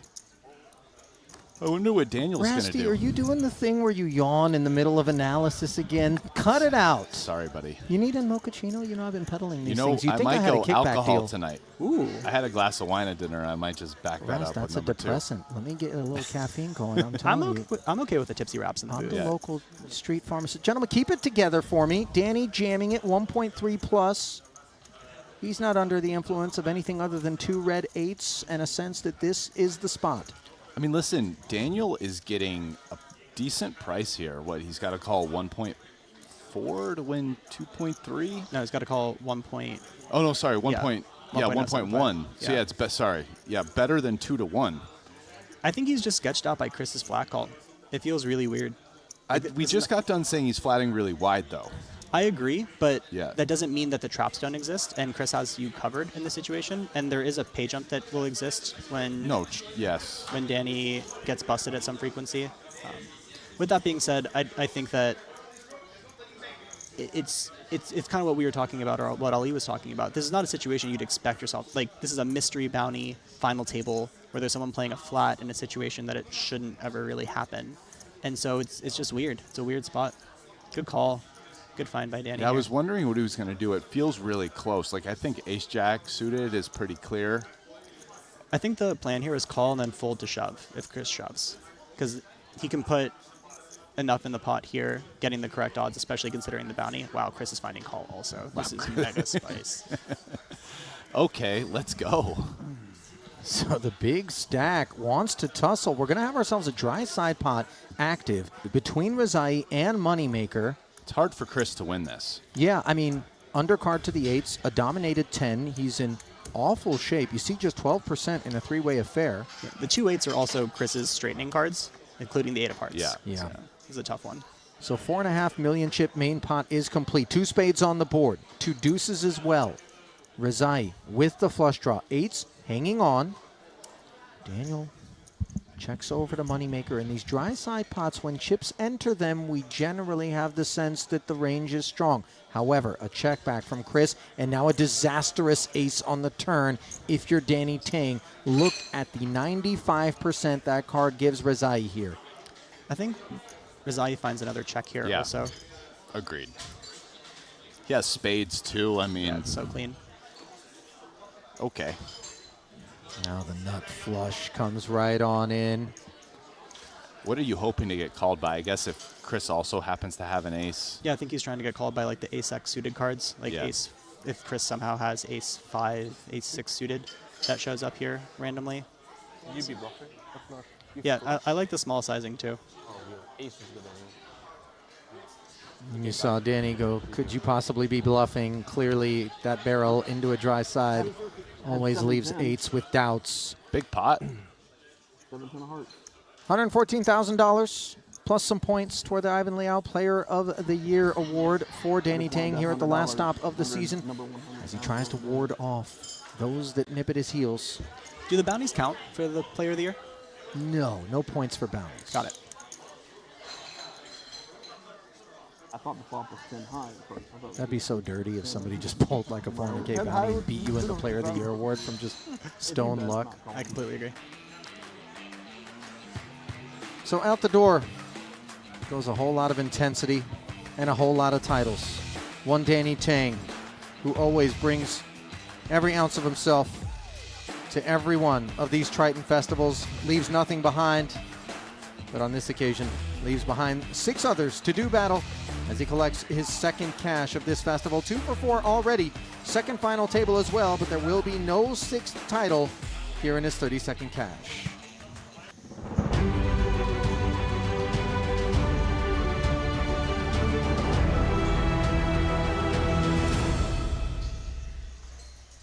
Welcome back to the Maestral Hotel, Resort, and Casino in Montenegro. The Triton Super High Roller Series rolling on, approaching the midway point of a 14-event docket today. The 40K Mystery Bounty played its way down to a final table. Thus far, we've had only a couple of casualties, and I want to dive into the Triton Poker Plus app to start, gentlemen, with a feature of it that we don't showcase very often. This here is Chris Moneymaker's hand-by-hand chip graph. And when you see the data points looking a bit neurotic like this, it tells us that those are chips that don't sit idle and a man that's getting involved in several pots and doing so to great effect, as he does still have the chip lead, albeit narrowly.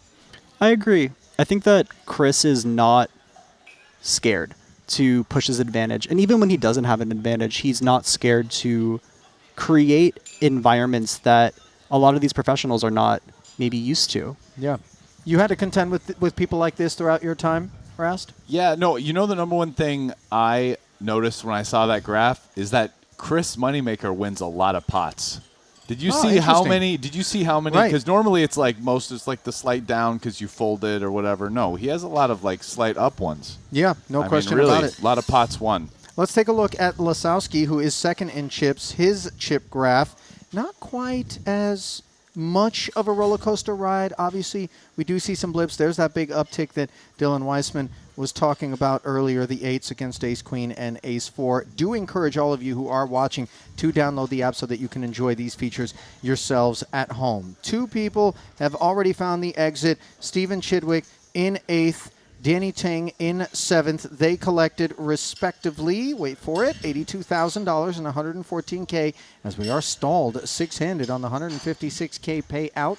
$202,000 will go to 5th, $669 up top. And even though it's a mystery bounty and half this prize pool is stuffed into the envelopes ranging from $40,000 to $400,000, EV of $64,000, these guys have really shifted away from having that on their minds for the most part based on what we've been observing. 100%. I would also say that this is the stage of the tournament that the blinds are really going to be escalating relative to the average stack. And these next couple of payouts, you don't have the big jumps yet. 6th place to 5th place, it's about 1 buy-in each time. And these professionals are obviously going to be fighting for that, but they're not going to be fighting for it in such a way where it's elusive to enter pots. Like, you really have to be out there. You can't just fold to nothing. These pay jumps are meaningful, but not the most meaningful relative to the overall structure of the tournament. How do you feel in terms of the way in which mystery bounties may adulterate, for lack of a better word, the action? Rast? Yeah, I think mystery bounties make it so that the big stacks will be a little bit more likely to call the little stacks. I mean, if we're talking about 64,000 is what it's worth, that's significant even in terms of the current pay jumps that are happening. So, you know, I think it makes it a little bit more likely you get those collisions. Yeah. Yeah. All right, well, back to what is happening. That, of course, is continuing coverage of this FT, brought to you in part by Jacob & Co. 6 players retaking their seats here, fresh off the break. Shout out to those of you who have been with us for the full run, or even if you're just joining us, shout outs nevertheless. Glad to have you with us. We're going to play down to a champion of Mike, Chris Moneymaker. Pick up his second title of this festival. TBD at the top of the leaderboard, as you can see there, brought to you by sportsbet.io. Blinds did escalate to 125, 250 with a 250K big blind ante. That's 625,000 each orbit being shaved off your stack. And we used to express the depth of your stack once upon a time, courtesy of Dan Harrington, as M, you'll recall. I think it's since fallen out of favor. You know, a lot of people talking about things in terms of big blinds. I'm not sure, but, you know, if you do express it in that sense, Dylan's urgency becomes even more clear. Yeah. With the addition of the big blind ante, it's kind of become a thing again. Not that we mathematically use M as a metric in our computers or whatever. But it is an idea because the big blind is weighted so much more now. When you hit the big blind, you're paying twice as much versus having that dispersed over the rest of the table. So it really impacts the strategies that you need to have. Yeah, 100%. You know, another thing that, here's an example to illustrate the point with the question you asked me. You know, I'm not sure that Daniel calls Dylan's button all in with Jack 10 off if this wasn't a bounty tournament. Right. I think like it was close enough that that might have pushed it over. Yeah, we talked about the $64,000 expected value. So in some of those little spots, maybe we do go up and over the edge as Kuznetsov takes us with King 7 to a flop, played it as a limped, and 8 deuce turns into a gut shot up against bottom pair. Go on, Dylan. One thing to note is that Chris is just snap checking the 8 deuce offsuit, and this is a combination that actually gets raised a lot of the time, blind versus blind, especially if you're the chip leader against a stack that has ICM pressure. So that's something that if I was watching this in post, or if I got to the next break, or something along those lines, we might not get here in this tournament, I would really be dialed into that, because it just shows that Chris is choosing different combinations, but he's just going to win now with the 8. It's, yeah. Well, look at this. Kuznetsov already knows. He's so tilted when Chris checks back the river.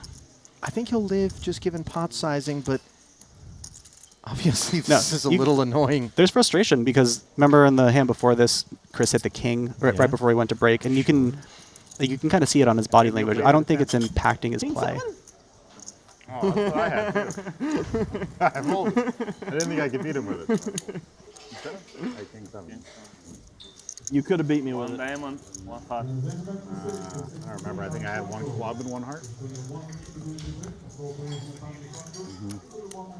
To round out Brian's point about the mystery bounties, they're even different than regular bounties because some people just love to pull the envelope. And I don't know if we have any of those players at this final table, but there might be some more emotional choices if you have a specific person in a position to fire off to get those bounties, because it's such a gambly feeling getting to like pull things versus knowing the static amount that you're winning. And that, for that archetype, is a lot of what the experience is about in playing a mystery bounty, especially at a Triton event. Another slant, obviously, is the fact that the envelope, all we know what the expected value of it is we see Dylan deploying the bulk of his platoon, King Jack suited. You could win up to $400,000. Yeah. I mean, it doesn't mean that it's a static 64K. In fact, that's not actually a figure available, but that's part of it. And in a regular bounty event, you realize as people are busting out and going up and grabbing a bounty and play goes on, when the big prizes are no longer available. So then, you know, things become less urgent in terms of going after bounties. You're like, well, the overlay isn't quite as handsome. No, I really like the way that Triton has created their mystery bounty format. It incentivizes you to play good poker for a long time. It makes it so you don't have to think in the same way that you're describing, like kind of timing which bounties are in, which bounties are out, adjusting the EV. It creates a more level playing field for those players that might not be quite as technically adept. And I think that's something that Triton in general does a phenomenal job of in terms of how they structure their tournaments. And also kind of frees these guys up to focus on playing poker as opposed to keeping tabs on, you know, what's out there, what isn't, as you mentioned. I mean, that can be cumbersome. It's a lot of bandwidth. And there's already an immense amount of data to process at a final table like this, even with a bounty format, non-bounty format with bounty, right? These players are really in the weeds trying to make the best decisions that they can. And so I think that there's a lot to add in a mystery bounty format because it's new and interesting, and not going overboard and having to also do accounting simultaneously in terms of the fluctuating EV of a bounty is just a really good feature for the product that is this tournament. Ace really, 10 is a decent feature under the gun for Dylan Lind. Does he feel cuspy about it? Excellent point, and not obvious. I didn't know that until you guys said it. So 2.2 is again mostly in. Goes Lind. Ooh, spicy one to look down at. King 6 suited. And Samuel all of a sudden has 7 million in chips. He kind of seems like someone who wants to pull some bounties. You know what I'm saying? This is a lot of big blinds to call in the context of this final table. Yeah. Let's see how much he wants to pull those bounties Yeah, right here. Yeah, it's real. Get a sense of what kind of appetite he's working with. If you wanted to get very technical, you could kind of do the math for how many chips each bounty is worth. I'm not going to bore the people on the screen with it, but like if a bounty's worth whatever, he just clicks call. He wants it. He wants to pull some bounties. Yeah. This is a great result for Sam, by the way, to see the ace-10 offsuit. This is pretty much the exact combination that you want Dylan to show up with here. Well, they're outside not of on their backs pocket yet. fives. Oh, yeah. Weissman, because Lynn did point out I left 125 back, ensuring that the integrity of the modestly remaining action is intact.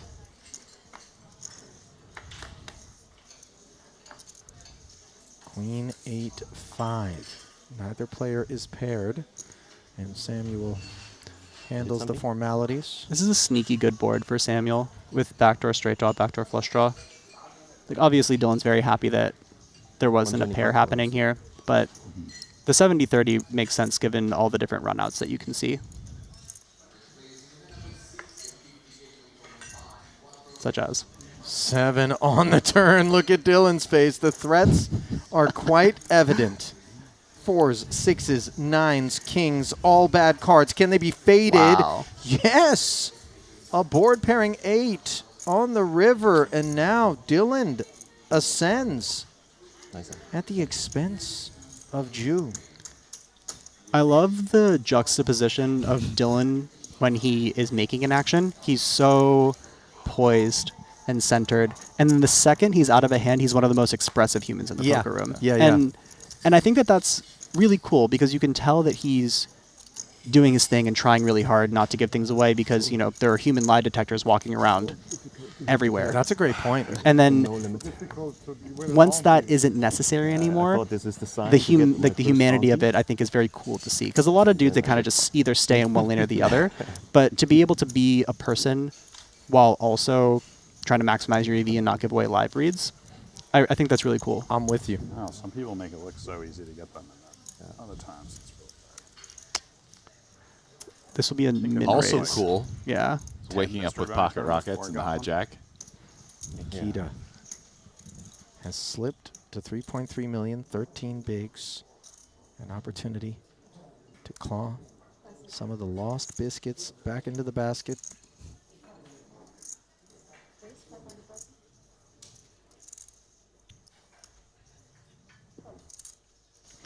This will be a situation where Nikita will have 2 raise sizings, given his stack depth. He'll have an all-in sizing, and he'll have a min-raise sizing. A little bit of a pro tip for those of you who maybe aren't as familiar with No Limit Hold'em ICM is that the pocket aces tend to go into the small sizing because the small sizing will also have a lot of garbage. So you want to kind of raise really small with your steely combos. Not saying from the hijack I'll have a lot of them here, but the small sizings for the ones that want to risk the least and also incentivize your opponents to play at the highest frequency, such as pocket aces. Protecting your range. I think he can have 3. I mean, off of 13-ish blinds, he's definitely limping too. I don't know if he specifically does, but for sure limping is a thing. It's around 12.5 blinds is one of the stack sizes that likes limping the most. I don't know if that changes in bounty tournaments. I don't know if that's true in ICM. I think for chips it is. I could be Yeah, right. for chips, definitely. No, maybe it changes with ICM. I believe it does. I could be wrong. It changes enough where, because 12.5 has almost the most limps, if I recall correctly, out of almost any size. So it would be interesting if it goes from like the most to 0. I just think I don't know. I believe it stops existing. Okay. Could be wrong. You know, I wouldn't claim myself to be the No Limit Hold'em guru. Well, not a whole lot has changed here on a 7-high rainbow board where the aces picked up not 1 but 2 callers. Cutoff and big blind. Dylan's deuces have checked. This is so weird for Kuznetsov because he knows Chris is just out there with combos that other people won't have. And so you have the overpair advantage on these low connected boards, and there aren't supposed to be a lot of pocket pairs that are showing up here. With that being said, I think he is very wary because Chris will play differently, but I also think that he just wants to get max value whenever Chris has like the 7-6 or something like that, and he knows that the stack off is going to happen. 475. He definitely could check here as well, though. 100. No, I think that it's interesting that he chose to bet. I'm not sure that I really love one or the other, but I would bet money that the answer is you get to do it. You get to do both. Yes. Right. Yeah, for sure. So who knows if he's? Oh my goodness, he's gonna flat. Yeah. No, this is strong. This is, I think, why the bet is a better strategy against someone. Like if Chris is peeling King Jack offsuit. Off. Like, yeah, that's strong. Yeah, because the issue with betting is that these combos will fold. Yes. And these are the combos you want to hit their king or their jack so you can stack, right? But if Chris is peeling King Jack off, there's literally no incentive. Yeah, Not no incentive, but it's better to bet then. Yeah, exactly correct. Now it's interesting here because that's a very dry card. No flush draws if he chooses to continue betting or check. Because I mean, he has less than pot. It's not like he needs to bet to win on the river, and it's a little tricky to size this for 3 streets. Yeah, this check makes a lot of sense intuitively to me. Yeah, I like it too.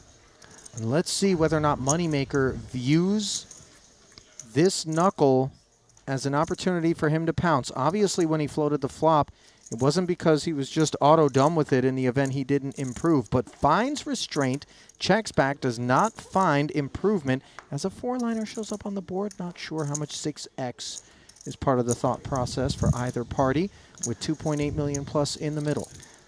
I would bet money also that 6x is way more in Nikita's thought process than it would be if Chris was a different poker player. Sure. And so this is a really unique situation given that the flatting range, see, like we're checking pocket aces here, where I actually think that aces will bet this spot because you get called by all the 1-pair combinations. Guys, this is testing my theory.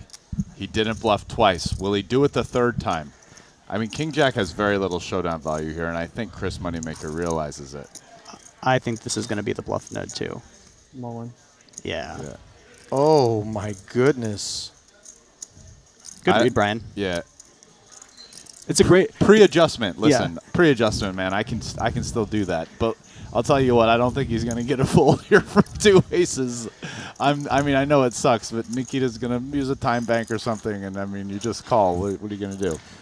He checked turn. Now check river. Well, no, he checks turn because if he has a 1-pair combination like 7-5, 7-6, he doesn't need to bet, and now he can make 2-pair because like Chris flatted pocket 2s, he's flatted pocket 4s. I think that the turn check against Moneymaker specifically is very different given what we've seen and how he's played. And I think Chris is aware that Nikita has seen these things, hence the turn check river all in being a valid line, where a lot of players, when they're going to take this spot, you kind of just have to call aces because you have aces.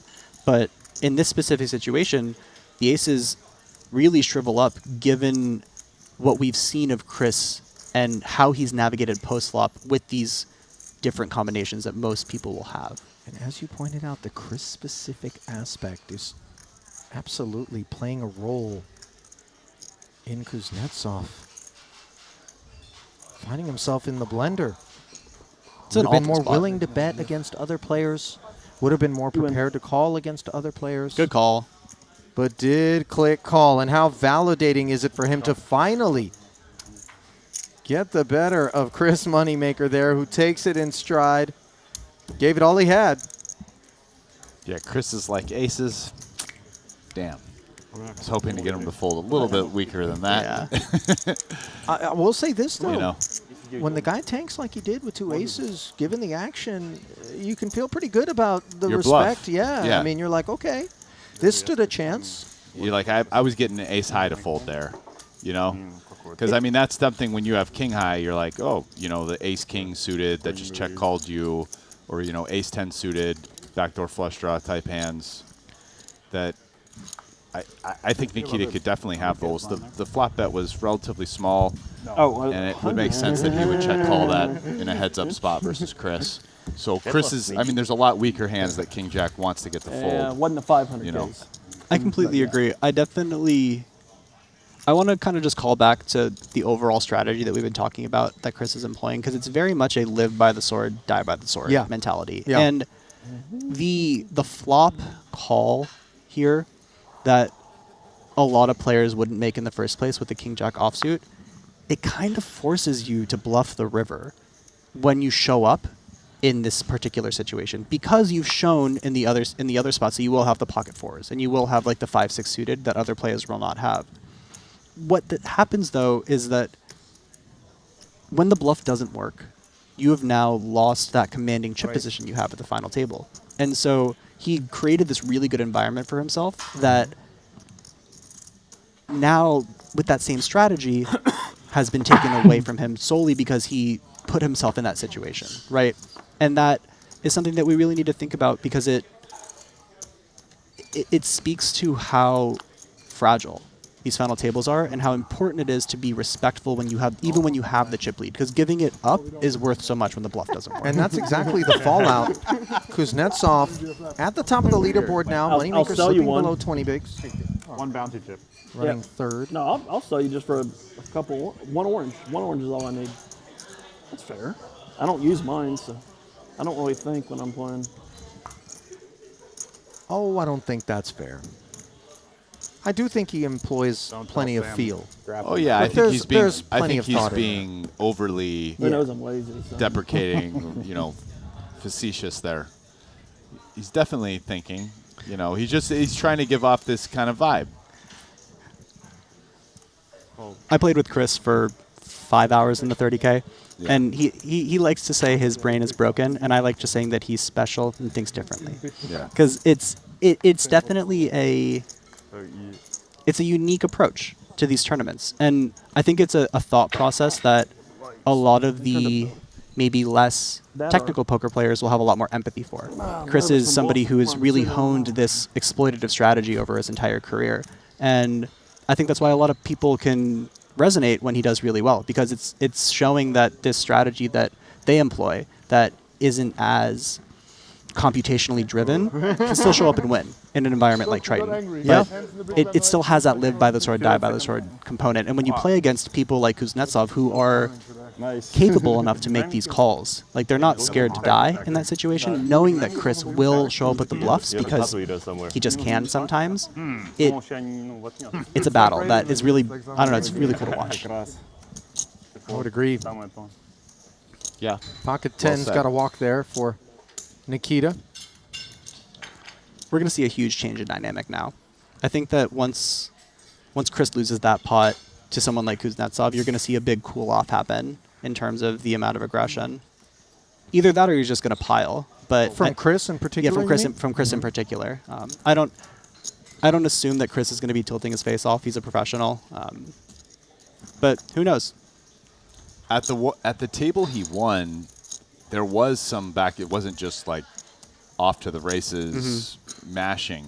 He had some adversity, and he battled through the adversity by making aggressive plays and getting there. There was a king. It was like king 9 reshoved versus queens, and he like river to king. That was a big one. He wouldn't have won if he didn't hit that. But I'm just saying, he made some aggressive plays afterwards. I mean, there was another one that got through and worked. That was the one that didn't. But I don't know if we can count on him to slow down, is sort of the point, because he didn't last time. Yeah. Now, maybe now that he won one, maybe he slows down this time. Who knows? But it's always very... It's a magic box, and I don't know that I will predict what is coming out of the box. That's fair. Well, what's coming out of this pot is profit for Moneymaker. Limp blind versus blind, hits the king, bets and takes it.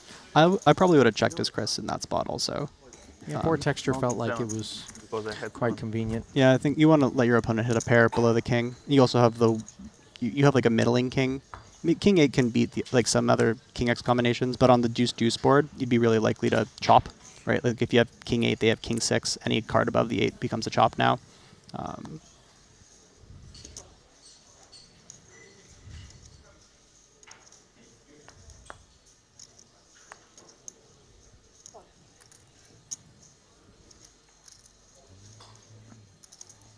And Daniel here has slid into being the short stack by almost double. Yeah, I know, but he has less than 10 blinds now. I mean, he hasn't gotten to play a hand in a very long time. Yeah. Card distribution is just real at final tables. And sometimes your job is just to be patient and to sit there and fold until a situation presents itself where you can capitalize. Seat draw is real too, and yeah. this is about as bad as it gets. Direct right of those two. Really is. And Daniel's a fantastic poker player. It's not like he's going to try to force his way through and make something happen that shouldn't happen. He's going to flow with the dynamic versus try to fight against it. And that has a lot of benefit in a situation where so much volatility is being created, because you kind of can just watch people die a lot of the time and be sitting back, getting the pay jumps, things of that nature. Ace-7 against Ace-5 here. Raised to 500,000 from Kuznetsov's button. Losowski treads lightly, defending. Checks it over. Second pair, ace of diamonds working. Chips being reached for. And the Russian barrels, 275. Interesting decision here for Losowski. Overcard, 7 of diamonds. Yeah, this one is, I think, too good to fold yet, at least. Especially in a context where the chip leader is going to be finding maybe a range c-bet on this board. Unclear.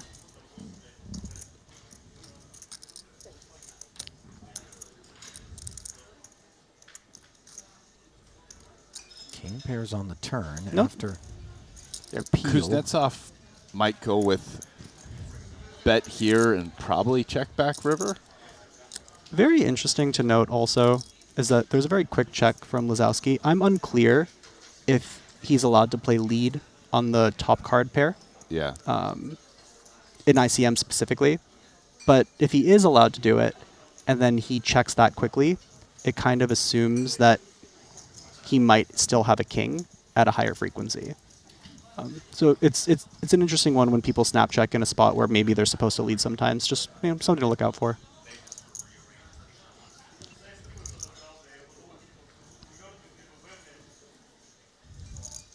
We're sometimes good here, but this feels yeah. Shows the ace of hearts. Yeah. He recognizes the scenario that Kuznetsov is able to leverage into that bet. Did have the best hand though, not pre-flop, but Я вот просто не знаю, покрываю там. on that street. Прям фишка была. Я смотрю 7-3, 7-3 типа. Ну, типа он меня выкрыл. Ты же бы не коил. Well, if you want to run huge bluffs and take down big pots, unleash your potential with GTO Wizard, the most sophisticated poker solver in the industry. Try it today at gtowizard.com and get yourself free access to all of its robust features for the first 24 hours. I like quizzes. Maybe I'll go to GTO. You guys got this? Maybe I'll go to GTO Wizard and take some quizzes. I don't know how good I do. A lot of people I talk to make this assumption that just because I've spent a couple of years watching the best in the world do it, that somehow you should back me and let me out there because I've got it all figured out. It's one thing to observe. It's another to understand, and this is in part why so many in the chat are thankful to have your insights here as you help to decrypt some of what's on display, unlock it. There's a lot of art behind the scenes, a lot of technical stuff, math, foundation. It's hard to execute too. People can be phenomenal theoretical players and not be able to show up and execute. There's a big component to being just a good card player. Yeah. And a lot of times that execution is a bit easier mouse in hand in the comfort of your own home versus being out there live and having to deal with, Alex Foxen's death stare. Yeah. Things like this. I will also take the under on you doing a quiz. I'll take the under on one quiz. Just a read. You win. Yeah. We can make some Badesi quizzes for you. Oh no, hang on. Yeah. Did someone say Badesi? Yeah, I did. That was a Pavlovian response. Did you see me perk up right away? I'm salivating. Well, he's been looking at 2 cards for way too long. It's crazy. No one's drawing. There's one board every time. This is crazy. No split pots unless it's just a pure chop. This might be the most mixed game players ever in the booth for a no limit hold'em Triton event. That's a great point. Ever actually. I have a deck. Yeah, no, I'm a retired big bet player now. You've been converted, my friend? No, I mean I'm a recreational Hold'em and PLO player and a professional mixed game player. There we go. Recreation. Like next week during the PLO series, when they have like the 100K and stuff, I'm going to show up as the recreational. They're going to know that I'm just there to have fun, right? I do feel compelled to advise that the next time I get a text saying, hey, I want to play your mixed game, I'm going to just send you an excerpt of that audio clip there and be like, Dylan, you did it to yourself. You literally never let me in. You're too good. I said it from the beginning. I wasn't at that point. I'd played no hands when I asked you. I'll tell you what. I know the space cadets I'm going up against on a regular basis. I would have backed you from the onset. That's fair. Okay. Yeah, that's fair. You leave my little berry patch alone. So, how excited are you for the 50K PPC then when it comes up as a mixed game professional? Ace King suited coming up on the button, by the way. I mean, it's the premier mixed game tournament. We don't have too much to look forward in those streets. What do you know about the PPC, Rast? Yeah. I know it's a fun tournament, you know? When you can win it 3 times over, heck yeah. Yeah. As Rast is done. Very well respected bracelet. Not sure how much respect. I mean, the fun thing about Dylan it, has for 6-7. okay, there's 6 level blocks each day, 2 hours long. So that's 12 hours of play. And the tournament goes 5 days. 5? I was going to say 4. 5 days, and it maybe has 100 players. What other tournament do you get that much play for like that few people? It just doesn't exist almost. Yeah, I might have to skip it because it's right before all the PLOs. And as a recreational PLO player, I love to gamble the most, and I don't want to be tired before my biggest sprint of gambling for the whole WSOP. Oh, no. It's very sad. No one does anything. Everyone folds. Well, you love to gamble. I do. Anyone who's watched my Triton hands throughout this entire series can see the degeneracy. I can get behind it. Dylan, I got to say, though, the incredibly articulate way in which you unpack a hand is not generally what do I assign to, you know, degenerates and people with an affinity for gambling. This is how I say face. I just throw in a little Leroy Jenkins in there for me one time. Yeah. Next time you're out there. Raise from Kuznetsov, 500,000. There was one that I did at this Triton series. There's one, you can go find it. We'll look it up. Yeah, I have one exact Leroy Jenkins this series. Pocket 4s. Let's see what kind of feelings Osowski has. It's a good fold. No gamble. Deuces for Samuel.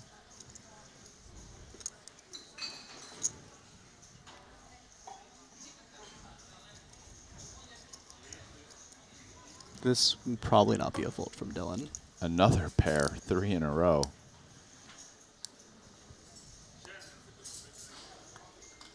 All in. Yeah. Chip leader open, high pair very good. Kuznetsov's going to have a lot of big plus small combinations, like the ace suited combos, the ace offsuit combos, the king plus 5 suited combos. 8s just perform very well, even against the under the gun 6 opening range. So you kind of just got to go with it, deny the equity. Really sad one here for Razai looking down at the 2 face cards and having to fold it. Yeah, as the short stack in the big blind, no less, this would have been a potential opportunity for him to take a spin, and instead he's ushered out. Courtesy of the jam from Dylan. Opener out of there as well. Lind trying to tread water here. These blinds will eat you alive. Things come around quickly, 6-handed. Yeah, I mean, what a pickup. Went from 3.6 to 4.7 million. I mean, plus 30%. Feels fantastic. Yeah. Creates a lot of space between him and Zhu as well. Like, the difference between 15 and 19 bigs at a final table is 2 full orbits, which is really crucial when you have players like Kuznetsov and Moneymaker who are going to be playing a lot of hands. Just being able to be more selective for those 2 rounds is worth so much. Ace Queen now for Dylan, the follow-up. This is going to probably be a min raise. It's a good enough hand to raise small with, would be my assumption.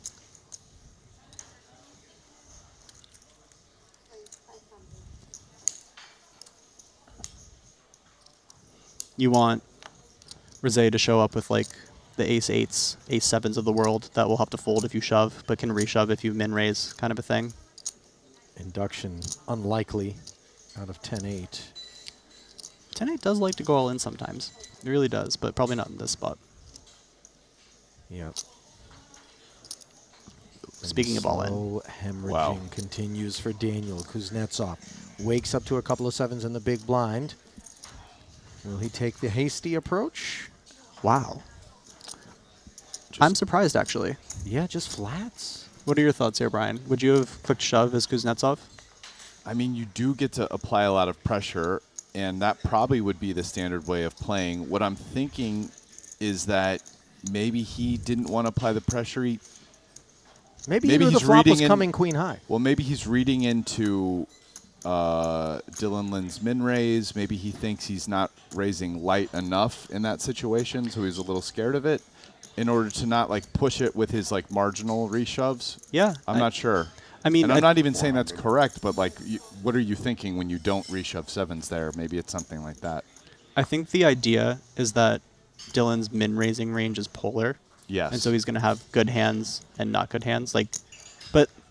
And the ace queen's not going to fold. Like the ace king, ace queen ones are not folding. You're taking a coin flip. And it just feels like he doesn't want to incur more variance in a situation where he can apply so much pressure as the big stack. And that's a very sharp way to approach. It could also just be that at this stack depth, at a final table, 7s is just a call.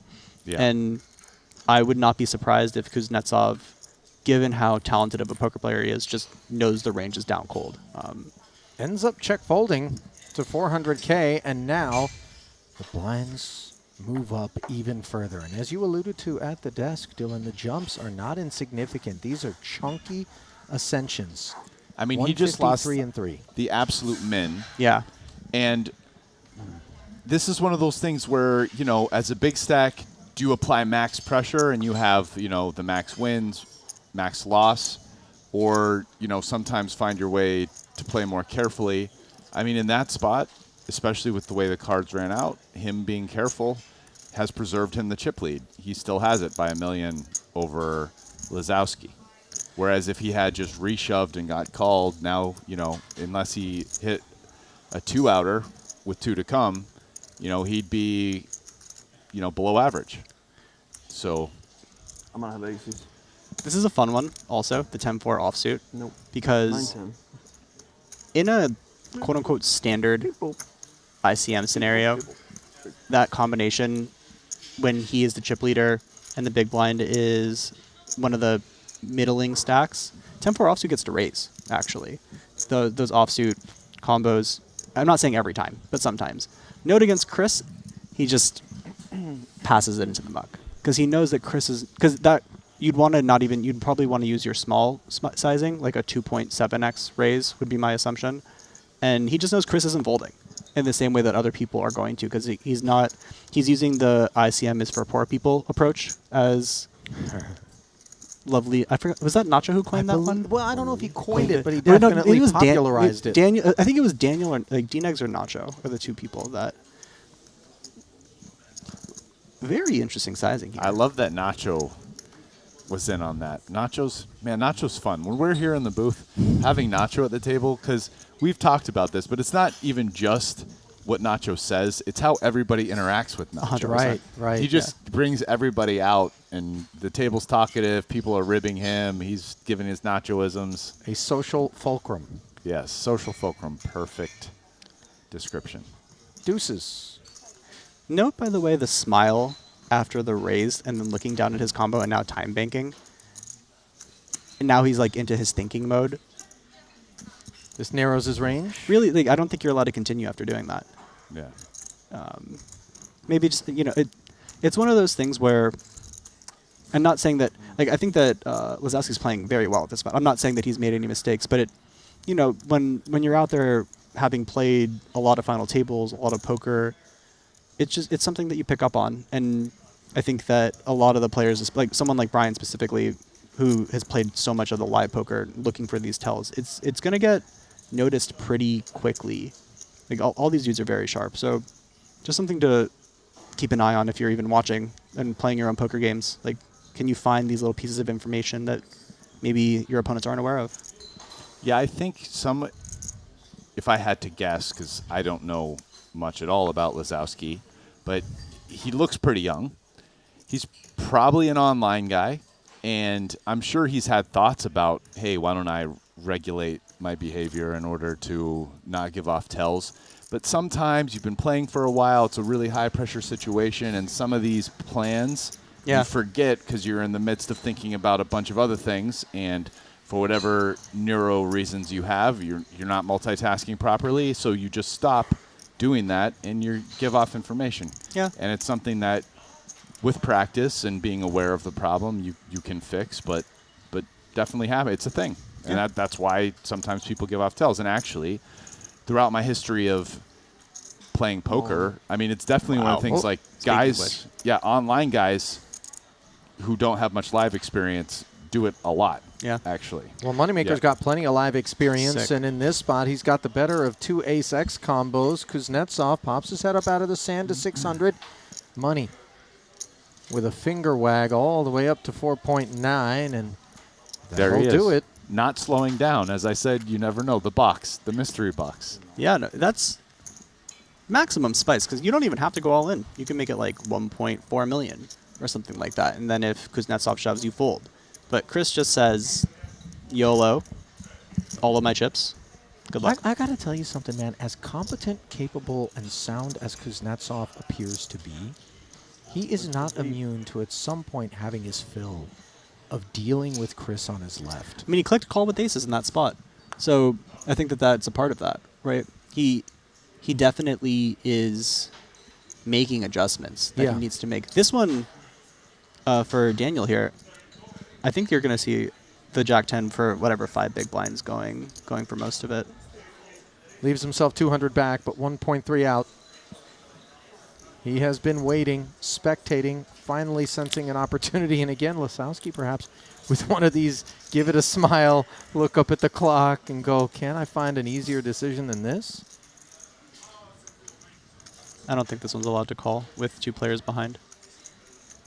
I say allowed. You can do whatever you want in poker. Right. Yeah, he wants to pull some bounties, he can pull some bounties. Wow, he shoves. This is also a function of the bounty thing. Yeah. As well. But you don't need to shove here. You can just click call and then fold to shove. Like, what happens when the player behind you shows up with kings? Now you lose the maximum. Maybe he's in trouble. I mean, the small blind only had like 3 million, but he could definitely fold to the big blind. The big blind had like 5. Exactly. You look at both of them, you saw the ace. No, right. But it's also a final table, so maybe you're supposed to shove more. You know, I'm unclear if this is correct or not correct. I'm not gonna make any definitive claims. So we're in here for 3.75 million. Daniel No, it's too much. I think the rest. You do get a lot of fold. You do get some pretty strong hands to fold. You really do. There.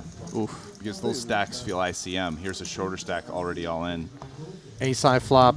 throwing the bounty over there. It gets returned to sender, and then the gut shot. Yeah, keep it in your hand. Keep it in your hand. Over here. I'll get a time up right. The dark arts on display here. Lasowski is saying, don't you do it. Oh, 6 on the end as Razai fails to find Nina. And the gridlock of 6-handed play has been broken. Lasowski, the beneficiary. And finally, a smile that is associated with a pot for that young man. Daniel Razai never really got anything going, boys. Just sat back, finally found a spot, went with it. At least he had a little bit of a sweat. But in the end, what he'll have is $156,000 to add to his career Triton totals. I think he played very well. 6th place finish. Yeah, sometimes it's your turn to die. And he folded as much as he could. The card distribution wasn't in his favor, but he didn't get out of line. He didn't become impatient. You just have to lose in poker tournaments sometimes, and I think that Daniel did his absolute best to maximize. Hossein Ensan in his camp, on hand to console the young man. He's fit for it, though. Been down this path before. 2nd straight final table here in Montenegro.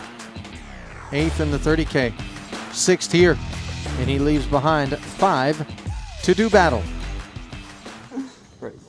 3rd career. Triton cash. I stopped it.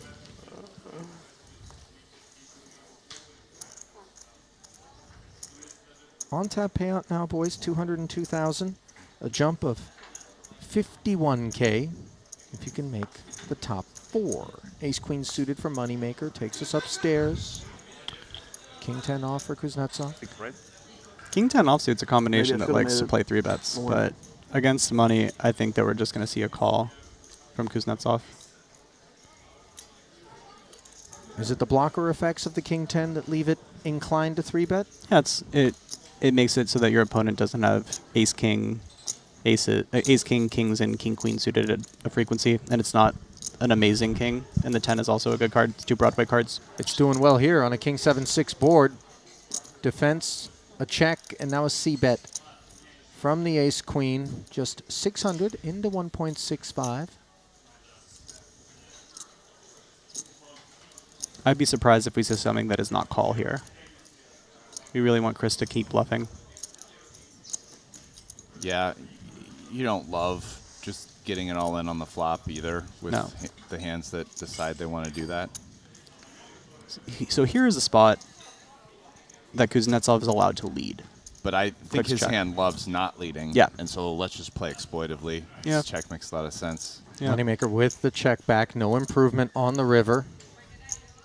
This is, I mean, he probably value bets versus check back here. And Moneymaker, it's like, he doesn't have a diamond. He's beating bluffs.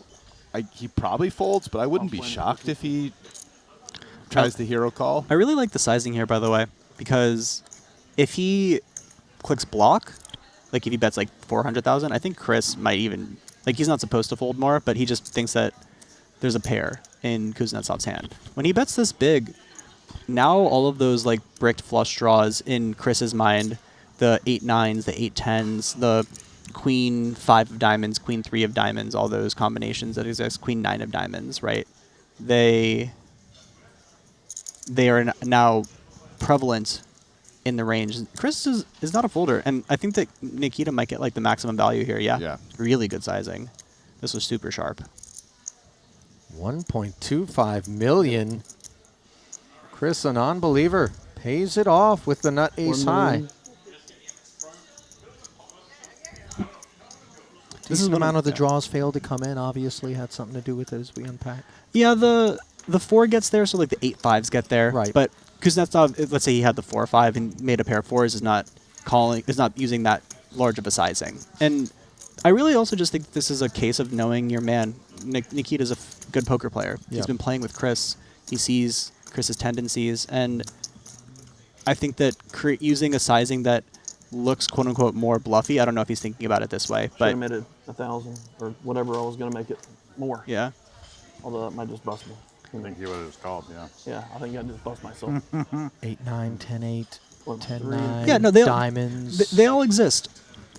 I don't think Nikita's going to be taking them all against Chris, if I had to guess. Right. Given their dynamic. He knows them a lot better at this point than he did before this Triton, that's for sure. 100%. They've had so much seat time with one another Yeah. on the day in particular. Now then, Samuel Ju, ace-9, rips it in there, 3.6 million.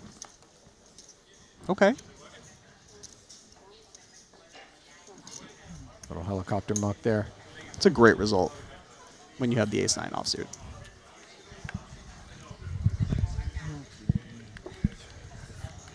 And it's also a result that will leave Chris Moneymaker the short stack with 5 left.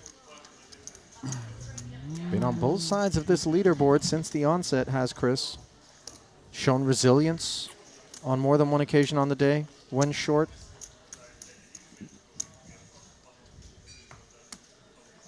Shown perhaps disproportionate levels of aggression when sitting on the big stack. But he has absolutely been true to himself in his game and lives with it too. He doesn't lament. He doesn't have like a woe is me response when it doesn't work out. He's just comfortable in his own skin and who he is as a poker player. So you have to respect that level of authenticity. 100%. So this is an interesting part of the tournament because we've really kicked into the high gear with the ICM. 5 players left, big jumps. And, I mean, with Moneymaker, his chips are always in play, but he's relatively short now. I mean, so there's kind of a lot of pressure on Samuel and Dylan to, like, ladder here. No. You know, like they get to ladder quite a bit, or at least a chance to ladder, because Chris is not likely going I showed you to before. Let me see this sit one. on his 10 big blinds Let me see for a this long one. time. I showed you before. Oh. It's a tough spot. Don't ever ask Note to see that he mine. shoved into Lazowski, who we're had playing long enough to see 27 it. bigs behind too, as the chip leader.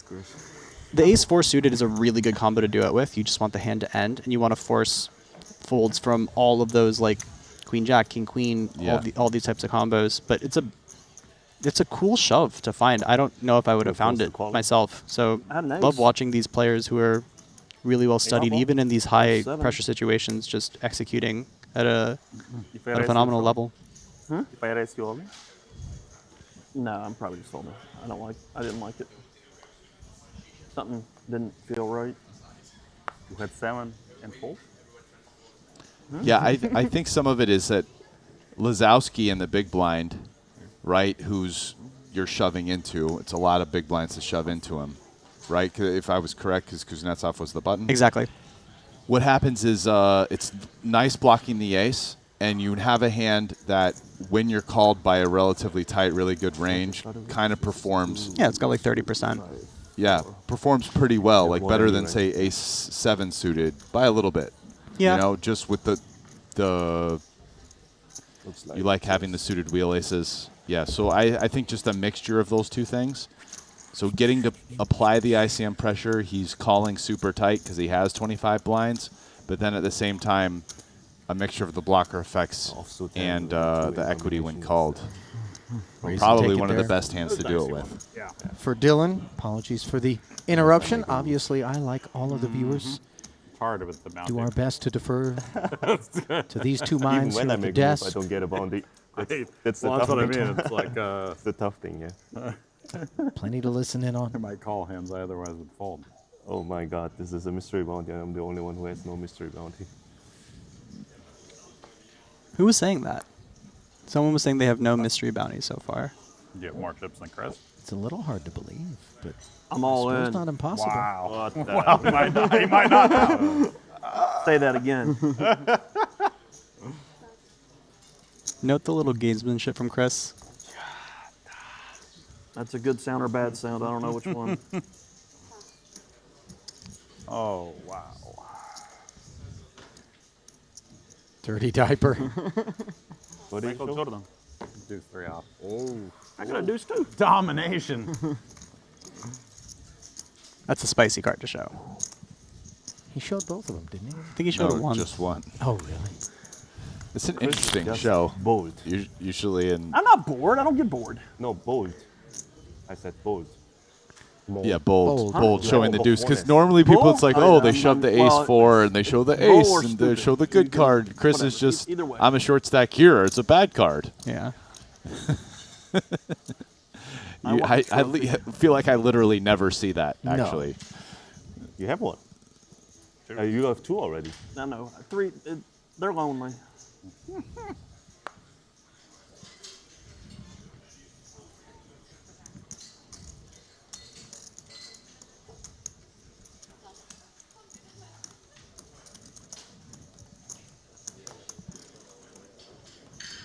Fold it all the way around. Dylan in a very tough blind versus blind matchup right now. Especially when you have Chris out there showing the deuce, shoving.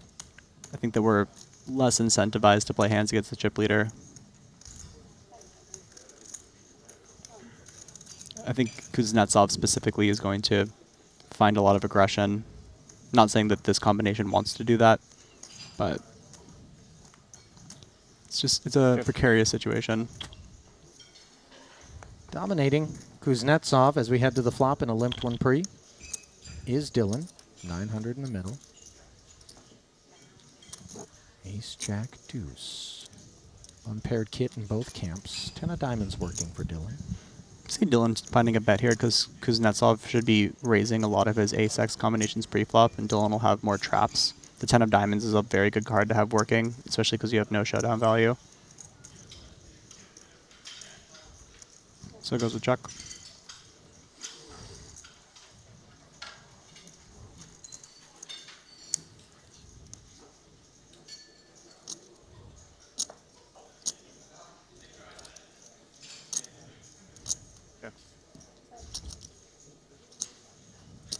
betting, and now a 10 on the turn, which gives Lind the pair. Kuznetsov with a gut shot. How would you approach this spot, Brian? I think if I'm Dylan, I am checking here most of the time. Even though he's going to want to bet quite a bit, you're not betting range, and his specific hand, I think, really likes checking. Because there's not a ton of value in betting, and definitely not betting 2 streets. And the most value is probably in getting your opponent to bluff with not that much equity. So I agree. Does end up going check, check. Backdoor hearts show up. The river here, to me, is less clear than the turn as Dylan. There's value to be found. There is value, but, you know, do we go for the value, or do we, again, try to get our opponent to bluff? Looks like Nikita's looking up to do some randomizing right now, too. Where you kind of see him looking at the clock. He did it on the turn as well. Probably means that he's mixing bet at some frequency on the turn, and probably mixing bet at some frequency on the river. Yeah, it feels like he's about to bet if that's what he's doing, and he's now thinking of the size. If that was a mix. 425. Yeah. 4 1/4.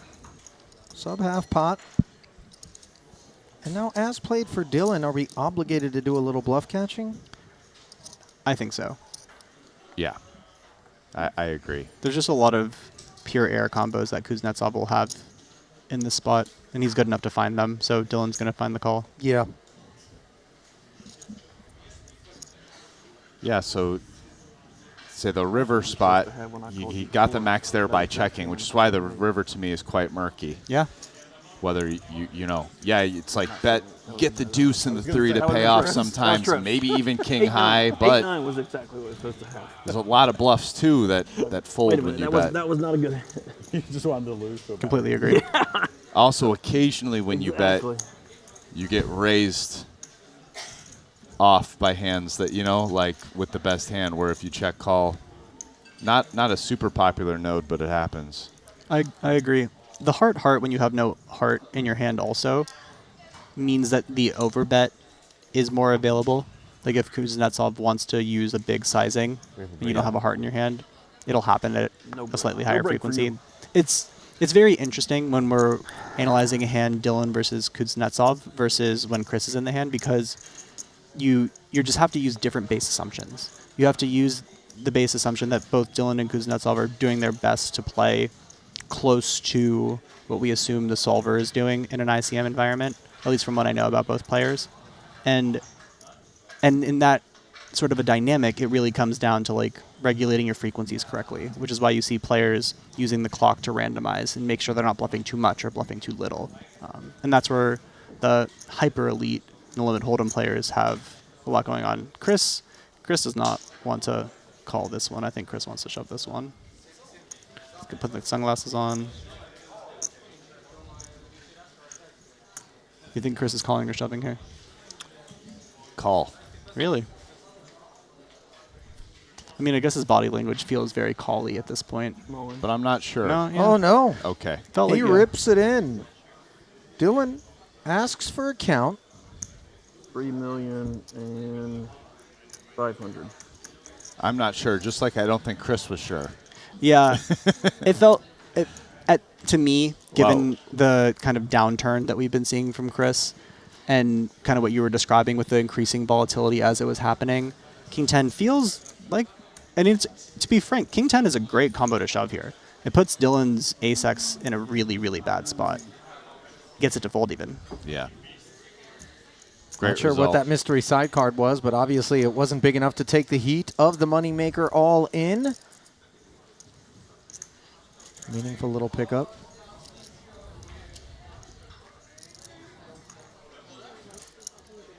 Thank you.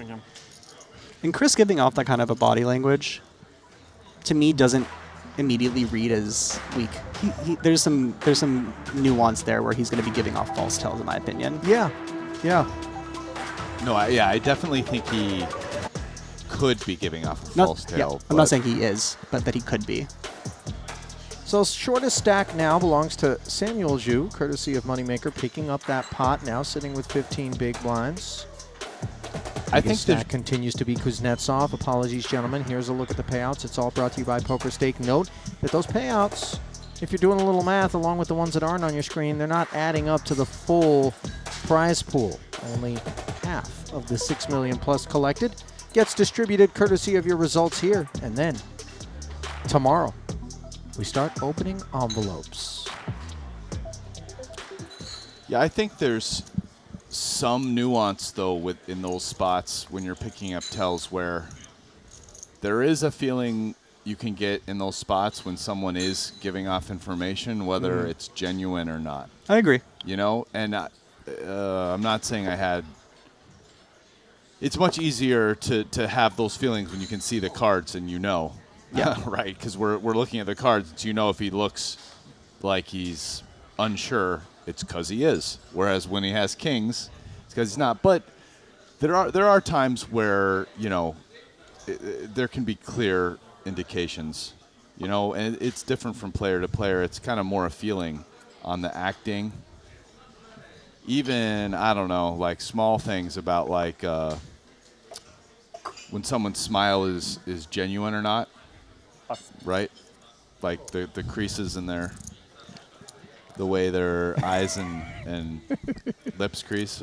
I'm smiling at Rast like over that. here trying to see if he can tell if it's fake. Oh, listen, there's one of the no most I'd rather uncomfortable be smiles in my entire life. Yeah, no, it was bad.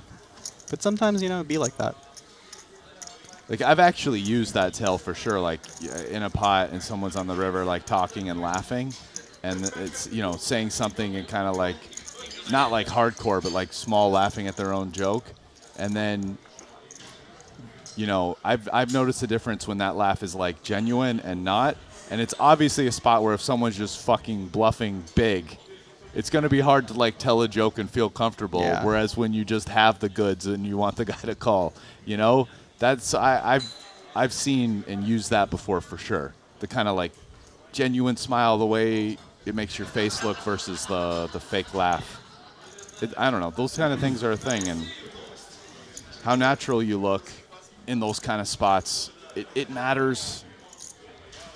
Sometimes it's hard to pick up. You don't always do, but when you're really dialed in, I think sometimes, like you're watching Chris, you see him look unsure, you can maybe tell if he's faking it or not in the moment. Yep, I agree. Ace-7. Running into a couple of kings. Kuznetsov took us to 600, and we'll be going beyond that is my guess, courtesy of Lasowski. What sizing would you use here, Brian? I think I'm going, what's the big blind, 3.6, so we pretty much have to call anyway. I think I'm going like 2, 1.8, something like that. Yeah, these are two of the larger stack sizes. Yeah. 26 and 30 big blinds effective. My assumption is that it looks something like 1.7 to 1.9 from the small blind specific. From the small blind specifically. All right.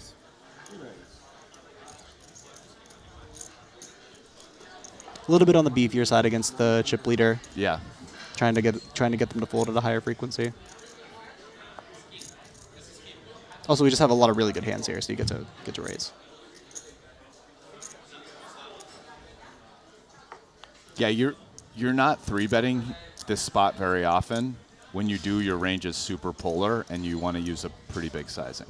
I mean, these kind of ICM spots. It's like aces, kings, sometimes queens. Then you have your bluffs are like the stuff that blocks that, like ace and king X or whatever. I mean, you 3-bet ace king also, and then you have suited ace X, king X stuff, but not so good, not the really good stuff like ace jack suited. Yeah, for sure. I think that polarity has this general synonymous understanding of big sizing. There are some really weird ICM situations where because you're so polar, you actually use a very small sizing because you either just have the stone nuts or a bluff. And so like there are spots where you'll min 4-bet out of position because you just either have pocket aces or pocket kings or ace 5 suited or whatever you have, your bluffing candidates. Well, he did go with the 1.9, took it down there, Yeah. boys. It was good. Not good. 9 deuce suited.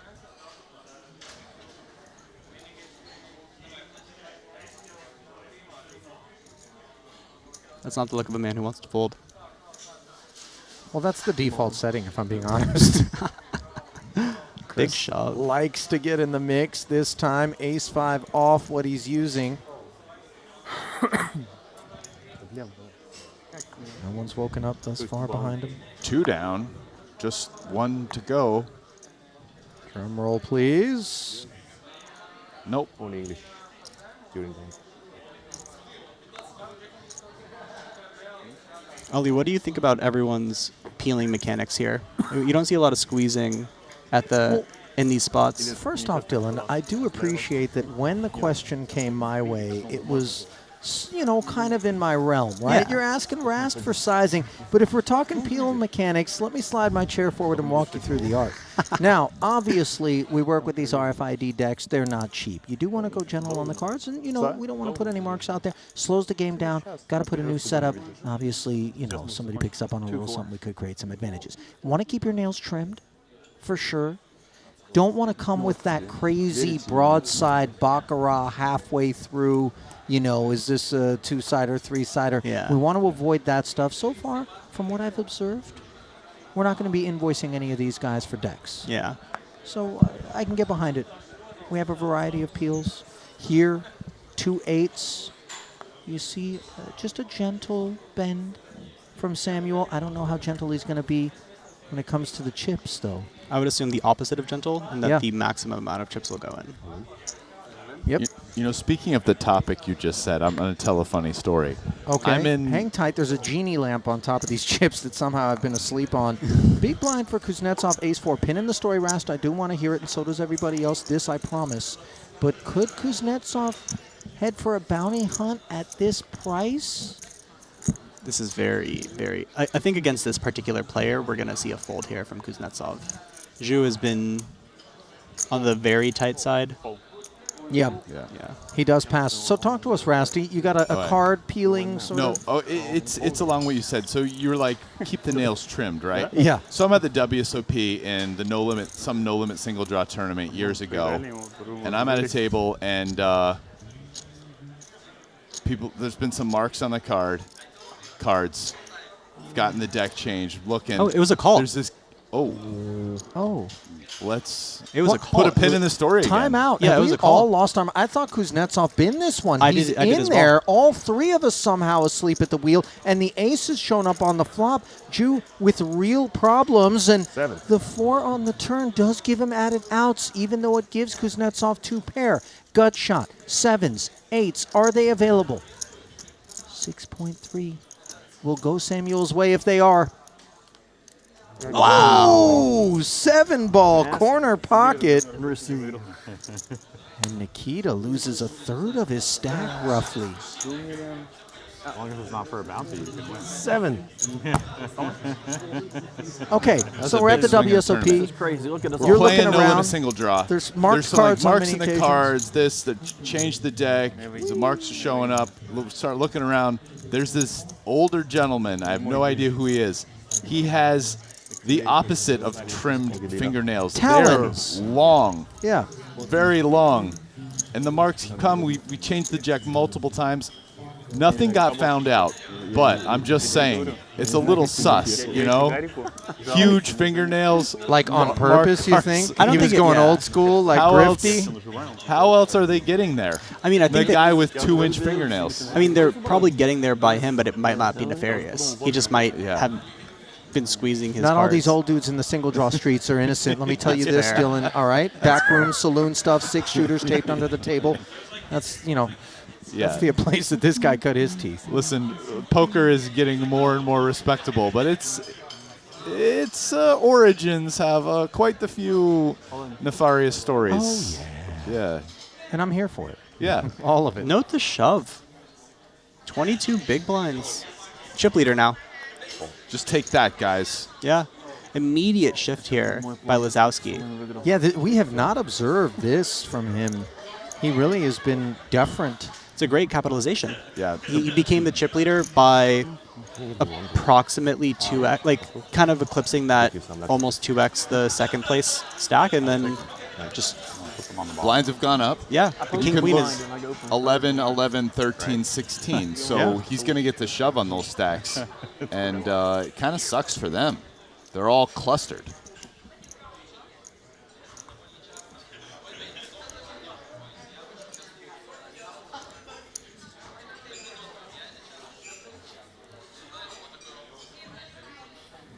So a little bit of brute force being brandished for the first time by Lasowski. And as you pointed out, Dylan, the immediate byproduct of inheriting the chip lead, courtesy of the mild demise of Kuznetsov, who doubled up Zhu. This shove is also into the chip leader. For 15 blinds. Yeah, 16. That's a lot. Yes, it's a lot. That seems ambitious. Well, it's going to be ace-8 suited against the 2 jacks as Samuel running into Nikita. He found Is that the secret? It has to the go. needed card on the river last time when he was behind post-flop. Here, he's behind pre-flop. Time for the first bounty. 11 million Let's go. in the middle. Nikita, who held the chip lead moments ago, now back up against the wall. I don't know how many wishes remain in that lamp. But surely 10-4-3 was not what Samuel was wishing for. No, very little to work with there. Backdoor equity. 10 pairs on the turn as Kuznetsov remains still and intact. Little fist pump on his feet. Feels so good to lose a pot and then immediately get it all back. It's at a final table that like you have to have that emotional swing of losing your stack, and then instead of sitting inside of that immediate juxtaposition. It feels so good to have the swing back and forth, and then to stay in the tournament. It's a chip leader again. Just reclaim that position. Yeah, he's gonna have eclipsed Lasowski now by 5 blinds, it looks like. And this is, I think, where the mystery bounty format at a final table is going to have the most uniqueness relative to a standard one, because we have the 3 big blind stack where in a normal tournament, the 11 and 10 big blind stack is just folding almost everything. But now, if you get the opportunity to capture the bounty as a 10 and 11 big blind stack, there is an incentive for you to play hands. Yeah, definite added incentive there to be the person that busts him. Well, how about a 15% free play incentive to sign up over at betacr.eu, up to $250 when you get your account set up. It is the place to bet exclusively on action prediction options available on Triton events. Elevate your sports engagement experience with our good friends over at betacr.eu.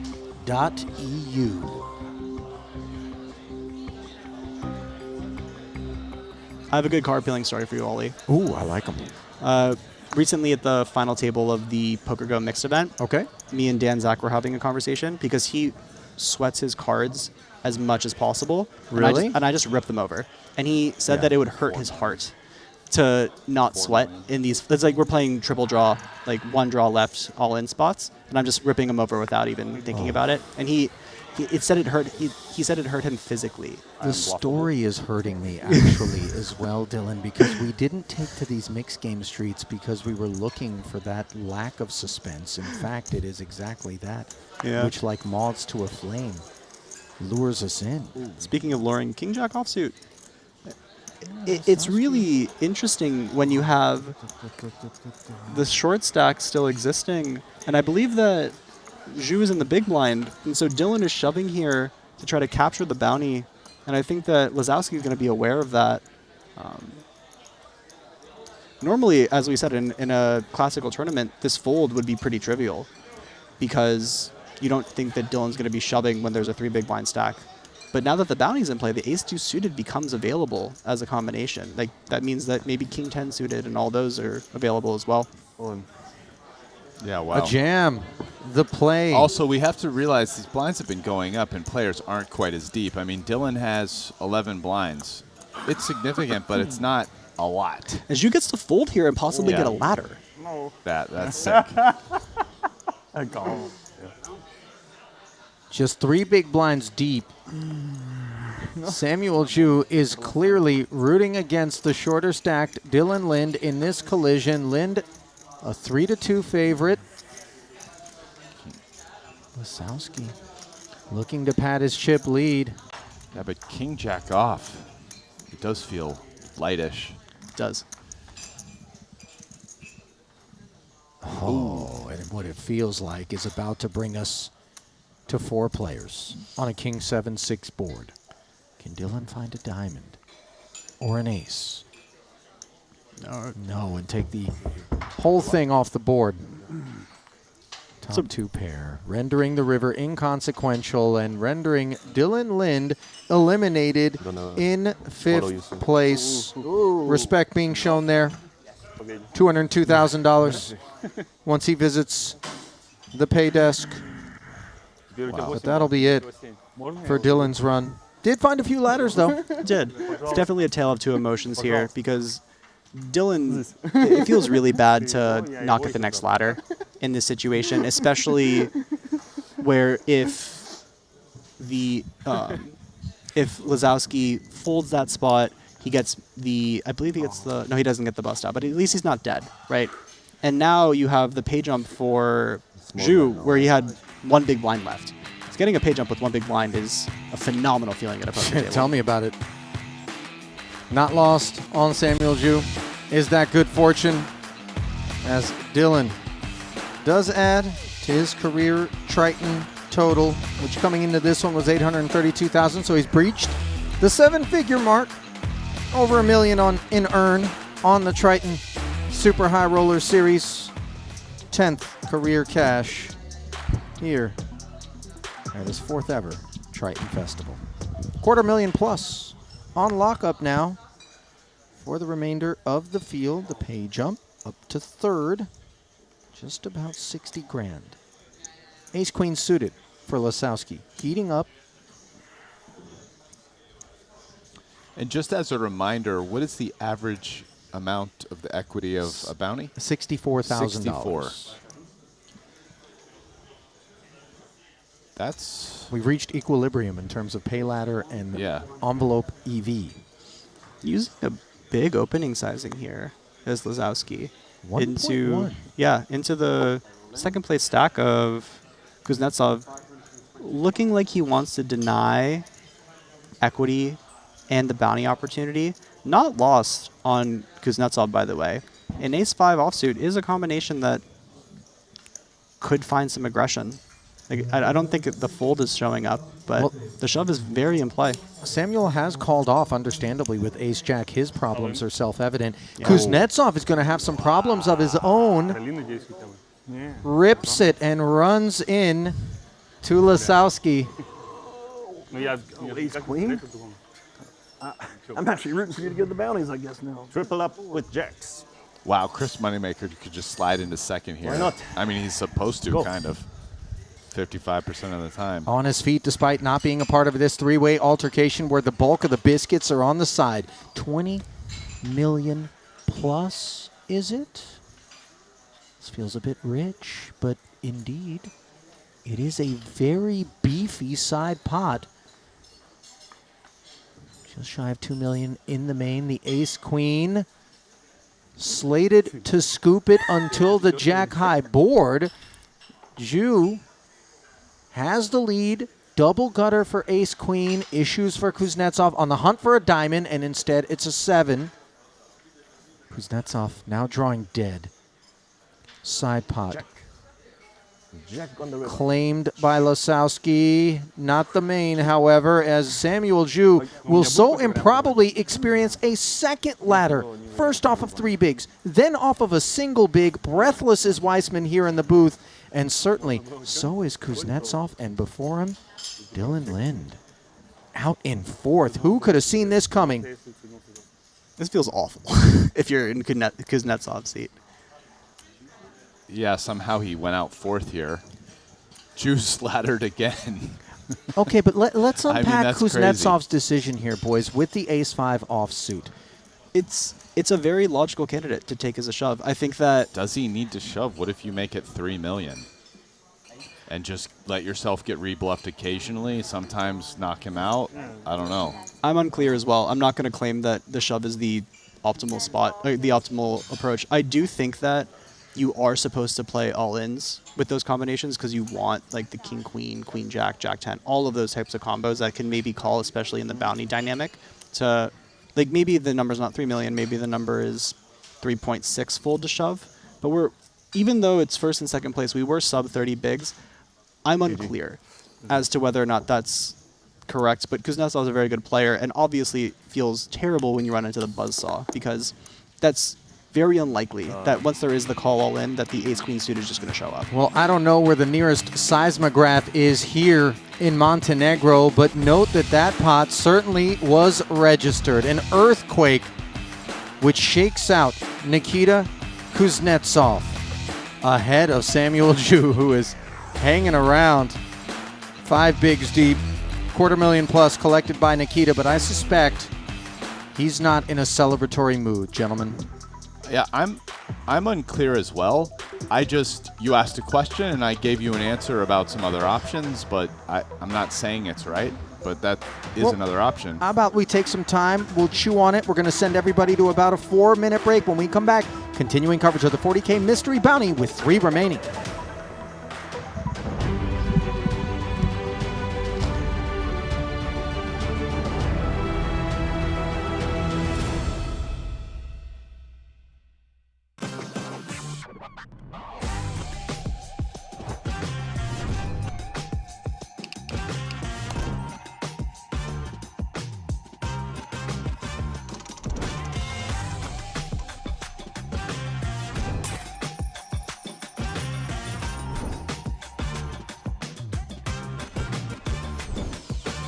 Want a $50 Global Millions ticket on top of the full GG Poker welcome bonus? Sign up with promo code Triton_2024 and deposit a minimum of $20 to claim your ticket. Brace yourselves. This is live. And the show goes on. Oh, wow. All in. In poker, every small decision counts. Introducing the Game Changer, Daily Dose of GTO. This is your free guide to mastering GTO strategies in just 5 minutes a day. Join the thousands of players transforming their game and results. Gain the confidence you need for high-stakes decisions. Scan the QR code now to get your free copy and follow GTO Wizard on Twitter and Instagram for exclusive challenges and giveaways during this Triton series. Welcome to BetACR EU, the premier platform for sports enthusiasts and the newest way to engage with the Triton Live series. Experience the pinnacle of sports prediction where every game, every match becomes an opportunity for victory. At BetACR EU, your insights into the game transform into action. With exclusive action prediction options for the Triton series, your player knowledge and predictions set the stage for unmatched excitement. And there's more. BetACR EU brings the world of sports to your fingertips, offering action prediction options across all major sports. Whether it's football, basketball, baseball, or beyond, your passion for sports finds its home here. Kick off your journey with us and get a 15% free play on your first top-up up to $250. Don't just watch the game, be a part of it.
Back with just 4 remaining in the 40K Mystery Bounty here at the Maestral Hotel, Resort, and Casino in Montenegro. Ali Najad, Brian Rast, Dylan Weissman, and those 3 right there. Did I say 4 remaining? My bad if I did. Of course, Kuznetsov showered moments ago, and Samuel Ju finding 2 ladders. Now, this man is guaranteed $311,000. 452K. The jump up to second, the largest we've seen thus far, naturally. $141,000. If he can punch a ticket to heads-up play, would be guaranteed an immediate jam. Never in a million years did I see that. From Lasowski. 10s for Samuel. It's all in? Oh. Shocking. Not expected, not expected. Did you even look? I'm All just in. gonna ask. Oh, well.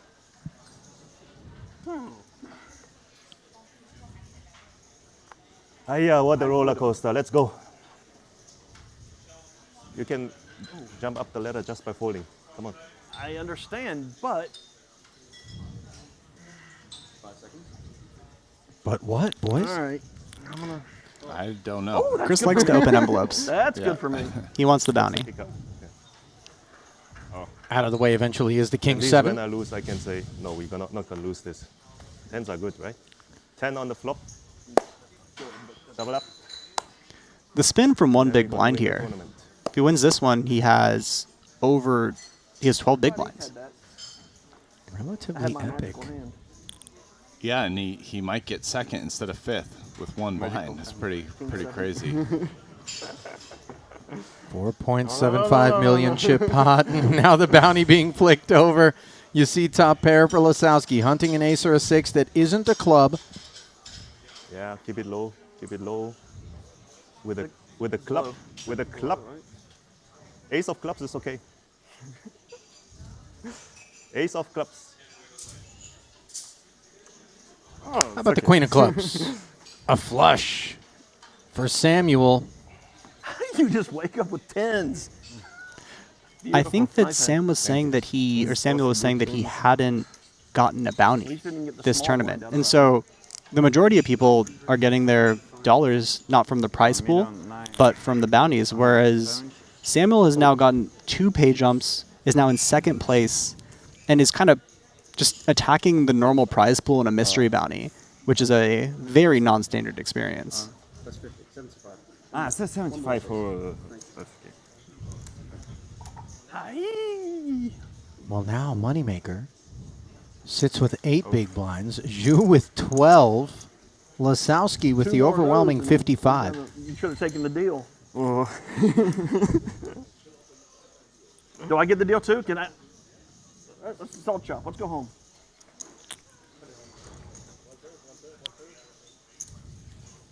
Okay, I gonna win next. All right, got to win the next one, I guess. Thank you, dealer. You saved my ass. Oh, this is my dealer. Good, good, good. No, Carlotta is my dealer. 50. Are these guys jousting for the dealer? I mean, all right, gentlemen. Anything you can do to get that little edge, you know? Showing positive affirmations for the dealer. They don't have control, but, you know, it makes them feel better, creates a good dynamic. You don't, come on, seriously. You don't have the this is my dealer thing. No, not at all. I knew it. Yeah, not at all. Rasty? No. Not at all. I think that creating a disassociation from the dealer and the cards is incredibly important in poker because the majority of the time, and if you're watching at home and are mean to dealers when bad things happen to you, please stop. Dealers are wonderful human beings, generally. Do not, I said generally, do not blame them for your misfortune or your bad play. Until the early burn and turn comes down, which has a very meaningful impact on your bankroll. That has happened to me from time to time. I'm kidding. Obviously, mistakes happen. We're all human. But if there, you know, there are some dealers, I will be honest, not here, but in Vegas, for example, who really aren't approaching the endeavor with the measure of care that it deserves, especially you sitting there playing high stakes and just kind of a cavalier attitude, you know, it can be a little steamy. Just ask one David Oppenheim. Yeah, that's valid. I will also say that If one card is adjusting your entire bankroll like that, Ali, we have different problems than the dealers.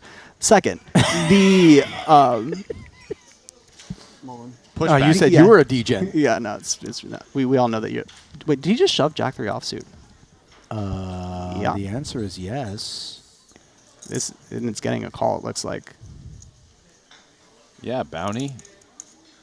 And the first time in a long time Samuel Jew's had anybody covered. Yeah. And he doesn't have one yet. I think that this is going in. Or I believe he doesn't have one yet. Don't want to say that definitively. This is a very ambitious shove by Moneymaker on the button. Jack 3 offsuit. Is this a YOLO? Is this a Leroy? This is a Leroy. This is a YOLO. There feels like a little bit of impatience from Chris. Yeah. And he's been playing a lot of poker. This is probably the maximum amount of hours he's played in a long time. We all lose patience at points, or maybe not Steven Chidwick, but us humans will sometimes we're talking about mortals. Lose patience at some point. This one is on the ambitious side, and I think Chris would probably say that as well.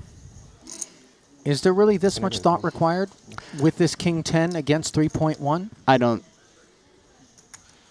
You know what? I think that it's easy for us to say, oh, look, he has Jack 3. Obviously, he should call. But I don't think Samuel thinks Chris is shoving this wide. If he's putting Chris on a more normal shoving range here where they're both kind of waiting, Chris knows that if he's called by either one, they have incentive by the bounty. So maybe his range is actually slightly tighter than, let's say, this normal ICM spot, not in a bounty. Maybe his range, because the bounty is supposed to be slightly tighter, it makes the King 10 close. I'm not saying it's not a call, but it's a decision. If he calls this and loses, he's back down to 2 big blinds. So I think these are the things he's thinking. And, like I would bet King 9 off as a fold. How about that? So even if this is a call, it's close. Yeah. Yeah. Oh, he does slam it in. I didn't want that. You see Chris immediately recognizing That's the best chance I have. No. it would have been better to just pull that pot in. But now I'm still going to win. I mean, maybe it's not a fold against Moneymaker, King 9 off if Moneymaker's shoving this wide, but I just let's say everyone was playing whatever theoretical is. Mr. Moneymaker. I don't know. I'd wager maybe King 9 off as a fold. Part of the game here. Bro, you already have a trophy. King on the floor. On their feet. What's the pay jump from third to second? In the middle. Keep the board 2 low. deuces and a 6. And I get my first bounty. 41,000, Rast. That's your answer. Yeah, it's a lot of money. Yes. Turn is no jack, no 3. 5 is good. Samuel can taste a ticket to heads-up play. Can Moneymaker hit what he needs yet again in this one? No. GG. GG's issued. As it is the end of the road for the man who drove so much of the conversation here at the booth, the speculation, the action. My first mystery bounty. Let's go. And confirmed, that is Samuel Jew's first bounty, and it's the one he collects to bring himself to heads up. Who would have thought this possible when we were at 5 big blinds and there were 5 remaining? It is Samuel Jew who will be squaring off with Artyom Lasowski. Absent Chris Moneymaker, who is showered in third place. Always entertaining. Not able to collect a second title, but obviously will be collecting a healthy payout. $311,000. Leaving the boys with a table for 2. $452,000 lockup, $669. If you are the eventual champion, $117,000, the separation between second and first, but of course, opening envelopes tomorrow. That's going to be where even more is acquired. $400,000, the top prize, 40K. The smallest envelope as we bring you back to the desk. And I'm a little burned out, guys. That was a lot taken out of us here just to get down to heads up. Money kept it exciting, obviously. march to the beat of his own drum, as he so often does, but now that drum beat is one that guides him right out of the arena. Samuel Ju, who could have expected him to be the man to square off? I think it's phenomenal. Just looking through Ju's past Triton history, this is by far his biggest cash that he's had. And you can really see it when he was all in that spot. Like, he's really rooting for it and feeling it. And not to say that Chris wasn't rooting for it, but I think that this experience means a lot more to Ju. Not to say that it doesn't mean a lot to Chris, right? And that's a beautiful thing, to have someone show up, make a run like this in a tournament, spin it up from one big blind, actually get a bounty to be able to pull. Imagine playing a mystery bounty, getting second place, not actually getting to go up, see your beautiful face, pull a card from you, right? And I just love that. I love that the spins can happen. It's such a beautiful part of a poker tournament. Yeah, no question about it. So we are going to say goodbye to Dylan. Say goodbye to Dylan, Rusty. Bye, Dylan, man. It was great having you here, brother. Good job. Thank you for inviting me. me. Love to have Come you back. here. He's got to go and get a little bit of shot eye because obviously he's getting back in the saddle. play. Last of your 2-card events is happening tomorrow. Yeah, this confirmed. is a 50K. Yeah, 50K Hold'em tomorrow is my last one. Good luck Let's with go. that one. Thank you. Thank you so much for giving us the time. Obviously, Booth run good. Yeah, I'll that's take right. that. Okay. Yeah, We will take it. Thank he you will. all. All right. Appreciate you for having me. So we're All going to right. step aside briefly. When we come back, we will have heads up play. Rasty and I are going to take you through to a champion. You're not going to want to miss it. Stay close.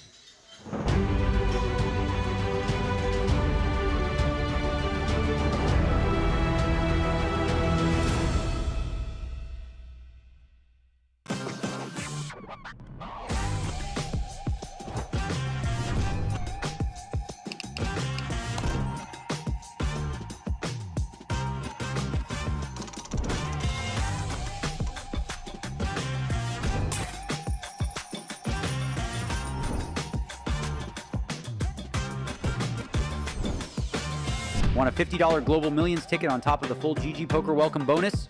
Sign up with promo code Triton_2024 and deposit a minimum of $20 to claim your ticket. Brace yourselves. This is live. And the show goes on. Oh, wow. All in.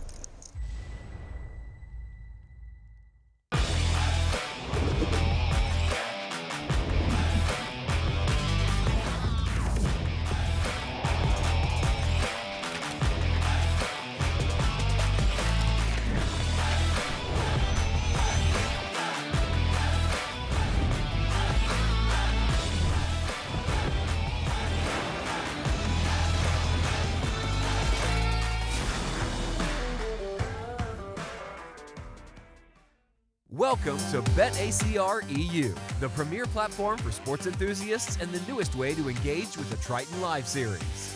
Experience the pinnacle of sports prediction where every game, every match becomes an opportunity for victory. At BetACR EU, your insights into the game transform into action.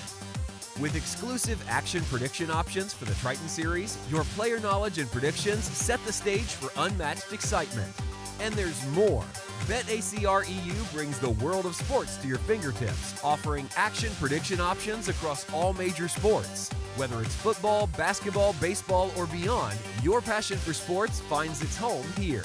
Kick off your journey with us and get a 15% free play on your first top-up up to $250. Don't just watch the game, be a part of it.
that that's a part of that, right?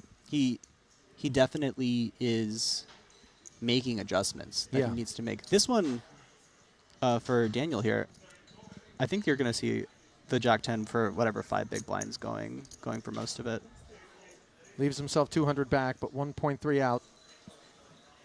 He has been waiting, spectating, finally sensing an opportunity. And again, Lisowski perhaps with one of these, give it a smile, look up at the clock and go, can I find an easier decision than this? I don't think this one's allowed to call with 2 players behind. I say allowed. You can do whatever you want in poker. Right.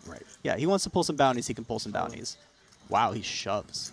This is also a function of the bounty thing. Yeah. As well. But you don't need to shove here. You can just click call and then fold to shove. Like, what happens when the player behind you shows up with kings? Now you lose the maximum. Maybe I have ace. he's in trouble. I mean, the small blind only had like 3 million, but he could definitely fold to the big blind. The big blind had like 5. Exactly. Ładno. Did you look at both of them? You saw the ace. No. Right. But it's also a final table, so maybe you're supposed to shove more. You know, I'm unclear if this is correct or not correct. I'm not gonna make any definitive claims. So we're in here for 3.75 million. Daniel Rizai. No, it's too much. I think the rest. You do get a lot of fold. You do get some pretty strong hands to fold. You really by do. shoving there. Oof. Because those stacks feel ICM. Here's a shorter stack already all in. Ace-high flop.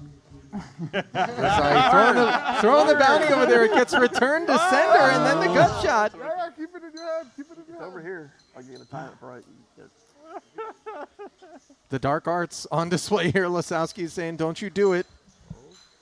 Oh, 6 on the end as Rizai fails to find Nina. And the gridlock of 6-handed play has been broken. Lisowski, the beneficiary. And finally, a smile that is associated with a pot for that young man.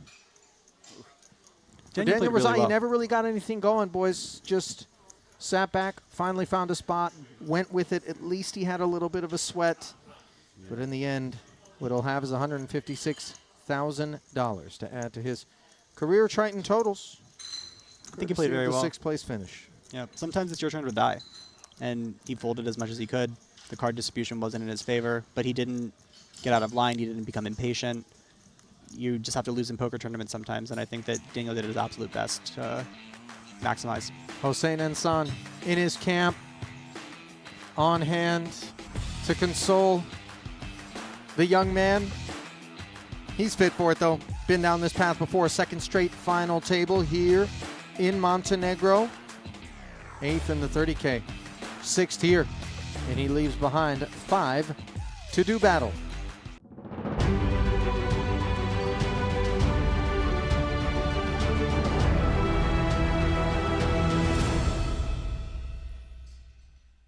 And welcome back to Heads Up Play in the 40K Mystery Bounty. Ali Najad, Brian Rast, Dylan Weissman out of here. Going to get a little bit of shut-eye as he's going to come back and play the 50K tomorrow. The story, of course, at present, Chris Moneymaker, another deep run after having already won a title, vanquished in 3rd place. Jack 3 offsuit, the hand that he went with Rast, but it is going to be Samuel Zhu against Lisowski for the title in this one. Talk to me about these 2 players and what your sense is of them as we get into Heads Up. Yeah, excuse me, guys. I think so far, Samuel has shown that he's playing solid, very careful. That generally doesn't bode well for Heads Up, where, you're kind of one-on-one, you're always in a blind, you've got to play pots, you've got to be aggressive, you've got to try to win. So, I think this is good news for Lisowski. Unless Samuel Zhu mixes it up, gets more aggressive, and changes the style that he's been playing so far, he's going to have a big uphill climb, not to mention a lot of chips to win. Yeah, as we're looking at it right now, it's going to be, take me to the chip counts, 22 million in front of Lisowski, up against 8.1 for Samuel Zhu as we send you into the arena. There it is, officially brought to you by GTO Wizard. Blinds of 200, 400,000 with a 400K big blind ante, $500,000 a hand, the price of poker on average. What are we playing for, you might ask? How about $452,000 on lockup? $669,000 available if you can claim the title in this one. Pay jump, $117,000. And I do want to mention, Rast, you and I were out in North Cyprus together. This is when I first met Samuel Ju. And he actually took the time while we were sitting together, tell me kind of his story. By trade, not a professional poker player. Loves the game, however, and was given an opportunity, I believe 1 or 2 years, by his wife, I believe it was, partner, to prove that he could make this happen. And he actually pulled up the German GPI leaderboard, where he sat atop it. You and I know there is no shortage of talent in terms of poker in Germany, and there he was, so proud of the accomplishment. And I would imagine this, in terms of looking at his Triton resume, is a very validating moment. He got shut out so far here, last 4 tournaments in Jeju as well, cashed just once in 8 attempts. So a title here would just really be one of those super meaningful sorts of things. Not to state the obvious, but, you know, for a guy who's been there, done that, plays the super high rollers constantly for years and years, maybe less so. Yeah, interesting. I didn't know anything about his background, so I'm glad you shared that, because I think that's probably true for most of our listeners as well. Wow, top of the German. So does he spend a lot of time in Germany, or? He plays under that flag. I believe Okay. he lives in Germany. So in terms of what country you're from, doesn't matter where the events are that you're playing. There's a peek at it.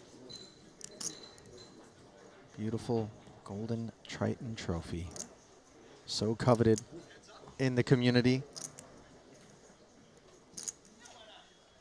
Well, guess what, Rasty?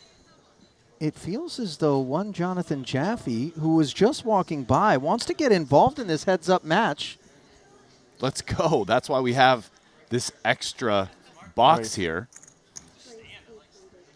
It feels like he maybe just, what is that, busted this bounty quattro? Is that what happened? Oh, yeah, he was about to walk out of the door. Now he's going to join us as Lasowski does take us to 800,000 with 7-8 offsuit, dominated by the A7 of Samuel Ju, who does defend.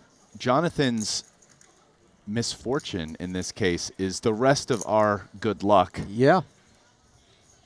Queen 9-3, Lasowski. Fortunate to have the only heart here as he was dominated pre-flop. Ju just played it as a flat, checking over. And now facing this bet of 600,000. Kind of a hopeless feeling ace high here.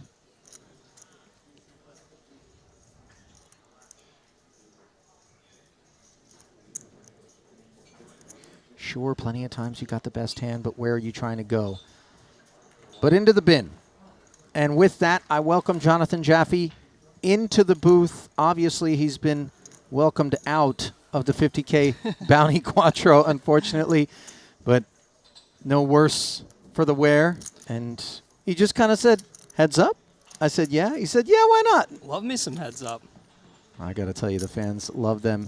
Some Jaffe in the booth, so we do relish these opportunities. Fantastic. Talk to me, by the way, because you've been out there, not just in this festival, but oh so many before them, about your understandings, your perceptions, your knowledge of Samuel Ju, and for that matter, the newcomer Lasowski.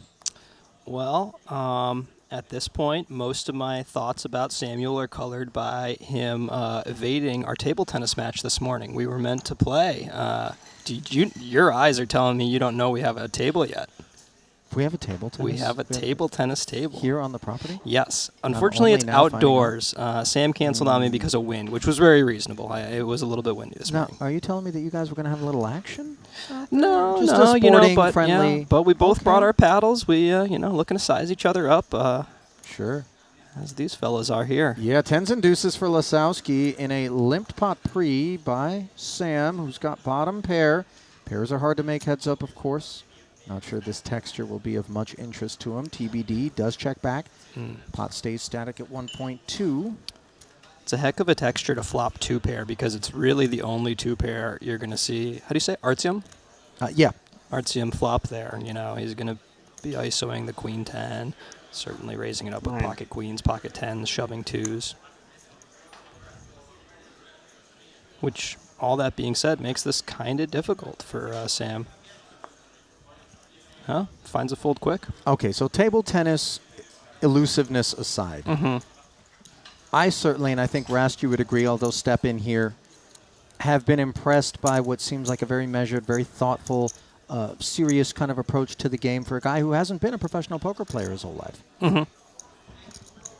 Yeah, I don't know if you're aware of this, but 25 minutes, or? I guess Samuel Ju was top of the German leaderboard. Yeah, GPI. GPI. Leaderboard. I don't know if it was this year, 2024. I believe it was last year or 2022 at one point. And it was kind of, I think, 4 or 5 months into the year, maybe. We were there in Cyprus, and, you know, he was quite proud of the accomplishment. That's a heck of an accomplishment. Right. Germany's not Iceland. We're talking about, you know, that's a pretty significant population of poker players. Yeah. The top of the Sierra Leone leaderboard.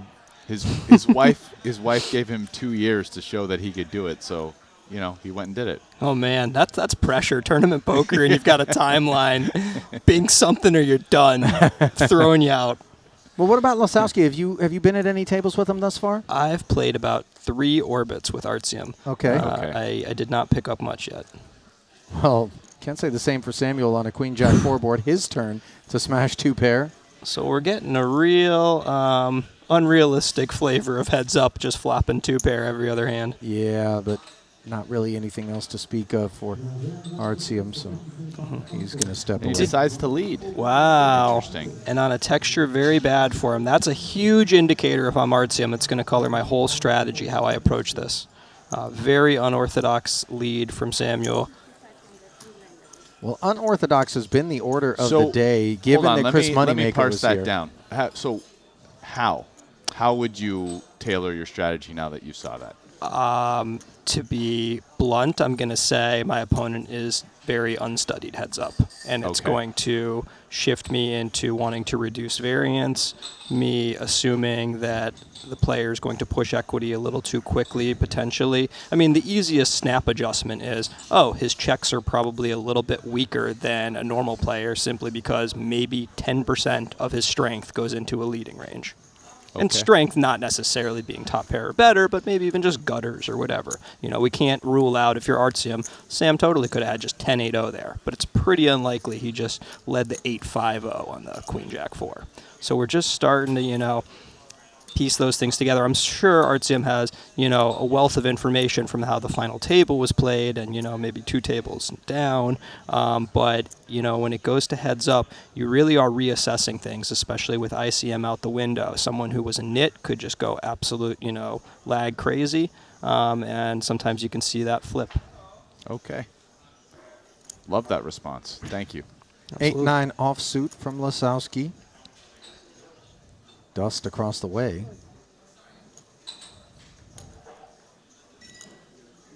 We're playing 250, 500 now. We got our wish. Brian and I were sat next to each other on the flight from Istanbul, and he was like, "Love a 3-man booth. Love to be able to bounce some things off each other and just kind of go." I'll tell you what, you guys think you love it. Chat absolutely relishes the chance to listen in to the likes of you two. King Jack 4, air ball for 7-3.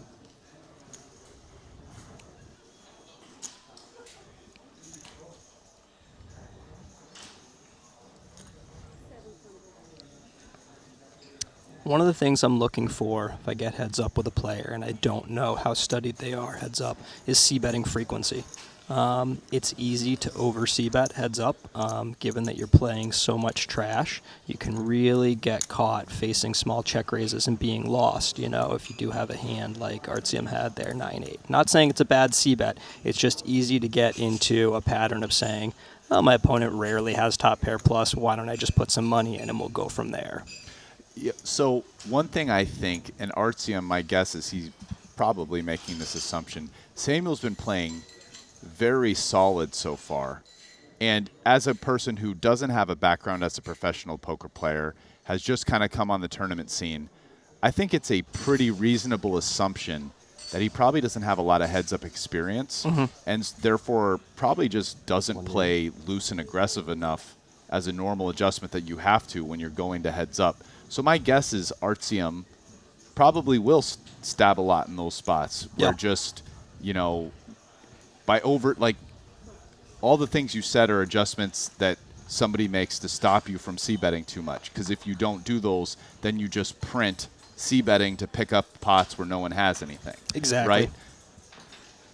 So Artyom probably tries c-betting too much because maybe he figures Ju won't have the proper adjustment because he's not used to playing heads up enough. I mean, as somebody who, you know, I've played almost everything in poker, but the one thing I haven't played a ton of really has been heads up.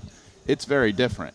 Yep. You know, Well, to be fair, 3-time bracelet winner in the 50K PPC, Ras, you definitely have played against stiff opposition when it counted. Sure. Listen, when I get down to the end of a tournament, I've been playing with someone for a while, and I'm not playing heads up with them for 10,000 hands. I'm doing it for a very small amount of hands, and I have some reads developed, and, you know, I've been playing poker for a long time. But, you know, I've never just played 20,000 hands of somebody, you know, like a lot of heads up guys do. They play like 4 tables against someone, and then, you know, they play for hours. Sure. Yeah. That was my background. I'd say more than half of the poker I've played lifetime have been hands dealt heads up. Yeah. Yeah.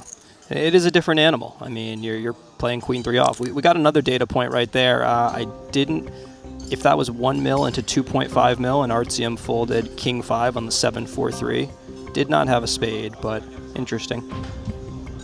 Well, on that note, why don't we talk about the good people over at PokerStake and what they're up to? It's multiplying your money if you can hitch your wagon to the right horse. Today's event brought to you in part by them. They are the official staking partner of the Triton Tour, ultimate platform for staking and pros alike. No fees, no rake, no reason not to head over to PokerStake.com today to get in on the action. Both players sharing a jack here. Lasowski raising to 1 million from the button, suited. We were seeing the return there. If you bet on Moneymaker, can I tell the folks at home what kind of return you would get if you would bet on me? Probably better than today's red day in the index, is my guessing. But what was that? No, actually equivalent. Oh, yeah. No return for Jaffe Straight today. zeros, yeah. boy. Yeah, but yeah. Saving it for the big buy-ins. You do go straight to zero. You're right. The investment just tanks. But that's all right. Backloading these Tritons is very profitable, as you know, Jaffe. This is true. You can win the first one and end up down 400. King 8-6. The better jack turns into bottom pair. 2 quick checks. Not a very threatening turn.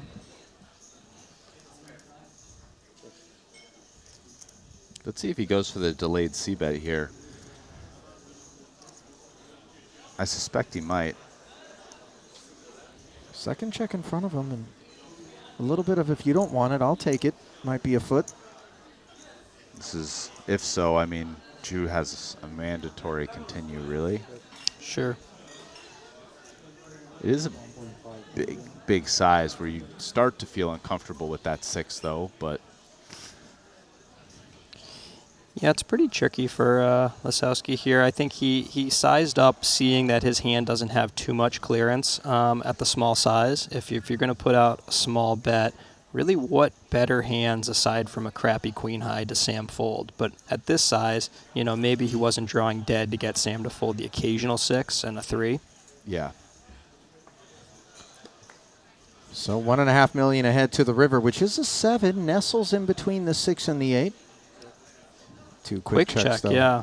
Had Artyom bet small, I would have expected some follow-through. Maybe not right, given how quick he checked, but that's going to tell us something again. And I think it's telling, you know, I don't know how experienced Artyom is, but I don't know how much he's thinking about the metagame there. When you snap check, you tell Sam, I'm not stabbing in this situation, and you inform him something about your strategy. Now, he might try and flip it on its head and do the exact opposite next time. Maybe he's sending a purposeful message, but typically, if somebody's not a heads-up player, what they do heads-up, I'm going to read a lot into it because they're not in their comfort zone. Ace King suited, definitely a comfort zone of sorts for Lisowski. 8-5 suited, played as a limp.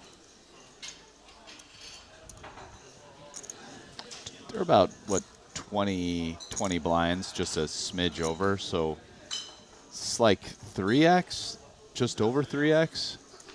Yeah, like that zone. Up we go.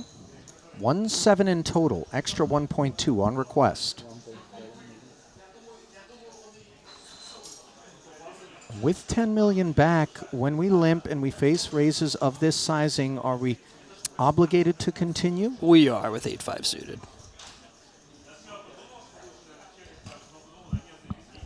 Yeah, you're going to have a lot more worse hands than this. This is kind of a big fold. I mean, it's a bit uncomfortable for sure, but it does feel like you're obligated to call. Yeah, and if you're leaving, you know, a hand like Ace-5 in your limp shove or Ace-5-0 anyway, what 5x do you really have? You know, this is a little bit of board coverage too. You want to be able to cover the low boards and not just have the Queen 9-0s, Jack 8-0s in your limp call. So added investment 100 more? Sorry. brings the pot to 3.9 million. And an 8 in the window, no ace and no king behind it, but a couple of diamonds. Note that Lisowski still has better equity despite being behind at present. I would not consider this a particularly good flop for Lisowski's range against Sam's range. You heard me mentioning the Queen 9, Jack 8. A lot of those mid cards, Sam's doing quite well on this board in his limp call range. 2 million. A prompt follow-through from Artyom. Yeah, just going half pot. It's almost like he's sizing this for 2 streets here. Yeah, this is it's an interesting bet because optimistically, maybe you get a call from a 6 or an 8 and you get them to fold the turn, but you're just ahead a lot here. If Artyom is ISOing some garbage, you know, 4-2 occasionally, he's got to play some checks here. This might be a really nice hand to check flop. 8s and 5s on the turn for Samuel Ju. Was wondering whether or not that dangler would produce added equity, and instead it produces 2 pair. So now Lisowski take the ace and king off the board. And he's just going to rip it in here. Exciting Sam, moment. no hesitation, making the call and poised to double. Wow, the 8 and the 5 are both the non-diamond pairs, so that's 2 more outs gone. Wait. 7 outs in total for Artyom. If he can find a diamond, this 21.4 goes his way, along with first place money and a first ever Triton title. Please. Here it is, first ever Triton Festival. River is red, but it is not a diamond. And you can see energetically the deflation on Lisowski. There it is. Samuel flips the script on this heads-up match. Would have been a much tougher spot, I think, for Samuel on the turn with many other cards. But the 5, just such a gin card for him.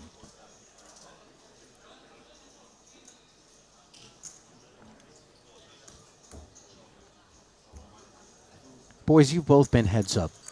You've both got it in good.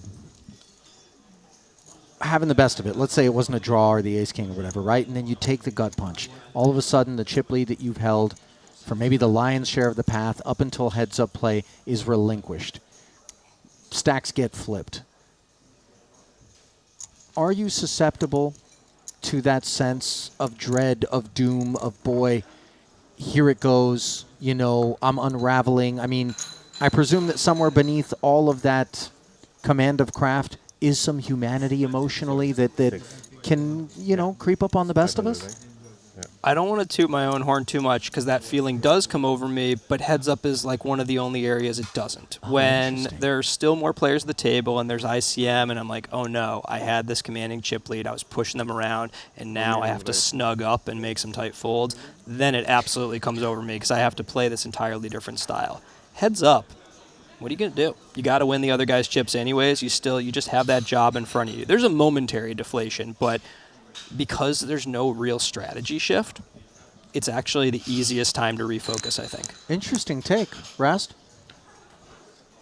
Yeah, I would say for me personally, if I'm locked in and playing well, it doesn't affect me at all. Really. I mean, yeah, it's not like I'm happy to win the pot, but when I'm really locked in, it's just on to the next hand. Well, I got to say, I would say usually when I'm heads up at the end of a tournament, I'm locked in. Yeah, so this is the new situation, you know. Yep. Let's see what we could make happen. That's great, and I think something definitely to take away for those of us that struggle with these sorts of things, maybe earlier on in our careers. I would say, like, let's say Artyom, you know, doesn't recover and then, like, goes out in 10 minutes. You know, if that's me, maybe after I lose, you remember this pot, and you're like, wow, what a huge pot. I could have won it there. But, like, when you're playing, you can't really let yourself do that. That's all, like, the digestion and process you can go through after you're done, like, away from the table. Keep it at the post-mortem. I think, you know, and I know we've got a pot brewing here. Yeah, King-Queen against King-10. Taking us upstairs is RCM with the dominating holding, as you did play the button. Ooh. As a limp jam, in fact, Jaffe. A little bit of a furrowed brow on your face? Yeah, you know, you're doing really bad if Artyom has one of his legitimate ISOs, and you're doing really well if he's got one of his, you know, loose 10-2 off type ISOs. So don't really understand the jam so much. Like just a great hand to call. Exactly. Boys, I don't know if maybe I have more of that perspective, but perhaps it's a lick of the lips and maybe I can taste a title. Unfortunately, this King-10 is dominated and behind on a King-8-4 board. Note the presence of the two clubs, but might this relinquishing of the chip lead be short-lived for the Belarusian? One more club. On the turn. Let's go. 5 of clubs. Can Lazowski hold? Yes. Exhale, young man. What a swing. He didn't have to feel that pain for very long. You know, Brian, while you were talking, something occurred to me. I coach a lot of players at various levels, and one of the really clear indicators of who's ready to kind of make it to that next level is how they do the postmortems. If they're thinking about, well, if I had played it different, it would have run out differently, you know they're not ready. It's not about that. It's really, what did you do? Was it the right thing? And how it resulted, or how it would have butterfly affected into something else, is so irrelevant. Yeah, no, definitely. I mean, it's kind of a fun speculation, and I allow myself here watching poker to do that sometimes because, you know, there are real butterfly effect moments where this had, there was one earlier at this final table where I think like ace deuce jammed button for 9 or 10 blinds. Small blind had him had 25 blinds maybe, and big blind was similar. Small blind thinks and all in with Jack 10 off, which is a little light, but the bounty was big. And earlier at the table, I mean, the bounty's worth like 64,000 in equity. The big blind had queen 6 of diamonds. I remember this very specifically. Ace deuce wins and doubles just with ace high, but queen 6 would have hit a 6. So it's like, that's a massive butterfly effect because queen 6 would have called for sure. Queen 6 suited, right? Massive butterfly effect. But none of that stuff matters. But it's interesting to speculate that way. But yeah, no, for competition purposes, it doesn't. What happened, and that's that. It can really quickly go from being interesting to being poisonous in terms of mindset if you are embarking upon it prior to the conclusion of the match. And obviously, you do want to unpack things in a healthy way as well. And here we are playing an unraised pot, courtesy of the limp by Jack 3 suited, which does not improve. Can't say the same for Samuel, as he's got himself middle pair, a gut shot, knuckles over.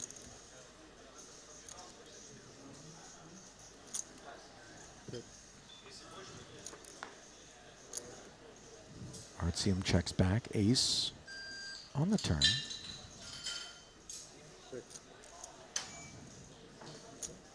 Second check by Samuel. So far, I like both players' lines. Board pairing 9 on the river. Rast, you like a block here? Yeah, I think a block makes a lot of sense. Facing a lot of king high, queen high checkbacks. In this case, looks like check's going to make him some more money. Jack 3 seems quite reasonable to bluff. Yeah. You know, Jack 10 probably check back. Jack 3. Bluff. I think the for Samuel, the river's the only spot that really you have kind of a decision. Sure. I do think block and check are both pretty reasonable, but I think turn, I mean, yeah, and this was a raised pot pre-flop, right? Well, I was wondering both the flop and the turn because of that queen jack 4 lead, and I'm not at 0% right now that he just forgot where the button was that hand, you know. They've been playing a long time. It happens. 1.2 called. Whoops. I think that's a solid line by both players. Yeah. Yeah, because Artsium is going to bet a lot of the stuff with equity, like the straight draw stuff, it's hard for him to really have worse than Jack High. Because most hands worse than Jack High have straight draws of some kind that he likely bets prior to the river because of that equity. Yeah, like a 6-2 finds itself betting on either the flop or turn, off of the turn there. So, I mean, definitely like getting queen and king high to fold. That's really the main goal with the bet there, and Samuel can have those.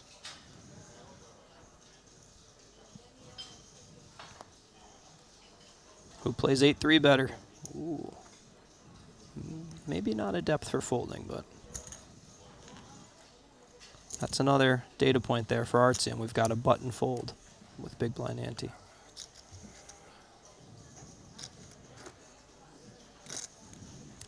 Did you notice Artsium went with the sunglasses? First chip lead, he was shadesless. Oh, okay. Yeah. So if you're going to do it, I got to match you. Again, I'm nitpicking, but if I'm in Samuel's shoes, I'm saying, didn't have shades on before, now he does. Might not be some planning, you know, this might be a little bit of on-the-fly strategy, and I'm thinking... Jack 8 versus 6-5 suited, 1.5 million. In the middle, open-ender for Samuel. Limp pot pre.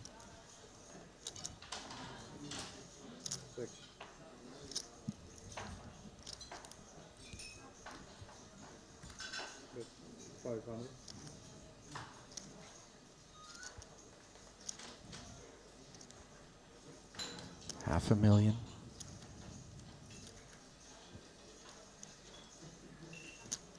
From Lisowski with a check to him. Yeah, so far these lines make sense to me. I think we're going to see, as speculated before, Artsium stab quite a bit, and this particular hand makes a lot of sense too. Just immediate equity and a little bit of backdoor with the diamonds. How about a 6 on the turn to Sorry, take the immediate lead fold equity for Artsium? Jews follow up a second check. It looks like the second barrel is being cut out. Are you guys surprised to see this, given the 10-10-9 board and the inability to take heat if we have the 6? Yeah, a little bit, but I think this kind of goes in line with what Brian was saying about Artsium's c-betting strategy. This is kind of that, hey, you know what, I don't think you're going to have enough bluffs later on. Why don't I just protect and value my hand and check back the river? I don't think I'm going to get punished with enough check raise on the turn. And also this is called the he's exactly you're making your size. And he's exactly right, because So Sam has such a good turn check raise hand that he calls. And when you check back, you pay off more versus 9x or 10x. Right. And you know, and you can fold check raise versus 10x, but 9. Let's say you check back, then 9 goes half pot or more. Sure. And you might call. Now he bet like third pot or something, so he's sizing the price. He's. Oh, wow, now look at this. This is super interesting, gentlemen. After the 800K barrel on the turn, Ju made the call, then comes out betting on the river. How credible does this line look as a 10? I assume that's the story being told. I mean, not that credible. He's probably calling. They're just such good pot odds. Yeah. Yeah. Yeah, I think you saw Sam pause for a good 15 seconds on the river. He realized the pickle he put himself in by check calling both the flop and turn is now you have jack high on the river in a spot where a river which didn't change the texture whatsoever. In many rivers, it's just not going to make any sense if we donk. You think if he sizes up a little bit, maybe he earns the fold? I mean, there's probably a size. All of it's going to be very confusing to Artyom. Yeah. I can tell you he's not going to have a snap answer. Do you have a general disposition when something confuses you in terms of skewing toward, well, it's confusing because it doesn't make sense, therefore call here feels nicer? Or do you end up, not to oversimplify, obviously, Sure. there's so much nuance, but do you look at it and go, this is confusing, and so I'm just going to maybe walk away? We go into player background, and if we don't have any individual information, then we go to population tells. Population tells. I have a different question for you. What you said implied that, would you change it by simply just having him check give up river, or do you think maybe he should have taken a different line than check call on flop or turn? We're talking about Samuel? Yes, yeah. with the jack-8. Well, if Samuel is lacking the info that Artyom's going to over-C bet, I think it's fine to call or raise on the flop. Yeah. I think if we know he's over-C betting, let's just pure check raise this perfect combo. The turn, I think, has probably got to be a pure check raise. Okay. We're beating, what, 7-5? You know, it's just we're really stretching to find the hands that we're beating. And you can't find much better bluffs on the turn to check raise. We've got every 7-8 in the deck. We've got the occasional slow played trips. On the topic and of we're slow facing played, a very small size. On the topic of slow played hands, gentlemen, Ace Queen pre-flop played as a limp by Sam. The check back from Artyom took us to the King 6-7 board. Losowski did check his open ender over. Ace high check back as well. Here on the turn, though, activations from the Belarusian with this pair and retention of the open ender. Oh, and now Samuel has decided to raise to 2.2. A little grimace on Jaffe's face. Yeah, I don't really know what we're going to accomplish here except for maybe pushing Artyom off a very strange bet from a Queen 6 or something. You're getting called or shoved by every better hand. In this case, looks like a call. We already beat the bluffs. I'm curious if he follows through, Yeah. because there are a lot of hands like this, one pair and other stuff that are very uncomfortable on the river versus another bet. But like, but they've got is a he little just equity. One and done. Oh, well, trip fours on the I mean, that's river. kind of not the worst hand to Queen of Clubs. This hand just doesn't make a ton of sense. I mean, yeah, clubs did show up here. Obviously, the backdoor trips for Losowski is a lovely development in his mind as played. I'm not sure how many flushes he's going to assign to his opposition. I can tell you I would be very unsure of what to do in Artyom's shoes right here. I would be, is this just like the weird King 9 check back raise and now I should donk for value because he's going to check? Or, you know, or does Sam have some random 9-8? Well, that makes things easy. Maybe not. Just choosing to jam is Losowski. Obviously, 6.6 effective is the true sizing. So this is about a pot size shove? Must be. Maybe exactly pot. Deduct, yeah. oh, it wasn't a check raise. No. He Artyom just led donk jammed. and then he raised after checking back the flop. Wow, that's Samuel did. Yeah. Yeah, he checked that back makes flop, it- raised turn, and that then makes it the bizarre. donk jam. I would have been very curious what happens if Artyom checks that river. Right, that's what we were all kind of looking forward to as the expected course of action the vast majority of the time, although the improvement to trip fours maybe denied us that opportunity, coupled with maybe a bit of exotic pursuits. That was a really weird hand. My Just best all in guess, if I'm Artyom there, is that I block river. As bizarre as that looks, just like whatever, he has to pay everything, just thinking I might have 9-8 or 5x. And then he'll still jam with some things. Probably not king. No, not a king. No. I do want to take a moment to point out, by the way, to all who are watching right now, that both Artyom and Samuel, respectively, are earlier on in their poker journeys than Jonathan Jaffe and Brian Rast. We are incredibly fortunate to have their insights here. When they offer critiques or when they have certain reactions, it isn't with the intention of looking to embarrass anybody. It isn't with the intention of looking to slight or undermine their accomplishments or their talents in any way, shape, or form. But offer, you know, that sort of angle, that slant, that there are other ways to go about things, and maybe there was a more beneficial route, you know, to be chosen. Very glad you made that disclaimer.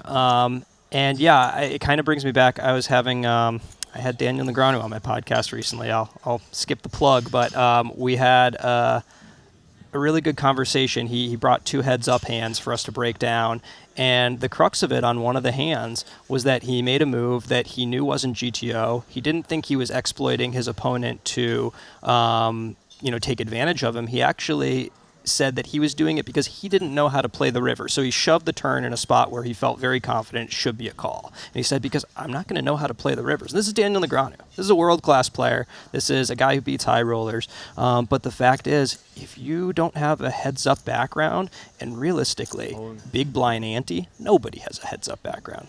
Ain't got a shove here? Yep.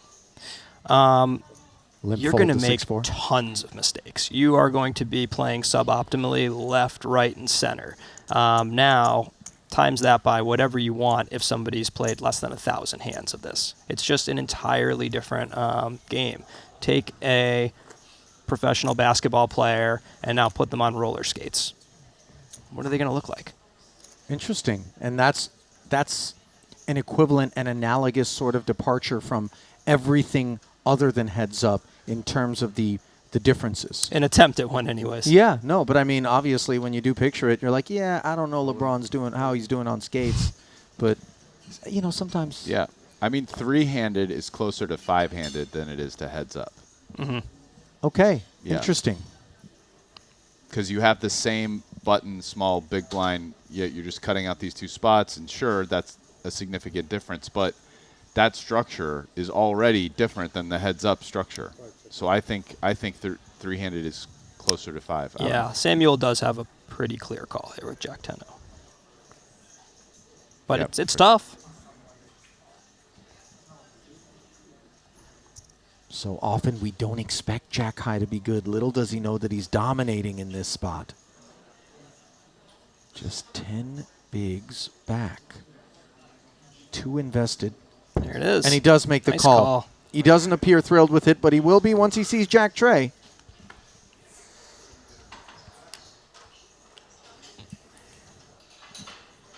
Jack 10 gegen Bube 3. Rocking back and forth. Are both parties, by the way. Look at this. The weight of the moment. Right down into the arches of their feet. That's somewhat definitive flop right there. 4%. Just the running threes. Ooh. Heart draw. Leg card, Check please. that. 18% for Lasowski. They're so expressive. I love it. River. Wipe the sweat Sit off your back brow. down. Take a seat, Mr. Zhu. Let's go. Pretty close to even. Sam's down 2.5 mil. Both of these guys have certainly endeared themselves to me insofar as how emotionally invested they are. So clearly, look at that. Yeah. Head in hands. Absolutely. It's the kind of thing that we don't see out of your ilk, Jaffe. Not to say that you guys are, you know, androids that don't have emotion. No, I But had when my you're out there, emotions you're removed just- surgically. That was a while ago, but I call that obvious bluff. But obviously, these guys nowhere near as seasoned, nowhere near as comfortable, nowhere near as experienced, and it's a big moment. You know, we can all relate. Yep, absolutely. They're picking up some seasoning right now. This is a swingy heads-up match. Pendulum working overtime.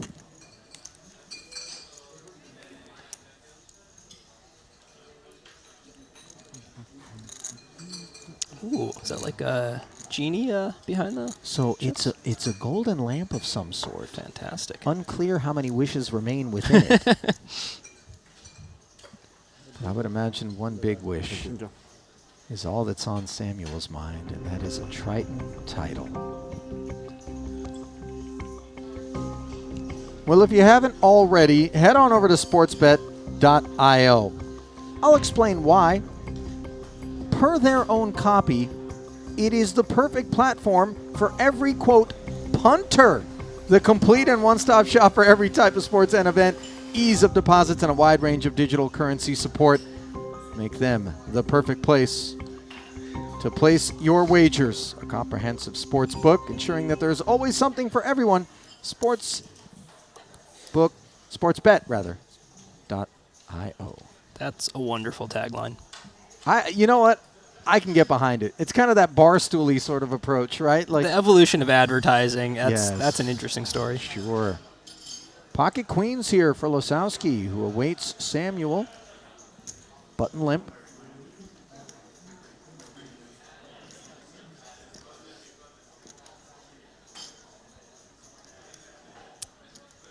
So he was, what, 3.5x on his last ISO, and that was similar depth? I think, yeah, I think it was 3.4, if I remember. He made it 1.7 on 500K. Yep. And that was the ace-king 8-5 hand where Samuel doubled. 2 million, even. 3.3 here. Wow. 8-6, hanging in.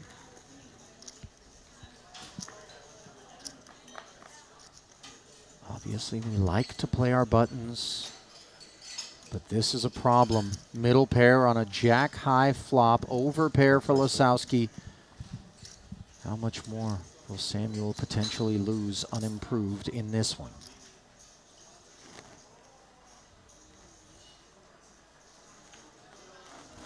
At least that much.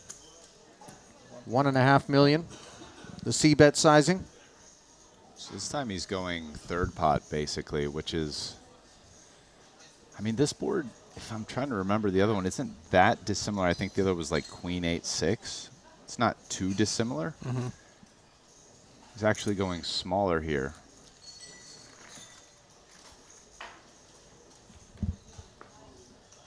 Queen 8-6 flush draw, jack 6-3, a little different. 9 of clubs on the turn after Sam flats. 7-6 in the middle. Yeah, this is a kind of spot where if they weren't heads up, you could imagine, you know, say button versus big blind in a 3-bet pot. A lot of jamming here for this SPR, but 3.5. Yeah, that's a much more reasonable approach. 3.5 million, sub half pot. Second overcard to the 6s on board, two-tone texture. Extremely tough spot for Sam. Quite a few straight draws also present. The 8 blocking some combos. Yeah, double flush draw, a lot of straight draws. Yeah, and he does not have a diamond or a club in hand. Interestingly enough, I don't know that the 8 blocks much in Artyom's ISO range. Generally, I would see that, but the 8-10, not a common ISO from a non-heads-up player. The 8-7, very unlikely. Queen 8 also. Those all seem like they're going to check in the big blind a lot. Sage points as the relevance diminished courtesy of the pre-flop actions. Running 9s, and this is a very dry development. Wow. Bluff catching will be the task for these 6s in the face of a third barrel, which could very well be for all of it. I mean, all of it is less than half the pot. It's like Right. about 40%. Yeah.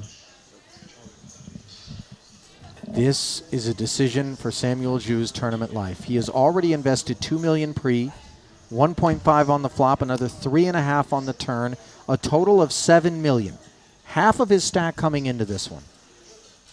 But if he can't step away from that investment, it's going to be all over.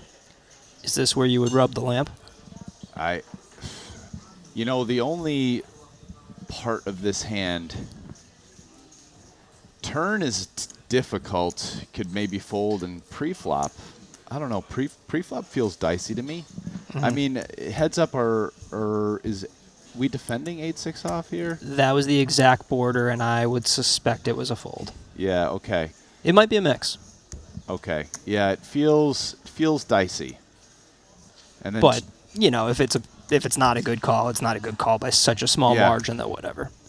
Yeah, those are the two spots.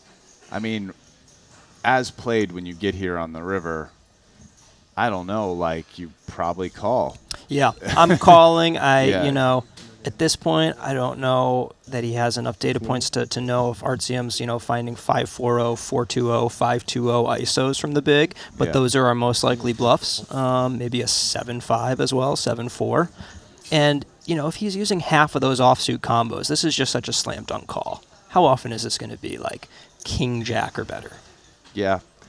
I mean, I don't know how much, but, you know, also his unpaired card there isn't a club or a diamond, which I suppose is slightly good as well. Mm-hmm. Against many players, I'm probably like snapping this off in Sam's shoes and fist pumping before the cards turn over. Yeah, it really, unfortunately for Sam, because as we can see, clicking call is devastating to him. Yeah, just like I'm saying, to me, this is actually, I think the easiest of all the streets was the flop, and then this is next, and then to me, the two toughest streets were actually pre-flop and turn. Yep.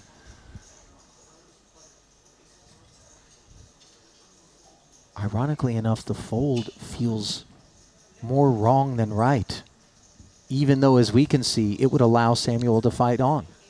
Yeah. You want the call? Yeah, and listen, when you're playing poker, you can never take, like, this is a situation you're sitting across the table from a human being who's giving off energy, and sometimes you just don't make the right technical play for all the right reasons. I think Sam asked, do you want me to call? Was that what he said a moment ago? I don't know if he Looking got a for some response. energy to rub out there. Go to the lamp, Sam. It's there. Use it.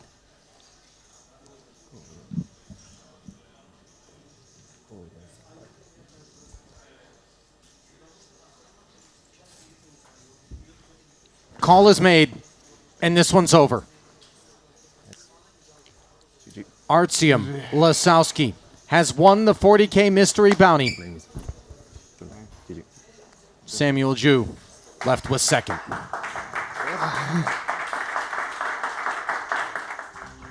Well, he gave it all he had, boys. $452,000 richer for the effort, and obviously it's going to be an evaluation. That's awesome. He's so happy.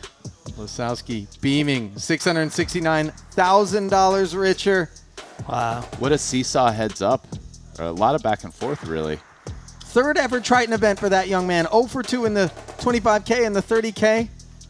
And as they say, third time is a charm. Marianella heads over for a handshake. She's going to prep that interview, is my guess. There is how things shook out. Chidwick, Tang, Razai, Lind, Kuznetsov, Moneymaker, who was hunting his second title already this festival. And then, as you saw just now, Ju and Lasowski divvying up the lion's share of the $3 million total prize pool. That look brought to you by sportsbet.io. And, of course, the insides brought to you by not just Czar Rast, but our man Jonathan Jaffe, who was headed out the door. And, you know, you could do a nightcap or you could come in here and wind it down with us, my friend. I'm glad you chose the latter. Thank you. Yeah, So, it was a pleasure. Obviously some teachable moments, it would seem, for both parties, but this is how we learn. There's no better substitute for getting out there. We're not expected to play perfect poker, especially with the lack of some of the experience that I'm sitting beside right over here. But these guys aren't going to forget this. This was something that they're going to unpack. Obviously, they're going to get with their camps, and you know, I'm sure they're going to listen to the two of you as well, and you know, reevaluate some situations. But somebody had to win, and in this case, it was a young man from Belarus. Good on him. How many bounties? I know. You know, it's funny. A lot of calls have come for bounties. We don't have a counter, but producer James advising that he has 12 total bounties. You know a thing or two about these bounties. Yeah, they're man. worth a lot, potentially. 12 pulls, one would expect. They're not all going to be 40Ks, so I'll be looking very much forward to welcoming him. That's worth It's like like 2x. first place money or something. The EV? Yeah, Yeah, right. for sure. I mean, 64K, so Yeah. 640K plus 120, that's 768,000 or something. If I'm not mistaken, we came in with 47 players to start day 2. Day 2 is the first moment that you were able to earn a bounty. Producer James pointing out 12 bounties, 47 players. That's a quarter of the field that were felled by that lumberjack. Oh my God. I mean, what an absolute buzzsaw this kid was. Savage. Yeah, very much so. He's going to have some fun. You're going to be standing next to him all night while he's pulling. Yeah, for sure. Yeah, it's the going to go Ollie on and on. RTM show. And the anti-sweating, of course, it's going to be going on in the gallery. They're like, don't you do it. Don't you pull that 400. I want this to be the one where the first pull is the 400 and everyone just sighs. All right, listen, we do need to send it back down to the arena where Marianella is standing by with one very happy winner. So without further ado, we do that. We say goodnight, the three of us, but we will be back tomorrow. You'll be back out there playing. Rast and I will be back here at the booth, and we certainly hope you guys will be joining us. Until then, good night from Montenegro. Well, this young man has quite certainly made a Triton debut. Very first Triton event. Very first Triton final table, and already lifting his Triton trophy. And of course, we've got the beautiful Kate here just to help with the translating. He's so excited. He speaks Russian, so we're going to translate this. So Kate's going to help us out. How does it feel? Did you ever think that when you got to Montenegro, you would be standing on this stage, hoisting your very first Triton trophy? Я очень отлично себя чувствую. В Монтенегро не первый раз. Тут я дожилось жить целый год. И я очень рад, что я попал на первый турнир Тритона и сразу вышел на финальный стол и победил его. Я такого не ожидал. I am very excited about this moment. This is not my first in Montenegro. I've been living here for 1 year. However, this is my first Triton event, and I can't believe how lucky I am to have won one of the first few Triton tournaments. I just love seeing this big smile on his face. Now, apart from collecting 669,000, the fun does not stop there because you've also collected 12 envelopes, which is so much fun. Like, I just want to pull one envelope in my life. So are you looking forward to tomorrow evening's draw for the mystery bounty?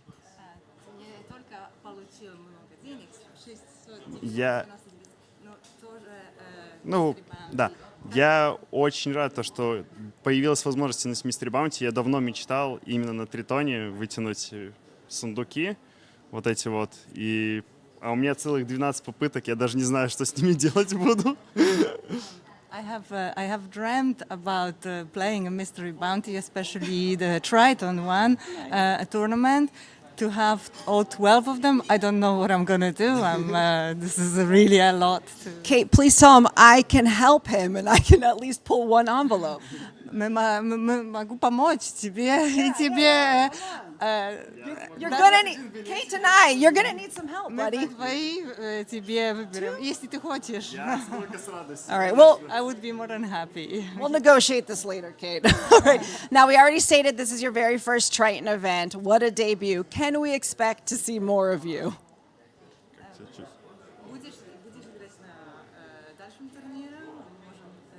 Не знаю, еще не уверен, буду ли играть. Пока нужно отдохнуть, посидеть, собраться и потом понять, буду я дальше играть или нет. На следующей серии Тритона, конечно, собираюсь еще. I'm still not sure about this festival. I want to take some rest and enjoy this moment. But for the future ones, Triton events, I'm definitely planning to come. We'd love to hear that. Okay, let's get to this moment because he was already asking where his trophy went. So let's bring out Luca Vivaldi, our tournament director. Now you can hold on to that trophy. Hold it high. Ladies and gentlemen, your 40K Mystery Bounty champion. Come on, Lazowski.